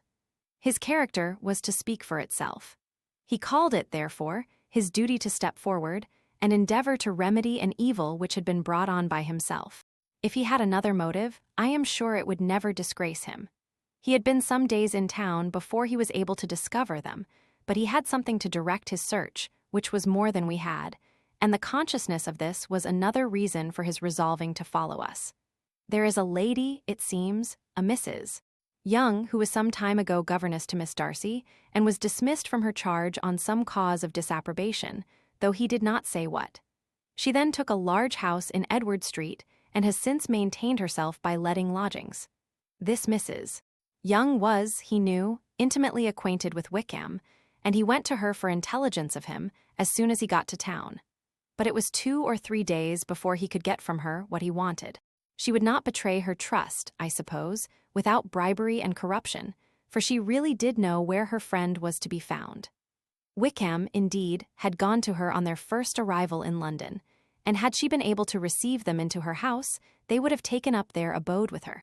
At length, however, our kind friend procured the wished-for direction. They were in street. He saw Wickham, and afterwards insisted on seeing Lydia. His first object with her, he acknowledged, had been to persuade her to quit her present disgraceful situation, and return to her friends as soon as they could be prevailed on to receive her, offering his assistance as far as it would go. But he found Lydia absolutely resolved on remaining where she was. She cared for none of her friends, she wanted no help of his, she would not hear of leaving Wickham. She was sure they should be married some time or other, and it did not much signify when. Since such were her feelings, it only remained, he thought, to secure and expedite a marriage, which, in his very first conversation with Wickham, he easily learnt had never been his design. He confessed himself obliged to leave the regiment on account of some debts of honor, which were very pressing, and scrupled not to lay all the ill consequences of Lydia's flight on her own folly alone. He meant to resign his commission immediately, and as to his future situation, he could conjecture very little about it. He must go somewhere, but he did not know where, and he knew he should have nothing to live on. Mr. Darcy asked why he did not marry your sister at once. Though Mr. Bennet was not imagined to be very rich, he would have been able to do something for him, and his situation must have been benefited by marriage. But he found, in reply to this question, that Wickham still cherished the hope of more effectually making his fortune by marriage in some other country. Under such circumstances, however, he was not likely to be proof against the temptation of immediate relief. They met several times, for there was much to be discussed. Wickham, of course, wanted more than he could get, but at length was reduced to be reasonable. Everything being settled between them, Mr. Darcy's next step was to make your uncle acquainted with it, and he first called in Gracechurch Street the evening before I came home. But Mr. Gardiner could not be seen, and Mr. Darcy found, on further inquiry, that your father was still with him, but would quit town the next morning. He did not judge your father to be a person whom he could so properly consult as your uncle, and therefore readily postponed seeing him till after the departure of the former. He did not leave his name, and till the next day it was only known that a gentleman had called on business. On Saturday he came again. Your father was gone, your uncle at home, and, as I said before, they had a great deal of talk together. They met again on Sunday, and then I saw him too. It was not all settled before Monday. As soon as it was, the express was sent off to Longbourn, but our visitor was very obstinate. I fancy, Lizzie, that obstinacy is the real defect of his character, after all. He has been accused of many faults at different times, but this is the true one. Nothing was to be done that he did not do himself, though I am sure, and I do not speak it to be thanked, therefore say nothing about it, your uncle would most readily have settled the whole. They battled it together for a long time, which was more than either the gentleman or lady concerned in it deserved. But at last your uncle was forced to yield, and instead of being allowed to be of use to his niece, was forced to put up with only having the probable credit of it, which went sorely against the grain. And I really believe your letter this morning gave him great pleasure, because it required an explanation that would rob him of his borrowed feathers and give the praise where it was due. But, Lizzie, this must go no further than yourself, or Jane at most. You know pretty well, I suppose, what has been done for the young people. His debts are to be paid, amounting, I believe, to considerably more than £1,000, another 1,000 in addition to her own settled upon her, and his commission purchased. The reason why all this was to be done by him alone was such as I have given above. It was owing to him, to his reserve and want of proper consideration, that Wickham's character had been so misunderstood, and consequently that he had been received and noticed as he was. Perhaps there was some truth in this, though I doubt whether his reserve or anybody's reserve can be answerable for the event. But in spite of all this fine talking, my dear Lizzie, you may rest perfectly assured that your uncle would never have yielded, if we had not given him credit for another interest in the affair. When all this was resolved on, he returned again to his friends, who were still staying at Pemberley, but it was agreed that he should be in London once more when the wedding took place, and all money matters were then to receive the last finish. I believe I have now told you everything. It is a relation which you tell me is to give you great surprise. I hope at least it will not afford you any displeasure. Lydia came to us, and Wickham had constant admission to the house. He was exactly what he had been when I knew him in Hertfordshire. But I would not tell you how little I was satisfied with her behavior while she stayed with us, if I had not perceived, by Jane's letter last Wednesday, that her conduct on coming home was exactly of a piece with it, and therefore what I now tell you can give you no fresh pain. I talked to her repeatedly in the most serious manner, representing to her the wickedness of what she had done, and all the unhappiness she had brought on her family. If she heard me, it was by good luck, for I am sure she did not listen. I was sometimes quite provoked, but then I recollected my dear Elizabeth and Jane, and for their sakes had patience with her. Mr. Darcy was punctual in his return, and, as Lydia informed you, attended the wedding. He dined with us the next day, and was to leave town again on Wednesday or Thursday. Will you be very angry with me, my dear Lizzie, if I take this opportunity of saying, what I was never bold enough to say before, how much I like him? His behavior to us has, in every respect, been as pleasing as when we were in Derbyshire. His understanding and opinions all please me. He wants nothing but a little more liveliness, and that, if he marry prudently, his wife may teach him. I thought him very sly. He hardly ever mentioned your name, but slyness seems the fashion. Pray forgive me, if I have been very presuming, or at least do not punish me so far as to exclude me from P. I shall never be quite happy till I have been all round the park. A low phaeton with a nice little pair of ponies would be the very thing, but I must write no more. The children have been wanting me this half hour. Yours very sincerely, MGRDINER. The contents of this letter threw Elizabeth into a flutter of spirits, in which it was difficult to determine whether pleasure or pain bore the greatest share. The vague and unsettled suspicions which uncertainty had produced of what Mr. Darcy might have been doing to forward her sister's match which she had feared to encourage, as an exertion of goodness too great to be probable, and at the same time dreaded to be just, from the pain of obligation were proved beyond their greatest extent to be true. He had followed them purposely to town. He had taken on himself all the trouble and mortification attendant on such a research, in which supplication had been necessary to a woman whom he must abominate and despise, and where he was reduced to meet, frequently meet, reason with, persuade, and finally bribe the man whom he always most wished to avoid, and whose very name it was punishment to him to pronounce. He had done all this for a girl whom he could neither regard nor esteem. Her heart did whisper that he had done it for her, but it was a hope shortly checked by other considerations, and she soon felt that even her vanity was insufficient when required to depend on his affection for her, for a woman who had already refused him, as able to overcome a sentiment so natural as abhorrence against relationship with Wickham. Brother-in-law of Wickham. Every kind of pride must revolt from the connection. He had, to be sure, done much. She was ashamed to think how much. But he had given a reason for his interference, which asked no extraordinary stretch of belief. It was reasonable that he should feel he had been wrong, he had liberality, and he had the means of exercising it. And though she would not place herself as his principal inducement, she could perhaps believe that remaining partiality for her might assist his endeavors in a cause where her peace of mind must be materially concerned. It was painful, exceedingly painful, to know that they were under obligations to a person who could never receive a return. They owed the restoration of Lydia, her character, everything to him. Oh, how heartily did she grieve over every ungracious sensation she had ever encouraged, every saucy speech she had ever directed towards him. For herself, she was humbled, but she was proud of him, proud that in a cause of compassion and honor he had been able to get the better of himself. She read over her aunt's commendation of him again and again. It was hardly enough, but it pleased her. She was even sensible of some pleasure, though mixed with regret, on finding how steadfastly both she and her uncle had been persuaded that affection and confidence subsisted between Mr. Darcy and herself. She was roused from her seat and her reflections by someone's approach, and before she could strike into another path, she was overtaken by Wickham.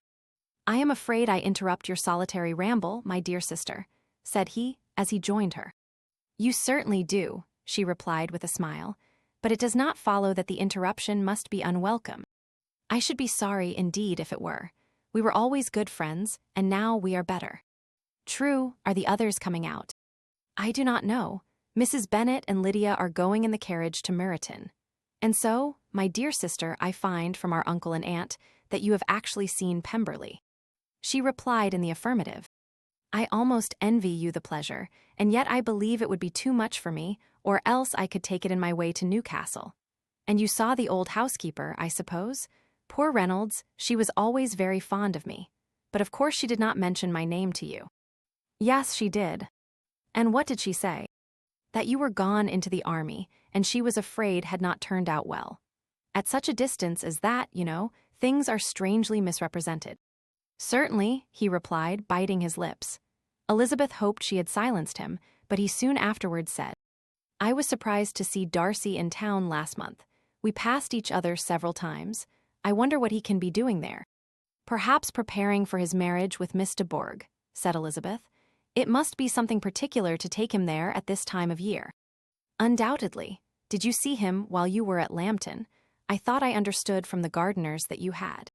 "Yes, he introduced us to his sister." "And do you like her?" "Very much.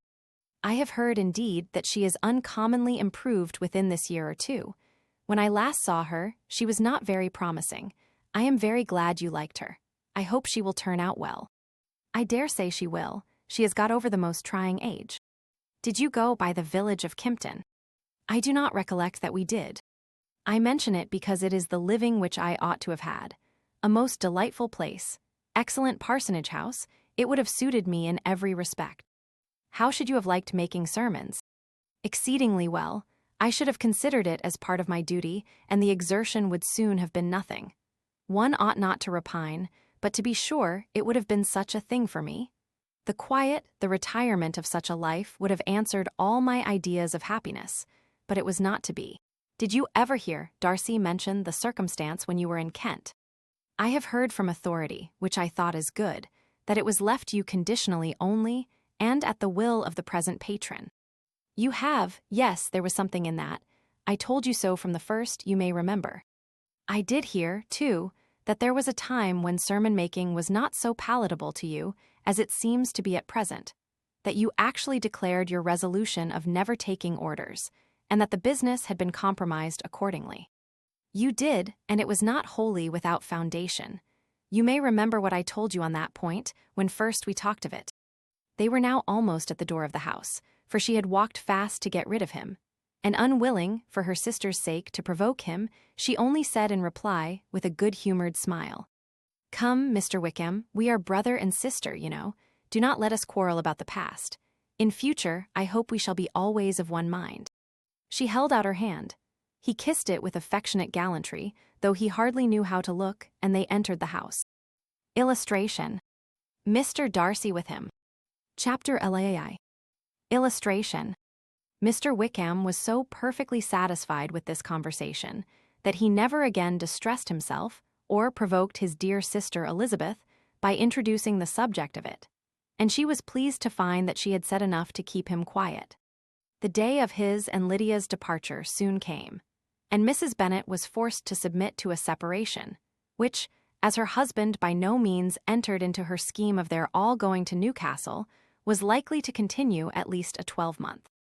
"Oh, my dear Lydia," she cried, "when shall we meet again?" "Oh, Lord, I don't know. Not these 2 or 3 years, perhaps." "Write to me very often, my dear." "As often as I can, but you know married women have never much time for writing. My sisters may write to me, they will have nothing else to do." Mr. Wickham's adieus were much more affectionate than his wife S. He smiled, looked handsome, and said many pretty things. "He is as fine a fellow," said Mr. Bennet, as soon as they were out of the house, "as ever I saw. He simpers and smirks and makes love to us all. I am prodigiously proud of him. I defy even Sir William Lucas himself to produce a more valuable son-in-law." The loss of her daughter made Mrs. Bennet very dull for several days. "I often think," said she, "that there is nothing so bad as parting with one's friends. One seems so forlorn without them." "This is the consequence, you see, madam, of marrying a daughter," said Elizabeth. "It must make you better satisfied that your other 4 are single." "It is no such thing. Lydia does not leave me because she is married, but only because her husband's regiment happens to be so far off. If that had been nearer, she would not have gone so soon." But the spiritless condition which this event threw her into was shortly relieved, and her mind opened again to the agitation of hope, by an article of news which then began to be in circulation. The housekeeper at Netherfield had received orders to prepare for the arrival of her master, who was coming down in a day or 2 to shoot there for several weeks. Mrs. Bennet was quite in the fidgets. She looked at Jane and smiled and shook her head by turns. "Well, well, and so Mr. Bingley is coming down, sister," for Mrs. Phillips first brought her the news. "Well, so much the better. Not that I care about it, though. He is nothing to us, you know, and I am sure I never want to see him again. But however, he is very welcome to come to Netherfield if he likes it. And who knows what may happen, but that is nothing to us. You know, sister, we agreed long ago never to mention a word about it, and so it is quite certain he is coming." "You may depend on it," replied the other, "for Mrs. Nichols was in Meryton last night. I saw her passing by, and went out myself on purpose to know the truth of it, and she told me that it was certainly true. He comes down on Thursday, at the latest, very likely on Wednesday. She was going to the butcher. She told me, on purpose to order in some meat on Wednesday, and she has got 3 couple of ducks just fit to be killed." Miss Bennet had not been able to hear of his coming without changing color. It was many months since she had mentioned his name to Elizabeth, but now, as soon as they were alone together, she said, "I saw you look at me today, Lizzie, when my aunt told us of the present report, and I know I appeared distressed, but don't imagine it was from any silly cause. I was only confused for the moment because I felt that I should be looked at. I do assure you that the news does not affect me either with pleasure or pain. I am glad of one thing, that he comes alone, because we shall see the less of him. Not that I am afraid of myself, but I dread other people's remarks." Elizabeth did not know what to make of it. Had she not seen him in Derbyshire, she might have supposed him capable of coming there with no other view than what was acknowledged. But she still thought him partial to Jane, and she wavered as to the greater probability of his coming there with his friend's permission, or being bold enough to come without it. Yet it is hard, she sometimes thought, that this poor man cannot come to a house which he has legally hired without raising all this speculation. I will leave him to himself. In spite of what her sister declared, and really believed to be her feelings, in the expectation of his arrival, Elizabeth could easily perceive that her spirits were affected by it. They were more disturbed, more unequal, than she had often seen them. The subject which had been so warmly canvassed between their parents, about a 12-month ago, was now brought forward again. "As soon as ever Mr. Bingley comes, my dear," said Mrs. Bennet, "you will wait on him, of course." No, you forced me into visiting him last year and promised, if I went to see him, he should marry one of my daughters. But it ended in nothing, and I will not be sent on a fool's errand again." His wife represented to him how absolutely necessary such an attention would be from all the neighboring gentlemen, on his returning to Netherfield. "Teas and etiquette I despise," said he. "If he wants our society, let him seek it. He knows where we live. I will not spend my hours in running after my neighbors every time they go away and come back again. Well, all I know is that it will be abominably rude if you do not wait on him. But however, that shan't prevent my asking him to dine here. I am determined. We must have Mrs. Long and the Goodings soon. That will make 13 with ourselves, so there will be just room at table for him." Consoled by this resolution, she was the better able to bear her husband's incivility, though it was very mortifying to know that her neighbors might all see Mr. Bingley, in consequence of it, before they did. As the day of his arrival drew near, "I begin to be sorry that he comes at all," said Jane to her sister. "It would be nothing. I could see him with perfect indifference, but I can hardly bear to hear it thus perpetually talked of. My mother means well, but she does not know, no one can know, how much I suffer from what she says. Happy shall I be when his stay at Netherfield is over." "I wish I could say anything to comfort you," replied Elizabeth, "but it is wholly out of my power. You must feel it, and the usual satisfaction of preaching patience to a sufferer is denied me because you have always so much." Mr. Bingley arrived. Mrs. Bennet, through the assistance of servants, contrived to have the earliest tidings of it, that the period of anxiety and fretfulness on her side be as long as it could. She counted the days that must intervene before their invitation could be sent, hopeless of seeing him before. But on the 3rd morning after his arrival in Hertfordshire, she saw him from her dressing-room window enter the paddock and ride towards the house. Her daughters were eagerly called to partake of her joy. Jane resolutely kept her place at the table, but Elizabeth, to satisfy her mother, went to the window. She saw Mr. Darcy with him, and sat down again by her sister. "There is a gentleman with him, mamma," said Kitty. "Who can it be?" "Some acquaintance or other, my dear, I suppose. I am sure I do not know." "La," replied Kitty, "it looks just like that man that used to be with him before. Mr. What's his name, that tall, proud man. Good gracious, Mr. Darcy, and so it does, I vow. Well, any friend of Mr. Bingley's will always be welcome here, to be sure, but else I must say that I hate the very sight of him." Jane looked at Elizabeth with surprise and concern. She knew but little of their meeting in Derbyshire, and therefore felt for the awkwardness which must attend her sister in seeing him almost for the first time after receiving his explanatory letter. Both sisters were uncomfortable enough. Each felt for the other, and of course for themselves.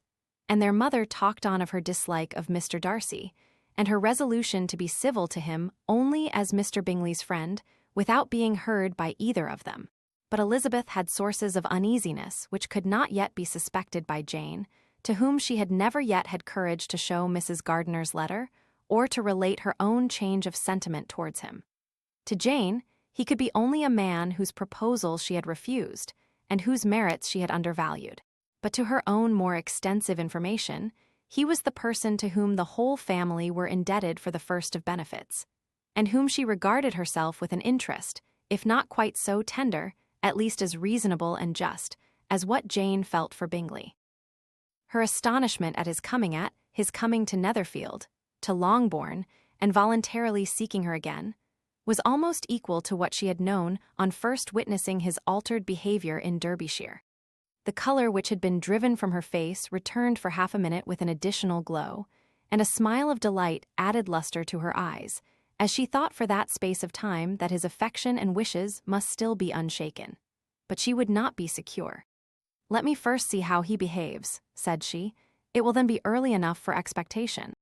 She sat intently at work, striving to be composed and without daring to lift up her eyes, till anxious curiosity carried them to the face of her sister as the servant was approaching the door. Jane looked a little paler than usual, but more sedate than Elizabeth had expected. On the gentleman's appearing, her color increased. Yet she received them with tolerable ease, and with a propriety of behavior equally free from any symptom of resentment or any unnecessary complaisance. Elizabeth said as little to either as civility would allow, and sat down again to her work, with an eagerness which it did not often command. She had ventured only one glance at Darcy. He looked serious as usual, and, she thought, more as he had been used to look in Hertfordshire than as she had seen him at Pemberley. But perhaps he could not in her mother's presence be what he was before her uncle and aunt. It was a painful, but not an improbable, conjecture. Bingley she had likewise seen for an instant, and in that short period saw him looking both pleased and embarrassed. He was received by Mrs. Bennet with a degree of civility which made her two daughters ashamed, especially when contrasted with the cold and ceremonious politeness of her courtesy and address of his friend. Elizabeth particularly, who knew that her mother owed to the latter the preservation of her favorite daughter from irremediable infamy, was hurt and distressed to a most painful degree by a distinction so ill applied. Darcy, after inquiring of her how Mr. and Mrs. Gardiner did a question which she could not answer without confusion, said scarcely anything. He was not seated by her. Perhaps that was the reason of his silence, but it had not been so in Derbyshire. There he had talked to her friends when he could not to herself. But now several minutes elapsed without bringing the sound of his voice, and when occasionally, unable to resist the impulse of curiosity, she raised her eyes to his face, she as often found him looking at Jane as at herself, and frequently on no object but the ground. More thoughtfulness and less anxiety to please than when they last met were plainly expressed. She was disappointed and angry with herself for being so. "Could I expect it to be otherwise?" said she. "Yet why did he come?" She was in no humor for conversation with anyone but himself, and to him she had hardly courage to speak. She inquired after his sister, but could do no more. "It is a long time, Mr. Bingley, since you went away," said Mrs. Bennet. He readily agreed to it. "I began to be afraid you would never come back again. People did say you meant to quit the place entirely at Michaelmas, but however, I hope it is not true. A great many changes have happened in the neighborhood since you went away. Miss Lucas is married and settled, and one of my own daughters. I suppose you have heard of it. Indeed, you must have seen it in the papers. It was in the Times and the Courier, I know, though it was not put in as it ought to be. It was only said, 'Lately George Wickham-esque,' to Miss Lydia Bennet, without there being a syllable said of her father, or the place where she lived, or anything. It was my brother Gardiner's drawing up too, and I wonder how he came to make such an awkward business of it. Did you see it?" Bingley replied that he did, and made his congratulations. Elizabeth dared not lift up her eyes. How Mr. Darcy looked, therefore, she could not tell. "It is a delightful thing, to be sure, to have a daughter well married," continued her mother. "But at the same time, Mr. Bingley, it is very hard to have her taken away from me. They are gone down to Newcastle, a place quite northward it seems, and there they are to stay, I do not know how long. His regiment is there, for I suppose you have heard of his leaving the shire, and of his being gone into the regulars. Thank heaven, he has some friends, though perhaps not so many as he deserves." Elizabeth, who knew this to be levelled at Mr. Darcy, was in such misery of shame that she could hardly keep her seat. It drew from her, however, the exertion of speaking, which nothing else had so effectually done before, and she asked Bingley whether he meant to make any stay in the country at present. "A few weeks, he believed." "When you have killed all your own birds, Mr. Bingley," said her mother, "I beg you will come here and shoot as many as you please on Mr. Bennet's manor. I am sure he will be vastly happy to oblige you, and will save all the best of the coveys for you." Elizabeth's misery increased at such unnecessary, such officious attention. Were the same fair prospect to arise at present as had flattered them a year ago, Everything, she was persuaded, would be hastening to the same vexatious conclusion. At that instant she felt that years of happiness could not make Jane or herself amends for moments of such painful confusion. "The first wish of my heart," said she to herself, "is never more to be in company with either of them. Their society can afford no pleasure that will atone for such wretchedness as this. Let me never see either one or the other again." Yet the misery, for which years of happiness were to offer no compensation, received soon afterwards material relief, from observing how much the beauty of her sister rekindled the admiration of her former lover. When first he came in, he had spoken to her but little, but every 5 minutes seemed to be giving her more of his attention. He found her as handsome as she had been last year, as good-natured, and as unaffected, though not quite so chatty. Jane was anxious that no difference should be perceived in her at all, and was really persuaded that she talked as much as ever. But her mind was so busily engaged that she did not always know when she was silent. When the gentlemen rose to go away, Mrs. Bennet was mindful of her intended civility, and they were invited and engaged to dine at Longbourn in a few days' time. "You are quite a visit in my debt, Mr. Bingley," she added, "for when you went to town last winter, you promised to take a family dinner with us as soon as you returned. I have not forgot, you see, and I assure you I was very much disappointed that you did not come back and keep your engagement." Bingley looked a little silly at this reflection, and said something of his concern at having been prevented by business. They then went away. Mrs. Bennet had been strongly inclined to ask them to stay and dine there that day. But though she always kept a very good table, she did not think anything less than 2 courses could be good enough for a man on whom she had such anxious designs, or satisfy the appetite and pride of one who had 10,000 a year. Illustration. Jane happened to look round. Chapter 11. Illustration. As soon as they were gone, Elizabeth walked out to recover her spirits, or, in other words, to dwell without interruption on those subjects, which must deaden them more. Mr. Darcy's behavior astonished and vexed her. "Why, if he came only to be silent, grave, and indifferent," said she, "did he come at all?" She could settle it in no way that gave her pleasure. "He could be still amiable, still pleasing to my uncle and aunt when he was in town, and why not to me? If he fears me, why come hither? If he no longer cares for me, why silent? Teasing, teasing man, I will think no more about him." Her resolution was for a short time involuntarily kept by the approach of her sister, who joined her with a cheerful look which showed her better satisfied with their visitors than Elizabeth.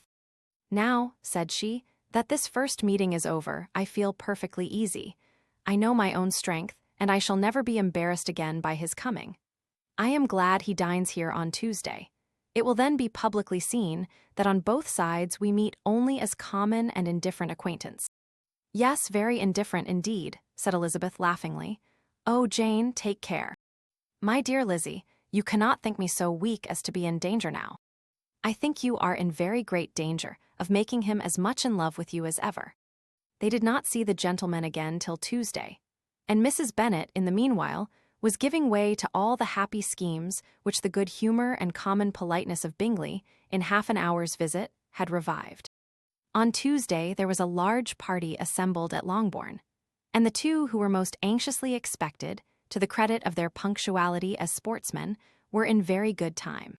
When they repaired to the dining-room, Elizabeth eagerly watched to see whether Bingley would take the place which, in all their former parties, had belonged to him by her sister. Her prudent mother, occupied by the same ideas, forbore to invite him to sit by herself. On entering the room, he seemed to hesitate, but Jane happened to look round and happened to smile. It was decided. He placed himself by her. Elizabeth, with a triumphant sensation, looked towards his friend. He bore it with noble indifference, and she would have imagined that Bingley had received his sanction to be happy, had she not seen his eyes likewise turned towards Mr. Darcy, with an expression of half-laughing alarm. His behavior to her sister was such during dinner-time as showed an admiration of her, which, though more guarded than formerly, persuaded Elizabeth that, if left wholly to himself, Jane's happiness and his own would be speedily secured. Though she dared not depend upon the consequence, she yet received pleasure from observing his behavior. It gave her all the animation that her spirits could boast, for she was in no cheerful humor. Mr. Darcy was almost as far from her as the table could divide them. He was on one side of her mother. She knew how little such a situation would give pleasure to either, or make either appear to advantage. She was not near enough to hear any of their discourse, but she could see how seldom they spoke to each other, and how formal and cold was their manner whenever they did. Her mother's ungraciousness made the sense of what they owed him more painful to Elizabeth's mind.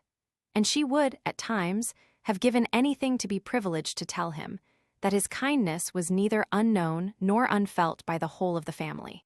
She was in hopes that the evening would afford some opportunity of bringing them together, that the whole of the visit would not pass away without enabling them to enter into something more of conversation than the mere ceremonious salutation attending his entrance. Anxious and uneasy, the period which passed in the drawing-room before the gentlemen came was wearisome and dull to a degree that almost made her uncivil.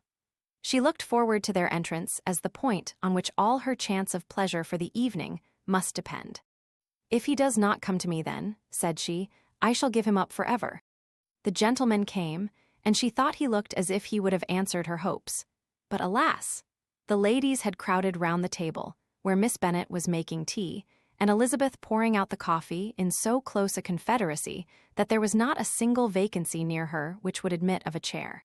And on the gentleman's approaching, one of the girls moved closer to her than ever, and said, in a whisper, "The men shan't come and part us, I am determined.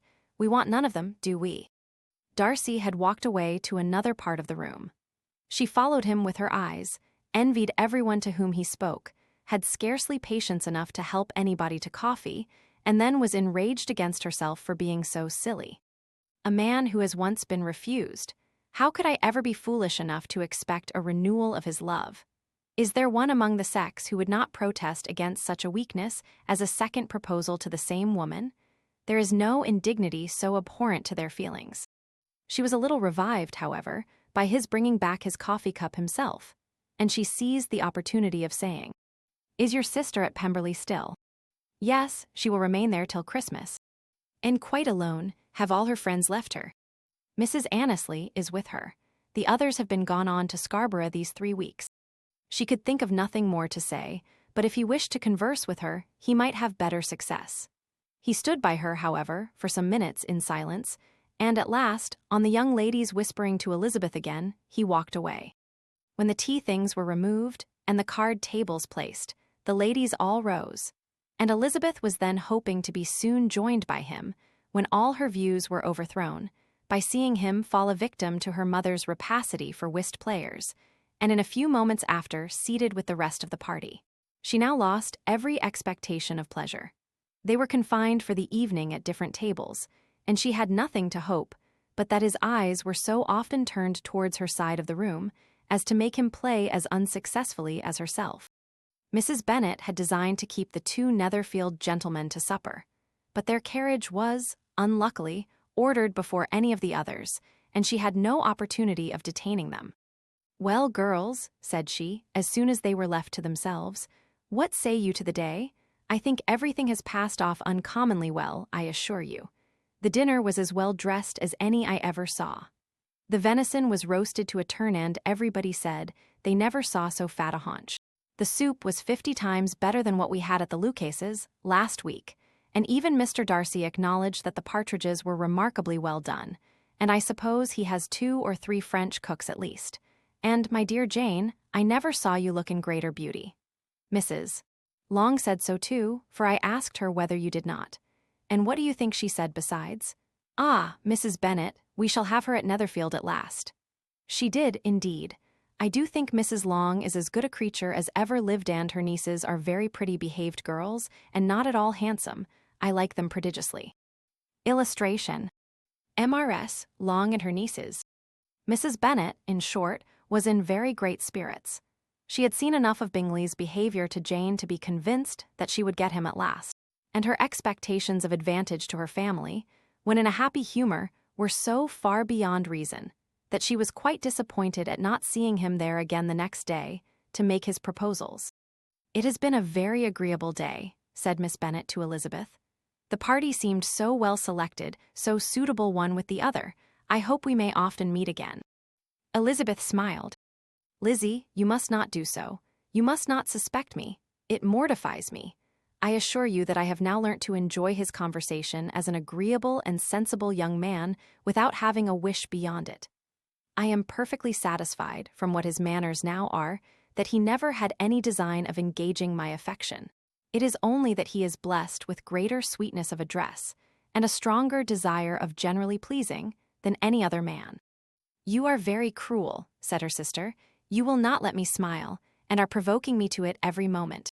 How hard it is in some cases to be believed, and how impossible in others. But why should you wish to persuade me that I feel more than I acknowledge? That is a question which I hardly know how to answer. We all love to instruct, though we can teach only what is not worth knowing. Forgive me, and if you persist in indifference, do not make me your confidant. Illustration. Lizzie, my dear, I want to speak to you. Chapter LV. Illustration. A few days after this visit, Mr. Bingley called again, and alone. His friend had left him that morning for London, but was to return home in 10 days' time. He sat with them above an hour, and was in remarkably good spirits.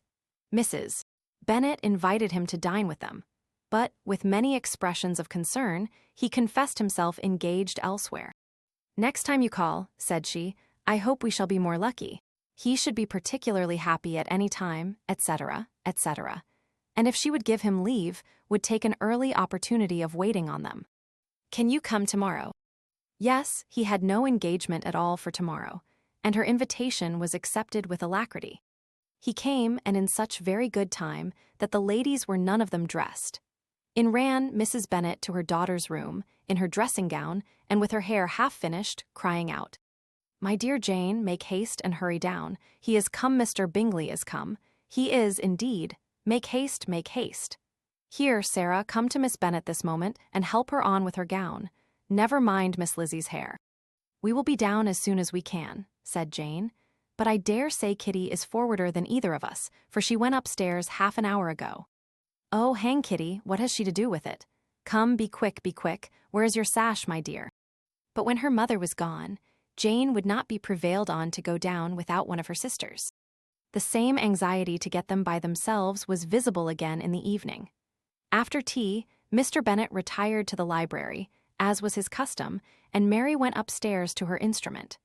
2 obstacles of the 5 being thus removed, Mrs. Bennet sat looking and winking at Elizabeth and Catherine for a considerable time without making any impression on them. Elizabeth would not observe her, and when at last Kitty did, she very innocently said, What is the matter, mamma? What do you keep winking at me for? What am I to do? Nothing, child, nothing. I did not wink at you. She then sat still 5 minutes longer, but unable to waste such a precious occasion, she suddenly got up and saying to Kitty, Come here, my love, I want to speak to you, took her out of the room. Jane instantly gave a look at Elizabeth which spoke her distress at such premeditation, and her entreaty that she would not give in to it. In a few minutes, Mrs. Bennet half opened the door and called out, Lizzie, my dear, I want to speak with you. Elizabeth was forced to go. We may as well leave them by themselves, you know, said her mother as soon as she was in the hall. Kitty and I are going upstairs to sit in my dressing room. Elizabeth made no attempt to reason with her mother, but remained quietly in the hall till she and Kitty were out of sight, then returned into the drawing-room. Mrs. Bennet's schemes for this day were ineffectual. Bingley was everything that was charming, except the professed lover of her daughter. His ease and cheerfulness rendered him a most agreeable addition to their evening party, and he bore with the ill-judged officiousness of the mother, and heard all her silly remarks with a forbearance and command of countenance particularly grateful to the daughter. He scarcely needed an invitation to stay supper, and before he went away an engagement was formed, chiefly through his own and Mrs. Bennet's means, for his coming next morning to shoot with her husband. After this day, Jane said no more of her indifference. Not a word passed between the sisters concerning Bingley, but Elizabeth went to bed in the happy belief that all must speedily be concluded, unless Mr. Darcy returned within the stated time. Seriously, however, she felt tolerably persuaded that all this must have taken place with that gentleman's concurrence. Bingley was punctual to his appointment, and he and Mr. Bennet spent the morning together, as had been agreed on. The latter was much more agreeable than his companion expected.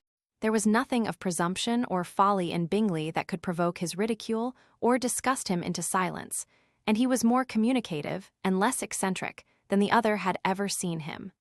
Bingley, of course, returned with him to dinner, and in the evening Mrs. Bennet's invention was again at work to get everybody away from him and her daughter. Elizabeth, who had a letter to write, went into the breakfast-room for that purpose soon after tea, for as the others were all going to sit down to cards, she could not be wanted to counteract her mother's schemes. But on her returning to the drawing-room, when her letter was finished, she saw, to her infinite surprise, there was reason to fear that her mother had been too ingenious for her. On opening the door, she perceived her sister and Bingley standing together over the hearth, as if engaged in earnest conversation. And had this led to no suspicion, the faces of both, as they hastily turned round and moved away from each other, would have told it all. Their situation was awkward enough, but hers she thought was still worse. Not a syllable was uttered by either, and Elizabeth was on the point of going away again, when Bingley, who as well as the other had sat down, suddenly rose and, whispering a few words to her sister, ran out of the room. Jane could have no reserves from Elizabeth, where confidence would give pleasure, and, instantly embracing her, acknowledged with the liveliest emotion that she was the happiest creature in the world. "'Tis too much," she added, "by far too much. I do not deserve it. Oh, why is not everybody as happy?" Elizabeth's congratulations were given with a sincerity, a warmth, a delight, which words could but poorly express. Every sentence of kindness was a fresh source of happiness to Jane, but she would not allow herself to stay with her sister or say half that remained to be said, for the present. "I must go instantly to my mother," she cried. "I would not on any account trifle with her affectionate solicitude or allow her to hear it from anyone but myself. He is gone to my father already. Oh, Lizzie, to know that what I have to relate will give such pleasure to all my dear family. How shall I bear so much happiness?" She then hastened away to her mother, who had purposely broken up the card party and was sitting upstairs with Kitty. Elizabeth, who was left by herself, now smiled at the rapidity and ease with which an affair was finally settled, that had given them so many previous months of suspense and vexation. "And this," said she, "is the end of all his friends' anxious circumspection, of all his sister's falsehood and contrivance, the happiest, wisest, and most reasonable end." In a few minutes she was joined by Bingley, whose conference with her father had been short and to the purpose. "Where is your sister?" said he hastily as he opened the door. "With my mother upstairs. She will be down in a moment, I dare say." He then shut the door and, coming up to her, claimed the good wishes and affection of a sister. Elizabeth honestly and heartily expressed her delight in the prospect of their relationship. They shook hands with great cordiality, and then, till her sister came down, she had to listen to all he had to say of his own happiness and of Jane's perfections, and in spite of his being a lover, Elizabeth really believed all his expectations of felicity to be rationally founded, because they had for basis the excellent understanding and super-excellent disposition of Jane, and a general similarity of feeling and taste between her and himself. It was an evening of no common delight to them all. The satisfaction of Miss Bennet's mind gave such a glow of sweet animation to her face as made her look handsomer than ever. Kitty simpered and smiled and hoped her turn was coming soon. Mrs. Bennet could not give her consent or speak her approbation in terms warm enough to satisfy her feelings, though she talked to Bingley of nothing else, for half an hour. And when Mr. Bennet joined them at supper, his voice and manner plainly showed how really happy he was. Not a word, however, passed his lips in allusion to it, till their visitor took his leave for the night. But as soon as he was gone, he turned to his daughter and said, "Jane, I congratulate you. You will be a very happy woman." Jane went to him instantly, kissed him, and thanked him for his goodness. "You are a good girl," he replied, "and I have great pleasure in thinking you will be so happily settled. I have not a doubt of your doing very well together. Your tempers are by no means unlike. You are each of you so complying that nothing will ever be resolved on, so easy that every servant will cheat you, and so generous that you will always exceed your income. I hope not so. Imprudence or thoughtlessness in money matters would be unpardonable in me." "Exceed their income, my dear Mr. Bennet," cried his wife. "What are you talking of? Why, he has 4,000 or 5,000 a year and very likely more." Then, addressing her daughter, "Oh, my dear, dear Jane, I am so happy. I am sure I shan't get a wink of sleep all night. I knew how it would be. I always said it must be so at last. I was sure you could not be so beautiful for nothing. I remember, as soon as ever I saw him, when he first came into Hertfordshire last year, I thought how likely it was that you should come together. Oh, he is the handsomest young man that ever was seen." Wickham, Lydia, were all forgotten. Jane was beyond competition her favorite child. At that moment, she cared for no other. Her younger sisters soon began to make interest with her for objects of happiness which she might in future be able to dispense. Mary petitioned for the use of the library at Netherfield, and Kitty begged very hard for a few balls there every winter.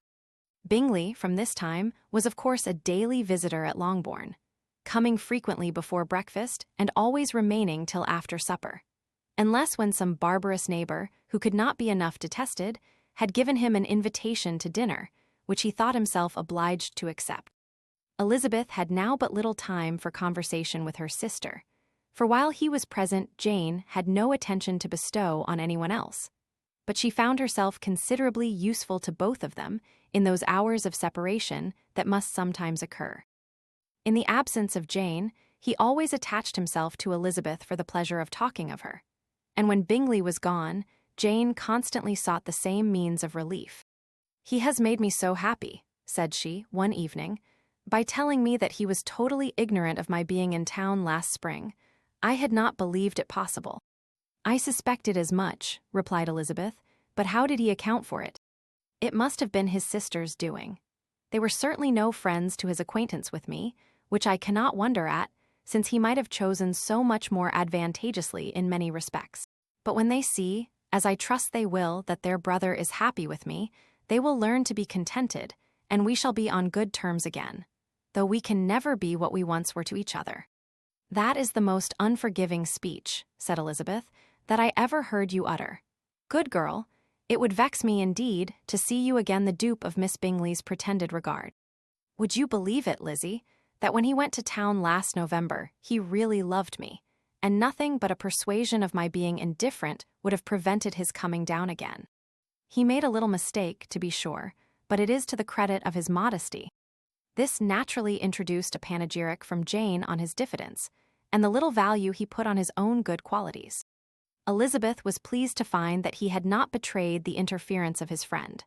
For, though Jane had the most generous and forgiving heart in the world, she knew it was a circumstance which must prejudice her against him. "I am certainly the most fortunate creature that ever existed," cried Jane. "Oh, Lizzie, why am I thus singled from my family and blessed above them all? If I could but see you as happy, if there were but such another man for you. If you were to give me 40 such men, I never could be so happy as you. Till I have your disposition, your goodness, I never can have your happiness.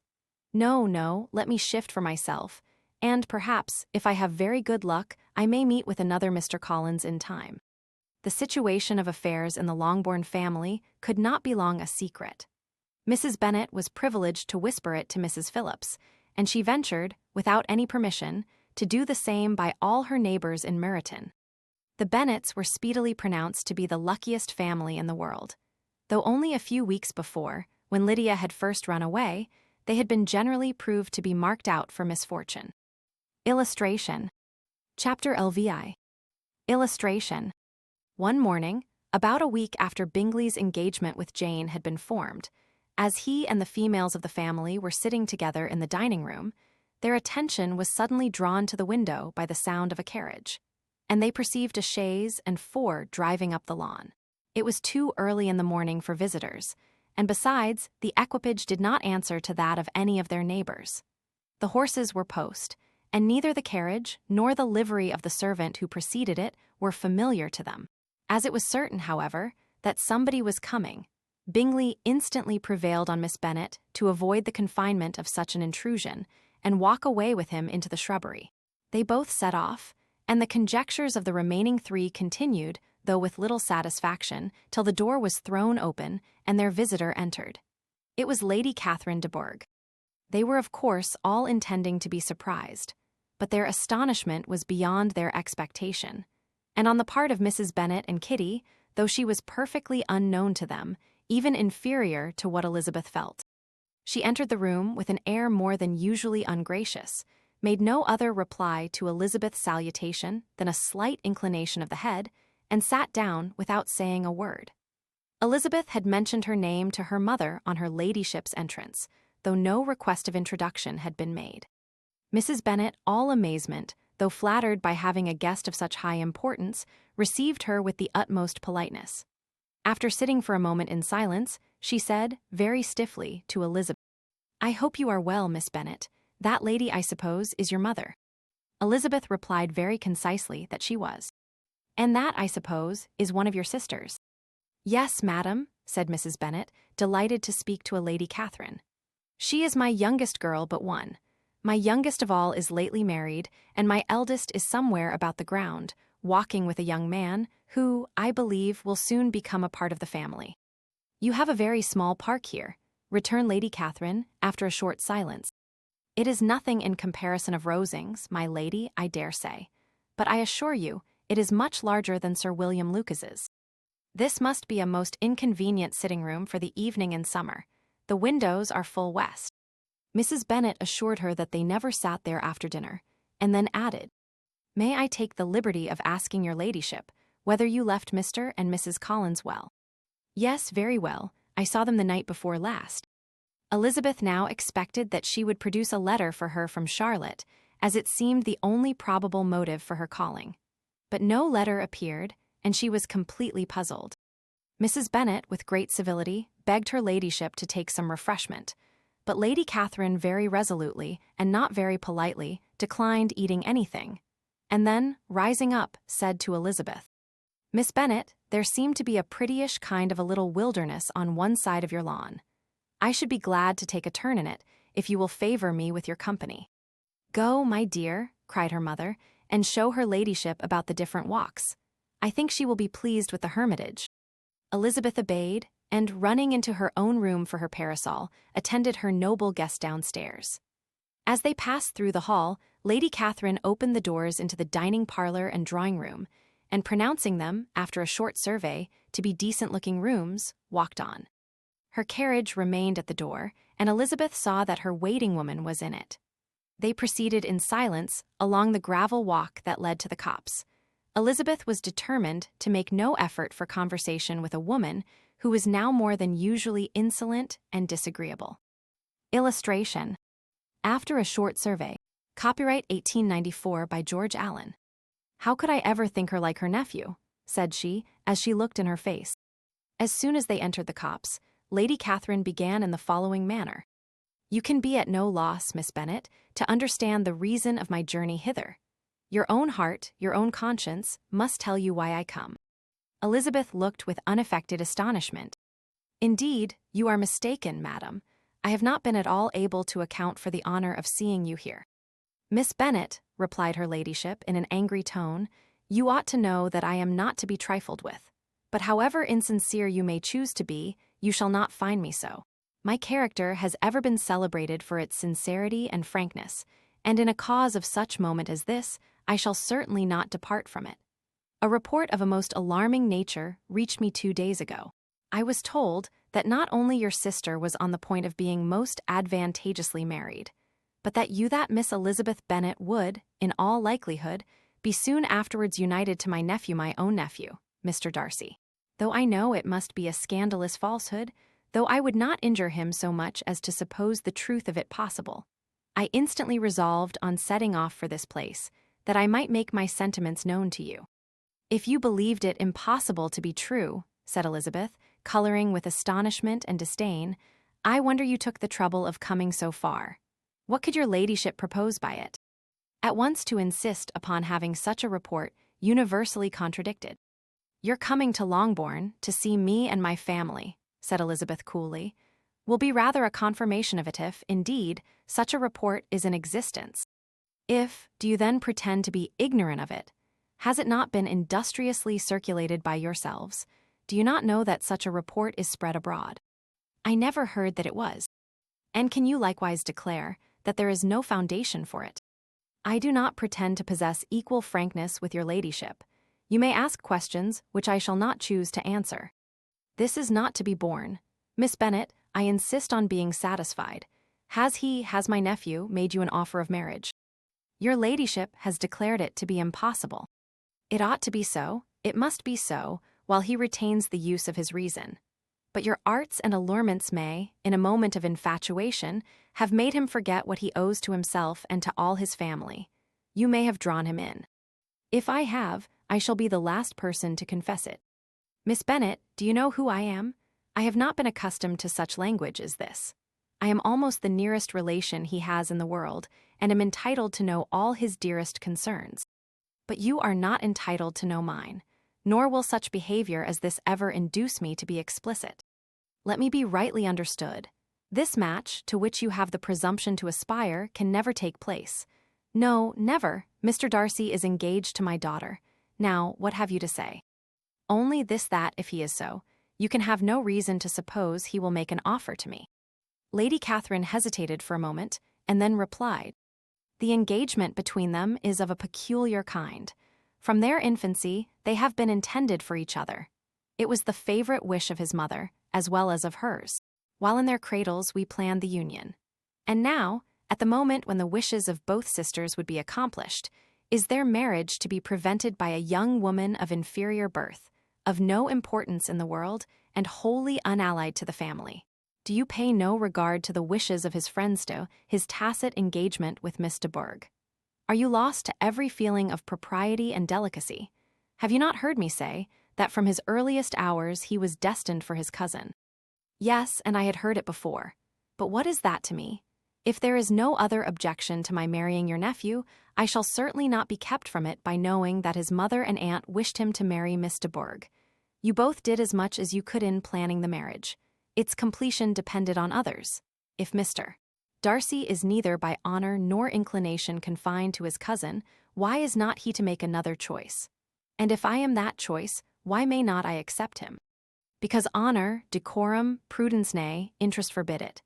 Yes, Miss Bennet, interest, for do not expect to be noticed by his family or friends if you willfully act against the inclinations of all.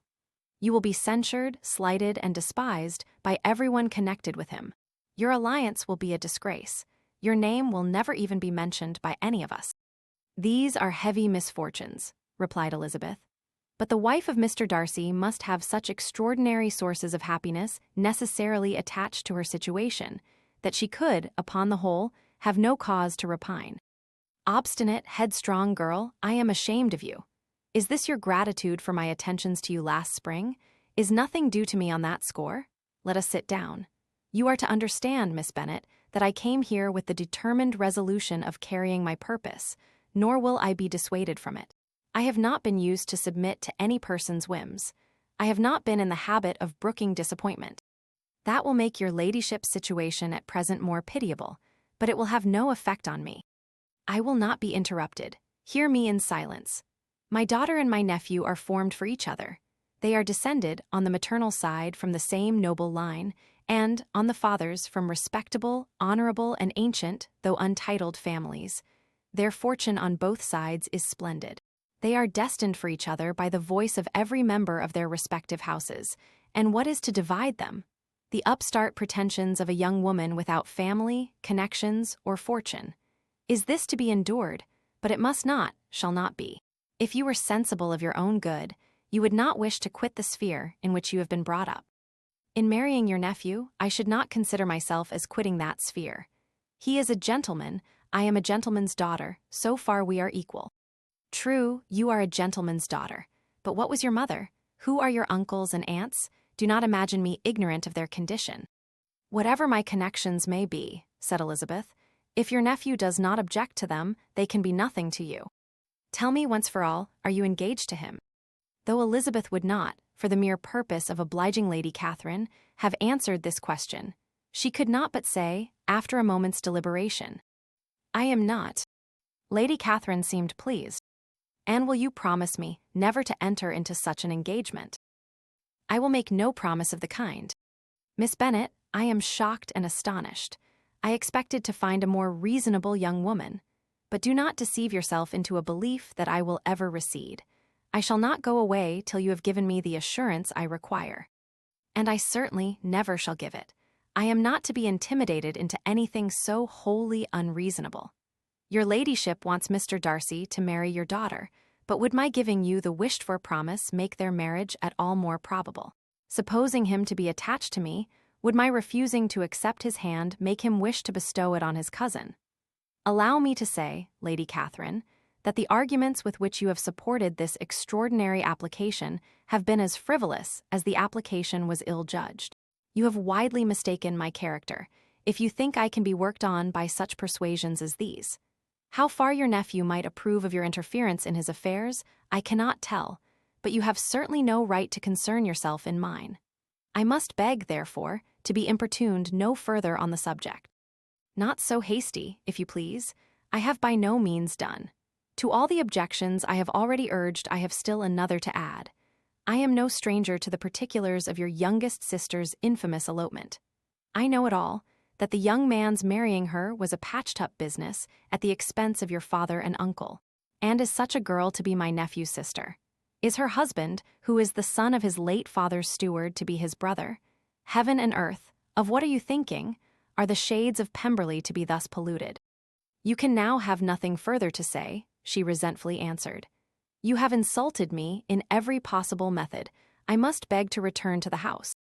And she rose as she spoke. Lady Catherine rose also, and they turned back. Her ladyship was highly incensed. You have no regard, then, for the honor and credit of my nephew. Unfeeling, selfish girl. Do you not consider that a connection with you must disgrace him in the eyes of everybody? Lady Catherine, I have nothing further to say. You know my sentiments. You are then resolved to have him. I have said no such thing. I am only resolved to act in that manner, which will, in my own opinion, constitute my happiness, without reference to you, or to any person so wholly unconnected with me. It is well. You refuse, then, to oblige me. You refuse to obey the claims of duty, honor, and gratitude. You are determined to ruin him in the opinion of all his friends, and make him the contempt of the world. Neither duty, nor honor, nor gratitude, replied Elizabeth, has any possible claim on me in the present instance. No principle of either would be violated by my marriage with Mr. Darcy, and with regard to the resentment of his family, or the indignation of the world, if the former were excited by his marrying me, it would not give me one moment's concern, and the world in general would have too much sense to join in the scorn. And this is your real opinion? This is your final resolve? Very well, I shall now know how to act. Do not imagine, Miss Bennet, that your ambition will ever be gratified. I came to try you. I hope to find you reasonable, but depend upon it I will carry my point. In this manner Lady Catherine talked on till they were at the door of the carriage, when, turning hastily round, she added, I take no leave of you, Miss Bennet. I send no compliments to your mother. You deserve no such attention. I am most seriously displeased. Elizabeth made no answer, and without attempting to persuade her ladyship to return into the house, walked quietly into it herself. She heard the carriage drive away as she proceeded upstairs. Her mother impatiently met her at the door of her dressing-room to ask why Lady Catherine would not come in again and rest herself. She did not choose it, said her daughter. She would go. She is a very fine-looking woman, and her calling here was prodigiously civil, for she only came, I suppose, to tell us the Collinses were well. She is on her road somewhere, I dare say, and so, passing through Meryton, thought she might as well call on you. I suppose she had nothing particular to say to you, Lizzie. Elizabeth was forced to give in to a little falsehood here, for to acknowledge the substance of their conversation was impossible. Illustration. But now it comes out. Chapter LVII. Illustration. The discomposure of spirits, which this extraordinary visit threw Elizabeth into, could not be easily overcome. Nor could she for many hours learn to think of it less than incessantly. Lady Catherine, it appeared, had actually taken the trouble of this journey from Rosings for the sole purpose of breaking off her supposed engagement with Mr. Darcy. It was a rational scheme, to be sure, but from what the report of their engagement could originate, Elizabeth was at a loss to imagine, till she recollected that his being the intimate friend of Bingley, and her being the sister of Jane, was enough, at a time when the expectation of one wedding made everybody eager for another, to supply the idea. She had not herself forgotten to feel that the marriage of her sister must bring them more frequently together. and her neighbors at Luca's lodge, therefore, for through their communication with the Collinses, the report, she concluded, had reached Lady Catherine, had only set that down as almost certain and immediate, which she had looked forward to as possible at some future time. In revolving Lady Catherine's expressions, however, she could not help feeling some uneasiness as to the possible consequence of her persisting in this interference. From what she had said of her resolution to prevent the marriage, it occurred to Elizabeth that she must meditate an application to her nephew, and how he might take a similar representation of the evils attached to a connection with her she dared not pronounce.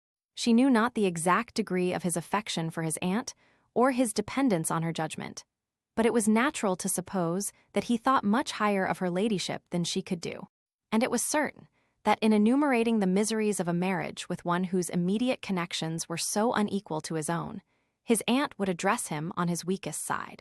With his notions of dignity, he would probably feel that the arguments, which to Elizabeth had appeared weak and ridiculous, contained much good sense and solid reasoning.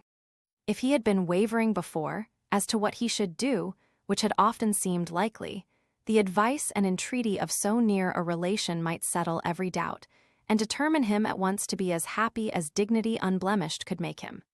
In that case, he would return no more.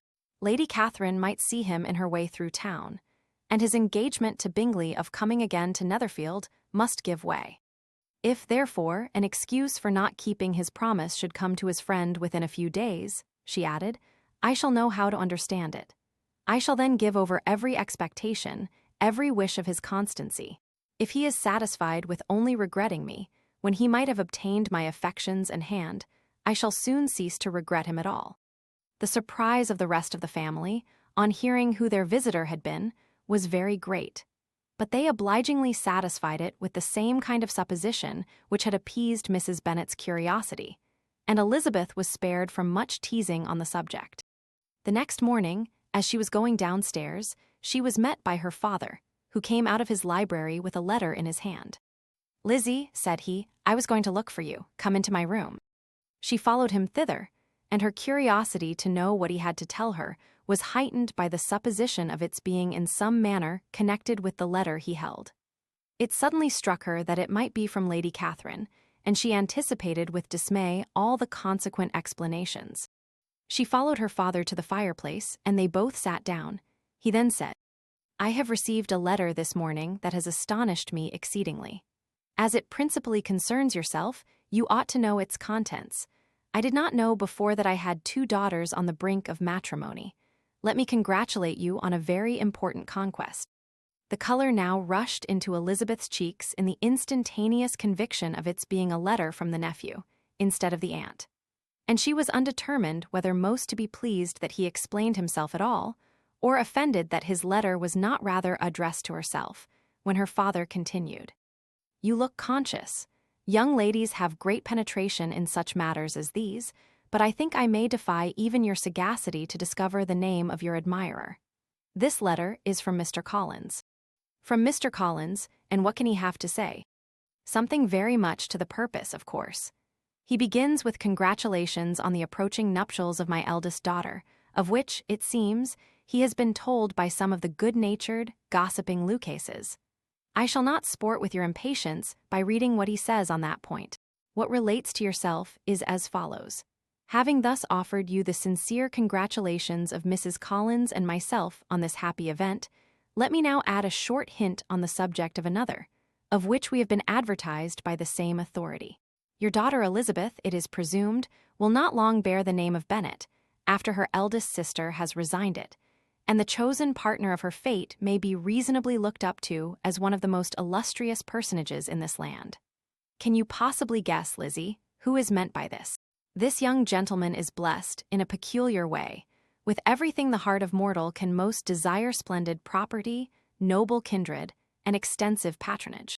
Yet, in spite of all these temptations, let me warn my cousin Elizabeth and yourself of what evils you may incur by a precipitate closure with this gentleman's proposals, which, of course, you will be inclined to take immediate advantage of. Have you any idea, Lizzie, who this gentleman is? But now it comes out. My motive for cautioning you is as follows. we have reason to imagine that his aunt, Lady Catherine de Bourgh, does not look on the match with a friendly eye. Mr. Darcy, you see, is the man. Now, Lizzie, I think I have surprised you. Could he, or the Lucases, have pitched on any man within the circle of our acquaintance, whose name would have given the lie more effectually to what they related? Mr. Darcy, who never looks at any woman but to see a blemish, and who probably never looked at you in his life. It is admirable. Elizabeth tried to join in her father's pleasantry, but could only force one most reluctant smile. Never had his wit been directed in a manner so little agreeable to her. Are you not diverted? Oh yes, pray read on. After mentioning the likelihood of this marriage to her ladyship last night, she immediately, with her usual condescension, expressed what she felt on the occasion, when it became apparent that, on the score of some family objections on the part of my cousin, she would never give her consent to what she termed so disgraceful a match. I thought it my duty to give the speediest intelligence of this to my cousin, that she and her noble admirer may be aware of what they are about, and not run hastily into a marriage which has not been properly sanctioned. Mr. Collins, moreover, adds, I am truly rejoiced that my cousin Lydia's sad business has been so well hushed up, and am only concerned that their living together before the marriage took place should be so generally known. I must not, however, neglect the duties of my station, or refrain from declaring my amazement at hearing that you received the young couple into your house as soon as they were married. It was an encouragement of vice, and had I been the rector of Longbourn, I should very strenuously have opposed it. You ought certainly to forgive them as a Christian, but never to admit them in your sight, or allow their names to be mentioned in your hearing. That is his notion of Christian forgiveness. The rest of his letter is only about his dear Charlotte's situation and his expectation of a young olive branch. But Lizzie, you look as if you did not enjoy it. You are not going to be missish, I hope, and pretend to be affronted at an idle report. For what do we live, but to make sport for our neighbors, and laugh at them in our turn? Oh, cried Elizabeth, I am exceedingly diverted, but it is so strange. Yes, that is what makes it amusing. Had they fixed on any other man, it would have been nothing, but his perfect indifference and your pointed dislike make it so delightfully absurd. Much as I abominate writing, I would not give up Mr. Collins's correspondence for any consideration. Nay, when I read a letter of his, I cannot help giving him the preference even over Wickham, much as I value the impudence and hypocrisy of my son-in-law. And pray, Lizzie, what said Lady Catherine about this report? Did she call to refuse her consent? To this question, his daughter replied only with a laugh, and as it had been asked without the least suspicion, she was not distressed by his repeating it. Elizabeth had never been more at a loss to make her feelings appear what they were not. It was necessary to laugh when she would rather have cried. Her father had most cruelly mortified her by what he said of Mr. Darcy's indifference, and she could do nothing but wonder at such a want of penetration, or fear that perhaps, instead of his seeing too little, she might have fancied too much. Illustration. The Efforts of His Aunt. Copyright 1894 by George Allen. Chapter LVII. Illustration. Instead of receiving any such letter of excuse from his friend, as Elizabeth half expected Mr. Bingley to do, he was able to bring Darcy with him to Longbourn before many days had passed after Lady Catherine's visit. The gentleman arrived early, and before Mrs. Bennet had time to tell him of their having seen his aunt, of which her daughter sat in momentary dread, Bingley, who wanted to be alone with Jane, proposed their all walking out. It was agreed to. Mrs. Bennet was not in the habit of walking, Mary could never spare time, but the remaining 5 set off together. Bingley and Jane, however, soon allowed the others to outstrip them. They lagged behind, while Elizabeth, Kitty, and Darcy were to entertain each other. Very little was said by either. Kitty was too much afraid of him to talk. Elizabeth was secretly forming a desperate resolution, and perhaps he might be doing the same. They walked towards the Lucases, because Kitty wished to call upon Maria, and as Elizabeth saw no occasion for making it a general concern, when Kitty left them, she went boldly on with him alone. Now was the moment for her resolution to be executed, and while her courage was high, she immediately said, Mr. Darcy, I am a very selfish creature, and for the sake of giving relief to my own feelings care not how much I may be wounding yours. I can no longer help thanking you for your unexampled kindness to my poor sister. Ever since I have known it, I have been most anxious to acknowledge to you how gratefully I feel it. Were it known to the rest of my family, I should not have merely my own gratitude to express. I am sorry, exceedingly sorry, replied Darcy, in a tone of surprise and emotion, that you have ever been informed of what may, in a mistaken light, have given you uneasiness. I did not think Mrs. Gardiner was so little to be trusted. You must not blame my aunt. Lydia's thoughtlessness first betrayed to me that you had been concerned in the matter, and, of course, I could not rest till I knew the particulars. Let me thank you again and again, in the name of all my family, for that generous compassion which induced you to take so much trouble and bear so many mortifications for the sake of discovering them. If you will thank me, he replied, let it be for yourself alone. That the wish of giving happiness to you might add force to the other inducements which led me on, I shall not attempt to deny. But your family owe me nothing. Much as I respect them, I believe I thought only of you.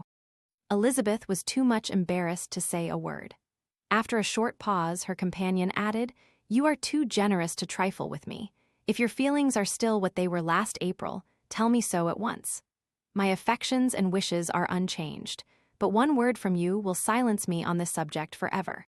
Elizabeth, feeling all the more than common awkwardness and anxiety of his situation, now forced herself to speak, and immediately, though not very fluently, gave him to understand that her sentiments had undergone so material a change since the period to which he alluded, as to make her receive with gratitude and pleasure his present assurances.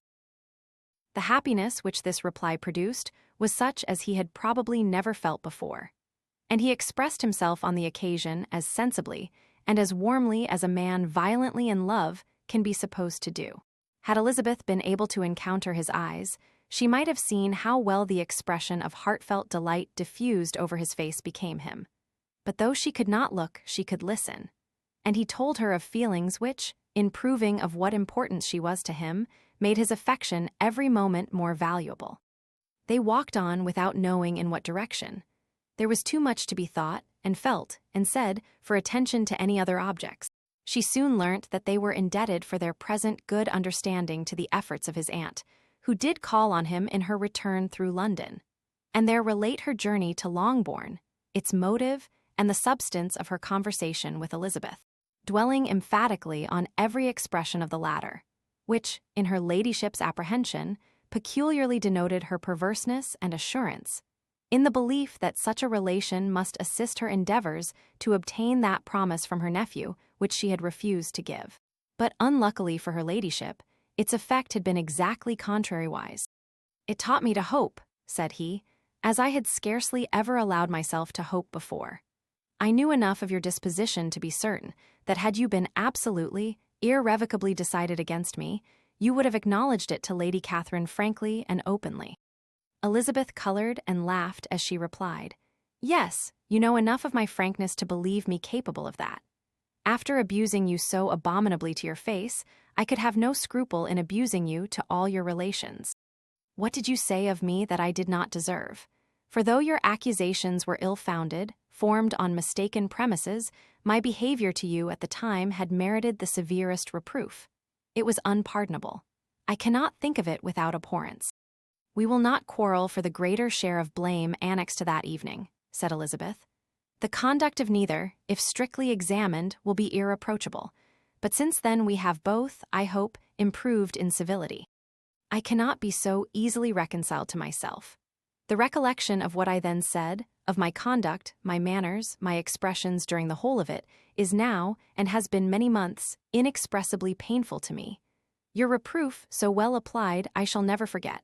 Had you behaved in a more gentlemanlike manner? Those were your words. You know not, you can scarcely conceive, how they have tortured me, though it was some time, I confess, before I was reasonable enough to allow their justice. I was certainly very far from expecting them to make so strong an impression. I had not the smallest idea of their being ever felt in such a way. I can easily believe it. You thought me then devoid of every proper feeling, I am sure you did. The turn of your countenance I shall never forget, as you said that I could not have addressed you in any possible way that would induce you to accept me. Oh, do not repeat what I then said. These recollections will not do at all. I assure you that I have long been most heartily ashamed of it." Darcy mentioned his letter. "Did it," said he, "did it soon make you think better of me? Did you, on reading it, give any credit to its contents?" She explained what its effects on her had been, and how gradually all her former prejudices had been removed. "I knew," said he, "that what I wrote must give you pain, but it was necessary. I hope you have destroyed the letter. There was one part, especially the opening of it, which I should dread your having the power of reading again. I can remember some expressions which might justly make you hate me. The letter shall certainly be burnt, if you believe it essential to the preservation of my regard. But, though we have both reason to think my opinions not entirely unalterable, they are not, I hope, quite so easily changed as that implies." "When I wrote that letter," replied Darcy, "I believed myself perfectly calm and cool, but I am since convinced that it was written in a dreadful bitterness of spirit. The letter, perhaps, began in bitterness, but it did not end so. The adieu is charity itself, but think no more of the letter. The feelings of the person who wrote and the person who received it are now so widely different from what they were then, that every unpleasant circumstance attending it ought to be forgotten. You must learn some of my philosophy. Think only of the past, as its remembrance gives you pleasure. I cannot give you credit for any philosophy of the kind. Your retrospections must be so totally void of reproach that the contentment arising from them is not of philosophy, but, what is much better, of ignorance. But with me, it is not so. Painful recollections will intrude, which ought not to be repelled. I have been a selfish being all my life, in practice, though not in principle. As a child I was taught what was right, but I was not taught to correct my temper. I was given good principles, but left to follow them in pride and conceit. Unfortunately an only son, for many years an only child, I was spoiled by my parents, who, though good themselves, my father particularly, all that was benevolent and amiable, allowed, encouraged, almost taught me to be selfish and overbearing, to care for none beyond my own family circle, to think meanly of all the rest of the world, to wish at least to think meanly of their sense and worth compared with my own. Such I was from 8 to 28, and such I might still have been but for you, dearest, loveliest Elizabeth. What do I not owe you? You taught me a lesson, hard indeed at first, but most advantageous. By you, I was properly humbled. I came to you without a doubt of my reception. You showed me how insufficient were all my pretensions to please a woman worthy of being pleased. Had you then persuaded yourself that I should? Indeed I had. What will you think of my vanity? I believed you to be wishing, expecting my addresses. My manners must have been in fault, but not intentionally, I assure you. I never meant to deceive you, but my spirits might often lead me wrong. How you must have hated me after that evening. Hate you? I was angry, perhaps, at first, but my anger soon began to take a proper direction. I am almost afraid of asking what you thought of me when we met at Pemberley. You blamed me for coming. No, indeed, I felt nothing but surprise. Your surprise could not be greater than mine in being noticed by you. My conscience told me that I deserved no extraordinary politeness, and I confess that I did not expect to receive more than my due. My object then, replied Darcy, was to show you, by every civility in my power, that I was not so mean as to resent the past, and I hoped to obtain your forgiveness, to lessen your ill opinion, by letting you see that your reproofs had been attended to. How soon any other wishes introduced themselves, I can hardly tell, but I believe in about half an hour after I had seen you. He then told her of Georgiana's delight in her acquaintance, and of her disappointment at its sudden interruption, which naturally leading to the cause of that interruption, she soon learnt that his resolution of following her from Derbyshire in quest of her sister had been formed before he quitted the inn, and that his gravity and thoughtfulness there had arisen from no other struggles than what such a purpose must comprehend. She expressed her gratitude again, but it was too painful a subject to each to be dwelt on farther. After walking several miles in a leisurely manner, and too busy to know anything about it, they found at last, on examining their watches, that it was time to be at home. What could have become of Mr. Bingley and Jane was a wonder which introduced the discussion of their affairs. Darcy was delighted with their engagement. His friend had given him the earliest information of it. I must ask whether you were surprised, said Elizabeth. Not at all. When I went away, I felt that it would soon happen. That is to say, you had given your permission. I guessed as much. And though he exclaimed at the term, she found that it had been pretty much the case. On the evening before my going to London, said he, I made a confession to him, which I believe I ought to have made long ago. I told him of all that had occurred to make my former interference in his affairs absurd and impertinent. His surprise was great. He had never had the slightest suspicion. I told him, moreover, that I believed myself mistaken in supposing, as I had done, that your sister was indifferent to him. And as I could easily perceive that his attachment to her was unabated, I felt no doubt of their happiness together. Elizabeth could not help smiling at his easy manner of directing his friend.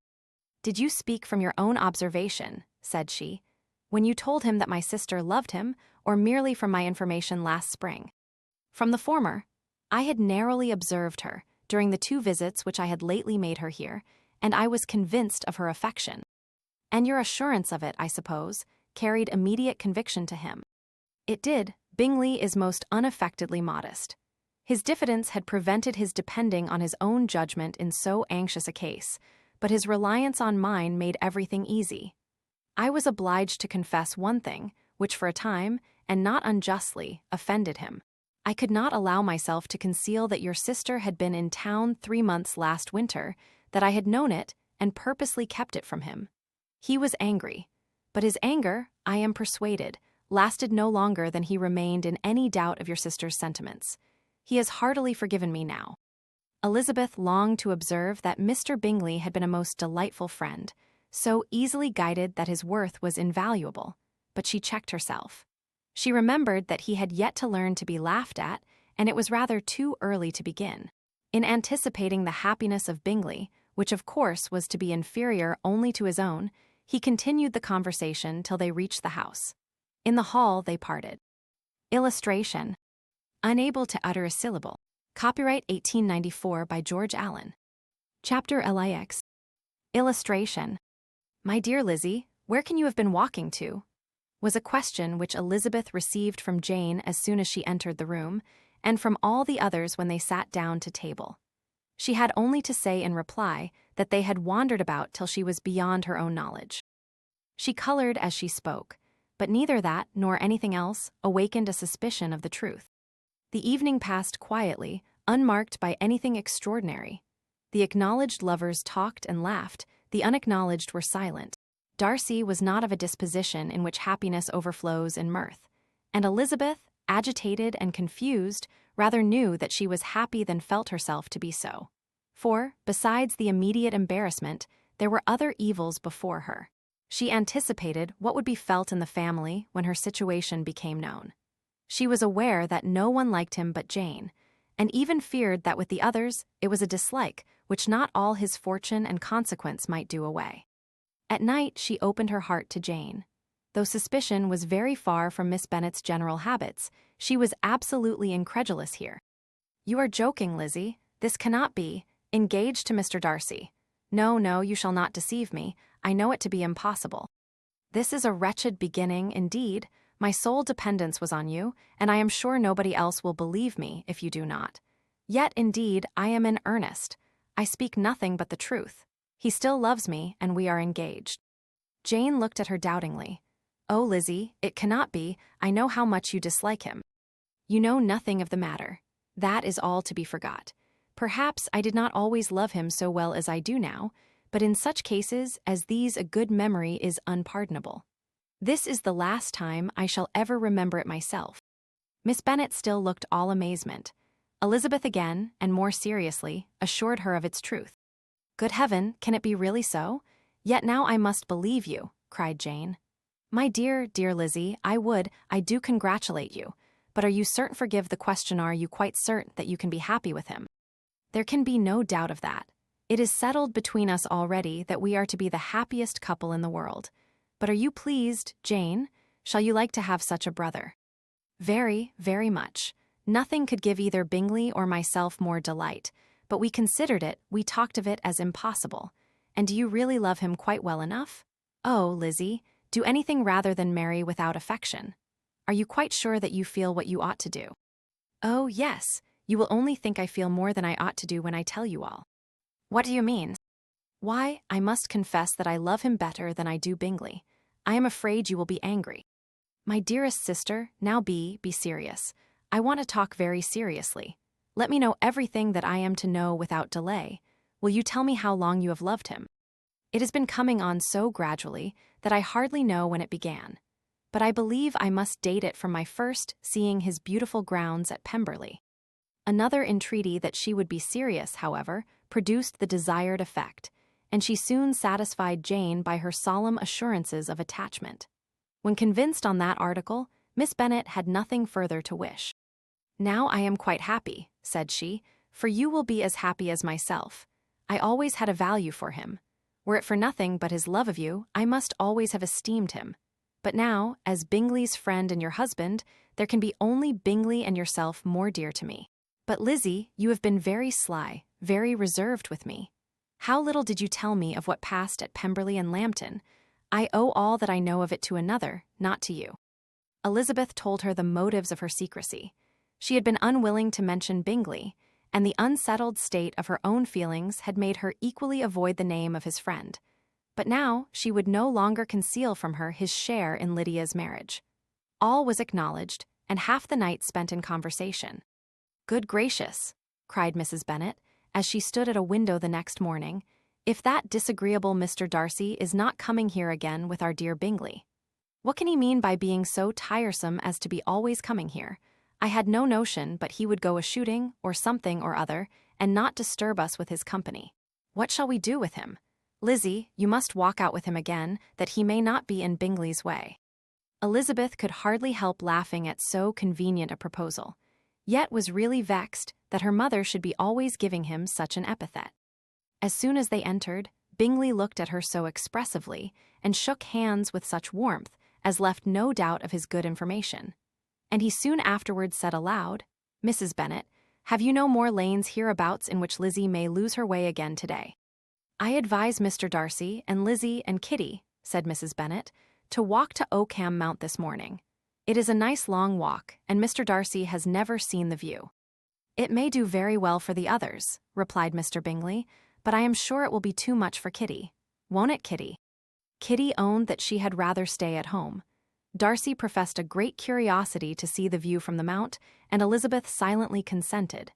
As she went upstairs to get ready, Mrs. Bennet followed her, saying, I am quite sorry, Lizzie, that you should be forced to have that disagreeable man all to yourself, but I hope you will not mind it. It is all for Jane's sake, you know, and there is no occasion for talking to him except just now and then, so do not put yourself to inconvenience. During their walk, it was resolved that Mr. Bennet's consent should be asked in the course of the evening. Elizabeth reserved to herself the application for her mother. She could not determine how her mother would take it, sometimes doubting whether all his wealth and grandeur would be enough to overcome her abhorrence of the man. But whether she were violently set against the match, or violently delighted with it, it was certain that her manner would be equally ill adapted to do credit to her sense, and she could no more bear that Mr. Darcy should hear the first raptures of her joy than the first vehemence of her disapprobation. In the evening, soon after Mr. Bennet withdrew to the library, she saw Mr. Darcy rise also and follow him, and her agitation on seeing it was extreme. She did not fear her father's opposition, but he was going to be made unhappy, and that it should be through her means. That she, his favorite child, should be distressing him by her choice, should be filling him with fears and regrets in disposing of her, was a wretched reflection, and she sat in misery till Mr. Darcy appeared again, when, looking at him, she was a little relieved by his smile.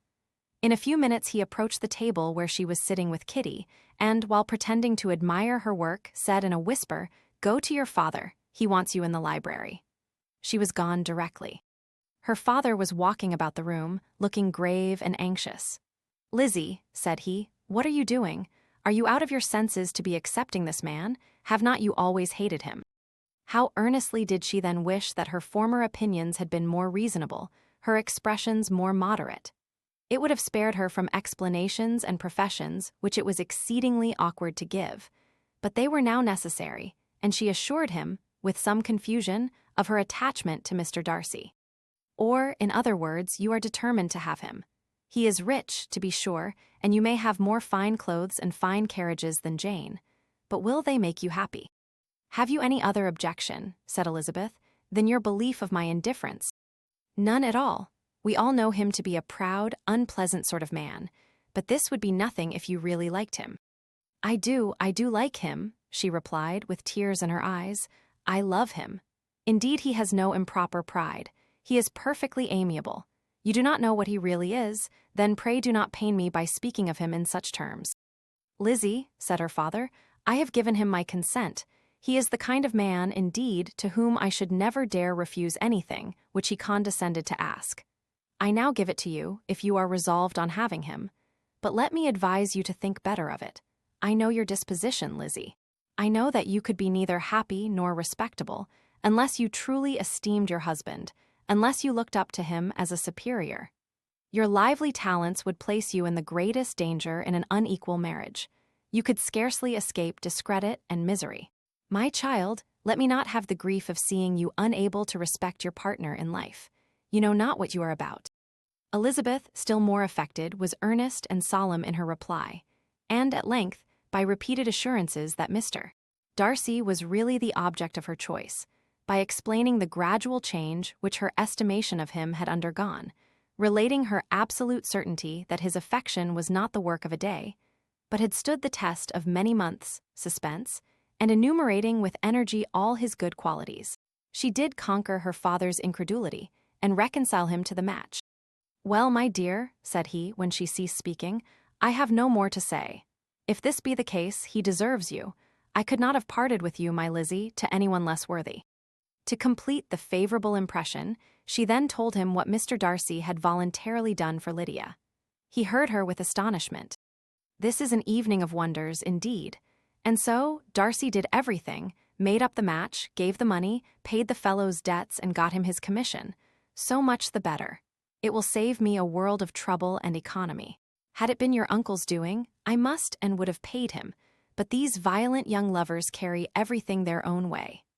I shall offer to pay him tomorrow, he will rant and storm about his love for you, and there will be an end of the matter.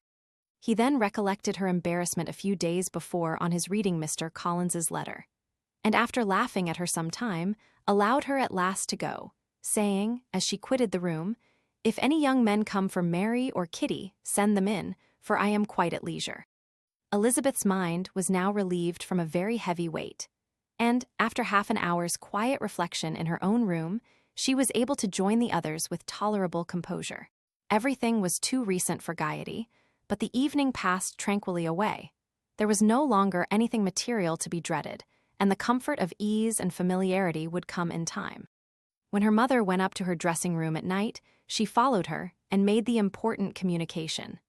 Its effect was most extraordinary, for, on first hearing it, Mrs. Bennet sat quite still and unable to utter a syllable. Nor was it under many, many minutes that she could comprehend what she heard, though not in general backward to credit what was for the advantage of her family, or that came in the shape of a lover to any of them. She began at length to recover, to fidget about in her chair, get up, sit down again, wonder and bless herself. Good gracious, Lord bless me, only think, dear me, Mr. Darcy, who would have thought it? And is it really true? Oh, my sweetest Lizzie, how rich and how great you will be, what pin money, what jewels, what carriages you will have. Jane's is nothing to it, nothing at all. I am so pleased, so happy. Such a charming man, so handsome, so tall. Oh, my dear Lizzie, pray apologize for my having disliked him so much before. I hope he will overlook it. Dear, dear Lizzie, a house in town, everything that is charming, 3 daughters married, 10,000 a year. Oh, Lord, what will become of me? I shall go distracted. This was enough to prove that her approbation need not be doubted, and Elizabeth, rejoicing that such an effusion was heard only by herself, soon went away. But before she had been 3 minutes in her own room, her mother followed her. My dearest child, she cried, I can think of nothing else. 10,000 a year and very likely more. Tea's as good as a lord, and a special license you must and shall be married by a special license. But my dearest love, tell me what dish Mr. Darcy is particularly fond of, that I may have it tomorrow. This was a sad omen of what her mother's behavior to the gentleman himself might be, and Elizabeth found that, though in the certain possession of his warmest affection and secure of her relations' consent, there was still something to be wished for. But the morrow passed off much better than she expected, for Mrs. Bennet luckily stood in such awe of her intended son-in-law that she ventured not to speak to him, unless it was in her power to offer him any attention or mark her deference for his opinion. Elizabeth had the satisfaction of seeing her father taking pains to get acquainted with him, and Mr. Bennet soon assured her that he was rising every hour in his esteem. "I admire all my 3 sons-in-law highly," said he. "Wickham, perhaps, is my favorite, but I think I shall like your husband quite as well as Jane's." Illustration: The Obsequious Civility. Copyright 1894 by George Allen. Chapter LX. Illustration: Elizabeth's spirit soon rising to playfulness again, she wanted Mr. Darcy to account for his having ever fallen in love with her. "How could you begin?" said she. "I can comprehend your going on charmingly when you had once made a beginning, but what could set you off in the first place? I cannot fix on the hour, or the spot, or the look, or the words which laid the foundation. It is too long ago. I was in the middle before I knew that I had begun. My beauty you had early withstood, and as for my manners, my behavior to you was at least always bordering on the uncivil, and I never spoke to you without rather wishing to give you pain than not. Now, be sincere. Did you admire me for my impertinence? For the liveliness of your mind I did. You may as well call it impertinence at once. It was very little less. The fact is that you were sick of civility, of deference, of officious attention. You were disgusted with the women who were always speaking and looking and thinking for your approbation alone. I roused and interested you because I was so unlike them. Had you not been really amiable, you would have hated me for it. But in spite of the pains you took to disguise yourself, your feelings were always noble and just, and in your heart you thoroughly despised the persons who so assiduously courted you. There I have saved you the trouble of accounting for it, and really, all things considered, I begin to think it perfectly reasonable. To be sure, you know no actual good of me, but nobody thinks of that when they fall in love. Was there no good in your affectionate behavior to Jane, while she was ill at Netherfield? Dearest Jane, who could have done less for her, but make a virtue of it by all means. My good qualities are under your protection, and you are to exaggerate them as much as possible. And, in return, it belongs to me to find occasions for teasing and quarreling with you as often as may be. And I shall begin directly by asking you what made you so unwilling to come to the point at last. What made you so shy of me when you first called and afterwards dined here? Why, especially when you called, did you look as if you did not care about me? Because you were grave and silent and gave me no encouragement. But I was embarrassed, and so was I. You might have talked to me more when you came to dinner. A man who had felt less might.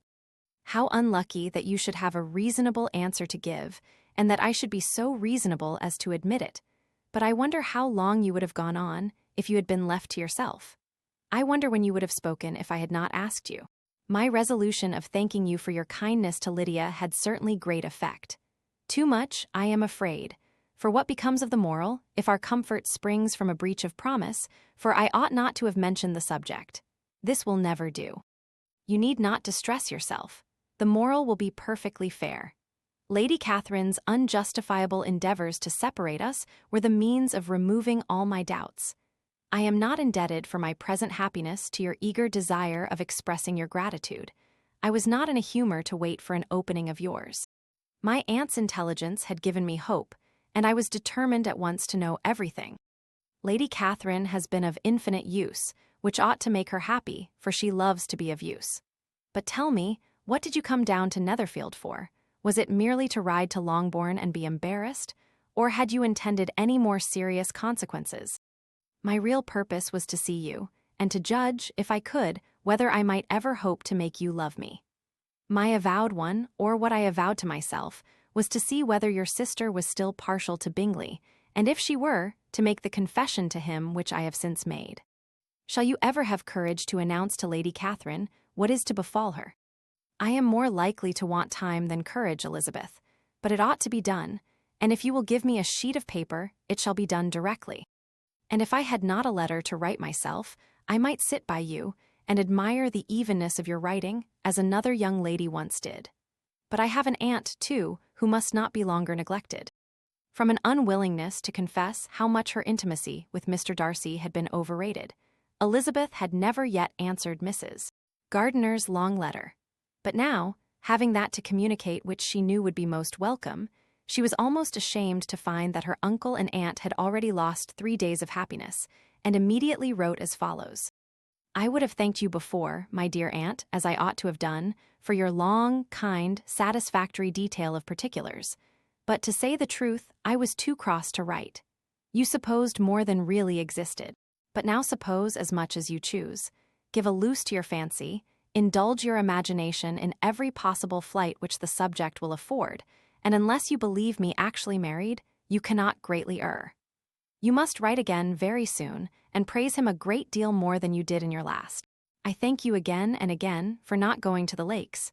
How could I be so silly as to wish it? Your idea of the ponies is delightful. We will go round the park every day. I am the happiest creature in the world.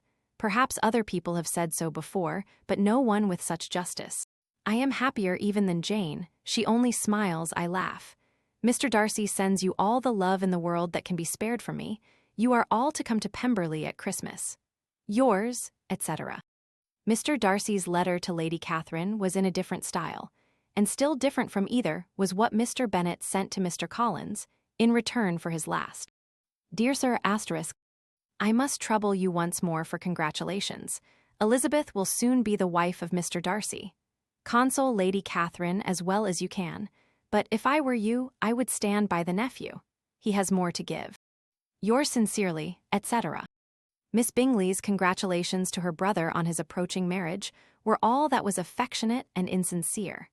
She wrote even to Jane on the occasion, to express her delight and repeat all her former professions of regard.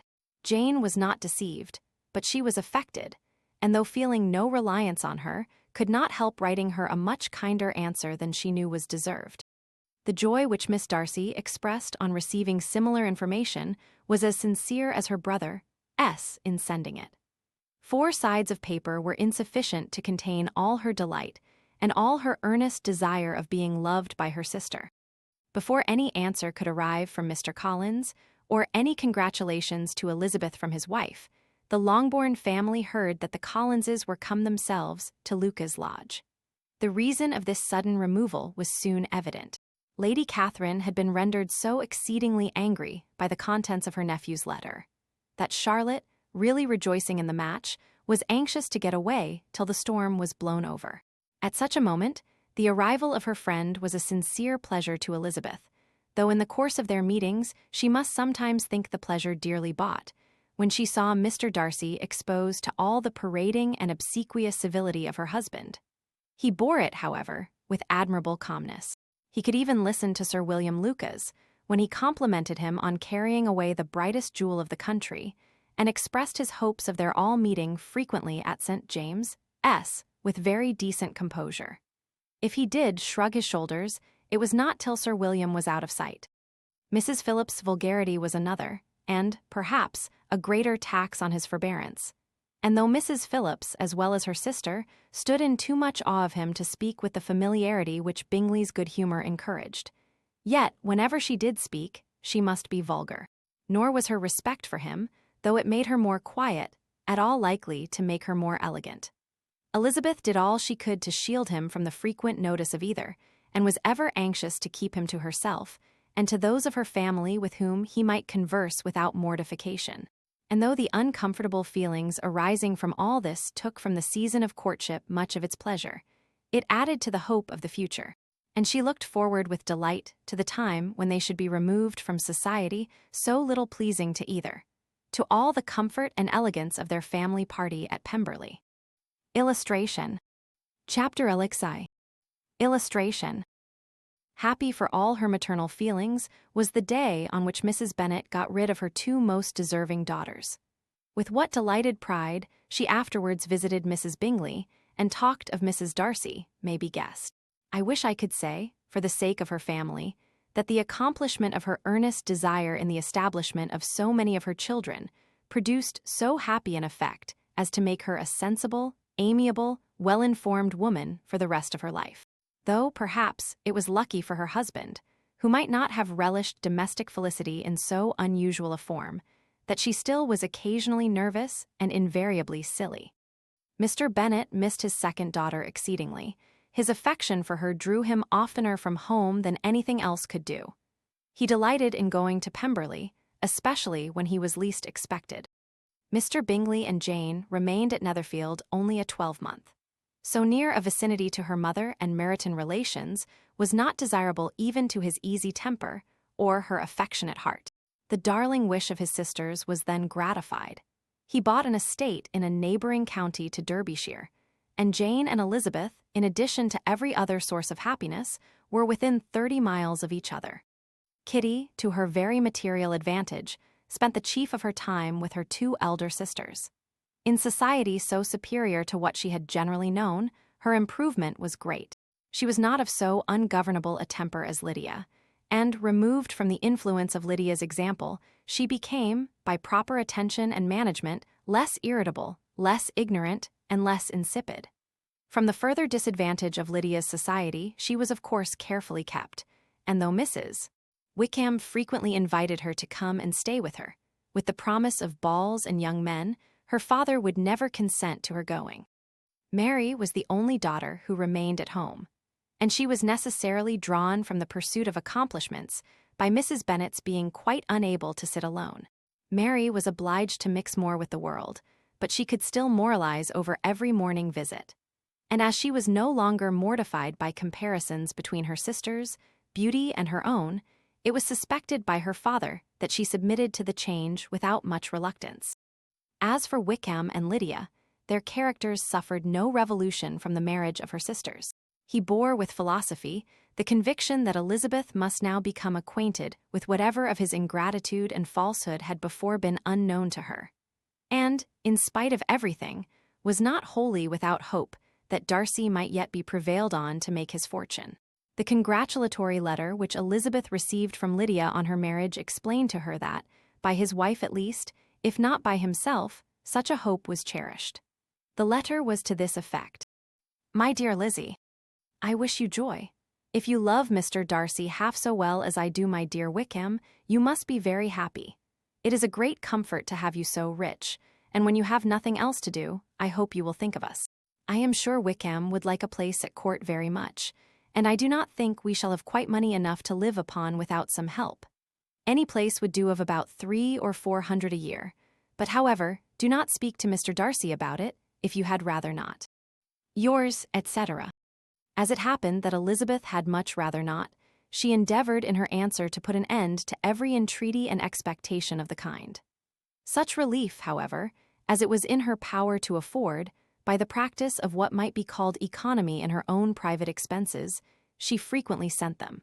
It had always been evident to her that such an income as theirs, under the direction of 2 persons so extravagant in their wants, and heedless of the future, must be very insufficient to their support, and whenever they changed their quarters, either Jane or herself were sure of being applied to for some little assistance towards discharging their bills. Their manner of living, even when the restoration of peace dismissed them to a home, was unsettled in the extreme. They were always moving from place to place in quest of a cheap situation, and always spending more than they ought. His affection for her soon sunk into indifference.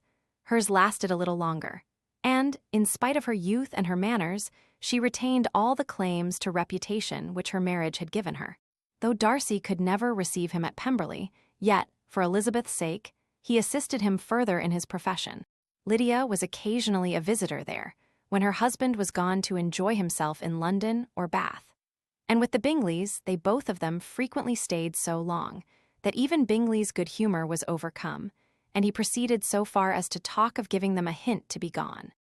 Miss Bingley was very deeply mortified by Darcy's marriage, but as she thought it advisable to retain the right of visiting at Pemberley, she dropped all her resentment, was fonder than ever of Georgiana, almost as attentive to Darcy as heretofore, and paid off every arrear of civility to Elizabeth.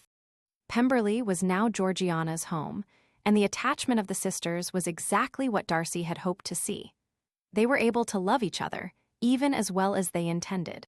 Georgiana had the highest opinion in the world of Elizabeth, though at first she often listened with an astonishment bordering on alarm at her lively, sportive manner of talking to her brother. He, who had always inspired in herself a respect which almost overcame her affection, she now saw the object of open pleasantry. Her mind received knowledge which had never before fallen in her way.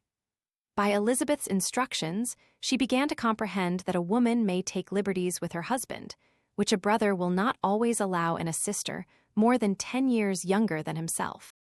Lady Catherine was extremely indignant on the marriage of her nephew, and as she gave way to all the genuine frankness of her character, in her reply to the letter which announced its arrangement, she sent him language so very abusive, especially of Elizabeth, that for some time all intercourse was at an end.